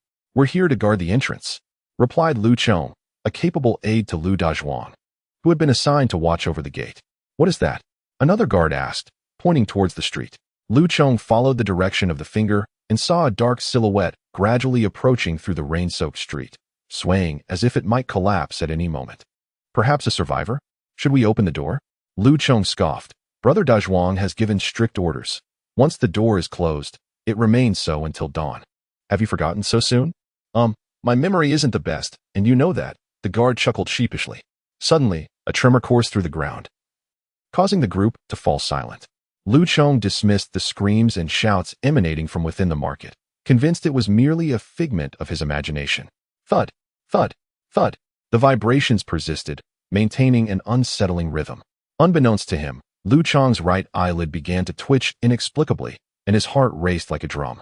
The guards around him trembled in fear, their teeth chattering as they whispered, "Lu Chong, should we go help the boss?" Yes, yes. The boss might be in danger. With everyone sharing this sentiment, Lu Chong seized the opportunity to relent. Furrowing his brow, he hesitated before saying, "Let us leave 2 here to guard. Xiaoli, Xiaozhong. Keep watch at the door while I take the others to see what is happening." The 2 chosen guards grimaced but, too fearful to protest, nodded in reluctant agreement. Lu Chong led the others away. Outside the gate, the black silhouette in the rain drew nearer. Xiaoli fixated on it, his hands trembling around the baseball bat. Sweat beading on his forehead, wiped away only to reappear. Thud! The ground shook more violently. He took a deep breath, eyes wide with disbelief. "Ah, quick shoot!" Lu Dazhuang, flanked by 2 armed guards, was retreating while firing his weapon. His face was taut, breaths heavy, beads of sweat forming on his brow as he dared not call for more assistance. In the darkness, numerous survivors ran about, confused and desperate, knowing that standing still meant certain death. Crack! 2 frantic survivors fell, struck by bullets, their cries piercing the air. The armed guard shot aimlessly, hoping to eliminate a zombie with sheer luck, their trembling hands fumbling to replace empty magazines. Yet, the number of zombies seemed to multiply, the sounds of gnawing and human wails echoing around them. "No, Old Wang, why are you biting me?" "Ah, Hu and Appos, gnawing on my leg." Realizing the dire situation, Lu Dazhuang clutched a guard's shirt, his voice urgent. "We must head to the back door." Yes. The trio navigated through the panicked crowd toward the rear exit, which they had merely barricaded before sleeping. They only needed to move a few items to escape. Lu Chong gathered a dozen guards, recklessly striking at both zombies and humans alike to carve a path through the chaos, shouting, "Boss, where are you? We're here to protect you." "I and Appos, am here." Lu Dazhuang, unwilling to lose his valuable aid, responded immediately. However, his voice revealed their location to others. Survivors, aware of Lu Dazhuang and Appos' strength and firepower, surged toward him in hopes of survival. A throng of bodies pressed together, desperately pushing toward the back door. With his strength, Lu Chong managed to reach Lu Dazhuang, feeling for him in the darkness. "Is that you, boss?" "Yes, it's me, Dazhuang. You." Lu Dazhuang's words were cut short by a sudden, searing pain in his abdomen. Blood trickled from his lips as he struggled to call out. Lu Chong leaned in close, a sinister smile creeping across his face, whispering, "Sorry, boss, but I no longer wish to guard the door for others." "You." Lu Chong covered his mouth and plunged a knife into him repeatedly, silencing Lu Dazhuang forever. The crowd soon arrived at the back door, only to find their barricade of tables and other items had vanished. However, there was no time to ponder this mystery as they hurriedly flung open the door to escape. Upon opening, they were met with a shocking sight. A multitude of red-eyed humanoid creatures stood waiting just outside. As they caught sight of the living, they roared and charged forward with reckless abandon. Gritting his teeth, Lu Chong shouted, "Fight your way out. Staying here means death." "Where's the boss? Where did he go?" An armed guard cried out in panic. "To hell with that." Lu Chong snatched the gun from the guard's hands, raised it, and pulled the trigger. The guard's head burst with a spray of blood as he collapsed in a daze. Lu Chong raised his arm and shouted, "Charge out." Meanwhile, in the distance, Li Fan and the Wu siblings had managed to escape a kilometer away, standing atop a rise to glance back. Countless red dots swarmed around the market, sending chills down their spines. Nearby, many human survivor camps heard the screams and gunfire, hastily gathering their belongings to flee. Faces etched with despair as they struggled uphill through the pouring rain. Li Fan shook his head and said to his companions, "Let us go."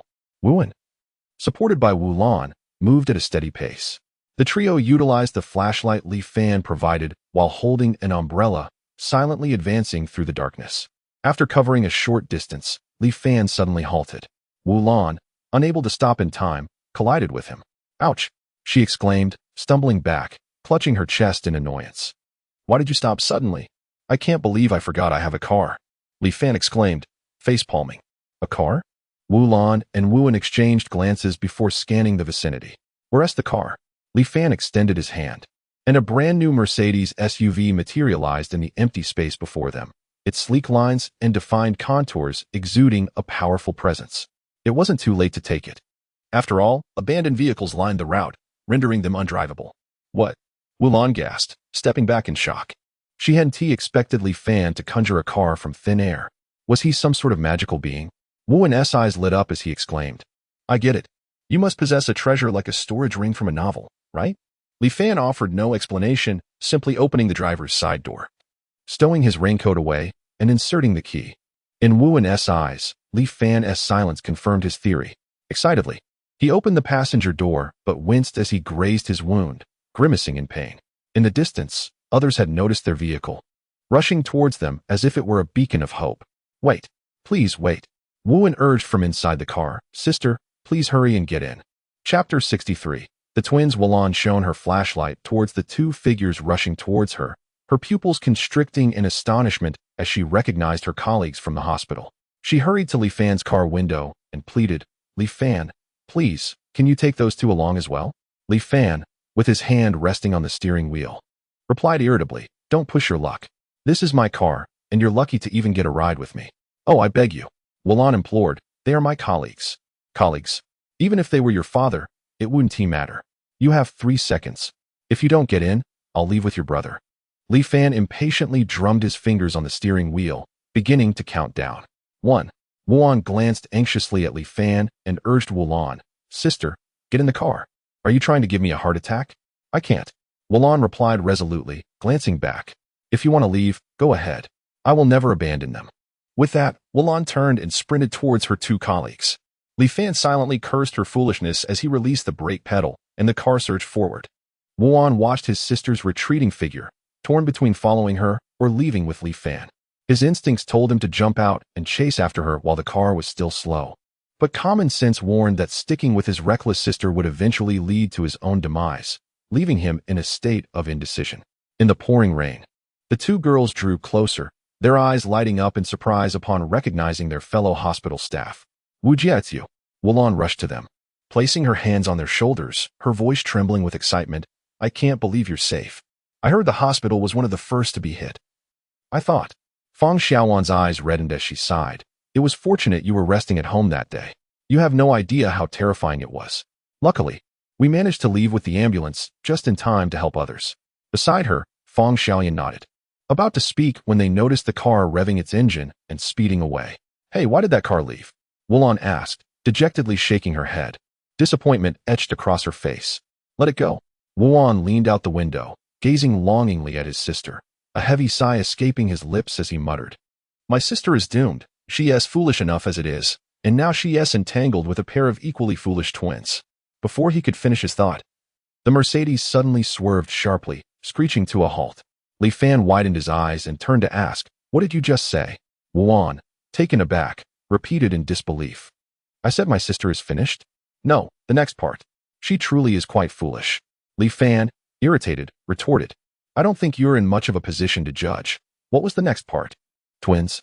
Why didn't you say that earlier? Li Fan slammed the steering wheel and turned the car around. Fang Xiaoyan clutched her stomach, her face scrunched up in discomfort. She and her sister, Fang Xiaowan, hadn't eaten in 2 days. Ever since they had left the hospital with the ambulance, they encountered the chaos of a zombie outbreak, causing pandemonium on the streets. Fortunately, their skilled driver managed to break through the encirclement and take refuge in a small restaurant.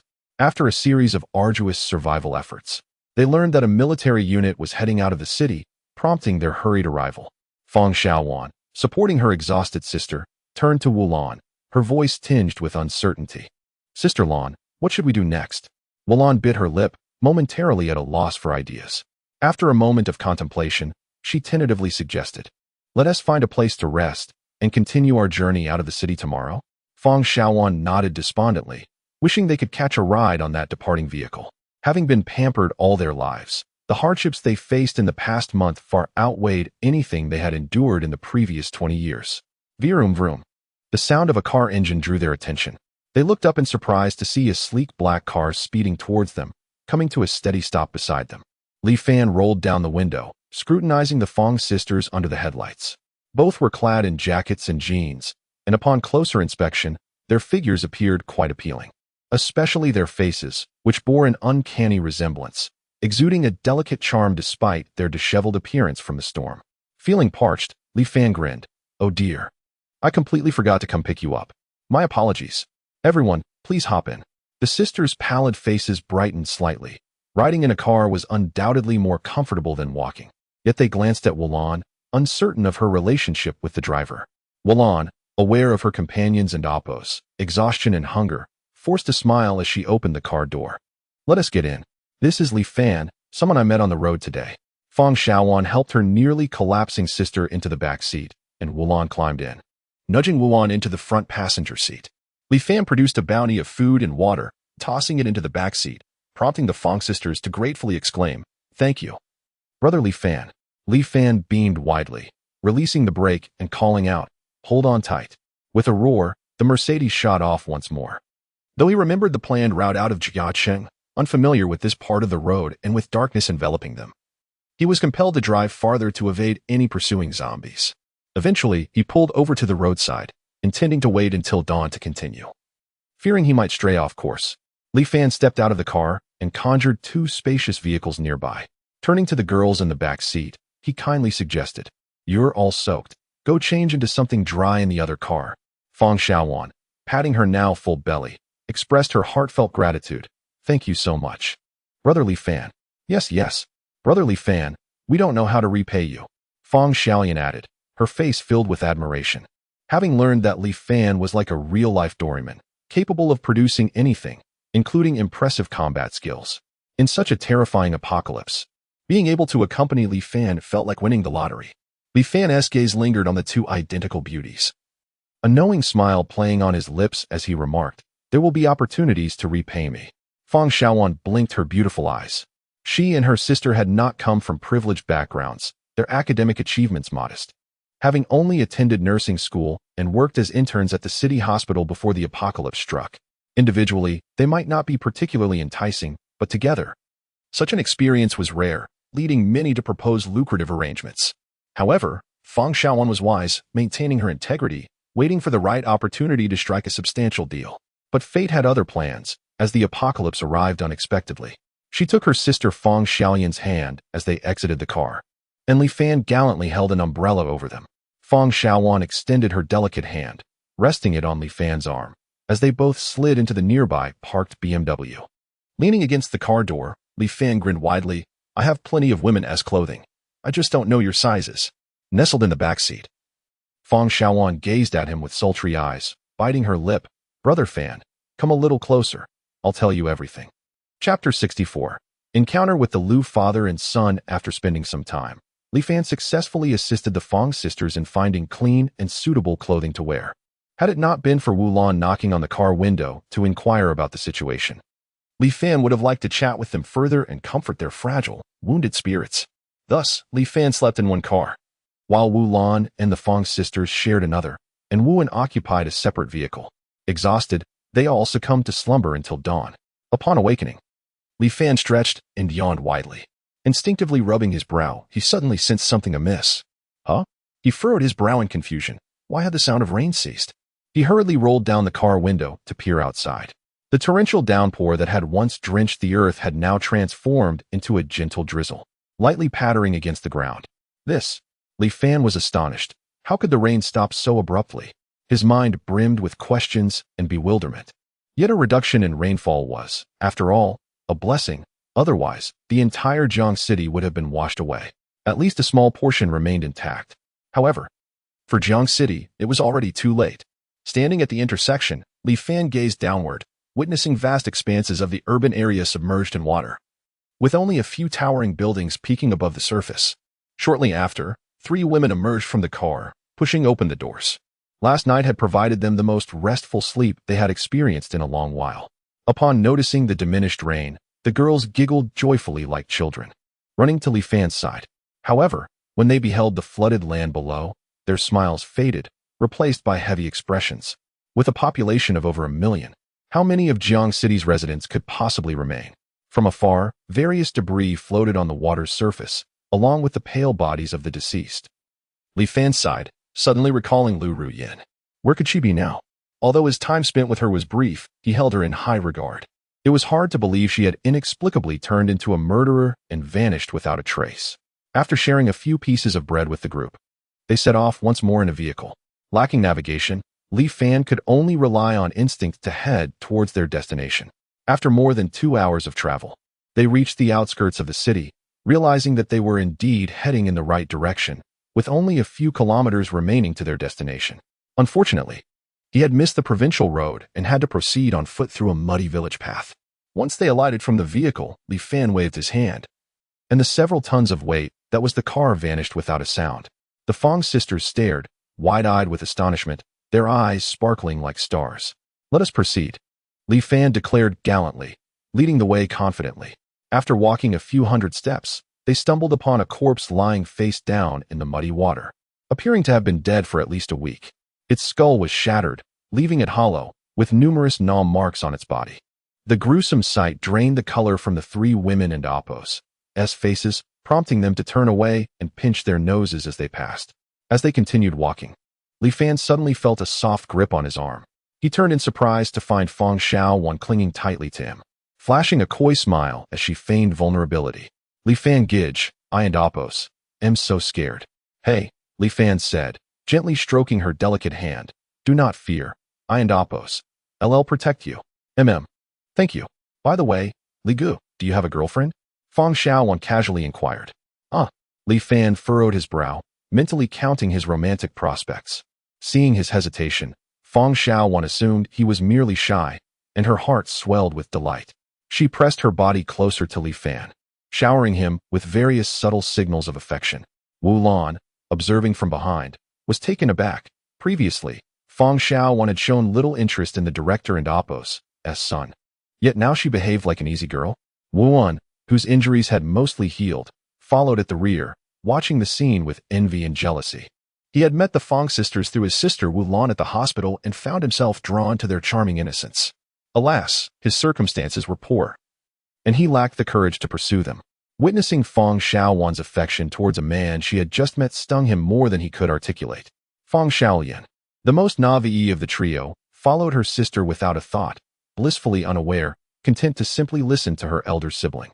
After walking for about an hour, they began encountering groups of survivors, most wearing expressions of relief after surviving the ordeal. Upon inquiring, they learned that many had come seeking refuge after hearing news of a military presence in the area. Some had even been swept away from their homes, landing here on their sofas. "Damn it, old man, who do you think you are to meddle?" A distant shout broke through, drawing Li Fan's attention to a gathering crowd. As he approached, he discovered several burly men surrounding an elderly man on the ground, mercilessly beating him. Nearby lay a middle-aged man, and upon seeing his face, Li Fan gasped in shock. It was Lu Xingchun. The man being assaulted was none other than Lu Wenming, the old curmudgeon. Behind the assailants stood a tall, sharp-faced man in simple military attire, gripping the arm of a petite woman, showering her with crude remarks. The woman appeared unwilling, struggling against his hold as tears streamed down her face. Li Fan quickly deduced the situation. Lu Wenming and his son had intervened to protect a respectable woman from harassment, only to find themselves on the receiving end of a brutal beating. Alas, it seems that doing good deeds also required strength. Being their superior, Li Fan could not turn a blind eye. He easily pushed through the crowd of onlookers and coldly commanded, "Stop this at once." The assailants paused, exchanging surprised glances, evidently taken aback by someone stepping forward at such a moment. The sharp-faced man glared at Li Fan, but upon noticing the 3 enchanting beauties standing behind him, particularly the 2 identical twins, his eyes widened in awe, nearly drooling. "Hey kid, leave those 3 beauties with me, and I'll spare your life. Get lost." Li Fan blinked, momentarily taken aback by the familiar tone of the demand. Composed and unruffled, he smirked disdainfully. What kind of son sends his father away upon first meeting? "How dare you?" the first thug shouted, eyes blazing as he charged forward. Li Fan deftly sidestepped the attack, seizing the assailant's arm and executing a swift throw, sending the thug crashing to the ground. The other 2 thugs, witnessing this, rushed to attack, but Li Fan countered with 2 swift kicks, sending them sprawling on the ground. Groaning in pain, the sharp-faced man, momentarily astonished, quickly regained his composure and sneered, "Didn't he expect you to be skilled? How many zombie crystals have you swallowed?" Before Li Fan could respond, the sharp-faced man's fist was already hurtling toward him with alarming speed. So fast. Without hesitation, Li Fan produced a submachine gun, aiming it squarely at the sharp-faced man. Chapter 65. Let it go, stop. Don and Oppos, shoot. The man with the sharp face froze, raising his hands obediently while retreating slowly. His expression filled with terror. Damn it, where did he get that submachine gun? It appeared too authentic to be a toy. Li Fan coldly directed the muzzle towards the ground, his voice as sharp as blades in a chilling wind. Kneel down and sing Conquer for me. All right, I'll sing. The man's voice trembled with fear. His body quivered as he feigned kneeling. Just as Li Fan relaxed his guard, a glint of sharpness flashed in the man's eyes. He suddenly twisted his body, aiming his claw-like hand towards Li Fan's eyes. Li Fan's breath hitched, realizing it was too late to shoot. He swung the gun towards the man's arm. The man winced in pain, yet his movement did not cease. He merely adjusted his position, striking Li Fan's face with his claw, forcing him to stagger back several steps while simultaneously knocking the submachine gun from Li Fan's grasp, following up with a punch. Li Fan's heart raced. This sharp-faced man was no ordinary foe. He had likely enhanced himself with zombie crystals, and judging by the fluidity and ferocity of his attacks, he must have trained in martial arts before the apocalypse. Boom. Li Fan blocked the man's punch with his right arm. They briefly separated, and Li Fan felt a burning pain in his arm, his brows furrowing as he gasped for breath, a fierce determination igniting in his eyes. The sharp-faced man, too, was feeling the strain. His hand trembled uncontrollably, and he was equally astonished, realizing that this striking man had likely consumed just as many zombie crystals as himself. His name was Tian Dungrong, a Muay Thai enthusiast who had worked at a high-end club before the apocalypse, catering to both male and female patrons. After the outbreak of the zombie virus, he gathered a few close allies and cleared the club of zombies. Upon hearing that zombie crystals could enhance physical abilities, he bravely ventured out to hunt advanced zombies, managing to obtain 2 crystals in just a month. After diminishing their potency as instructed, he consumed them all, significantly boosting his strength. He had thought himself invincible, only to discover a formidable opponent before him. However, he maintained his confidence from their earlier skirmish. Tian Dingrong was convinced he could defeat Li Fan within a few exchanges. Yet, he was taken aback when Li Fan suddenly produced a shotgun. Click! Li Fan loaded the M1216 with a shell, a sly smile appearing on his face. Now, let us see how you evade this. What the hell? You're not playing fair. Tian Dingrong was dumbfounded. Wasn't he it enough for real men to fight barehanded? Where did this weapon come from? Although he prided himself on his speed, he was reluctant to take risks against such a wide-range weapon. So he immediately softened his legs and slid down to the ground, adopting a pitiful expression. I'll behave, please spare me. At that moment, Wulon noticed the situation had been controlled and, feeling a surge of compassion, rushed to the battered Lu family. Hey, are you alright? The woman held captive by Tian Dungrong also made her way to Li Fan, kneeling beside Lu Xingchen and weeping. It's all my fault. Lu, please wake up. Lu Xingchen appeared to have lost consciousness from the beating. Lu Wenming coughed a couple of times, opening his cloudy old eyes, his face marred with bruises and blood seeping from the corner of his eye. Li Fan asked in confusion, Old Lu, was Ti Lichi with you? To his surprise, it was the woman on the ground who answered. Miss Lichi told us to wait here while she went off to find the main group this morning. Huh? Who are you? Li Fan was perplexed. The woman, wiping her tears, replied, I was rescued 2 days ago by Lu and the others after giving birth, and I've been following them since. Li Fan glanced around, puzzled. What about your child? Upon hearing this, the woman grew even sadder, crying out. That woman who pretended to help deliver the baby took him while we weren't paying attention. What? Li Fan's body tensed. Even at this time, traffickers were still at work? How dedicated. Buzzing, a faint mechanical sound filled the air. Li Fan looked up to see a small reconnaissance drone hovering in the distance. His heart steadied as he prepared to take the sharp-faced man's life. A man's raucous laughter erupted from behind the street. Ha ha ha, Xiao Tian. Have you really fallen so low after a few years? Huh. Li Fan turned his head. A man donned in heavy armor pushed through the crowd, followed by a dozen men in prison uniforms, as if they had just escaped from jail. The armored man was entirely encased in dense alloy armor, even his head concealed within a helmet, with his eyes visible through 2 transparent glass panes and tiny vents for breathing. Hearing his voice, Tian Dungrong initially froze, then joyfully shouted, Brother Zhou. Indeed, it's your brother Zhou Run. The armored man keenly assessed the situation, turning his gaze toward Li Fan, seemingly unafraid of the weapon in his hands. He spoke in a low, gravelly tone.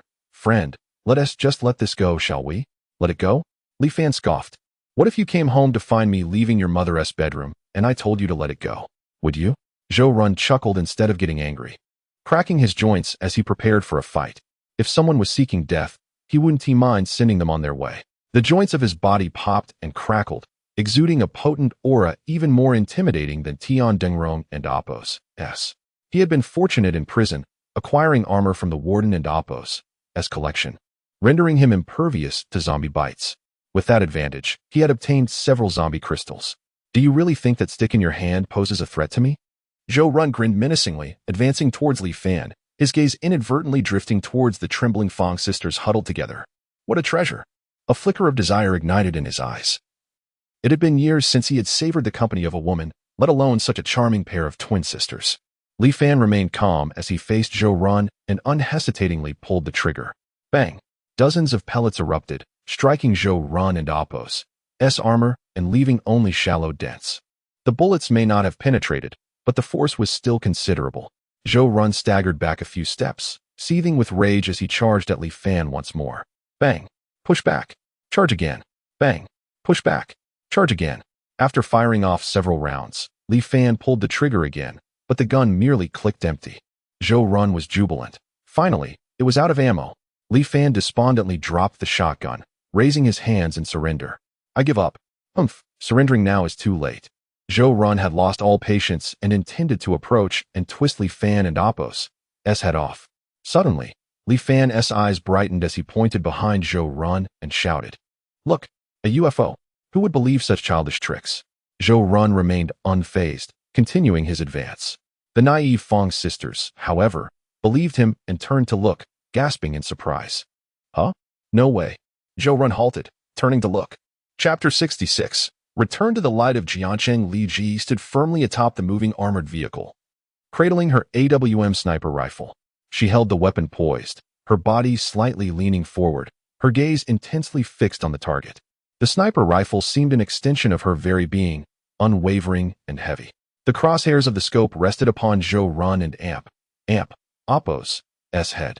Bang! The bullet whistled forth, instantly shattering the oppressive silence, slicing through the air and burrowing deep into Zhou Run and Appo's forehead. His body convulsed, a spray of crimson erupting from his brow. And then his head exploded in a gruesome display of flesh and matter.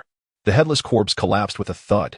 The horrific gunshot sent the onlookers into a frenzy, scattering in all directions, desperately seeking refuge behind any cover they could find. Thud, thud, thud.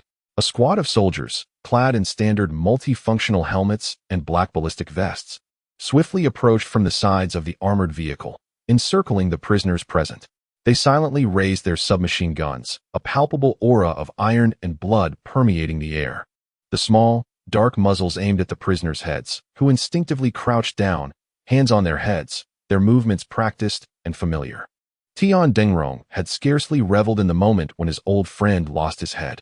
He stood there, dumbfounded, mouth agape, unable to comprehend the sudden turn of events. A soldier approached him, his expression devoid of emotion. Raising his rifle, he struck Tian Dengrong's head with the butt, blood immediately oozing forth. Clenching his fists, Tian Dengrong was about to retaliate when the cold barrel of a gun pressed against his temple, the chilling sensation snapping him to attention. Name. The soldier and Appo's voice was chilling and merciless. Tian Dengrong swallowed hard, trembling as he replied, Tian Dengrong. Are there others? Tian Dengrong paused, confused by the soldier and Appo's intent. After 3 seconds of silence, the soldier, growing impatient, seized Tian Dengrong by the collar and barked in his ear. Are there any accomplices? No, they're all here. Tian Dengrong recoiled, fear evident in his voice. The soldier received his answer and turned to Li Ji, who had approached. Dressed in military attire, with her sniper slung over her back, she exuded a commanding presence. She surveyed the gathered bandits and coldly declared, eliminate them all. Bang, bang, bang, bang, bang.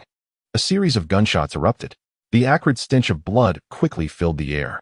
The Fang sisters had already taken refuge behind Li Fan, their expressions reflecting the terror they felt, perceiving the soldiers as fearsome as a horde of zombies. Wu had darted behind an abandoned vehicle, anxiously watching her sister Wu Lan kneeling to check on Lu Xingchen, inwardly scolding her for her reckless bravado. Li Ji's hawk-like gaze swept over the Fang sisters, her brow slightly furrowing. She strode confidently to Li Fan and saluted sharply. "Commander, I apologize for my tardiness." Li Fan nodded in satisfaction and inquired, "Where is the light of Jiangxing now?" "Just 5 kilometers ahead, stationed at Guku." Li Ji gestured in the direction. Li Fan glanced at the nearly unconscious Lu family father and son, lamenting that his talisman had failed. Otherwise, he could have healed them directly. He waved his hand, instructing for them to be loaded onto a vehicle for treatment, and decided to gather the survivors here as well. Li Ji nodded, though doubts lingered in her mind about the necessity of such a large group after escaping the city. A sleek Mercedes-Benz followed steadily behind the armored vehicle. Li Ji gripped the steering wheel, stealing glances at the rearview mirror. Li Fan sat nestled between the Fong sisters, who were tenderly massaging his legs. Their gazes filled with adoration. "Brother Li Fan, do you mean to say you have another battalion under your command?" One asked. "Brother Li Fan, my chest feels a bit tight. Could you help me with a massage?" Another chimed in. Li Ji withdrew her gaze, inwardly cursing the commander for being such a rogue. Bringing back 2 women after just 2 days apart, and twins at that. If this continued, the number of women above her would only increase. An inexplicable sense of crisis stirred within her, igniting her irritation. Li Fan relaxed, a smile gracing his lips as he closed his eyes to savor the moment. He opened his eyes slightly to glance outside, only to have his pupils constrict suddenly. A figure darted behind a house by the roadside. Rubbing his eyes quickly, he looked again, but the figure had vanished. A wave of alarm washed over him. That person had seemed like Lu Ruan. Before long, the convoy reached the camp of the Light of Jiangcheng, nestled amidst a thicket, the camp occupying a clear patch within the woods. Outside, groups of survivors rested haphazardly. Their appearances disheveled, yet proximity to the Light of Jiangcheng ensured them a semblance of safety. With the torrential rain now reduced to a drizzle, their struggles against the elements had lessened considerably. As the convoy returned, the soldiers guarding the camp's entrance swiftly moved aside the barricades. Li Fan led the Fong sisters out of the vehicle, where Yi Qingcheng, Jiang Zhulu, Su Mei, Chen Xiu, and others awaited at the main tent entrance.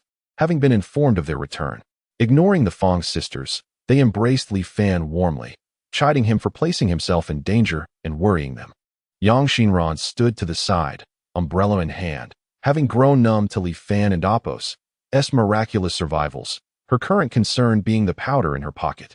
She wanted to dispose of it, but feared being discovered, yet had no idea who to give it to. Yi Qingqing clung to Li Fan's arm, nuzzling her nose against him, immediately wrinkling her beautiful brow, pushing him away. "You should go take a shower quickly. Hey, then you can wash my back," Li Fan teased, wrapping his arm around her slender waist, easily pulling her close. Her hair was thick and dark, reminiscent of a starry night sky, drawing him in. "There are so many people here." Yi Qingcheng and Apos' cheeks flushed slightly as she bashfully protested. "I have things to attend to. Let Sister Jiang help you." At this, Jiang Zhulu smiled broadly, showing no hint of embarrassment.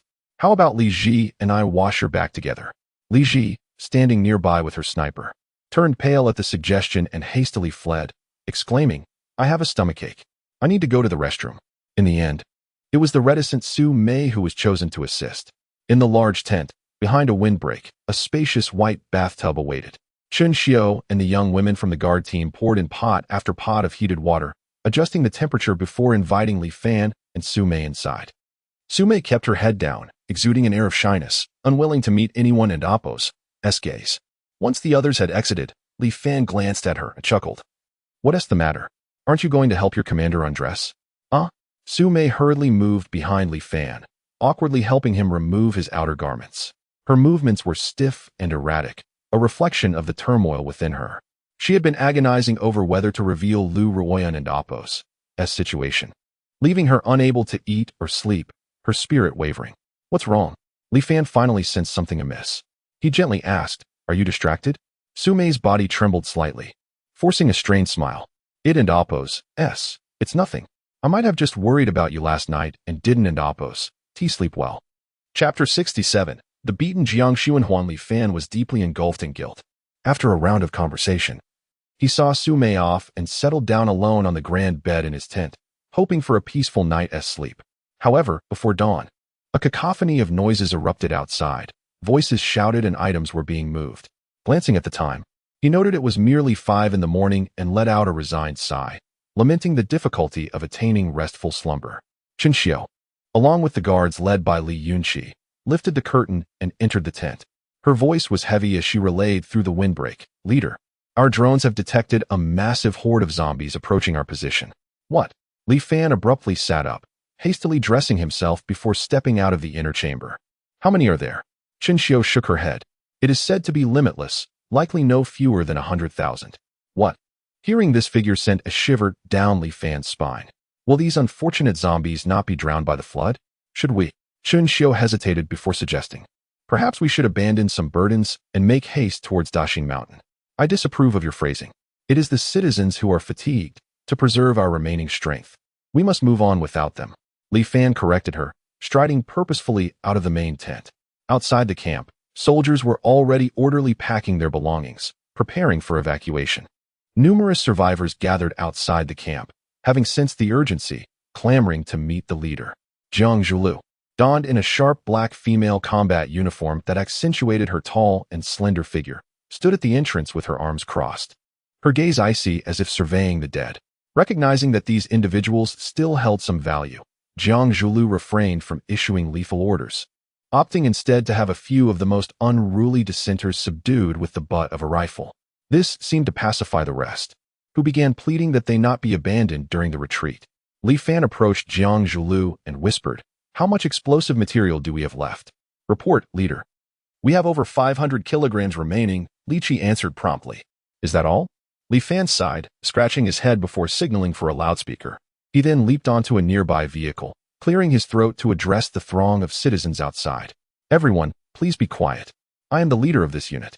The refugees outside fell silent, their hopeful eyes fixed upon the man speaking.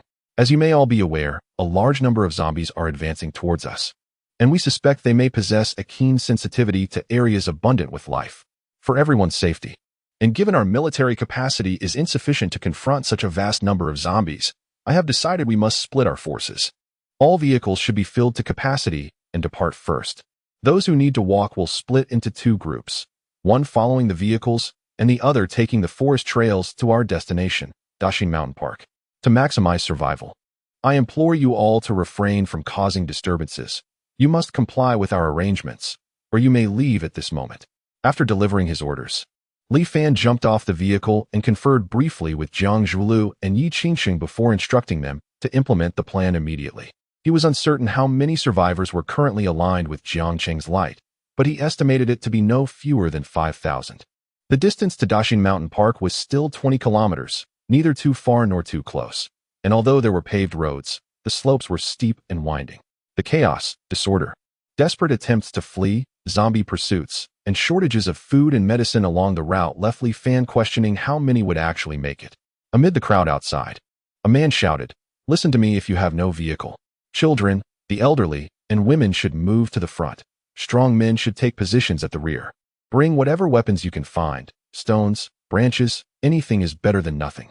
We must act in unison. In times of crisis, unity is our only hope. I, Lu Shower, am willing to stand at the back to protect everyone during the retreat. Curse it. I will fight these fools. I'm scared." "Hey, Mom, why are you pulling me? I'm also strong." A young man attempted to join the protective group but was halted by his mother, who whispered urgently, "Are you out of your mind? Let them handle the dangerous work. You and Apos, only 18, still a child. But what? Do you want me to bury you before your time?" Similar disputes echoed through the crowd. Among those who could walk, some were trying to profit from the situation. A portly man driving a vehicle effortlessly coaxed a young girl into his car, and within moments, the vehicle began to rock inexplicably. Jiang Xuanhuan, leveraging his sister Jiang Zhulu's reputation, managed to procure a vehicle for himself. Leaning against the car, he touched up his hair with a small mirror. A group of survivors approached eagerly, asking, "Handsome, does your car have space for more?" Putting down his mirror, Jiang Xuanhuan rubbed his chin, scrutinizing the crowd for any attractive women. The only candidate appeared to be a woman in her 40s, who, though somewhat appealing, was not to his taste. Shaking his head dismissively, he replied, "I'm afraid I cannot take you." "Hey." A burly man stepped forward, seizing Jiang Xuanhuan by his collar, his eyes wide and fierce. "You clearly have room for more. Why won't you take us?" Unfazed, Jiang Xuanhuan smirked. "I suggest you apologize quickly, or the consequences will be dire." "Huh, you think you can intimidate me?" The man swung a powerful slap across Jiang Xuanhuan and Apos' face, leaving a red mark. Stunned, Jiang Xuanhuan stared at him. Do you dare strike me? Do you know who my father? No, who my sister is?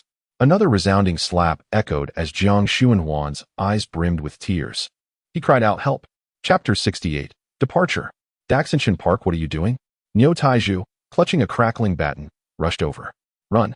The man with cow-like eyes, upon seeing someone approach, immediately fled with his companions. The imposing Niu Taizhu scared them off and strode confidently to Jiang Xuanhuan, lowering his head with a smile. Oh, it's young Master Jiang. Are you all right? Jiang Xuanhuan's face was dark as he kept his head down, waving his hand. I'm fine. You should go. However, just as Niu Taizhu turned to leave, Jiang Xuanhuan tugged at his clothing, murmuring, Hey, please don't tell anyone. Understood, young Master Jiang. Niu Taizhu stifled a laugh, making an effort not to look at the red marks on Jiang Xuanhuan and Apos' face. Once Niu Taizhu departed, Jiang Xuanhuan spat in frustration, gritting his teeth. Damn it. I must get even for this. Hello? A gentle and refined female voice interrupted. Jiang Xuanhuan turned in surprise to see a beautiful woman with a ponytail. She covered her mouth with a light laugh and asked, Is there space in your car? Yes, there is. Jiang Xuanhuan, having been deprived of entertainment recently, was less discerning than usual. In the past, he would have checked the woman's health certificate. Please, step in. The convoy is about to depart. He courteously opened the car door for her. The woman, polite, refrained from inquiring about the red marks on his face. If Lu's father and son were present, they would surely recognize her as the one who assisted in the birth and then absconded with the child. Unfortunately, they were still unconscious, leaving Du Li in a state of panic. Sign in. Ding. Today's sign-in awards 63 points. Current point balance, 125. Li Fan extended his hand, attempting to activate the talisman, but it was as unresponsive as a stone bull sinking into the sea. Annoyed, he addressed the system. When will my talisman return to normal? If you keep playing dead, I might just uninstall you. Ding, congratulations. The recovery time for the host's talisman is tomorrow morning. Damn, so you're not dead after all. Li Fan sighed in relief. Tomorrow morning was acceptable. He just feared a prolonged absence of the talisman would hinder him. Boss. Du Li rushed over, pausing to report. Everything is ready. We can depart. Li Fan, with an air of nonchalance, clasped his hands behind his back. Then let us set off quickly. Yes. Just as Du Li turned to leave, she hesitated, looking back at Li Fan with an earnest expression. Foster father. Could you please lend a hand to save my husband and father-in-law? They are severely injured. Li Fan's gaze turned serious as he replied, Ahem. I need to conserve my strength today to prepare for unforeseen dangers. How about this? Tomorrow, I will definitely intervene to rescue them. Du Li felt somewhat relieved. As long as Li Fan agreed, Lu's father and son would perish immediately. She thought for a moment before quietly adding, Foster father, as per your instructions. The Fong sisters have been cleaned up and are waiting for you in the RV. Hearing this, Li Fan glanced around like a thief and licked his lips, asking earnestly, By the way, have you arranged for the Wu siblings? Yes. Du Li nodded. I've placed them in the same vehicle as me. Dr. Wu can help take care of my husband. Good. Let us act according to our plan and move swiftly. The convoy was fully prepared and began to set off towards Daxinchen Park. Apart from the armored vehicles and tanks at the forefront, the middle was filled with various passenger vehicles, followed by more armored vehicles, tanks, and troop carriers. Survivors who needed to walk could choose to follow the convoy or navigate through the woods on their own. While following the convoy offered some protection, it also made them prime targets for the horde of zombies, a peril that was self-evident. Conversely, those traversing the woods faced less threat from zombies. Yet the difficulties of the journey could lead to significant casualties. This was a desolate wilderness, devoid of any urban atmosphere, merely a relatively new primary road. Most panicked and bewildered citizens opted to stick close to the convoy, well aware of their destination, whereas venturing into the woods could leave them lost. Morning arrived swiftly, and a thick fog suddenly enveloped the forest, creating a bleak and misty landscape.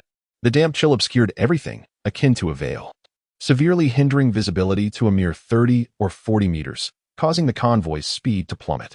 Meanwhile, Li Fan had taken to the RV housing the Fong sisters. The luxurious interior resembled a royal palace, featuring a 42-inch retractable LCD television, opulent Burmese rosewood inlays, high-quality sound systems, and a solid wood dining table surrounded by genuine leather chairs. Hearing noise, Fang Xiaowan emerged from the lounge, instantly captivating Li Fan. She wore an eye-catching outfit, a low-cut camisole dress paired with a sailor skirt and black stockings, radiating youthful vitality. Li must have gone to great lengths to procure such an outfit for her. Upon seeing Li Fan, Fang Xiaowan and Appo's delicate face flushed slightly as she sweetly said, "Fangge, you're here. Come, have a seat." She pulled out a leather-wrapped chair for him. Li Fan sat down unapologetically and patted his thigh, saying, "You should sit too." Fang Xiaowan's face turned crimson, yet she dared not defy his request and shyly settled herself on his lap. "Are you Xiaowan? Where's your sister?" Li Fan discerned who was who based on observation. Xiaowan was slightly more spirited and bold, whereas her sister Fang Xiaoyan was rather naive and clumsy. Fang Xiaowan playfully stuck out her tongue, exhaling a pleasant fragrance as she replied, "She is not awake yet." With a lazy low ponytail, she brushed against Li Fan's face, her radiant cheeks glowing as if nourished by some essence, or perhaps yearning for it. Li Fan remained silent, playfully flicking her forehead. Fang Xiaowan shielded her forehead, feeling a bit wronged as she murmured, "Why did you hit me?" "Look over there." Li Fan pointed to a small hole in the partition of the lounge, slightly larger than a human head. "Huh? What's wrong?" Fang Xiaowan asked, puzzled. "Try to squeeze through it." Chapter 69, The Mysterious White Rabbit. Li Fan, brimming with confidence, approached the refrigerator in the RV and took a hearty swig from a bottle of cola, draining half of it in one go. Suddenly, his satellite phone vibrated in his pocket. "Huh." He pulled it out, answered with a languid tone, "Hello? What do you need me for?" "Li Fan, it's bad. The horde of zombies is closing in." Yi Qiqing exclaimed anxiously. "What? So soon?" The crowd trailing the convoy had descended into chaos, with some zombies already breaching their defenses and biting indiscriminately. "Damn it. Once the cannon fodder is wiped out, our convoy will be in peril." Li Fan furrowed his brow, contemplating for a moment before speaking swiftly. "Order the drones to drop the remaining explosives directly into the midst of the zombie swarm to slow their advance. Simultaneously, the 2nd Regiment should dispatch all tanks to the rear to eliminate the vanguard zombies. Once we have crossed the stone bridge, we shall demolish it, making it difficult for the zombies to pursue." "Understood. I'll inform Sister Jiang right away." Beep, beep, beep. Yi Qiqing hung up the phone. The convoy received the orders and quickly began to move in an organized manner. Drones, buzzing with whirring wings, ascended into the sky, carrying explosives equipped with timers, heading towards the zombie horde. Tanks at the rear of the convoy halted. Soldiers emerging from within, weapons in hand, began to fire indiscriminately at the shadows lurking in the fog. However, due to the dense mist, their effectiveness was considerably diminished, resulting in numerous innocent civilians being caught in the crossfire. Nonetheless, it served to reduce the number of potential zombies. Boom, boom, boom. A series of massive explosions reverberated, causing the ground to tremble violently. No one could ascertain the outcome amidst the oppressive fog. Upon hearing the blasts, the tank convoy resumed its advance, turning their cannons to fire randomly at the rear, unleashing several volleys. The soldiers at the front finally reported that they had crossed the stone bridge and were now fortifying their position on the opposite bank. However, for the survivors clinging to the rear of the convoy, the distance remained daunting. They abandoned all belongings, some even forsaking their families, desperately sprinting forward. The forest path echoed with cries and howls, littered with countless blurred corpses left behind. At this moment, Li Fan had moved from the RV to the command armored vehicle at the back. Li Qi reported that a significant number of zombies were still rampaging in the rear area of the convoy, and further reinforcements from the zombies could arrive at any moment. "Order the tanks to aim at the mountainside along the road and obliterate it," Li Fan exclaimed, his mind racing. Yi Qiqing hesitated. "But then we can never return to Jiangxing. After all, it's the hometown we've lived in for so long, and people hope to someday quell the zombie crisis and start anew." However, Jiang Zhulu coldly seized the walkie-talkie, swiftly commanding, "All tanks, take note. Commence bombardment of the mountainside to obstruct the zombies." Received.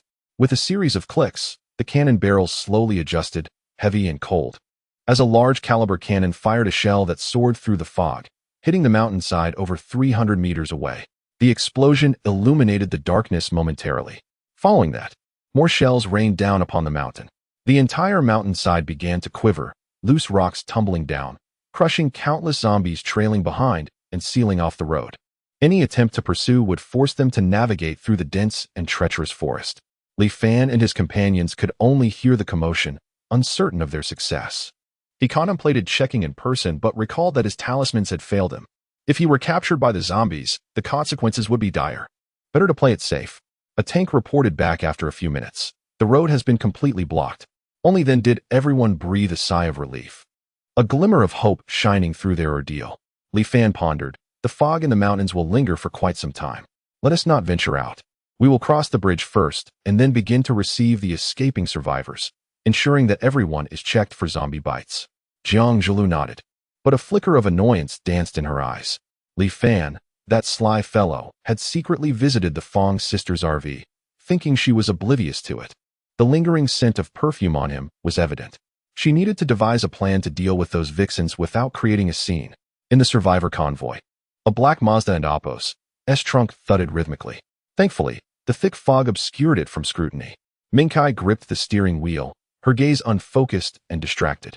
Beside her, De Jiu Bao 13 wore an expression of utmost satisfaction, chuckling. Thank goodness we listened to you. If we hadn't left, we would likely still be adrift in the waters. My lord, I wonder if the young master were to awaken and learn we fed him human flesh, would he? Minkai pondered, brows furrowed. De Jiu nodded, sighing. Indeed, using the flesh of these lowly citizens of Dragon Country is a disservice to the young master. However, in dire times, one must make do.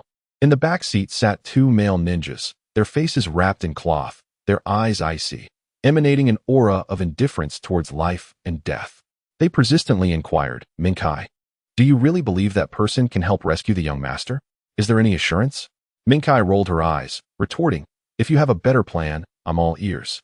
The two middle-aged ninjas clenched their fists, feeling disrespected by Jiang Adagawa Minkai, who presumed her modest talents warranted such arrogance. They vowed that if Minkai jeopardized the young master's chance for salvation, they would defy De Jiu's orders to teach her a lesson. Huh, is that car ahead malfunctioning? Why isn't it moving? Minkai pressed the horn, yet the vehicle remained stationary. Frustrated, she ground her teeth. Under normal circumstances, she would have confronted them violently.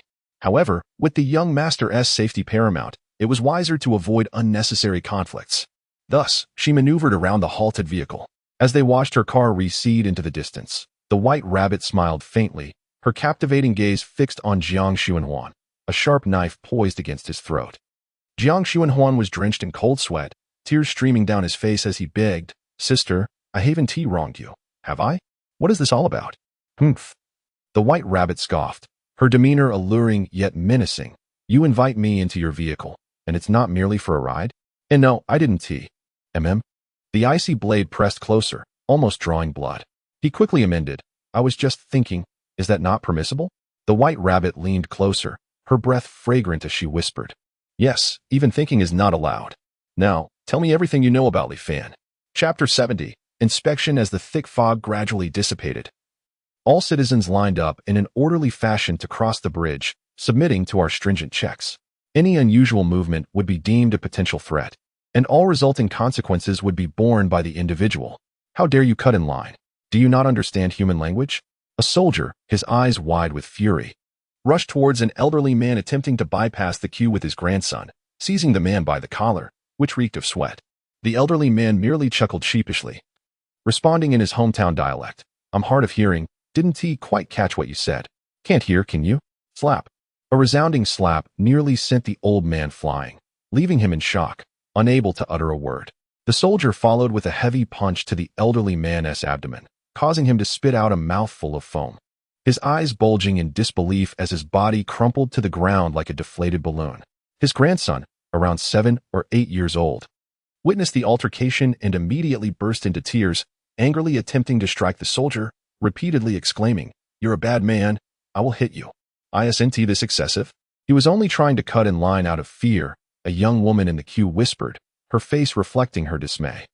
A man ahead of her turned around in surprise, his voice cold as he replied, Han Xiaomei, we broken up. I no longer know you. So don't come looking for me. What? Did I say something wrong? Tang Kong, have you lost your mind? Han Xiaomei retorted, her displeasure evident. Under normal circumstances, a breakup would be inconsequential to her, as her beauty and long legs could easily attract a new partner. However, these were different times, fraught with peril. Throughout their harrowing escape, she had relied on Tang Kong, a martial arts instructor, for protection. Without him, she would have likely succumbed to the undead long ago. Where could she find such a reliable ally again? Tang Kong's smile was devoid of warmth as he coldly remarked, "Please, do not speak to me. You must clarify this today." Han Xiaomei's chest heaved with indignation. "On what grounds do you wish to end our relationship?" "Really? Very well." Tang Kong, as if releasing a pent-up frustration, glared at her and exclaimed, "Last month, you claimed you were on a business trip.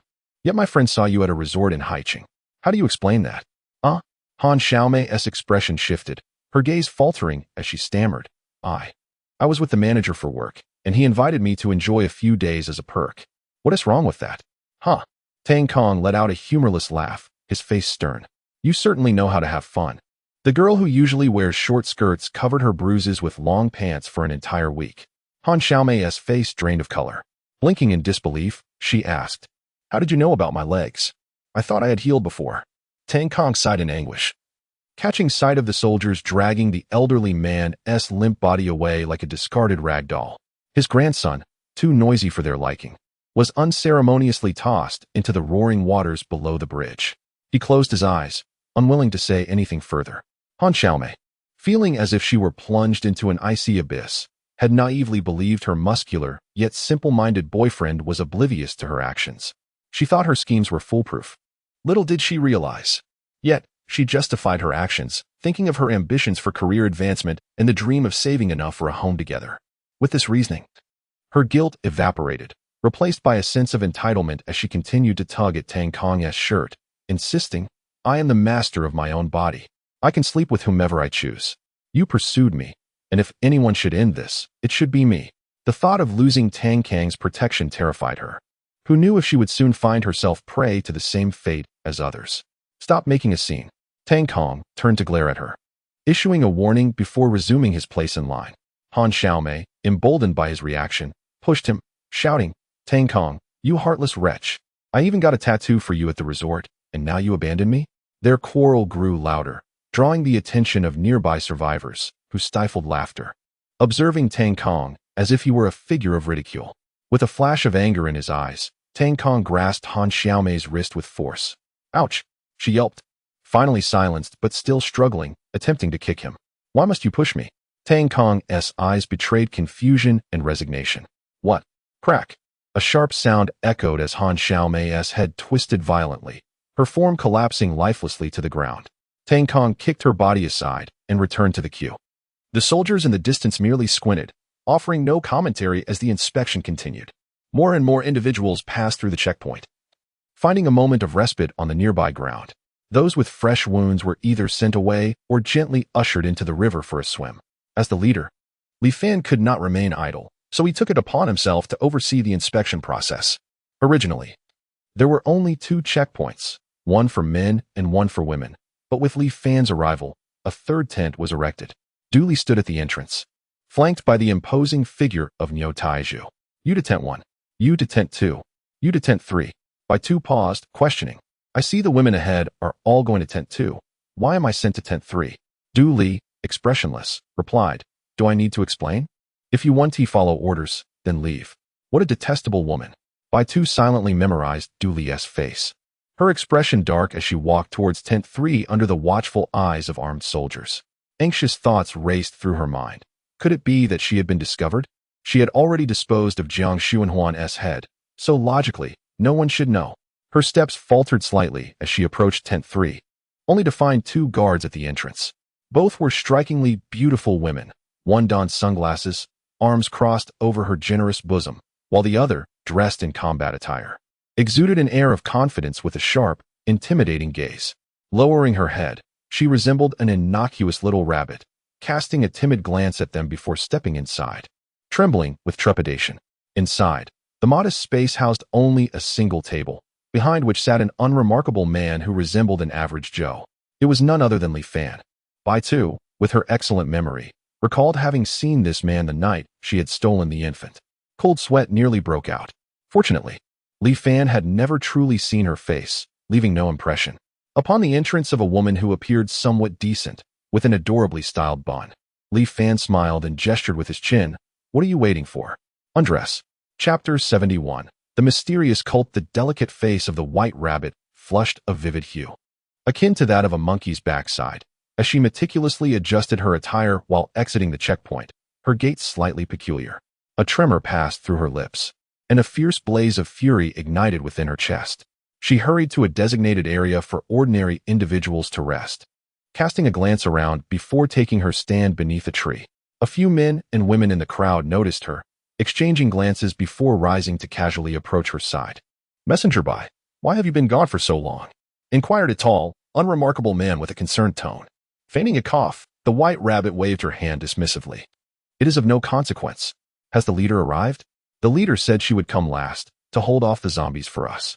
A nearby woman spoke with fervor in her eyes. The White Rabbit scoffed inwardly, thinking that such nonsense could only be believed by a foolish woman like her. Suddenly, as if struck by a realization, her expression shifted. She turned to look back and spotted a woman in white, escorted by Du Li, making her way toward tent number 3, a distance of several dozen meters away. Not good. What's wrong? Several subordinates beside her followed her gaze, but saw nothing amiss. The White Rabbit pressed her hand to her forehead, appearing utterly defeated as she slumped onto the damp grass. With a bitter smile, she addressed them. "The leader is in danger." On the surface, Yin Tingyue maintained a calm demeanor, yet her heart raced with anxiety. She could not fathom the purpose of tent number 3. Fortunately, she had seen the White Rabbit successfully pass through it from the opposite bank, so she hoped there would be no significant issues. With graceful steps, she approached the entrance of tent number 3, where she spotted Chen Xiu and Li Qi. Instantly captivated, she cast a flirtatious glance their way. She playfully licked her red lips with the tip of her tongue. "Beautiful lady, care for a date?" Chen Xiu asked. "Pardon?" Li Qi squinted slightly, scrutinizing her before speaking in a nonchalant tone. "I can't shake the feeling that you look somewhat familiar. Have we met before?" Yin Tingyue chuckled, exchanging a deep look with Li Qi. "I suspect it must have been in a past life." Li Qi was momentarily speechless. After teasing the two gatekeepers, Yin Tingyue took a deep breath, lifted the tent flap, and entered. Upon her arrival, Li Fan's eyes widened with astonishment, taken aback by the sight of a woman who maintained such youthful allure even amidst the apocalypse, leaving him parched with desire. "Knock, knock, knock." Li Fan rapped on the table, his gaze intense as he inquired, "Name?" "Yin Tingyue." "Education?" Yin Tingyue hesitated for a moment, seemingly reluctant to speak, before responding with mild embarrassment, "Ordinary undergraduate." "Oh." Li Fan raised an eyebrow, chuckling. "You don't appear to match that description. Surely your credentials aren't inflated?" A smirk danced on Yin Tingyue's lips. "What? Do you wish to verify?" "Indeed." Li Fan nodded earnestly, a grin on his face, disrobed completely. "I need to check for zombie bites." Yin Tingyue's beautiful eyes shimmered, but she slowly composed herself, her expression turning impassive. "I understand now. You established this tent number 3 to take liberties with respectable women like myself, did you? Huh. And what of it?" Li Fan leaned back in his chair, propping his feet on the table and calling out to the tent's entrance, "Come in." Upon hearing his command, Chen Xiu and Li Qi swiftly parted the tent flaps and entered, standing behind Yin Tingyue. "Leader, this woman refuses to comply with the examination. Could you assist her?" Chen Xiu's gaze fell upon Yin Tingyue's graceful figure, her eyes glinting with mischief. "Please, go ahead." Yin Tingyue inhaled deeply, her right hand slipping a small fruit knife from her dress. "No need to rush. I'll handle this myself." She had resolved to eliminate these two women and abduct Li Fan to escape, for she would not allow her body to be exposed to a man she deemed inferior. Suddenly, a cacophony of gunfire erupted outside, accompanied by soldiers shouting. Li Fan frowned, rising without regard for Yin Tingyue, leading his female subordinates out of the tent toward the source of the commotion. In the survivors' resting area, chaos had ensued, with numerous casualties reported. A soldier hurriedly approached with news that a female survivor, having passed inspection, had somehow acquired a handgun and was indiscriminately firing at the seated crowd, prompting nearby soldiers to return fire. The gun-wielding woman was swiftly turned into a sieve. In the ensuing crossfire, 3 or 4 individuals were killed by the female assailant. Yet over a dozen civilians fell victim to the soldiers' rifles. Panic ignited among the citizens, leading them to flee in terror, including family members of the recently slain survivors, who, with rage in their eyes, charged at the soldiers. Then, the relentless gunfire resumed. Jiang Zhulu, situated within the command vehicle, recognized the turmoil outside and promptly ordered the 2nd Regiment's reserve forces to assist the panicked citizens. They surged forth like wolves, wielding nightsticks, forming a line and indiscriminately striking those in their path, offering free bloodletting services to their heads. Soon, amidst the chaos, the battered citizens began to quiet down, ceasing their frantic shouts and runs. Following the exercise, a stern-faced Jiang Zhulu stood atop an armored vehicle, her hands clasped behind her back, refraining from using a megaphone. Under her icy gaze, the citizens trembled, their bodies racked with fear. "I understand many of you harbor grievances," Jiang Zhulu stated indifferently, "but what of it? No one has compelled you to follow our ranks. Since you are here, you must adhere to our management. Jiang City's Light is not a charitable organization. Humph. You are the government's military, or at least you were. You ought to take on the responsibility of protecting the citizens, not treating us like swine." A man stepped forward, fist clenched, glaring fiercely at Jiang Zhulu, evidently consumed by rage. Jiang Zhulu merely cast a fleeting glance his way and remarked, "I admire your courage. However, merely wishing to be treated as a human is not achieved through words." With that, she waved her hand. Bang! A crisp sound echoed as a bloody hole appeared in the man's forehead. The surrounding survivors flinched at the gunshot, lowering their heads even further, too intimidated to even glare. Li set down her rifle, noticing Jiang Zhulu beckoning her over. She quickly jogged to her side. "Miss." Jiang Zhulu's expression turned frosty. "How did you conduct the inspections? How did someone manage to bring a gun in?" "This," Li pondered, lowering her head as if she were a child caught in wrongdoing. In Jiang Zhulu's view, those responsible for the inspections should be punished severely. However, her superior was also among the inspectors, complicating matters. Differentiating punishments could undermine her authority, so she suppressed her discontent. After a moment of contemplation, she queried, "Have you seen that scoundrel Jiang Xuanhuan? He should have come to request supplies by now. Why is he still absent?" Li shook her head. Who would bother with him? "It's a waste of time." "Forget it," Jiang Zhulu mused, not particularly concerned about her inept brother. He was a burden, merely consuming resources. As she turned to leave, she caught sight of Li Fan outside tent number 3, looking utterly exasperated, piquing her curiosity. What troubles him? Li's face immediately contorted with concern, wondering if reporting this would result in punishment from the leader. No, perhaps it was a reward? She was a beautiful woman. The leader had intended to inspect her personally. But suddenly, an incident involving a violent attack occurred. Taking advantage of our momentary distraction, the woman managed to slip away. Li recounted the events with great caution. Upon hearing this, Jiang Zhulu and Appo's expression darkened significantly. She struggled to maintain her composure and managed to force a smile, saying, "Oh, is that so?" Chapter 72, Conspiracy Master. "Are you all right?" The White Rabbit inquired with concern as she assisted Yin Tingyue in sitting down behind an ancient tree. A dozen men and women stood nearby, their gazes towards Yin Tingyue filled with fervor and excitement. Yin Tingyue exhaled deeply, expressing her gratitude. "I am truly thankful for your timely intervention. Otherwise, I would have found it exceedingly difficult to extricate myself." The White Rabbit smiled shyly, knowing that the recent act of violence was orchestrated by her. She was well aware of the master's extreme aversion to men, and thus anticipated that Yin Tingyue would not compromise as she did. Upon entering Tent 3, a conflict with Li Fan was inevitable. Hence, she concealed a hummingbird pistol within her hair and entrusted it to another loyal female follower to incite chaos, providing Yin Tingyue the opportunity to escape. It was fortunate that Li Fan's inspection was rather lax, failing to consider that one could hide items within their hair. "How many of our followers have been lost?" Yin Tingyue suddenly remembered, grasping the White Rabbit's wrist in urgency. The White Rabbit sighed. "I am uncertain, at present. Only a handful have arrived. Damn those zombies." Yin Tingyue spat, her teeth gritted, pondering deeply as she furrowed her brow. "Regardless of our reduced numbers, we must adhere to our original plan, to seize control of the Jiangxing Light." The White Rabbit blinked, puzzled. "But I observe that Li Fan is no ordinary individual. It may prove challenging to earn his trust." "Humph," Yin Tingyue scoffed, a disdainful smirk curling her lips. "I have already engaged with him today. Li Fan is merely a lecherous fool. If you, White Rabbit, can seduce him and gain his trust, then, this. What, are you unwilling?" Yin Tingyue's gaze turned icy, her voice laced with a threatening undertone. The surrounding followers regarded the White Rabbit with dangerous eyes, as if poised to act upon the master's command at any moment. The White Rabbit trembled slightly, her expression awkward as she leaned closer to Yin Tingyue, whispering something in her ear. "What?"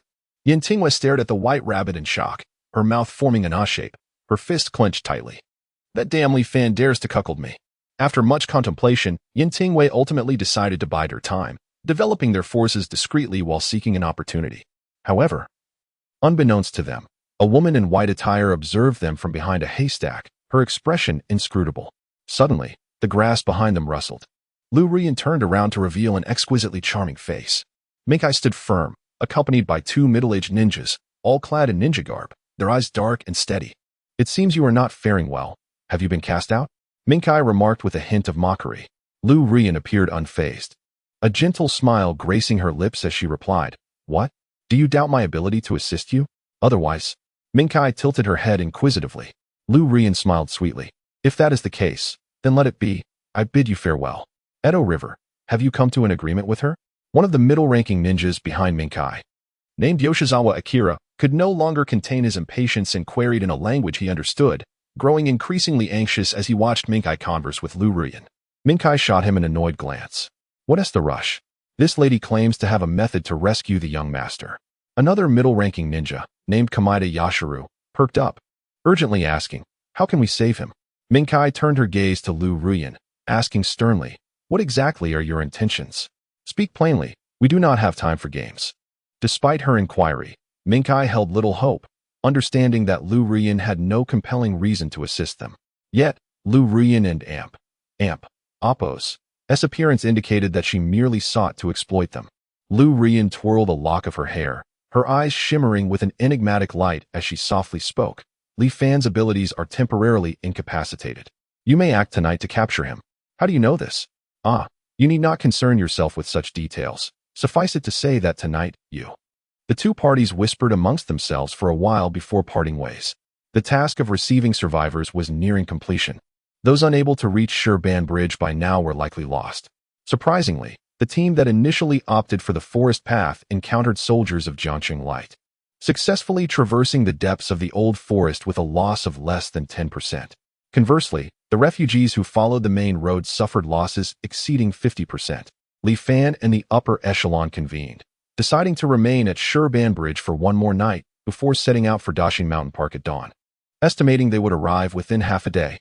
In the nighttime camp, several watchtowers were illuminated by bright searchlights, and armed patrols traversed the area. At the center stood the largest tent. The rain had diminished significantly, yet the temperature remained uncomfortably low. Yang Xinran exhaled a visible breath of cold air, carrying a basin of water for washing feet as she approached the tent. The guards at the entrance had been replaced by Li Yunqi and a young girl named El Xiao, who had previously abandoned her boyfriend to ally with Li Fan. They did not impede Yang Xinran's entry, allowing her to proceed into the main tent. With her head slightly bowed, Yang Xinran focused on keeping the water steady as she approached. Inside, the tent was adorned with lamps at each corner, all connected to portable chargers. In the front area, Li Fan reclined comfortably, his legs resting on Fang Xiaowan's soft lap as she gently massaged him, while Fang Xiaoyan, with an honest demeanor, tended to his shoulders. Upon seeing Yang Xinran enter, Li Fan smiled broadly, saying, "Allow me to introduce you to my two sisters. This is Yang Xinran, my maid, and she will be your colleague henceforth." Fang Xiaowan pouted, playfully exclaiming, "I don't want to be a maid." "Then what do you wish to be?" Li Fan replied with a mischievous grin, lifting her chin with his finger. Fang Xiaowan leaned slightly, affectionately hugging Li Fan's arm and cooing, "Oh, Fanggu, I have self-awareness. Isn't it all right if I serve as a little one?" Li Fan withdrew his gaze, swallowing hard, and resolutely declared, "No." "Oh dear," Fang Xiaowan exclaimed. "What if we both serve you together? Isn't that acceptable?" Fang Xiaoyan, who had been focused on her massage, was taken aback by her sister's suggestion, her cheeks flushing a deep red as her technique faltered. Li Fan sighed, realizing these two genuinely believed that being the leader and Appo's wife was an easy task. He waved his hand, signaling for the Fang sisters to step back. Fang Xiaowan looked dissatisfied, recalling how she had once risked it all, yet she dared not oppose him. Casting a resentful glance at Yang Xinran before leaving with her sister, Yang Xinran's heart raced, her breath quickening as she disregarded the Fang sisters. Placing the basin of water before Li Fan, "Master, please wash your feet." Chapter 73, Despair. Yang Xinran and Li Fan sat upright, immersing their feet into the pleasantly warm water. A contented sigh escaped his lips as he closed his eyes, savoring the moment. Yang Xinran crouched before him, her small hands skillfully soaping his feet. Master, she began, I met Sister Lu today. What did you say? Li Fan opened his eyes, his expression serious as he inquired. Are you referring to Lu Rian? Yes, Yang Xinran confirmed, pausing her movements to nod. Where is she now? What does she want from you? Yang Xinran replied honestly, I don't know where she is at the moment. She told me that she had her reasons for her past actions and wishes to meet with you privately to clarify things. And where did she say to meet? Under an ancient tree beside the Earth Temple outside the camp. To meet me? Li Fan pondered over these words, a smile breaking across his face before it suddenly faded. His tone turning icy as he called out, Li Yunqi. Li Yunqi entered the tent, bowing her head respectfully. Chief, the woman who harmed your good friend is nearby. What do you intend to do? Li Yunqi's eyes flashed with determination as she declared fiercely, revenge. Good. Li Fan clapped his hands and turned to Yang Xinran, instructing. Clean my feet. I am going to capture her and give her a severe lesson. Yang Xinran panicked. Sister Lu said you must go alone, otherwise she won't appear. Li Fan dismissed her concerns, wiping his feet on her clothes before putting on his shoes and striding out of the tent. Thud. Thud. Yang Xinran furrowed her brow, suddenly feeling regret. Did she truly want Li Fan to die? Yet, thinking of her aunt, she reaffirmed her resolve. A heartless, brutal man like Li Fan deserved to perish. She was doing a good deed by eliminating evil. However, if he insisted on bringing many subordinates, Sister Lu might not have a chance to meet him. Instinctively, she followed Li Fan, hoping to persuade him to go alone, but as she stepped outside the tent, her expression changed drastically. The previously empty ground was now filled with soldiers, standing in formation, armed with standard weapons, their eyes sharp, exuding an intimidating aura, silent as the grave. In her fitted military attire, Jiang Zhulu stood at the entrance, her companion Li Qi holding a tablet, reporting, the drone has located the target. Jiang Zhulu glanced at Li Fan, then coldly commanded, activate the Special Operations Team. At her command, a team of a dozen individuals promptly turned and ran out of the camp, with Li Yunqi leaping to join them. Yang Xinran's face turned pale. How did Li Fan anticipate this? Li Fan cast a casual glance at her, the corner of his mouth curling into a smirk as he softly remarked, now you may tell me what else Lu Rian said to you. Yang Xinran, frozen in shock, met his gaze, her facial muscles rigid. Trembling, she managed to stammer out, how did you know? Haha. Li Fan clapped his hands. From the shadows, Su Mei emerged, her head bowed in embarrassment. Li Fan continued, when she was captured last night, she revealed everything, including your whispered conversations with Lu Rian. Hence, I had someone keep an eye on you.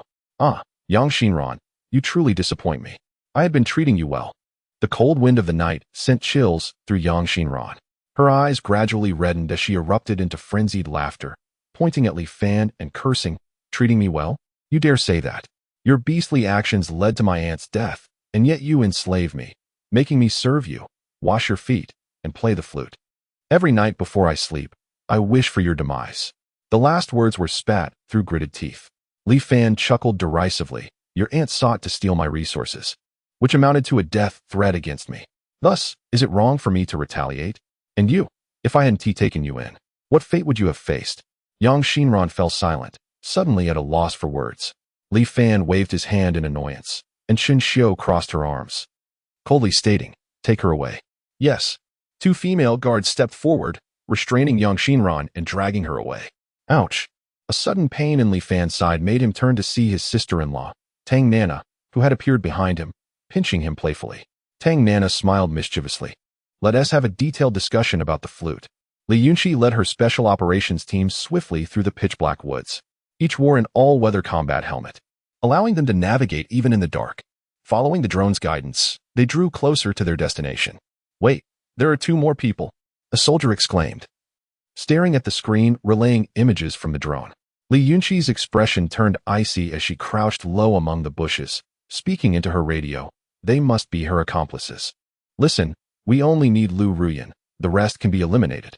After a moment's thought, she added, if Lu Rian poses a threat, we can shoot directly. I will handle matters with the chief. Understood. The special operations team responded in unison, tightening their grips on their weapons. Master, we have brought you food. Two followers approached, carrying a plastic bag, seeking out Yan Tingyue's hiding place in the dead of night. Startled from a shallow sleep by the noise, Yin Tingyue quickly awoke, grabbing a dagger and assuming a defensive stance. Upon recognizing her subordinates, she sighed in relief and rubbed her stomach, realizing she was indeed hungry. Bring it in. She had fashioned a makeshift shelter from dark fabric over a tree pit. Huang San and Zhang Long shook their heads solemnly. We cannot intrude upon the place where the master resides. With that, they gently tossed the bag inside. Yin Tingwei caught it, switched on a small flashlight, and opened the bag to find a bottle of water, a pack of biscuits, and a small loaf of bread. Though meager, she knew that in this apocalyptic world, such provisions were a rare treasure. Where did you get this? She asked casually as she tore open the packaging. Huang San replied honestly. It was obtained through Lu Wu's daughter, Pan Shui, and Zhang Long in exchange for their services with the people from Jiangqing's Light. Master, it's not that I am unwilling. It's just that no one wanted me. Hearing Huang San's last explanation, Yin Tingyue couldn't help but chuckle internally, reflecting on how easily these fools were duped, blindly following her proclamations about judgment in the apocalypse and the promise of eternal life. However, the fact that Lu Wu's daughter and Pan Shui had sold themselves was one thing, but Zhang Long was a man, wasn't he? Suddenly, a thought struck her, and her expression stiffened, a wave of nausea surging through her. Quickly, Yin Tingwei forced down the food she had just consumed. Then, suddenly alert, she raised her head, ears twitching, frowning as she asked, "Did you hear anything?" Chapter 74. The service of Tang Nana. Huang San was taken aback, words yet to escape his lips when a gleam of cold light suddenly flashed in the darkness, causing Yin Tingyue to instinctively shut her eyes. However, she quickly forced them open, only to witness Huang San's neck spraying blood as he spun around before collapsing to the ground. Zhang Long, regaining his senses, swiftly bent down to evade a lethal attack from behind. Yin Tingyue was struck with panic. Could it be that the people from Jiangqing's Light had followed Huang San and his group? Ignoring the food in her hands, she sprang up with a swift motion and gracefully dashed away. The target has fled. Quick, pursue! A soldier shouted. Several others hastily followed suit. Zhang Long, drenched in sweat and desperation, shouted as he lunged toward a soldier, gripping his legs tightly while yelling ahead, "Master, flee!" Bang! The soldier, both anxious and furious, smashed the butt of his rifle against Zhang Long's head. Blood gushed forth, yet Zhang Long clung on tenaciously. The soldier struck him repeatedly, over a dozen blows, rendering Zhang Long unrecognizable, but he remained steadfast, like iron shackles that could not be broken free. Yin Tingyue, once an avid runner, had enhanced her physical abilities with a zombie crystal just days prior, allowing her to gain considerable distance with her nimble movements. Her heart raced, feeling as though death itself had settled upon her shoulders. Suddenly, a soldier burst forth from the nearby underbrush, lunging toward Yin Tingyue in an attempt to seize her. With a powerful push against the ground, she halted, drawing a dagger from her hand, leaning back to evade the soldier's grasp while plunging the blade into his arm. She intended to deliver a finishing blow, but the sound of approaching footsteps grew louder and more frantic behind her. Yin Tingyue cursed inwardly, "Li Fan, I'm coming for you," before sprinting away once more. Yet, in the pitch darkness and the complex terrain of the forest, she soon found herself breathless and drenched in sweat, feeling the discomfort of her sticky clothes clinging to her skin. Suddenly, a beam of light pierced through the darkness, blinding Yin Tingyue. Li Yunqi emerged with a calm demeanor, but upon recognizing Yin Tingyue's face, her expression shifted dramatically. "Who are you?" Heavens! Yin Tingyue felt on the verge of collapse upon hearing those words. "You don't know who I am but dare to chase me?"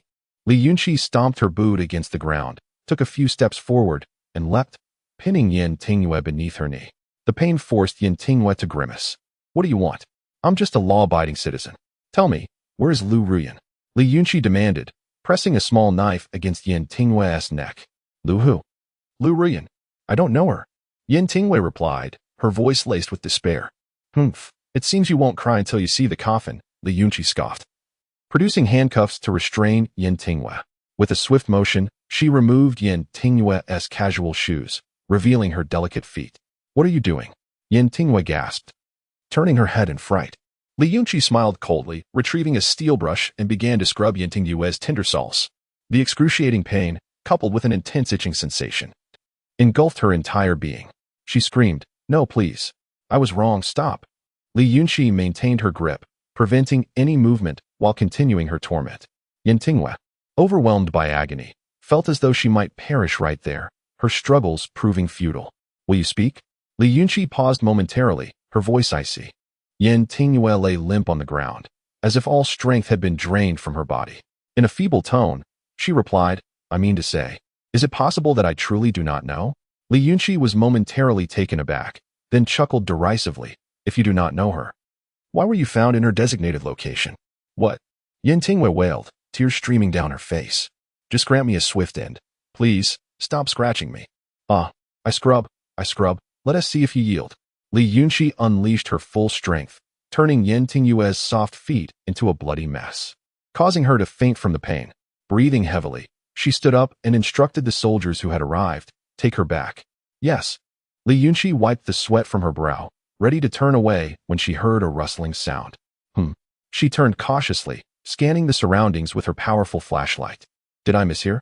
She muttered to herself, just as she was about to leave. The rustling continued, and with a prickling sensation at her back, she pressed against a nearby tree, her eyes widening as beads of cold sweat formed on her forehead. Li Fan, please don't do this. Tang Nana pushed Li Fan's hand away. Heh, sister-in-law, with brother gang absent, I must fulfill a husband's duty in his stead. Li Fan grasped Tang Nana's delicate hand tightly. They had returned to Tang Nana's tent, seated side by side on the edge of a military cot. Please. Brother Gang has only been gone for a few days. Don't do this. Tang Nana's face flushed crimson as she struggled to withdraw her hand. But her strength was insufficient. Li Fan regarded her with an enigmatic gaze. Sister-in-law, what exactly do you need from me? After a moment of silence, Tang Nana recalled the evening when Yang Xinran had summoned her, followed by Lu Rian's unexpected appearance.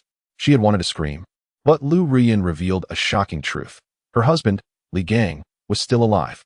If she agreed to Lu Rian's small request, she would divulge Li Gang's whereabouts.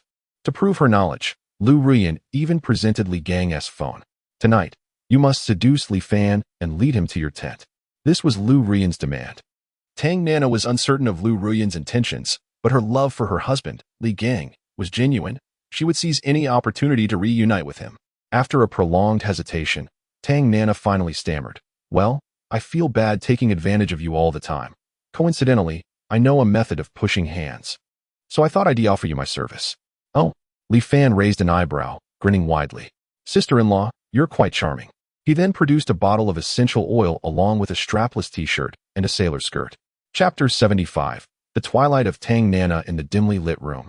Suffused with a golden hue, Li Fan reclined on the bed, surrendering himself to Tang Nana's ministrations. Oh, you could apply a bit more pressure, he remarked playfully. Alas, sister-in-law, your technique pales in comparison to Su Mei and Appo's. Perhaps you should try a bit of promotion for yourself? Tang Nana, pouting, sat at the edge of the bed, beads of sweat cascading down her forehead. Thankfully, she had heeded Li Fan and Appo's advice to don lighter attire, though she felt a chill in her lower regions for some inexplicable reason. Damn it, could Lu Ruyan be toying with me? Am I really at risk of being pinned down by the primal Li Fan? Thoughts raced through her mind as she attempted to massage him, her heart fluttering with anxiety. Sister-in-law? What did Lu Ruyan say to you today? Nothing. Tang Nana abruptly covered her mouth, her eyes widening in shock as she gazed at Li Fan. His head rested against the pillow, and sensing her pause, he urged, keep going. I haven't reached my limit yet. Do you already know? She asked, her tone laced with despair. Li Fan chuckled lightly. I'm no oracle. How could I know everything? It's fine, sister-in-law. I was merely curious. If you choose not to share, that is perfectly acceptable. Tears streamed down Tang Nana's cheeks as she tried to wipe them away, only for more to spill forth. I didn't mean to, she sobbed. She only told me to bring you here, nothing else. Li Fan sighed. Can we not pause our conversation mid-action? Tang Nana trembled involuntarily, akin to a leaf swaying in an autumn breeze. She pointed to a small bottle beside the essential oils. This is an inhalable anesthetic. My weakness stems from this. You must be feeling the same. Li Fan had sensed something amiss, but remained still, initially believing that abstaining from food and drink would keep him safe from Tang Nana's harm. He hadn't anticipated a toxic gas assault. Although his body felt as limp as a slug, he maintained an air of calm, as if the impending danger were not his own. Sister-in-law, I must express my disappointment. What could she possibly have offered to make you willing to serve her? Tang Nana bit her lip, hesitating before responding. It's about your elder brother and Appo's whereabouts. Fancy. I can't bear to be without him. Do you truly believe that if I were harmed, she would honor her promise to reunite you with him? Li Fan's voice rose, his eyes wide with indignation. Tang Nana felt a wave of shame wash over her, her mind a chaotic whirlwind, unable to grasp the gravity of the situation. Who goes there? Chen Xiu's voice boomed from outside. Suddenly, the sound of slicing air was followed by the cacophony of a fierce skirmish. Tang Nana, startled, paled at the sudden turn of events, momentarily rendered speechless. Li Fan rose leisurely, donned his clothing, and cast a final glance at his sister-in-law's curvaceous figure before striding towards the tent's entrance. Upon stepping outside, he found two ninjas sprawled on the ground, resembling lifeless dogs, their breaths shallow and labored. Jiang Zhulu, accompanied by a throng of allies, awaited them. Look closely. Who are they? Li Fan spoke with a grave tone. Jiang Zhulu stepped beside him, her gaze indifferent as she surveyed the fallen ninjas. Clearly, they are ninjas from Sakura country, merely low-ranking ones, easily dispatched. Ninjas? Li Fan pondered, bewildered at the thought of having offended anyone from Sakura country. Could it be related to Ming Kai? These ninjas are nothing like the legends suggest, Chen Xiu commented, brushing off dust from her attire with a chuckle. Do we have anyone here who speaks their language? Li Fan inquired, looking towards Jiang Zhulu. She shook her head. Then let us bury them, he decided, gesturing lightly. Li Qi exchanged glances with the nearby soldiers, and two of them promptly dragged the incapacitated ninjas away. About this one, Jiang Zhulu hesitated, her eyes glimmering with excitement. Clearly anticipating something, Li Fan closed his eyes for a moment, then sighed regretfully. Do as you wish. With that, he ambled toward his tent, having just received word that the special operations team had returned, and he needed to attend to matters. As Li Fan walked away, Jiang Zhulu felt a wave of relief wash over her. She glanced at Li Qi, who nodded in agreement before turning to enter the tent. Thud! Thud! Her sturdy boots echoed as she stepped inside. Tang Nana, wearing a worried expression, sat at the edge of the bed. Upon seeing Li Qi enter, she hastily asked, "Where is Li Fan? Is he all right?" Li Qi suddenly let out a derisive laugh, her tone laced with sarcasm. Weren't you the one intent on harming him? Shouldn't you be asking if he is dead? And no. Tang Nana's eyes reddened as tears brimmed. She shook her head. I never wished to harm him. I merely. Li Qi and Apos' face twisted with disdain and impatience. Tang Nana, your actions tonight have crossed the line of what we, the light of Jiang City, can tolerate. We charge you with the crime of conspiring against our leader. Care to guess the punishment? Tang Nana froze, her pupils dilating as she screamed frantically. I want to see Li Fan. Bring him to me. I refuse to believe he would kill me. Li Qi found her frantic demeanor amusing, suppressing a chuckle. Yet she couldn't help but ponder if the apocalypse had twisted her sensibilities. After all, she used to assist elderly women crossing the street and even burned the school bully with a cigarette during her middle school years. Forget it, she dismissed, shaking her head as she approached Tang Nana and pressed her hand firmly on her head. With a swift motion, a crisp crack echoed as Tang Nana's head twisted unnaturally. Li Qi stepped back, watching as the once vibrant beauty crumpled to the ground like a puddle of mud. She contemplated whether to fire another shot, but ultimately decided against it. Considering the late hour and the need for decorum, exiting the tent, Jiang Zhulu awaited her at the entrance, having already lit a slender cigarette. With delicate fingers, she exhaled a perfect smoke ring into the night air. Li Qi squinted, knowing that Jiang Zhulu seldom smoked unless under great stress. Miss, may I have a puff? Li Qi inquired. Extending her hand, Jiang Zhulu shook her head. Smoking is detrimental to your health. You'd best avoid it. Her voice flowed melodiously like a mountain stream, pleasant and magnetic. Thus, Li Qi stood quietly beside her, waiting for her to finish. As Jiang Zhulu gazed at the inky sky, a sense of exhilaration washed over her. She turned to Li Qi and smiled. Who do you think should be our next target? This. Li Qi felt a bead of sweat form. This was a perilous question. As a mere lackey, how could I possibly suggest? Well, we can't touch He Qingsheng for now, and the Fong sisters are favored. How about that big star instead? Jiang Zhulu mused aloud, sending a shiver down Li Qi and Apos' spine, as this felt like a death sentence. By the way, what about that female Dr. Wulan? Are you certain she has no ties with Li Fan? Jiang Zhulu suddenly fixed her gaze on Li Qi. Li Qi nodded with difficulty. I've spoken to Wulan a few times. She is utterly naive, preoccupied with saving others. Even her brother is dissatisfied with her. Someone like her wouldn't he? Well, having more doctors could still be beneficial to us, Jiang Zhulu replied, her tone tinged with a hint of regret. It appears that no content has been provided for me to edit and translate. Please share the text you would like me to work on. Chapter 76. The ailing by Lingbo. With a sudden thud, Yin Tingyue found herself thrust to her knees upon the cold ground of the grand tent. Her hair fell disheveled around her, presenting a woeful sight, yet her expression bore the relief of one who had narrowly escaped a calamity, praying that no further punishment would befall her. Before long, respectful voices echoed from the entrance, calling for the leader.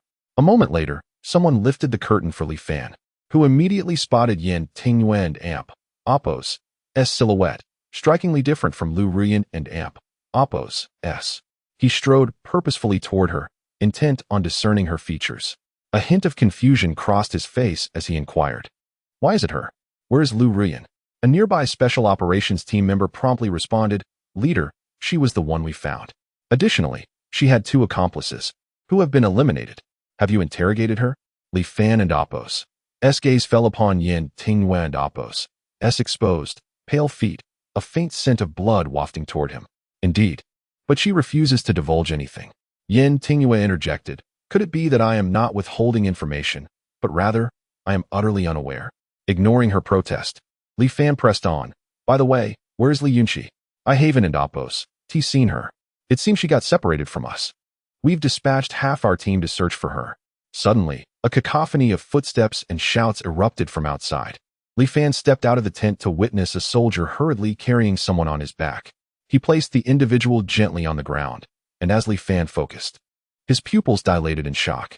It was none other than Li Yunqi, her eyes wide open, yet her chest caved in, one of her arms grotesquely bent. The soldier, with a mournful expression, explained, "When we found Li Team, she was already deceased. There were signs of a struggle nearby, and we searched 1,000 meters outward, but found no one. Dead." Li Fan staggered back, momentarily disoriented. Memories flooded back of how Li Yunqi had escaped death previously by foregoing milk tea. Yet now she was gone. What was Lu Ruyan plotting? Had he not received prior intelligence and set an ambush? What might have transpired? Chen Xiao, who was to stand guard for him, would likely have perished, and he could have been directly killed or captured. After a prolonged period of contemplation, yielding no fruitful insights, Li Fan rubbed his temples and returned to his command tent. He ordered for Yin Tingyue to be taken away and settled into a chair to rest. He had been utterly exhausted in recent days. Several hours passed, and with the dawn came a thick mist enveloping the valley. Birds chirped merrily in the branches. Li Fan opened his eyes, wiped the fatigue from his face, and silently uttered, "Check-in." Beep. Today's check-in has granted 85 points, current balance, 210.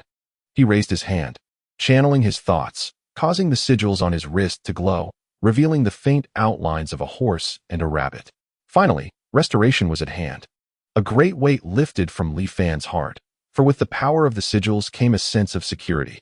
"Someone, I am awake," he called out, yawning as he sat up. Outside, Fang Xiaowan, who had been waiting patiently, rushed in with a basin of warm water to wash the leader's face. This was the duty of a maid. Originally, this task should have fallen to Yang Xinran, yet she was currently imprisoned. Thus, an hour ago, Fang Xiaowan had been dragged from her slumber in the RV by Yi Qingqing. After completing his morning routine, Li Fan emerged from the tent, invigorated. The area was bustling with activity as everyone hurried to pack their gear and dismantle the tents. They anticipated another hour before they could depart. "Leader, Yi Qingqing has summoned us for breakfast," Chen Xiu remarked with a playful grin, feeling a pang of hunger. Li Fan nodded and followed Chen Xiu to the makeshift dining area. A black wooden table was set in the center, laden with steaming dishes of youtiao, buns, seafood porridge, mantou, and soy milk. Seated at the table were Yi Qingqing, Jiang Zhulu, Su Mei, and others, yet none had begun to eat. These dishes had been prepared in advance and stored in Li Fan's space, simply requiring reheating the previous day. Li Fan took a seat and smiled. "Next time, please feel free to start without me." "That cannot be. Without rules, chaos ensues," Jiang Zhulu interjected, halting Li Fan's hand as he reached for a bowl of seafood porridge, then gestured to Fang Xiaolan beside him. "You come over and have a taste first." Li Fan sighed in exasperation. "There is no need for such caution. Even if it were poisoned, I possess the means to dispel it." With that, he took the bowl, scooped up a spoonful, and began to eat. After a few bites, he glanced around and asked, "By the way, where's the big star? Why has she not appeared?" Jiang Zhulu and Oppo's eyes flickered momentarily, but she remained focused on her meal. Yi Qi-ching, taking a brief pause from her youtiao, replied casually, "It seems she has fallen ill, perhaps due to the rain." "Oh, I shall check on her shortly." After a swift breakfast, Li Fan instructed others to guide him to Bai Lingbo's quarters. Upon sighting the dilapidated van, 3 lines of black appeared on his forehead as he turned to Chen Xiu. "You allowed her to stay here?" Chen Xiu looked up at the sky, feigning ignorance. "I know nothing." At that moment, Dooley hurried over, having received news. This area fell under her jurisdiction. "Leader, you have arrived," she said, her complexion pale and weary, burdened by the multitude of tasks at hand and her deep concern for her husband's condition. "Is the big star inside?" Li Fan inquired. Dooley momentarily hesitated, glancing at Chen Xiu behind Li Fan, who merely wore an expression of helplessness. Yes. I have been rather busy these past 2 days, perhaps neglecting Miss Bai." Dooley replied anxiously, attempting to justify herself. Li Fan stepped closer, rapping on the window, calling out, "Is anyone there?" The door swung open, and Su Xing leaped out, embracing Li Fan tightly at the waist. "Mr. Li, you have finally come," she exclaimed, tears streaming down her face. "We have endured great hardship." Peering into the van, Li Fan observed the backseat reclined, revealing a motionless woman covered by a thin blanket. "What has happened to the white goddess?" he exclaimed in alarm. She has a fever," Su Xing sobbed. "I wanted to ask that woman named Lizzie for some antipyretics, but I ended up receiving a beating instead." She pointed to the bruises on her face to emphasize her plight. "Is that so?" Li Fan raised an eyebrow, turning to Chen Xiu with authority. "Did I not instruct you and duly to ensure that Bai Lingbo was treated with utmost care?" Chen Xiu innocently shrugged. "When did you tell me?" Li Fan faltered, his memory failing him. Blushing slightly, he cleared his throat. "All right, let and oppose. Let's not dwell on that. Quickly, find a larger vehicle." Chapter 77, The Fall of a Star, Part 1. "Why have you returned, Minkai?" Daikabo Jusin abruptly stood, a disturbing premonition stirring within him. Minkai's expression turned pained as she bitterly exclaimed, "We were deceived." Li Fan was indeed there, but he set a trap. "Fortunately, I managed to escape, or else." "Alas. What? How could this be?" Daikabo staggered back in disbelief, collapsing onto a large stone. A few meters away, a zombie was relentlessly roaring, its face grotesquely decomposed and eyes clouded with madness, desperately trying to break free from its bindings. Its hands and feet were tightly bound, rendering it immobile, revealing ghastly white bones at the points of restraint. Minkai glanced at the young master on the ground. Disheartened, she suggested, "Perhaps we should abandon this endeavor and find a way to bring the young master back. Maybe someone back home can develop an antidote. Alas, when we return, our family will flay us alive." Daikabo and Oppos' face paled with terror, hastily dismissing the proposal. "Who goes there?" Minkai asked, her eyes narrowing as she turned toward the source of the sound. 3 shurikens slid from her sleeve into her hands. A white figure emerged from the towering thicket. It was Lu Ruoyan. "You dare to come back?" Minkai glared at her, teeth clenched. "From your appearance, I take it you failed last night," Lu Ruoyan observed, slightly surprised. "Humph. I see this as your and Li Fan and Oppos' conspiracy, aimed at ensnaring us." Minkai bristled, ready to strike, yet wary of Lu Ruoyan's unfathomable strength. "What a waste." Lu Ruoyan shook her head in disappointment, her brows knitting as she queried, "So, Chen Xiu is not dead? Why should I tell you?" In an instant, Lu Ruoyan was upon Minkai, delivering a punch. The tremendous force struck Minkai and Oppos' abdomen without hindrance, sending her crashing to the ground. She struggled to rise, but the searing pain rendered her powerless. Lu Ruoyan's casual blow bore such might, a testament to the battle between Li Fan and the horde of zombies. Countless zombie crystals lay scattered, all claimed by her without effort. It was during this time that she encountered Li Gang, Tang Nana's husband. Li Gang, in his frantic search for food, had been pursued by zombies and found refuge in a hideout for several days, leading Tang Nana to believe he was lost. In truth, he was alive. Fortuitously recognizing Lu Ruoyan as a former classmate from middle school. Now, however, it seemed Li Gang had likely become a delectable meal for the undead. Daikabo Jusin stood frozen, a wooden statue of fear. He took a few steps back, voice trembling, "Stay back. I am from the Daikabo family. Crossing me will." "Ugh." Lu Ruoyan seized Daikabo by the throat, a sinister smile gracing her face. "Do the people of Sakura country believe they can threaten me?" Crack. Daikabo's vision faded to white as his neck was brutally snapped. Lu Ruoyan tossed his lifeless body aside, stepping over him with indifference. Roar, roar. The nearby zombies, catching the scent of blood, grew increasingly frenzied, bearing rows of jagged teeth, the foul stench wafting through the air. Disgusting. Lu Ruoyan's gaze turned icy as she snapped off a branch, hurling it at a zombie. The branch pierced the zombie's forehead like a Damoclean sword, causing its head to explode in a gruesome burst, splattering gore everywhere. No, Minkai screamed in agony. Lu Ruoyan cast her a cruel smile, remarking that perhaps it would be better for the waste to perish sooner. Struggling to her feet, Minkai pushed off the ground with her right foot, launching herself in the opposite direction to flee. Lu Ruoyan's pupils constricted as she instantly pursued. The two engaged in a frantic chase, flinging various objects along the way. Ultimately, it was the prodigious ninja, Idagawa Minkai, whose escape skills surpassed the rest, evading her pursuer despite her injuries.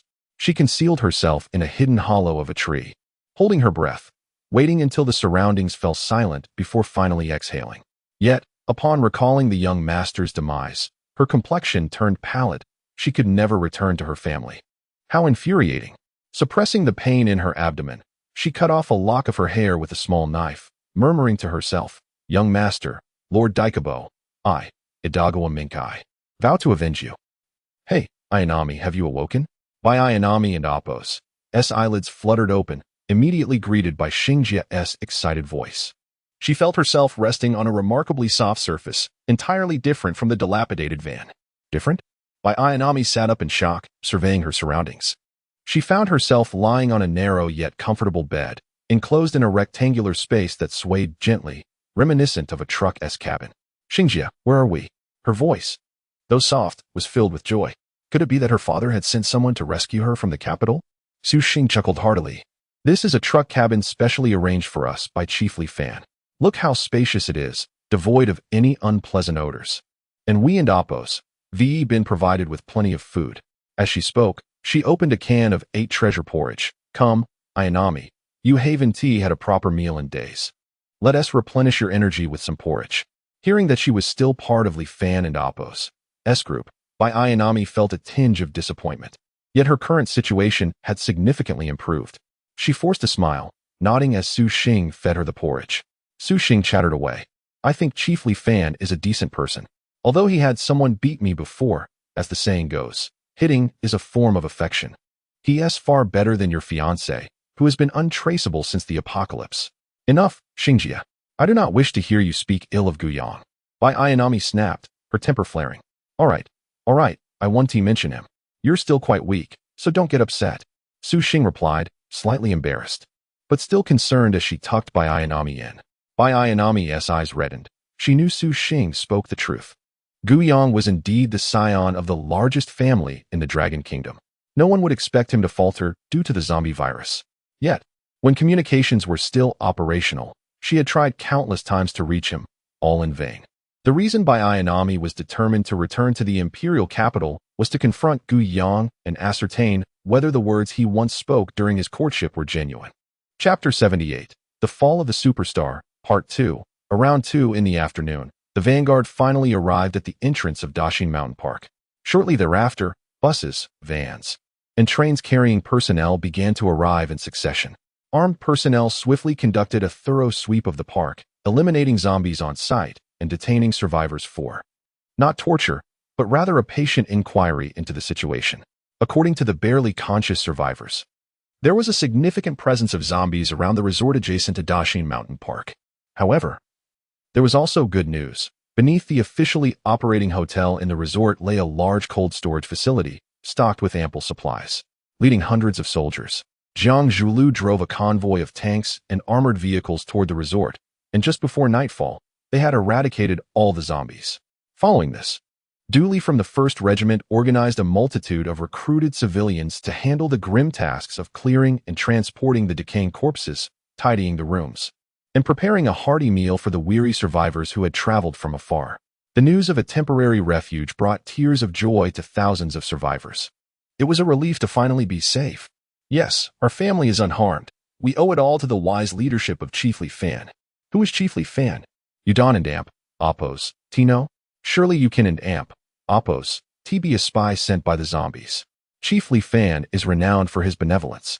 It is said that just the day before yesterday, the troops of Jiang Cheng's Light could have left the city directly, yet Chief Li Fan resolutely declined his subordinate suggestions, insisting on rescuing more civilians. Indeed, I was present at the time, and many thoughtless individuals attempted to create chaos, preventing everyone from leaving. Thankfully, Commander Lizzie acted decisively. Her methods may have been somewhat ruthless, but they were unavoidable. My goodness, what an extraordinary figure Chief Li Fan is. Ahem, I heard he is the heir of a hidden family from Jiangcheng, who came forth to save us. I heard he is a member of the elite dragon team of our dragon country, dispatched on orders from above. Oh, really? I once saw someone who resembled him at a furniture store. It must have been a coincidence. On the streets of the resort, umbrellas were set up to shield from the sun and rain. Dinner is served, members of the mess hall cheerfully announced, as they placed large platters of food on the tables. The aroma of the dishes wafted through the air, making the survivors, who had endured days of hardship, salivate. In addition to the dishes, buckets of congee with minced meat and various beans were brought in. Each table was laden with food, while soldiers stood stoically nearby, maintaining order to prevent any scuffles. Li Fan and several high-ranking officials from Jiangcheng's Light occupied the most luxurious villa, while other leaders and the charming women were accommodated in adjacent villas. Moving into the spacious and warm villa lifted by Lingbo's spirit significantly. Earlier on the road, Li Fan had used a talisman to heal her ailments. Star Sister, how is there still electricity here? Su Xing plopped down onto the soft sofa and mused. There must be independent generators, right? Star Sister, by Lingbo and Appo's cheeks flushed as she scolded, can't we maintain some decorum in our conversation? Su Xing. Knock. Knock, knock. Miss Bai, the chief has asked me to bring you your meal, came Lizzie's voice from outside. Hearing her voice ignited by Lingbo's fury. If it weren't for Lizzie's deliberate antagonism, would she have endured such hardship? In a fit of revenge, Bai Lingbo deliberately chose not to respond, hoping to keep Lizzie waiting outside a little longer. However, after 5 minutes of silence, she began to worry. Could this insufferable woman have taken her food away? She stealthily approached the door and peered through the peephole, but saw nothing. Creaking open the door, she found a serving tray on the ground, atop which were 2 bowls of white rice, a bowl of seafood soup, a dish of stir-fried green peppers and meat, and a plate of beef and potatoes. It looked quite sumptuous. Bai Lingbo was indeed very hungry and bent down to pick it up. Just then, Lizzie appeared from around the corner of the staircase, stifling a laugh and exclaimed, "Oh, so Miss Bai is inside. Why did you not respond earlier?" Bai Lingbo and Appo's face turned crimson as she replied casually, "I didn't hear you. Did you call me?" Lizzie scoffed. "Ah, so you didn't hear. Then I suppose you also missed what I said next?" Bai Lingbo, holding the tray, was about to turn back when she caught Lizzie's pointed remark. "What? Just now, when I was bringing the tray, I accidentally let out a bit of saliva from my throat. I hope Miss Bai won't mind." Though Lizzie claimed it was nothing to be concerned about, the sarcasm and malice in her eyes were unmistakable. "What?" Bai Lingbo's eyes widened in anger. "Which dish did you spit in?" "Oh, I completely forgot." Lizzie feigned innocence, shrugging and pointing to her head. "My memory has always been poor. Alas, what a persistent flaw. So sorry."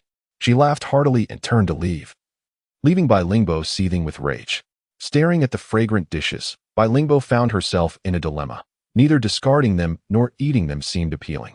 "Miss, what's wrong?" Su Xing emerged from tidying up the room. Upon seeing the tray in Bai Lingbo and Appo's hands, her eyes lit up. "Wow, Chief Li Fan is so kind to have sent us such a feast. Let me carry it." Bai Lingbo's lips twitched. She almost mentioned the earlier incident, but, upon seeing Su Xing and Appo's eager face, decided against it. A little saliva wouldn't kill her. Returning to the living room, they placed the tray on the table. Bai Lingbo took the white rice, scraped off the top layer, and discarded it before eating the rest. Su Xing watched, concerned, but said nothing. After a few bites of the dishes, Su Xing nodded in satisfaction and asked, "Miss, why aren't you eating any of the vegetables?" Bai Lingbo replied bitterly, "I just recovered from illness and have no appetite. You should eat more." "Oh, in that case, I won't hold back." Su Xing devoured the food with gusto, nearly licking the plates clean. There was nothing more uncontrollable than a person starved for days. After dinner, Bai Lingbo received 2 buckets of hot water sent by Du Li for bathing and washing up. The 2 women helped each other, and after an hour, they finally emerged refreshed, albeit having used up all the water. Bai Lingbo smacked her lips and remarked, "Star Sister, are you feeling a bit thirsty?" Chapter 79. The Fall of the Superstar, Part 3, Starved and Thirsty, by Lingbo tossed and turned in bed, unaware of how long it took her to finally drift into a deep slumber. The following morning, she and Su Xing set out for the communal dining hall. Originally a lavish hotel restaurant, it had been transformed into a mess hall, accessible only to the senior officials of Jiangcheng's Radiance. Ordinary soldiers had a separate facility, while other survivors were less fortunate, receiving only a bowl of gruel on the streets each day. As they entered the dining hall, Bai Lingbo overheard a woman speaking excitedly. "Thank you, foster father. Thank you for saving my family." Curious, she glanced over to see Du Li, the captain of the 1st Regiment, expressing her heartfelt gratitude to Li Fan. Tears of joy streamed down her face as she repeatedly thanked him. Li Fan waved his hand dismissively, saying, "It's just a small matter, nothing to mention. You should pack some food to take back with you." "All right, I'll do that right away." Du Li wiped her tears and hurried to the serving counter. Early that morning, Li Fan had visited the hotel room where Du Li and Apos, as family, was staying, providing treatment for the still unconscious Lu Xingchen and Lu Wenming. Shortly after Li Fan departed, the father and son awoke, prompting Du Li to rush to the dining hall to express her gratitude. Noticing Bai Lingbo's arrival, Li Fan approached her with a smile, greeting her warmly. "Ah, the goddess graces us with her presence. How splendid. Did you find last night's meal to your liking?" Su Xing laughed heartily, nodding in agreement. "It was absolutely delightful. If every meal could be of such standard, it would be perfect, leaderly." Upon hearing Li Fan mention the previous night's meal, Bai Lingbo felt a surge of frustration. Having endured hunger throughout the night, she contemplated exposing Li Qi's transgressions, but held her tongue, for she was wise enough to realize that divulging last night's events to Li Fan would force him to make a choice, to punish Li Qi or to protect her. Both options would inevitably offend one party and could displease Li Fan. Thus, Bai Lingbo pursed her lips and softly replied, "Thank you for your concern, leader. I had a wonderful meal last night." "That is good to hear," Li Fan replied, glancing at his watch. "I have other matters to attend to, so I shall take my leave." With that, he turned to depart. Su Xing called out to him, playfully asking, "Leader Li, since Lingbo and I are dining here, we don't need any permits, do we?" Li Fan made an okay gesture, assuring them, "Rest assured, I've spoken with Du Li. You're free to enjoy your meal."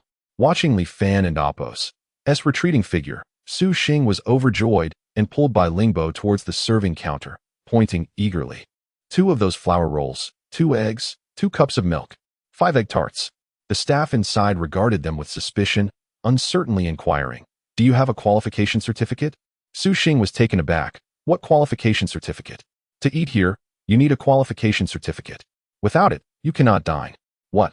Su Xing recalled Du Li had just been in the dining hall and anxiously searched for her. Finally, she spotted Du Li preparing to leave at the entrance and hurried over. "Captain Du, wait a moment." Hearing her, Du Li halted and turned, smiling at Su Xing. "What can I do for you, Sister Su?"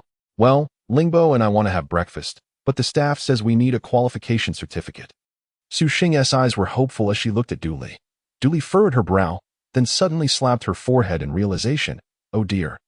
How could I have forgotten? Yes, there is such a regulation." "Is that so?" "Haha. Then what about the qualification certificate?" "Oh, you need to fill out an application form first. We will review it. If you don't have the form, you can find me at Hu and Amp, Apos, Lamb skewers later. That is my office." Du Li spoke while walking away, appearing to be in a hurry. Su Xing felt awkward and turned to Bai Lingbo, who wore a frown of frustration, muttering, "What? Is that wretched woman back again?" Su Xing nodded bitterly. "I can't take it anymore. I'm going to find Li Fan," Bai Lingbo declared. "Oh, no." Su Xing quickly grabbed her arm, advising, "Do you know what will happen if you go to him? That bathing water last night was prepared for you." Bai Lingbo paused, her expression turning desolate as she closed her eyes. After a moment, she spoke gravely, "Sister Xing, do you think he is keeping us around just to waste resources?" Su Xing was rendered speechless. Bai Lingbo offered a bittersweet smile. "I assent it all for my sake. Since he desires it, I shall oblige. But you still have Guyang. If he finds out, how will you?" Su Xing's voice faltered, letting out a heavy sigh.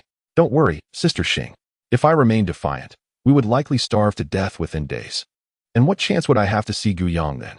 Bai Lingbo viewed the situation with clarity. Resolutely, she stepped out of the dining hall. Glancing around, she stood still. Su Xing, tears streaming down her face and her nose red, thought Bai Lingbo had reconsidered and rushed to her side joyfully, saying, "Lingbo, You must be cautious. Don't worry, I have talents too. As long as Captain Du can give me a job, I will definitely. Bai Lingbo interrupted Su Xing's incessant chatter, her face displaying a troubled expression as she said, I don't know where to find Li Fan. Su Xing. Chapter 80. The Fall of a Star, Part 4. Within the safety zone of the imperial capital, in a certain courtyard, a strikingly handsome and robust man was performing push-ups. 97, 98. Sweat dripped from his forehead as he gasped for breath. 99. 1. Guyang. A melodious female voice suddenly rang out from the entrance. Guyang, unable to maintain his strength, collapsed to the ground. Looking up, he saw a girl in a white dress smiling at him. Her small hands clasped behind her back, exuding an air of vivacious charm. Anxiously, Guyang inquired, Hua, did you manage to get the satellite phone? The girl before him was his childhood friend, Su Hua. She had harbored a secret crush on the dashing Guyang, but before she could express her feelings, he had become entangled with the illegitimate daughter of the Bai family, establishing a private engagement. The Gu family was on par with the Bai family in terms of prestige, and their legitimate son falling in love with someone else's illegitimate daughter was undoubtedly a source of shame. Though the elder members of the Gu family were displeased, they did not intervene.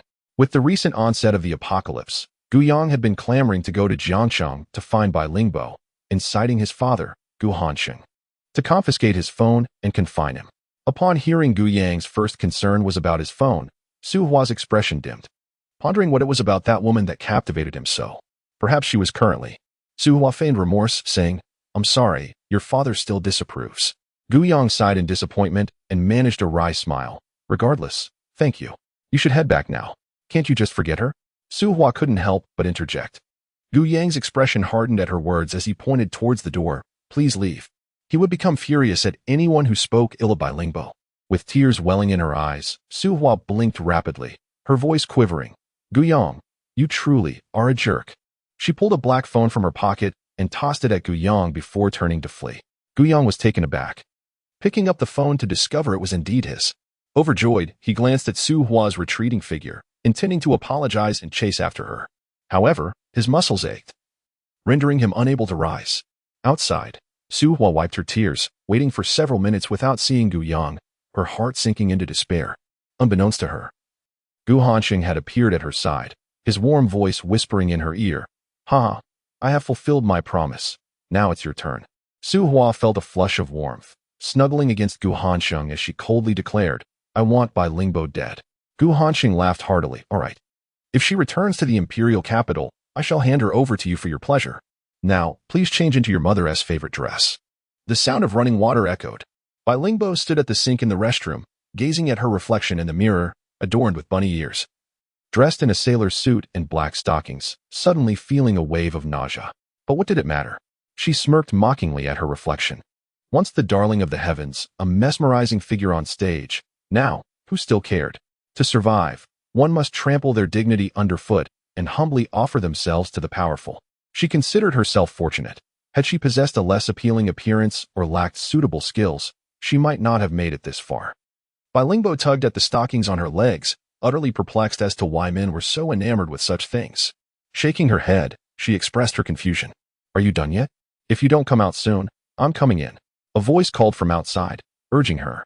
Bai Lingbo sighed, shaking her body, causing numerous small bells to jingle.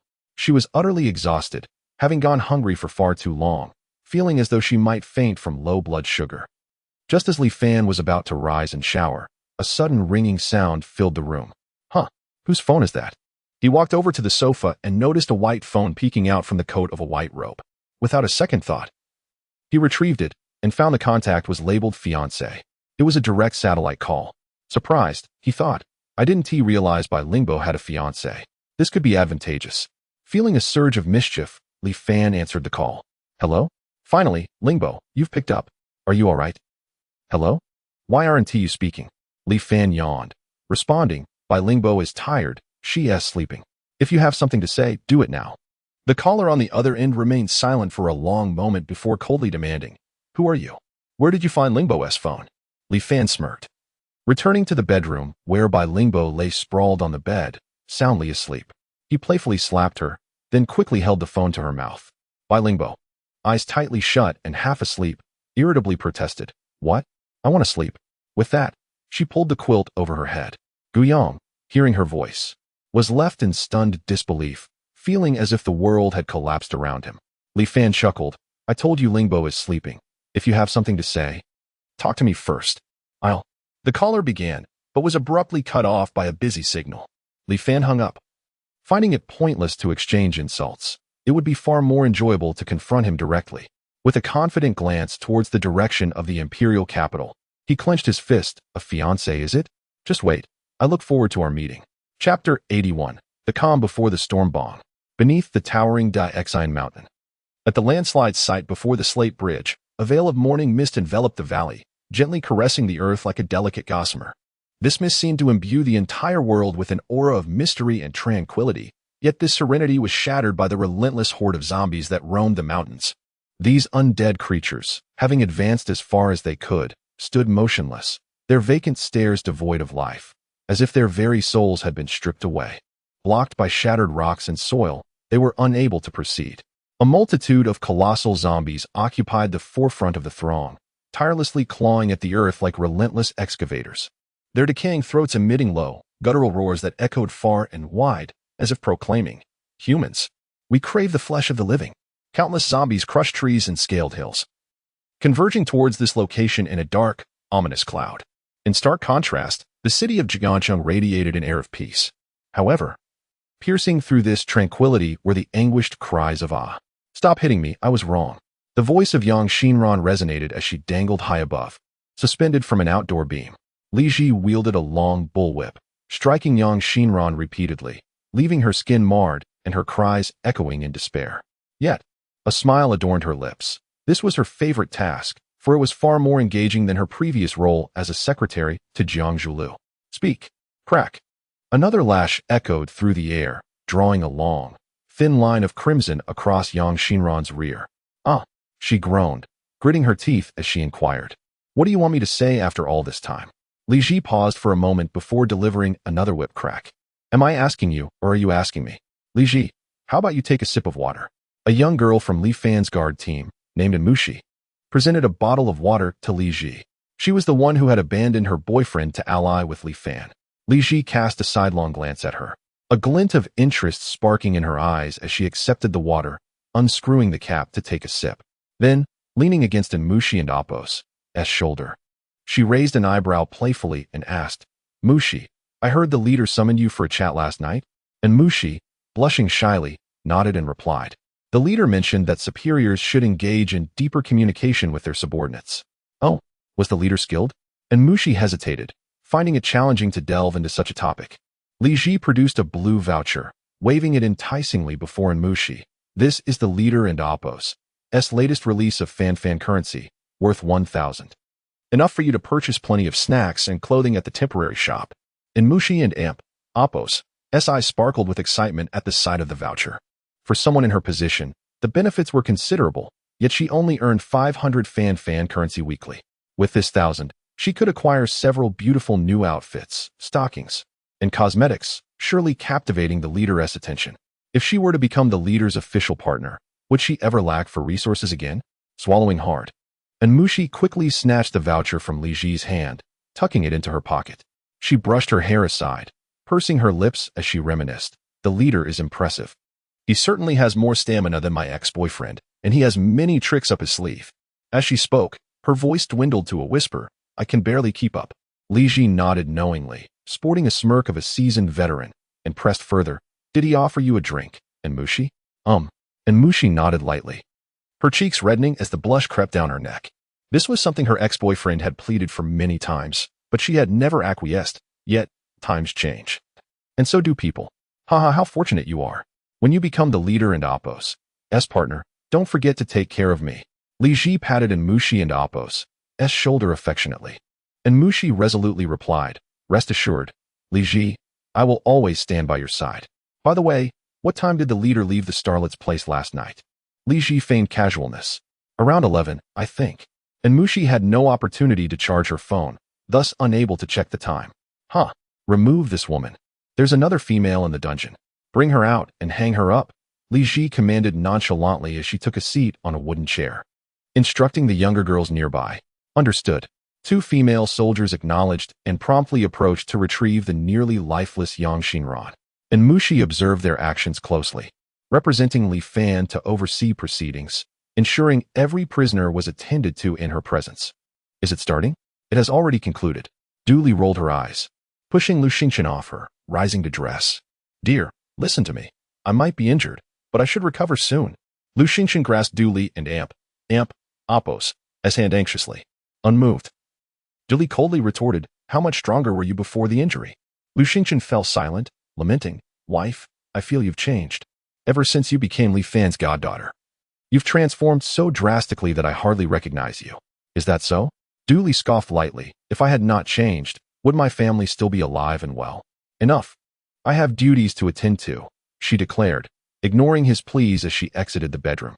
Her frustration stemmed from Lu Xingchen and Appos' incessant attempts to rekindle her feelings, only to extinguish them once more. Mom. Two boys ran up to her. Du Li's expression softened instantly. What is it? We want snacks. Du Li frowned slightly. All resources must be exchanged for fan currency at the temporary shop. However, her salary for the week had already been spent on essential toiletries, appliances, food, and water, leaving no excess currency for treats. Oh dear, Zhang Shufan, Lu Xingchen's mother, hurried over, gently placing her hands on her grandson's shoulders. Don't trouble your mother. Come on, let in Appos. Let's go play a game, shall we? No. We Haven and Appos. T had snacks in ages. The two children pouted, plopping down on the ground in protest. Hey, are you disobeying me? Do you believe I will whip your behind? Zhang Shufan glared. To her surprise, the two little ones exchanged glances and simultaneously burst into tears, leaving her flustered. Haha, it's normal for children to crave snacks. Here, take this 100 fan currency and buy yourself something to eat. Li Fan had entered unnoticed, producing a 100 fan currency note from his space and handing it to Zhang Shufan. Godfather, Du Li exclaimed in shock. Finally on break. I am ready to unleash a torrent of updates. Although I Haven and Appos, T read the comments. I can only imagine the criticisms directed at me. I accept them all. Thank you to all the readers who have made it this far. I love you all dearly. Chapter 82. Unveiling Secrets. Li Fan smiled as he held out the token. However, Zhang Shufang hesitated, unsure about accepting it directly. She cast a pleading glance towards her daughter-in-law. Du Li nodded and encouraged, you should accept it from the leader. With a sigh of relief, Zhang Shufang thanked Li Fan and took the token, aware that he had business to attend to, and promptly led her two grandsons away from the house. Due to Du Li's esteemed status, she was allocated a small villa that comfortably accommodated their family. Once Zhang Shufang and her son exited the house, Du Li urged, Father-in-law, please take a seat. Li Fan shook his head, stating, I have important matters to discuss today. Yes? Please proceed. Du Li promptly changed her address, sensing the gravity of the situation. How is your father-in-law, Lu Wunming, doing? He has nearly recovered and is currently out for a stroll. Are you looking for him? Li Fan nodded, settling onto a nearby sofa while turning to Chen Xiao, who leaned against the doorframe. He instructed, go fetch him for me. Chen Xiao stifled a yawn. She hadn't rested well the previous night. Despite her ability to function without sleep, she felt an underlying fatigue. Hearing the command, she took a few steps outside and beckoned to the two guards standing nearby. Please bring Du Li's father-in-law Lu. What's his name back here? Yes, Sister Xiao. The two girls replied and quickly departed. Moments later, Lu Wunming sat before Li Fan, appearing significantly older than days prior, with a scruffy beard and a face etched with lines. He gazed calmly at Li Fan and asked in a frail voice, What brings you to seek me, leader? Li Fan sipped the tea that Du Li had served and replied with a smile. Previously, you recognized the symbol of that red zombie. Yet it seemed you had more to say. After a moment of silence, Lu Wunming slowly responded, I know a few things, but I prefer not to disclose them. Oh. Li Fan's eyes sparkled with amusement as he casually inquired, and why is that? You show no compassion for our compatriots, utterly disregarding their lives, Lu Wunming retorted, his voice laced with deep anger and disdain. I have refrained from assassinating you solely because of the kindness you have shown to my family. Du Li, standing nearby, was taken aback by her father-in-law's words and quickly apologized to Li Fan. Leader, I'm sorry. My father-in-law's mind may have been affected by others. Li Fan gestured for her to be silent, maintaining a calm demeanor as he fixed his gaze on the elder. If I disregard their lives, how many do you think would have survived the flood in Jiangqing? With a sudden thud, Lu Wunming slammed his hand on the table. How many innocents have you commanded your subordinates to slay? Du Li trembled with fear, realizing the audacity of her father-in-law and Apos' words.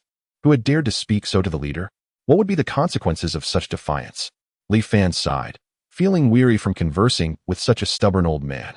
He contemplated before saying, Old Lu, I trust you wouldn't want me to threaten your grandson's lives, would you? Lu Wunming merely scoffed, entirely unfazed. Thud. Du Li, petrified, knelt on the floor, repeatedly bowing her head. Leader, I beg you, do not harm my children. If you must, then, hurt his son instead. Li Fan did not even glance at her. Puzzled, he asked, What gives you the confidence to speak to me like this? Knowing my ruthless nature, do you not fear that I might order the execution of your entire family? Lu Wunming replied coolly, While my knowledge may be limited, I am aware of a scientist whose understanding of that relic is profoundly deep. I happen to know her whereabouts. Li Fan couldn't help but clap in delight, laughing heartily. And what of it? Why should I be compelled to find this scientist? Are you attempting to use this as leverage against me? How absurd. Lu Wunming's eyelids drooped, his demeanor as tranquil as still water. Li Fan's laughter gradually subsided, his expression shifting to one of disbelief as the atmosphere grew awkward. He scratched his head and forced a smile. Very well, you've bested me. I am indeed interested in this secret. State your terms. Lu Wunming tapped his bony fingers on the table and grinned. If you didn't care, you wouldn't be here, would you? Li Fan raised his eyebrows in surprise, realizing the old man's astuteness exceeded his expectations. All right, my request is, grant my son Lu Xingqian authority. Lu Wunming and Apos' statement left everyone present baffled, including Lu Xingqian, who was eavesdropping at the bedroom door. Li Fan chuckled. That's a fair condition, one within my acceptance, and it also serves your purpose well. Lu Wunming shook his head cryptically. So, does this mean you agree? Li Fan's gaze darkened, his tone resolute as he commanded, Lu Xingqian, come forth. Realizing he had been discovered, Lu Xingqian's excitement was palpable as he promptly opened the door and stepped out. Leader, I hereby appoint you as the head of the refugee camp, overseeing all its affairs. Lu Xingqian's heart raced with exhilaration, and he quickly nodded in affirmation. Yes, I will ensure it is managed well. Li Fan turned his attention back to Lu Wunming. Can we speak freely now? Aware that further hesitation could provoke Li Fan's ire, Lu Wunming leaned in closer to whisper a few words into Li Fan's ear. As Li Fan listened, his brows furrowed deeper with disbelief. However, he swiftly regained his composure and took his leave. Du Li watched him depart, feeling no joy but rather sighed at Lu Wunming. Father, this isn't the right way. Lu Wunming snorted dismissively. What would you know, woman? I have no interest in debating with you. Xingqian, come with me. Lu Xingqian acquiesced, casting a worried glance at his wife's face before following his father, clearly sensing that Lu Wunming had something to impart privately. Du Li shook her head, lamenting that the two men did not truly understand Li Fan, while she alone comprehended the gravity of the situation. They would inevitably regret their choices, and she hoped to protect her children when that time came. Returning to his office at the Daxinxian Park Comprehensive Service Station, Li Fan appeared deep in thought as he sat in his chair. Chen Xiu, seated on the side sofa, noticed his troubled expression and jokingly suggested, "Shall I call the girls at the entrance to help lighten your mood?" The two guards stationed at the entrance perked up at the mention. Chapter 84, Lu Qianqian. Virus Antibody. Brother Wuan, are you certain about the food? Indeed. Hurry up, lest I change my mind. In a quiet alley shrouded in dust, Wuan stretched lazily and stepped out. Hey, Brother Wuan, what about the food we agreed on? A slender girl hastily pursued him from behind, her clothes disheveled and filthy, resembling a vagabond. Brother Wuan, please, give it to me. My mother will starve if she doesn't eat soon. The girl clutched Wuan's arm desperately, her voice filled with heart-wrenching sorrow. Wuan, strong and imposing, retaliated with a swift slap, causing her to cry out in agony as she fell heavily to the ground. He cast a disdainful glance at her and brushed off the sleeve where she had touched him. Ugh, you wretched creature, providing such poor service yet still expecting reward? Why not resort to theft? He spat on her, his expression one of triumph as he adjusted his attire and turned to leave. But as he took a step, he felt a firm grip on his foot. Looking down, he saw the girl on the ground, desperately holding onto his foot, unwilling to let go. Please, Brother Wuan, I will repay your kindness in the future. Just give me something to eat. Tears filled her eyes, and despite the pain coursing through her body, she pleaded. Let go. Wu shouted in anger, but the girl refused to release her grip. Furious, Wu lifted his other foot and stomped down on her small hand. The sound of bones cracking echoed, akin to the breaking of a dry branch. The girl gasped in pain, her forehead slick with cold sweat. Yet she could not utter a sound. Suddenly, Wu burst into laughter, twisting his foot slightly. Wretches like you and your mother deserve to perish sooner rather than later. Wasting our precious food. Do you even deserve it? Ultimately, Wu lacked the courage to kill. He coldly observed the girl, now barely clinging to life, and scoffed as he walked away. Through tear-filled eyes, the girl and Appo's vision blurred further. She harbored deep resentment, loathing her own weakness that rendered her a victim of the strong. Lying on the cold, muddy ground, her breaths grew shallower. Then, a dark figure appeared, crouching before her, curiously inspecting her. As if revived, the girl opened her eyes and asked, "Are you my angel coming to take me away?" "No, you are too dark. Could you be the Black Wuchang?" "But I haven't done anything wrong. Why must I go to hell?" 9527. What are you doing running around? A male voice suddenly rang out from outside the alley, followed by the sound of approaching footsteps. Li Fan stood by a trash can, looking down at the girl guarded by 9527. However, he showed no intention of rescuing her and coldly remarked, 9527, if you keep running amok, I'll have to send you back home. The shadow rose, gesturing in a pitiful manner, and then pointed at the girl on the ground. Li Fan furrowed his brows and tentatively asked, "Are you asking me to save her?" The shadow nodded vigorously. "Why?" The shadow began gesticulating wildly, its movements erratic and incomprehensible. Li Fan, too, found it baffling, but he trusted that the system would not lead him astray. Saving a life was not a trivial matter. He squatted down, his expression stoic, as his palm emanated a menacing golden light, resting it upon the girl's forehead. "Come back to life." The light enveloped her entire body, and a wave of warmth surged within her almost depleted frame, revitalizing her limbs and spirit. Her fading consciousness began to coalesce, and she sensed the healing energy directing her cells to mend her body. Li Fan stood up, crossing his arms as he observed. After a few minutes, her breathing returned to a semblance of normalcy. Confused, she lifted her gaze, surveying her surroundings and realizing she was still in the realm of the living. Her eyes landed on Li Fan, clad in dark attire. She quickly scrambled to her feet and bowed in gratitude. "Benefactor, thank you for saving me." As she bowed, a distinctive bite mark marred the side of her neck. Li Fan, surprised, gently held her head, pushing aside her hair to examine it closely. "Did a zombie bite you?" A flicker of panic crossed her eyes. She almost lied, claiming it was a human bite, but she couldn't deceive her savior. So she nodded and whispered, "Yes." "When did this happen?" 10 days ago." "What?" Li Fan was taken aback. 10 days? How is that possible? The zombie virus could not possibly remain dormant for 10 days without manifesting, especially since the current strain was an upgraded version, typically revealing itself within hours, if not minutes. Either she was lying, or she possessed antibodies against the virus. Li Fan cupped her face, scrutinizing her closely. Her pupils appeared normal. At a loss for words, he could only excitedly pat 9527 on the shoulder. "Well done, 9527. You've done a remarkable job." The girl blinked, bewildered by her benefactor's elation. Did she possess some value? She recalled her starving mother and hesitated. "Benefactor, I know I shouldn't trouble you, but my mother is in dire straits. I implore you to save her. I will repay your kindness." Li Fan chuckled lightly. "Very well. Where is your mother? Just leave me there. By the way, what is your name, and how old are you?" The girl beamed with joy. "My name is Lu Qianqian, and I have just turned 18. Benefactor, I will take you there at once." With that, she eagerly rose, guiding Li Fan to the makeshift settlement. The area was filled with destitute refugees, all in dire need, teetering on the brink of despair. Many men lay exposed under the sun, their bellies bare, while women, upon seeing the well-dressed Li Fan, initially thought to lure him for favors, but quickly realized that someone of his stature would not seek their company, and thus they abandoned the thought.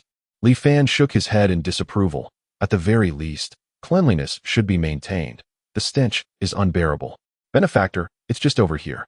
Lu Qianqian tugged at his sleeve, pointing to a narrow path nearby. Her home lay within that path, a small shelter constructed from a few wooden planks. Li Fan followed at a leisurely pace, and after walking a few dozen meters, they arrived at a makeshift shelter leaning against a pine tree. The structure was barely 5 feet tall, requiring Li Fan to crouch to enter. Inside, A multitude of dry branches and leaves lay strewn about, serving as a mattress. On this and amp, Oppos, mattress and amp, Oppos, lay a woman, her face gaunt and worn. Upon seeing her daughter return, a flicker of life sparked in her eyes. Recognizing her face, Li Fan was taken aback. It was Lu Hong, the renowned owner of a restaurant chain in Jiangcheng, rumored to be worth $1 billion. Li Fan had seen her on the news before. Though her appearance had drastically changed, his keen eyes discerned that unmistakable aura that could not be feigned. Upon seeing her daughter with a man, Lu Hong was momentarily stunned before erupting in fury. "You shameless girl, I told you I would rather die than resort to such measures. Are you trying to drive me to my grave?" Cough, cough. She broke into a fit of violent coughing. Lu Qianqian knelt beside her mother, tightly grasping Lu Hong's hand, weeping. "No, he can save you. He is my benefactor." Chapter 85. The arrogant Wu. And what is the situation with that little girl?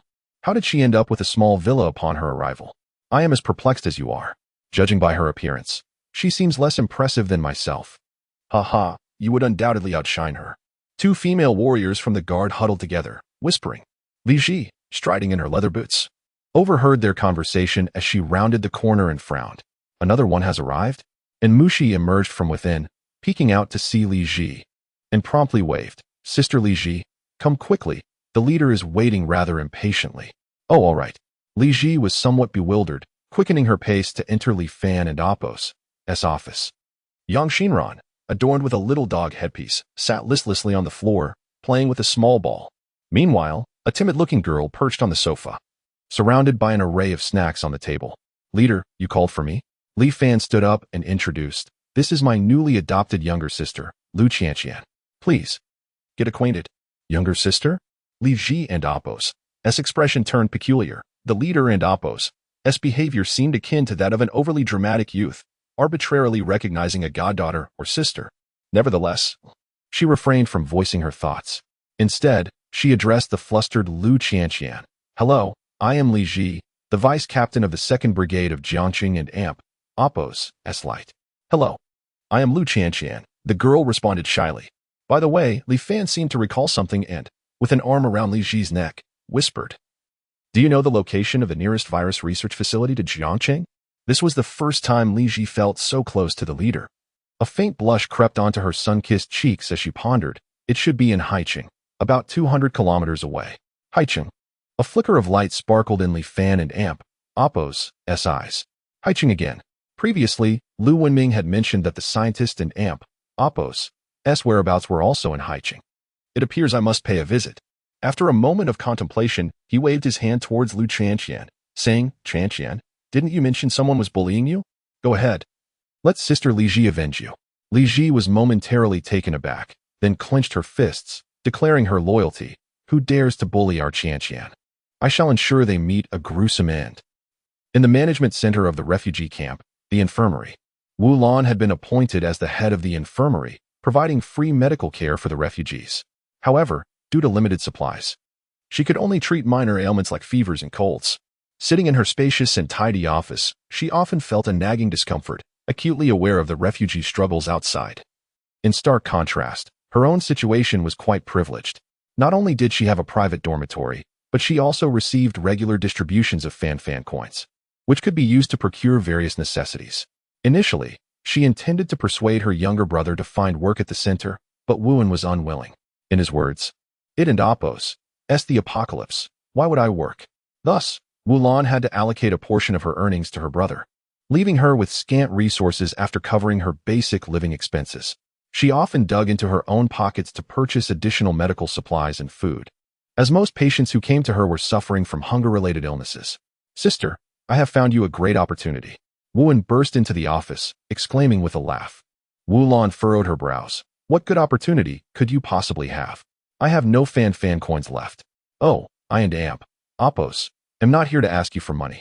Wuan replied, plopping down across from Wulan and gulping down her water. Our refugee camp has a supervisor named Zhang'an. You know him, right? Wuan blinked her eyes, speaking with an air of mystery. Yes, the plump fellow, Wulan acknowledged. Well, he approached me today, claiming he has taken a liking to you. What? Wulan shot up, slamming her hand on the table.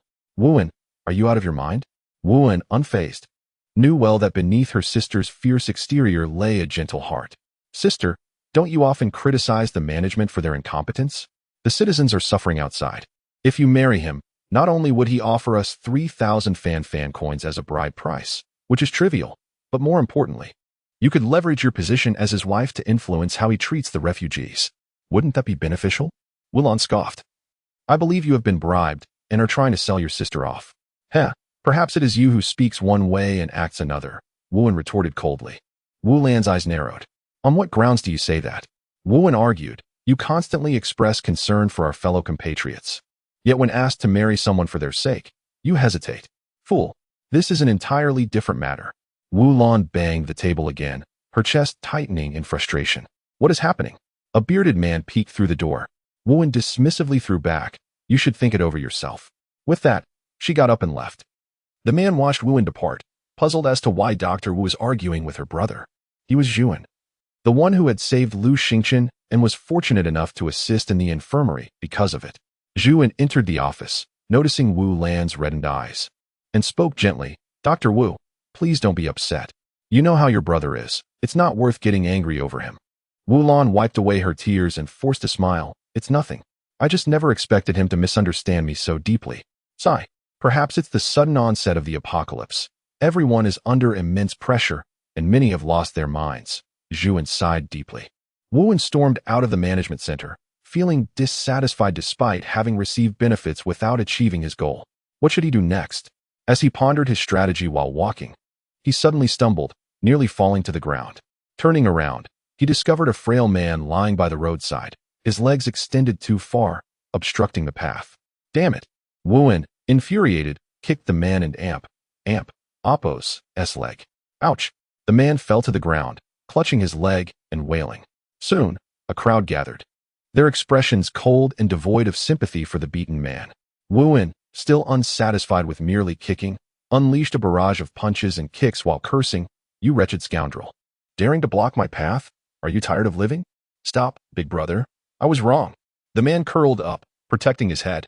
The onlookers began to murmur, their faces reflecting disdain for someone like Wuan. What is going on here? Everyone, step aside. Niu Taizhu, accompanied by several patrolling officers, rushed over to maintain order. Clearing the crowd, Niu Taizhu's expression shifted to one of discomfort upon recognizing Wuan. Oh, brother Wuan, what is happening here? This man attempted to assassinate me, but I thwarted his attempt, Wuan proclaimed, pointing at the man on the ground.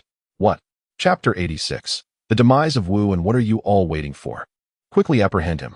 Wuan glared, exuding an air of authority that might mislead one into thinking he was the leader's nephew. Niu Taizhu hesitated. Our resources are limited. We lack a prison, thus there is no possibility of detaining anyone. Suddenly, a clear female voice rang out. Ah? It's him. The crowd instinctively parted, casting fearful glances at Li Qi, a woman known for her ruthless nature. Beneath her alluring exterior lay a bloodthirsty demon. Li Qi casually draped her arm over Lu Qianqian's shoulder as they approached, exuding an effortless confidence that made others retreat in trepidation with just a glance. Wuan stared in bewilderment. He did not immediately recognize Lu Qianqian, who had just bathed and donned fresh attire, appearing revitalized and well-prepared. However, he had heard of Li Qi's formidable reputation. Only the leader, Li Fan, and the deputy leader, Jiang Zhulu, could hope to keep her in check. Li Qi, what brings you here? Wuan ventured closer, a forced smile plastered on his face. Lu Qianqian pointed accusingly at Wuan. This is the person who bullied me yesterday. Upon hearing her voice, coupled with her petite stature, Wuan's pupils dilated in realization. He recognized the girl before him. Li Qi regarded him as if he were a mere corpse, utterly disinterested in engaging him, and waved her hand dismissively. Two female soldiers clad in black approached from behind, swiftly drawing daggers with an aura of menace. Good heavens! Wuan exclaimed, shocked that they had come to kill him.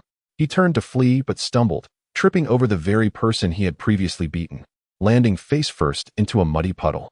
Soaked and disheveled, he struggled to rise, only to have a black leather boot descend upon his back, pinning him down. With a splat, his face plunged once more into the muck, the foul-smelling filth invading his nostrils and mouth. He writhed in vain, the boot pressing down like a mountain, rendering him helpless. In a minute, he lay still, his neck at an unnatural angle, devoid of breath. Li Qi withdrew her foot, producing a handgun, and fired 3 shots into his head. The bullets tore through, leaving 3 gory holes from which yellowish matter oozed, a grotesque sight indeed. Wu had never imagined his demise would be so casual. Niu Taiju blinked, his gaze now tinged with fear towards the vengeful Li Qi. He realized he must avoid provoking her at all costs, lest he meet a similar fate. Is there anyone else who has wronged you? Speak up, and my sister shall handle them accordingly, Li Qi said, patting Lu Qianqian and Apos' shoulder. Lu Qianqian appeared pale. She had not wished for Wu Wen's death, merely a chance to vent her frustrations. At Li Qi's inquiry, she shook her head vigorously. No, Li Qi, let us just head back early. Not yet. This scoundrel has a sister we must deal with, Li Qi replied, her tone laced with malice.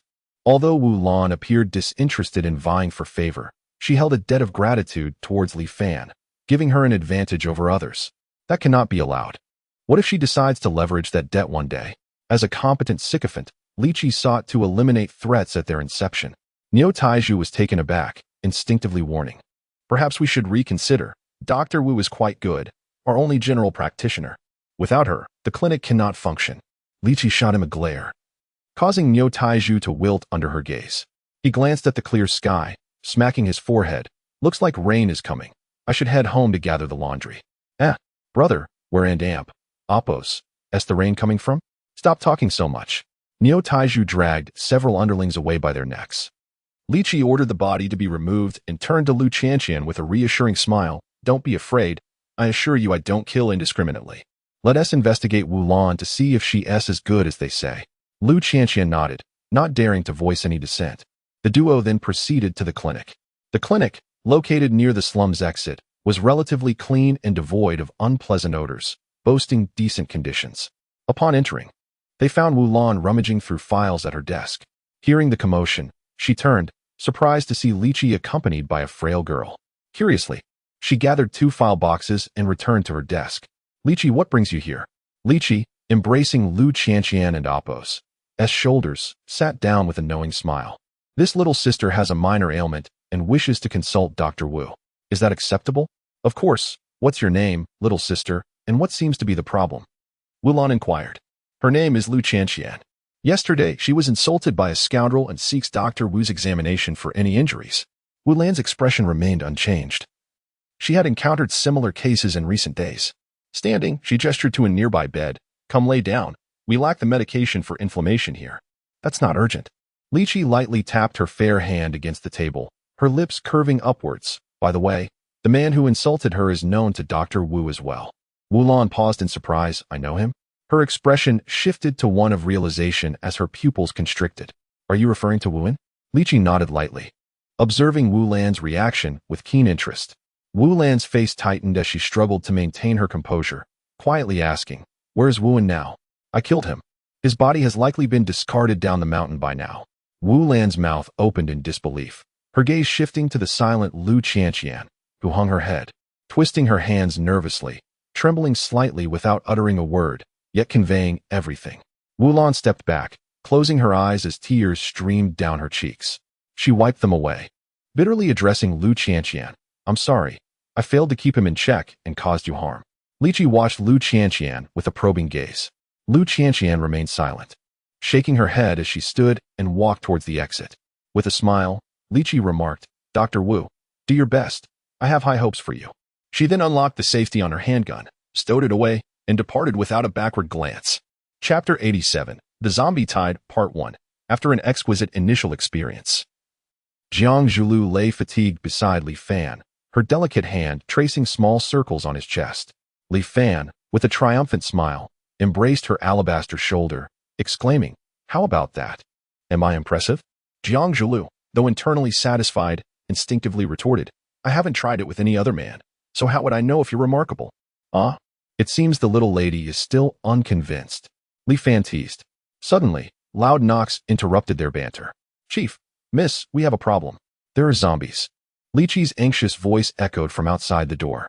Instantly, the atmosphere in the room shifted as Li Fan furrowed his brow and opened the door. What is going on? Our drone just detected a horde of zombies swarming the road below. They are advancing toward us and are expected to reach our first line of defense within 2 hours. What? Li Fan's expression darkened. He had anticipated that such a significant landslide would only delay them for a few days. However, recalling the ghostly shadow troop he had just summoned, he declared, "Let them come. Notify everyone to prepare for battle according to the predetermined plan." "Yes, Chief." A multitude of soldiers donned their gear and orderly entered their designated defense zones. The night air was crisp, their breaths forming mist in the coolness. Tension mounted as the advance guard of zombies emerged within the glow of the floodlights. Their hair had nearly all fallen out, their faces marred by deep cracks. With skin a sickly hue and tattered clothing, their gaping mouths, filled with sharp teeth, yearned for a fatal embrace with the living. "My goodness, there are so many!" Li Fan exclaimed. "The more the merrier. I seek vengeance for Xiaomei. These hellbound creatures will witness whether my bullets are mightier than their lives." "Ha! Not good. There are advanced zombies. They are coming. Open fire." A voice shouted over the radio. Dozens of advanced zombies, their eyes glowing crimson, moved like phantoms in the night. Not only were they fast and powerful, but they also possessed a degree of intelligence, adeptly using terrain and low-level zombies to evade attacks. A few advanced zombies crawled on all fours, unnoticed, dangerously close to the front line. The soldiers, without waiting for orders, fired at the approaching zombies. The concentrated bursts of fire enveloped them in an instant. The relentless barrage rendered them unable to escape, and within moments, they were reduced to a sieve of flesh. A towering zombie, at least 4 or 5 meters tall, let out a furious roar, seizing a boulder and hurling it toward the defensive line. "Watch out." The ground shook violently as the boulder crashed down, narrowly missing the soldiers. "Rocket launchers. Aim, fire." Several rockets streaked through the air, trailing smoke and creating a sonic boom as they struck the zombie horde. Boom.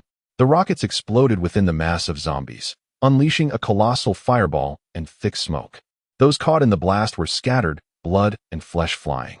The colossal zombie was hit by shrapnel, but merely took 2 steps back, its thick layer of fat absorbing the impact as if it were invulnerable. "Damn, it can withstand even rockets." The giant zombie roared in fury, casually grabbing a handful of zombies and flinging them toward the human line. However, it exerted too much force, causing them to explode like overripe tomatoes, scattering limbs everywhere. On a makeshift watchtower, Lychee steadied her AWM, calmly targeting the most threatening advanced zombie. Her crosshairs slowly settled on the center of the towering zombie's forehead. Bang! A slender magnum round surged from the barrel, striking the giant zombie's head. Roar! The towering zombie howled in pain, its fury escalating. No longer did it throw debris. Instead, it shook its head and charged toward the human line, propelled by its immense legs. More rockets struck it, yet aside from charring its fatty layer, they caused no damage. With each step, it crushed numerous low-level zombies, causing the ground to tremble beneath its weight. Lychee's expression grew increasingly grave as she fired 2 more shots, all of which the giant zombie evaded. "This is bad. If it breaches our defenses, it will be catastrophic." The soldiers exhausted their ammunition, yet the giant's speed remained unimpeded as it neared the trench to unleash havoc. In the darkened rear, a brilliant light suddenly erupted, followed by a massive energy beam that pierced through the giant zombie's body without regard for spatial constraints. The towering zombie collapsed, stunned to find a gaping hole in its chest. "It's the chief. The chief has saved us." "My goodness, the chief is formidable. What a terrifying attack." Li Fan, clad in casual attire, strode to the front line after casting the spell. "Warriors, fight fiercely to protect ourselves, to safeguard the light of Jiang City, and for all humanity." As he spoke, he waved his hand, causing a plethora of weapons to materialize on the ground. This was all he had left in reserve, with their ammunition replenished. The soldiers' firepower intensified. Yet, the zombie horde appeared endless, crashing like waves against the shore. Li Fan focused his mind, slapping the ground. And a radiant pentagram formation materialized around him. He intended to open a portal and summon the ghostly shadow troop. One by one, dark figures emerged from the formation, tall, slender, masked, their eyes filled with cold malice. "Brothers, advance. Annihilate these foul zombies." Li Fan could seemingly summon only 10,000 ghostly soldiers, yet that was more than sufficient. The ghostly soldiers, each skilled in agility, leaped high, soaring over the human lines to unleash a flurry of shurikens at the oncoming horde. The zombie army fell in rows. Like crops harvested by a scythe, each fallen creature adorned with a shuriken embedded in its forehead. Chapter 88, The Zombie Tide, Part 2, A crimson-eyed advanced zombie suddenly lunged at a shadowy warrior, its sharp claws catching the warrior off guard, crushing it with a resounding crack, scattering it into a wisp of dark mist. However, in the next moment, 3 shurikens sliced through the bodies of several zombies, piercing directly into its chest. The crimson-eyed zombie appeared utterly unfazed, its vacant eyes sweeping over the area with indifference. It vanished from sight, leaving only a faint afterimage. In the blink of an eye, it reappeared behind 2 shadowy warriors, seizing one in each hand and smashing their heads together, eliminating them both. It opened its gaping maw and let out a triumphant roar, the stench of its foul breath almost palpable. Bang! A piercing ray of light erupted. The crimson-eyed zombie was obliterated, reduced to charred remains. The leader and Appos' abilities seemed to be growing stronger. Duly gasped in astonishment from the command vehicle, Yi Qingqing's beautiful eyes shimmered with surprise. She had expected a tough battle, but Li Fan had provided everyone with such a delightful surprise. Her initial choice had indeed proven to be the most prudent. She grasped the walkie-talkie. Logistics team, mobilize quickly and repair the damaged defenses. Wait, Zhang Zhulu suddenly interrupted, pointing at a screen. We have a situation. Curious, everyone leaned in to observe the screen, where a group of zombies stood motionless, arranged in 2 rows, resembling trained receptionists. Upon spotting a figure with red skin and an oversized head, their pupils dilated in shock. It's back. It's deep crimson. How terrifying. It seems to be watching us, Dooley exclaimed. Then, the deep crimson raised a hand and flung something, shattering a drone, causing the screen to lose signal. On the battlefield, shadowy warriors were ruthlessly slaughtering zombies. Even advanced zombies struggled to face the coordinated attacks of multiple shadowy warriors. The front line continued to push forward. Deep Crimson appeared oblivious to the carnage of its fellow zombies, showing no concern for their heavy losses. Its gaze pierced through the battlefield, locking onto Li Fan and Appos' an unsettling pressure emanating from its grotesque eyes. Li Fan took a deep breath. He had anticipated Deep Crimson and Appos' return and was prepared. He retrieved a lightweight synthetic combat suit from his space, donning it with composure. Bang! Li Qi aimed at Deep Crimson, pulling the trigger on a sturdy magnum. The bullet zipped through the battlefield, striking Deep Crimson. Li Qi held her breath, peering through the scope in disbelief that she had so easily shot down the enemy's formidable boss. The magnum spun rapidly against Deep Crimson and Appos' chest, but it felt as though it had struck an impenetrable wall, failing to penetrate. Ultimately, it fell uselessly to the ground. Deep Crimson's icy gaze shifted to Li Qi. It waved a hand, releasing a swarm of dark specks from behind. What is that? Spotlight. Quickly. A soldier in the watchtower frantically redirected the light skyward. Li Qi and Appos' eyes widened in horror as she realized it was a massive flock of zombie birds. Their eyes glowed red, their bodies already decaying, with feathers falling from their wings. Oh heavens! How are we to cope with this? The horde of zombie birds swiftly descended upon the human encampment, attacking any living being with their beaks, tearing away flesh with ease. Soldiers cried out in panic, firing wildly in retaliation, but to no avail. Even if they shot down a few, it changed nothing. Li Qi's face paled as she spotted a group of the most robust zombie birds soaring towards her. Damn it! She hastily grabbed her sniper rifle and leaped from the armored vehicle, only to be met by a throng of zombie birds crashing into her from behind. Their speed too swift to halt, many colliding with the armored vehicle and perishing. Yet, more elegantly soared and dived towards her, beaks wide open. The eerie sounds of their calls filled the air. Li Qi, on the brink of being overwhelmed, swung her rifle around and shot down a cluster of them. But soon, a massive swarm enveloped her. Ah! She screamed in agony as her left hand was reduced to a mere skeleton. Suddenly, an explosive wave of fire surged forth, sending the zombie birds flying. Li Fan, fueled by his talisman and Appos' power, swiftly reached Li Qi and Appos' side, whisking her back to the command vehicle. With the armored vehicle acting as a barrier, the zombie birds were forced to cease their pursuit, turning their attention elsewhere, while the second squad suffered devastating losses. Li Fan activated the talisman, radiating a warm golden light, placing it on Li Qi's forehead. Jiang Zhulu merely glanced back without leaving her command position. Continuing to issue orders coldly, deploy sonic weapons. A uniquely designed vehicle rolled towards the front line. It was the latest ultrasonic weapon from Longhua. Terrifying, penetrating sound waves were unleashed, causing the airborne zombie birds, who thought themselves invulnerable, to suffer broken joints and damaged brains, plummeting one after another. Yi Qingqing rushed to Li Qi's side, gently supporting her head, her brow furrowed with concern. Her face is already showing the distinctive marks of a zombie. I never imagined the zombie birds could be so fearsome. Dooley reassured her. Do not worry. Even if she becomes a zombie leader, she can be saved. Chen Xiu is a testament to that. Healing light enveloped Li Qi, whose body was riddled with wounds, fresh flesh exposed, her hands looking like mangled claws. Gradually, the injuries began to visibly heal, new flesh filling in within 5 minutes. Li Qi's external wounds had completely restored. However, the newly grown flesh was a milky white, contrasting with her wheat-colored skin like unsightly spots. Li Qi felt her vitality rapidly rejuvenating. She had truly thought she was done for, but the leader had saved her in time. She gazed blankly at Li Fan's earnest and caring face, her heart racing. From this moment on, she placed Li Fan on the same pedestal as Jiang Zhulu. Henceforth, her allegiance belonged to both, and she would willingly sacrifice herself for either. Fortunately, her eyes had turned a grayish-white. Otherwise, the feelings within would have been easily exposed. Not good. Deep crimson is approaching rapidly. Jiang Zhulu and Appo's tense cry roused everyone. Li Fan looked up, gritting his teeth. Today, I shall ensure it returns empty-handed.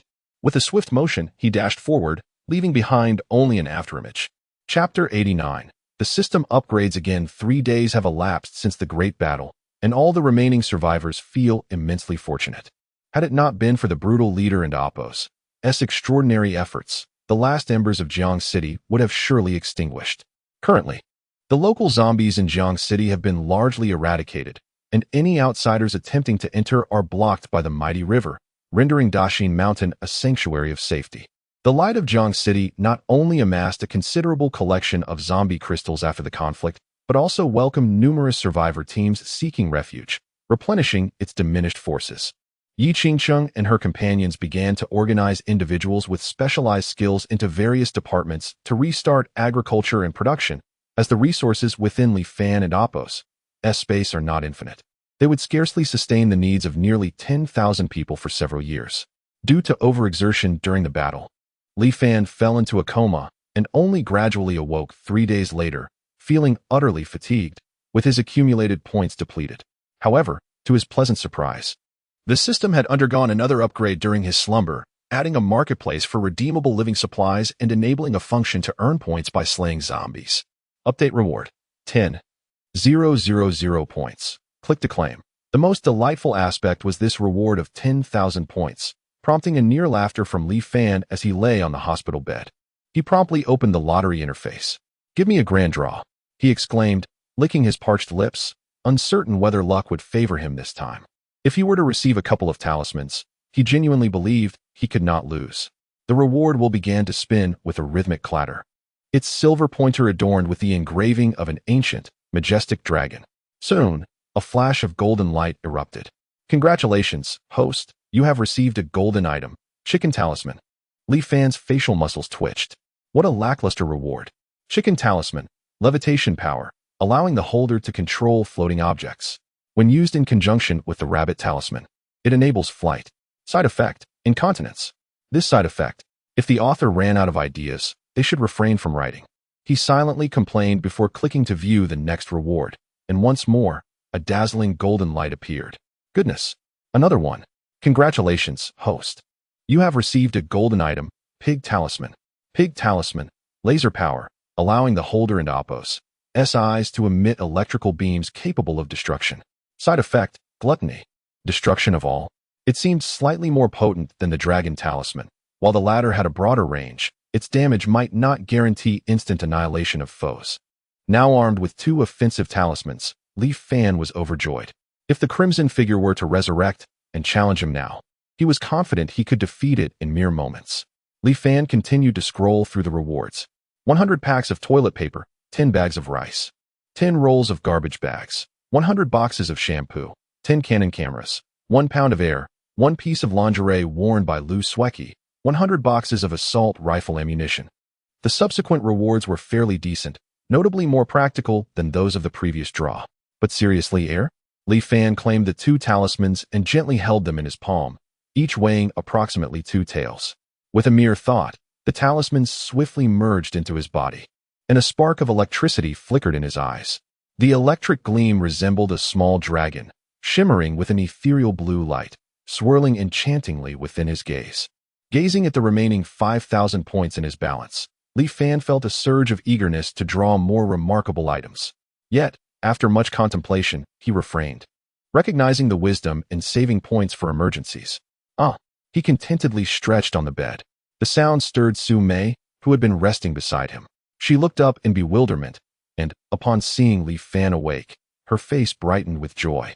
"Li Fan, you're finally awake," Su Mei exclaimed, excitedly leaning in to embrace him, her bosom pressing firmly against him. Li Fan, brimming with mirth, laughed heartily and playfully pinned Su Mei down.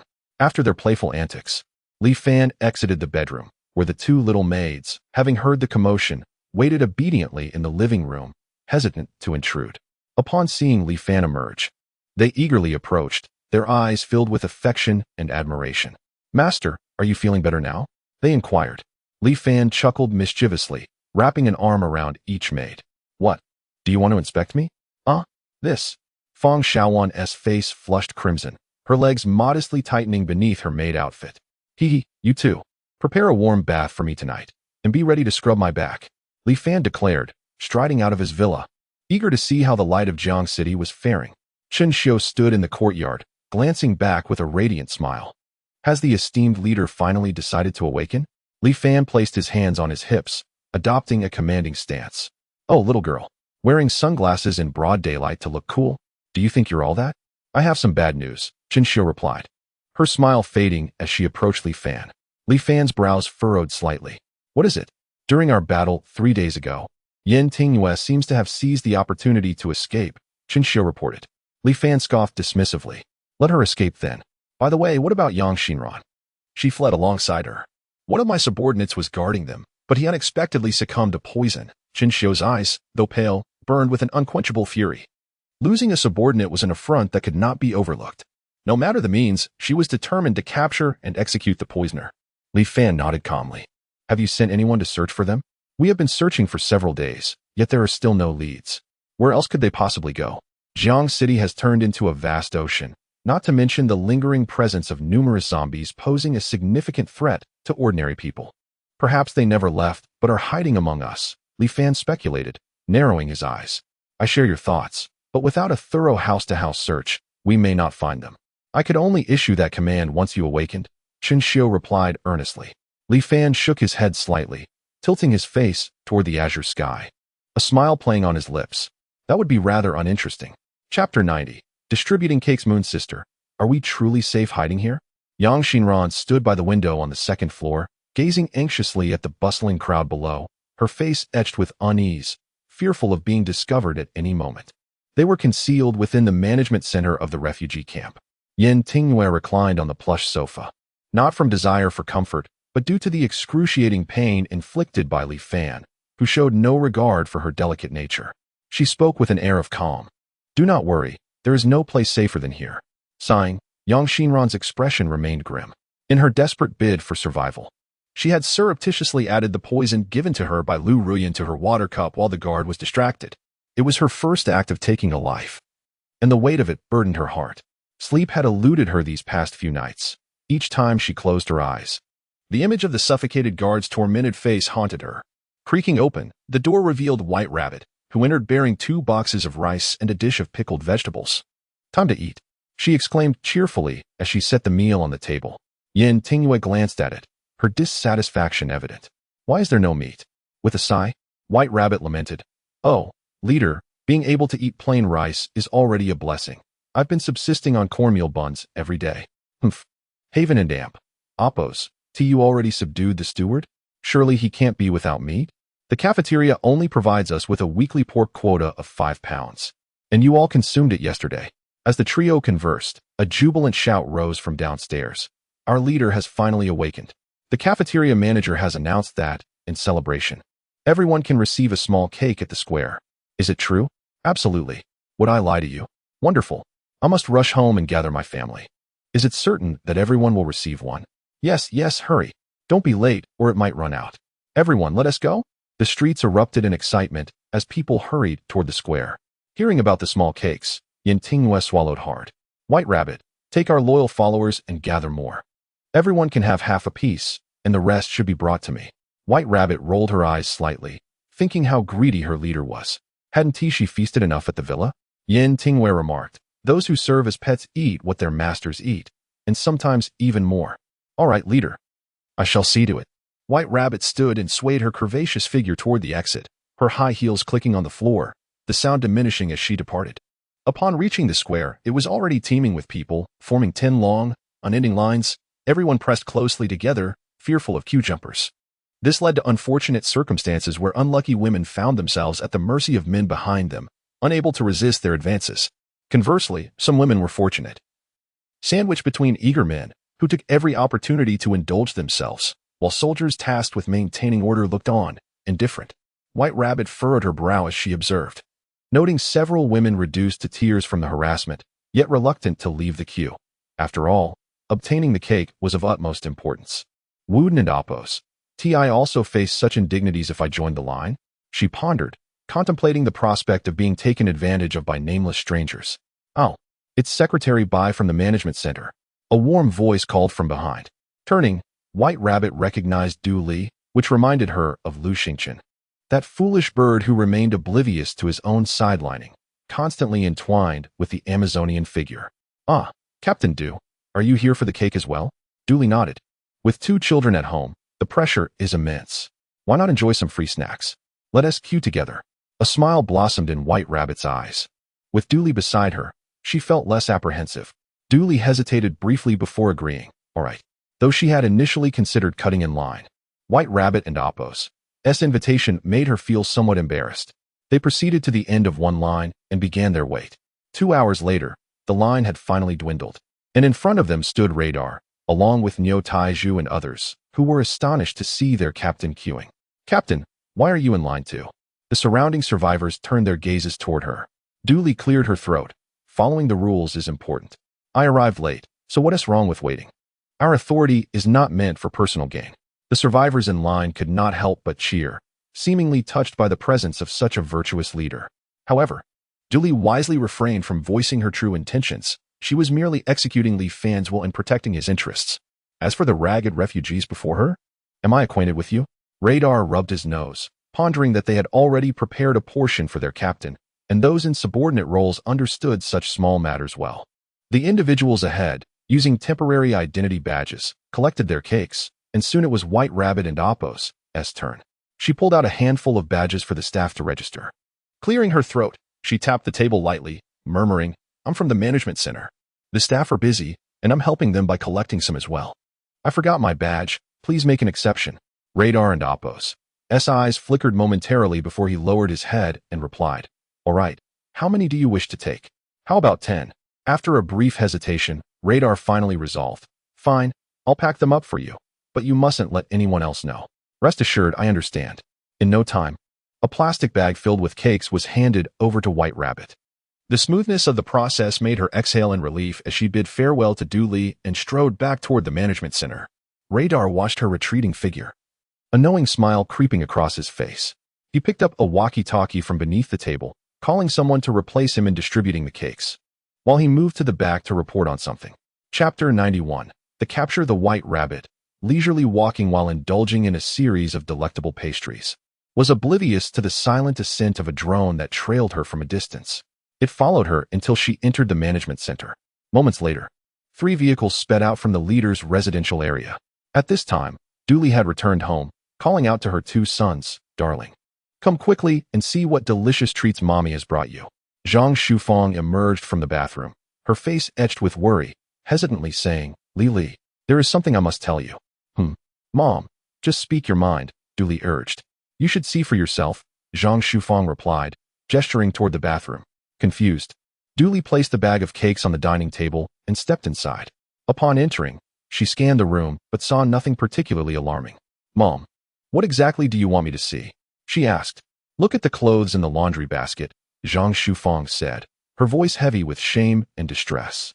A growing sense of unease gripped Du Li as she approached the basket of dirty laundry.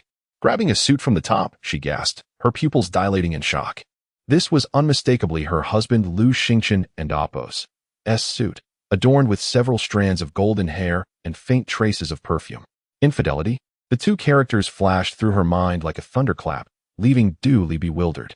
Though the world had descended into chaos, with morals shattered and order disrupted, she had believed her family to be relatively normal, merely having changed jobs.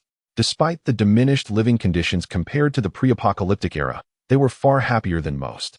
With no deaths in the family and the luxury of hot meals and showers, feeling a wave of fatigue wash over her, Du Li massaged her temples and exited the bathroom. Zhang Shufeng, concern etched on her aged face, grasped Du Li and Appo's arm. Li, rest assured. Although Lu Xingchen is my son, I stand firmly by your side. Du Li managed a grateful smile, saying, perhaps this is merely a misunderstanding. Moreover, even if he truly, it may not amount to much. Zhang Shufeng's expression turned to one of shock as she reached out to check Du Li's forehead. Have you lost your senses? How can this be nothing? Mom, you Don and Appo's, understand. The times have changed, and we may never return to the way things were, Du Li lamented. So, let's just pretend this never happened. I have matters to attend to, she stated decisively, leaving the room. However, she did not return to the office. Instead, she headed straight to the management center, determined to uncover the truth for herself. The distance was minimal, just a 10-minute walk. Entering through the management center and Appo's main door, the security guard recognized her and let her pass without obstruction. Ascending to the second floor, she cautiously approached the office of the manager, pressing her ear against the door. Inside, she could clearly hear the sound of feminine laughter. Oh, Lu, please stop. I'm a married woman. Come now, do you think Zhang can satisfy you? Besides, Zhang is my subordinate. You wouldn't want him to lose his job, now would you? But, you can't do this here. Sweetheart, didn't we just have an intimate encounter last night? How can you suddenly act as if you don't know me? Du Li's fury ignited as she overheard this exchange. Realizing why Lu Xingchen had returned home so late the previous night, he had been with a subordinate and Appo's wife. That scoundrel. Just as she was about to confront Lu Xingchen, a woman's voice interrupted her from behind. Who are you? Turning around, she was met by an attractive foreign woman. Her striking beauty accentuated by her exaggerated figure and flowing golden locks. No wonder her husband had succumbed to temptation. Dressed in a maid's attire, the woman's alluring demeanor was hard to miss. Suddenly, a commotion erupted outside, the sound of heavy boots pounding against the ground. Du Li frowned and moved to the staircase to peer down. A contingent of armed personnel stormed in, led by none other than Chen Xiu. Without any visible weaponry, Chen Xiu removed her sunglasses, revealing pale eyes as she coldly commanded, subdue everyone. Those who resist will be executed on the spot. Soldiers filed in behind her, and the security guard was already pinned to the floor, silent in his fear. Chen Xiu strode up to the second floor and spotted Du Li. Ah, team leader Du. Could it be that you are in collusion with them? Confused, Du Li replied, collusion with whom? What brings you here, then? I came to speak with my husband about a matter. That sounds quite reasonable, Chen Xiu remarked, almost regretfully. Team leader Du. Your husband is likely in serious trouble, so brace yourself. What? What has happened to him? Bang. The office door was kicked open, and several soldiers charged in like wolves. What are you doing? I am the manager Lu Xingchen. Are you staging a coup? Oh, please don't hit me. Before long, both he and a woman were dragged out. Lu Xingchen's jeans were half down, leaving him in a most undignified state, while the woman, clad in revealing attire, wailed about being forced against her will. Seeing his wife Du Li outside, Lu Xingchen assumed she had come to capture him and cried out for mercy. However, he was swiftly silenced by two sharp slaps from enraged soldiers. Chen Xiu, uninterested in him, stood with her hands behind her back, awaiting the unfolding events. Before long, gunfire rang out, sharp and brief. The corpse of the White Rabbit was dragged out by two soldiers, while Yang Xinran and Yin Tingwei were escorted out as well. Standing before Chen Xiu, she cast a cold gaze over them, smirking cruelly as she pinched Yang Xinran's cheek. So you dared to linger after fleeing? I shall show you the meaning of cruelty. Take them away. Report. We found a list in the White Rabbit's office, seemingly containing her subordinates. Arrest them all. Those who resist will be executed. Chapter 92. Preparing to depart for Haicheng 2 days later, Chen Xiu entered Li Fan's office. Fang Shaoan was seated upon Li Fan's lap, delicately peeling grapes with her slender fingers and feeding them to him. You should at least knock first, Li Fan remarked, somewhat exasperated. Oh, what's the difference? I've seen it all before, Chen Xiu replied with a light laugh, covering her mouth. All right, let's get down to business. The interrogation results are in. The poison was given to Yang Xinran by Lu Rian, though the reason remains unknown to Yang Xinran herself. Upon hearing Lu Rian's name, Li Fan's gaze flickered, and his expression grew slightly somber. Moreover, Yin Tingyue is truly formidable. We were all deceived by her, Chen Xiu said with a hint of indignation. She has actually organized a cult in the post-apocalyptic world, preaching that the divine must first annihilate the world to save it, thus attracting numerous followers. That white rabbit is one of the cult's core members. When the light of Jiang City was evacuating, they sought out living infants, infecting them with the zombie virus, then severing the limbs and sealing the mouths of the infected infants to carry them around, masking their own human scent. What? Fang Xiaowan's face turned pale at this revelation. She could hardly fathom such inhumane acts. Even Li Fan, who did not consider himself virtuous, found such brutality beyond comprehension.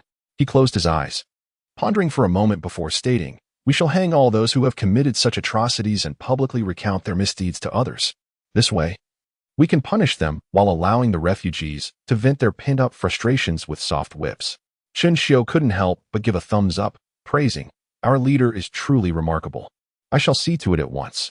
With that, she hurriedly exited the room. Fang Xiaowan nestled closer to Li Fan, her beautiful eyes shimmering with fear. Pouting, she appeared quite dependent as she said, "Master, it feels safe by your side." "All right, I must set off now. Please summon Bai Lingbo for me," Li Fan replied, contemplating that it was indeed time to depart for Haiqing. According to Lu Wanming, the scientist was located in a hospital there, and he feared arriving too late. Disappointed, Fang Xiaowan rose to leave, wishing to showcase her newly honed skills to her beloved master, having practiced diligently with bananas over the past few days. Soon, Bai Lingbo was summoned. She arrived dressed in her usual attire, her graceful figure seemingly on the verge of bursting forth from her clothing. "Master, you called for me?" Li Fan reclined with one leg crossed over the other, tapping his fingers against the desk, a smile playing on his lips. "Did you not wish to return to the imperial capital? Now is your chance. Will you go?" Bai Lingbo felt a flutter of excitement, biting her lip. She contemplated and responded, "I will follow your arrangements, master. If you desire me to remain and serve you, then so be it." "Oh." Li Fan's expression took on an odd smile. "Is that truly your wish?" Bai Lingbo's porcelain-like face remained tense as she nodded. "Rest assured, I promise you, I will fulfill this." Li Fan shook his head. With the chicken and rabbit talismans, he could traverse the skies. Nonetheless, he needed assistance to manage the side effects of the rabbit talisman. After much deliberation, Bai Lingbo seemed the most fitting choice. Not only was she exceptionally attractive, but she also held no specific duties, so her absence would not be detrimental to her. "Very well, we shall first venture to Haiqing, and then we will head to the imperial capital." Bai Lingbo expressed some confusion. "Just the two of us? How shall we travel?" "You will soon find out. Come here first. I need to conduct a quick inspection." Chapter 93. Xinsheng. 2 days passed, and Li Fan meticulously attended to the affairs of Jiang Chengzhiguang. After briefing Jiang Zhulu and Yi Qingcheng, instructing them to contact him via satellite phone should any issues arise, he prepared for his departure. However, Fang Xiaowan and her sister Fang Xiaolian wept inconsolably, as if they were unwilling to part with him. Clinging to his arms, they implored him not to abandon them. Despite his attempts to soothe them, they remained resolute, leaving him with no choice but to render them unconscious. Upon reaching the rooftop of the leader's villa, a profound silence enveloped the atmosphere, broken only by the distant sound of cicadas. Bai Lingbo had been waiting for a while, her lustrous dark hair neatly swept back and skillfully fashioned into 2 elegant buns. Her graceful figure accentuated her curves, while her smooth arms resembled untainted lotus roots, and her long neck exuded a gentle elegance. Golden earrings swayed delicately, enhancing her captivating and regal demeanor, rendering any man before her spellbound. Li Fan approached her from behind, playfully resting his hand upon her neck. "What are you contemplating? Is it your fiancé?" he inquired with a smile. Bai Lingbo responded with a faint smile, her clear eyes betraying no hint of anxiety. "Why would I think of him? At this moment, my heart only harbors thoughts of one man." As she uttered these words, her gaze remained fixed upon Li Fan, causing him to feel a tinge of bashfulness. "Haha, I know you wish to see him. Coincidentally, I share that sentiment. Rest assured, if all goes well, you shall meet him within a week." Li Fan stretched his limbs and retrieved a thick overcoat from his storage, offering it to Bai Lingbo. "Put this on. The winds may pick up as we ascend." Receiving the coat without hesitation, Bai Ling Bo donned it promptly. She caught a glimpse of Li Fan admiring her radiant visage, a playful glint dancing in his eyes, prompting her to tease, "What is this? Do you wish to converse before we depart, master?" With a swift motion, Li Fan playfully swatted her. Knowing that, why not turn around quickly? As they soared into the skies, the cold wind howled fiercely.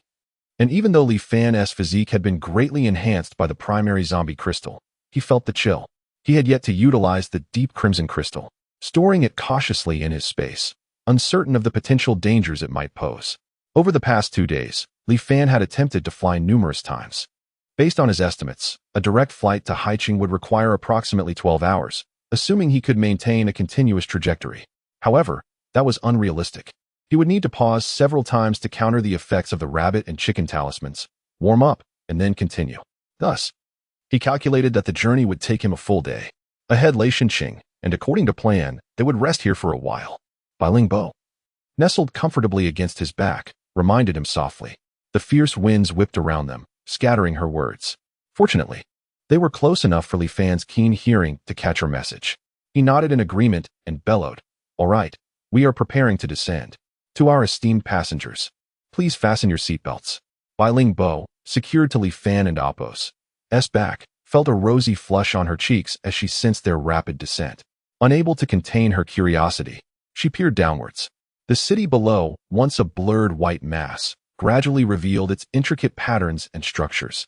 A subtle warmth enveloped her heart at the thought of soaring joyfully through the skies with her beloved, a privilege she felt was unprecedented throughout history. The designated resting place had already been decided, the villa district in the western part of Shenzhen, known for its superior living conditions. In no time, they landed safely on solid ground. Li Fan's hair and brows were frosted with ice crystals, and Bai Ling Bo unfastened the safety straps, kindly brushing the frost from him with her delicate hand. As Li Fan casually surveyed his surroundings, his eyes gleamed with interest upon spotting several guards stationed at the entrance of the villa area, engaged in casual conversation with rifles slung across their backs. "Exercise caution. This place seems rather significant," he advised. Bai Ling Bo followed his gaze and noticed the guards but felt no fear. In her heart, her man was invincible. A hint of mischief danced across her face. "What about your side effects?" Li Fan smiled broadly. "Let us find a deserted villa first." He led Bai Ling Bo through the low skies, swiftly scanning the villa district. He discovered that of the numerous villas, only those in the center showed signs of life, while most on the periphery remained unoccupied. Selecting a seemingly vacant villa, they indulged in a hearty feast, savoring the moment. Just as they were wrapping up their meal, footsteps echoed from the first floor. Li Fan and Apos' ears perked up, and he furrowed his brow, signaling Bai Ling Bo to remain silent. "Hey, you rascal, what are you bringing me here for?" came a sultry voice from a woman. "Of course, I missed you so much, sister-in-law," replied a man. "Ugh, you lot are incorrigible. Aren't you afraid your brother will find out that his woman has been taken to an empty villa? What is there to fear? He is too thick-headed to notice. Hurry, sister-in-law, let us make this quick." Chapter 94. The grand finale. After listening for a considerable time, Li Fan gradually comprehended that this villa area had been seized by a group of outsiders. However, their leader was a rather righteous individual, not only eager to shelter survivors, but also generously distributing food and providing accommodation. He even took the initiative to lead expeditions outside in search of supplies. This, in turn, offered his underlings the opportunity to indulge in their desires whenever the leader was absent. Such people actually exist? Li Fan chuckled quietly, but upon reflection, it was rather natural to encounter such individuals. Perhaps they embodied the hope of human civilization. Nevertheless, Li Fan believed that such a way of life would not endure long in the apocalypse. From the conversation, he gathered that his subordinates had accumulated considerable dissatisfaction. Despite their hard work, their treatment was hardly superior to that of the newly arrived survivors. Who could tolerate such disparity? Other factions prioritized resources for their own, treating women as mere playthings. It was these benefits that secured loyalty. Otherwise, mere promises would not fill their empty refrigerators. Though he initially wished to remain uninvolved and focus on his journey, a subsequent remark piqued his interest. "The boss has gone to negotiate for weapons with the armed faction today.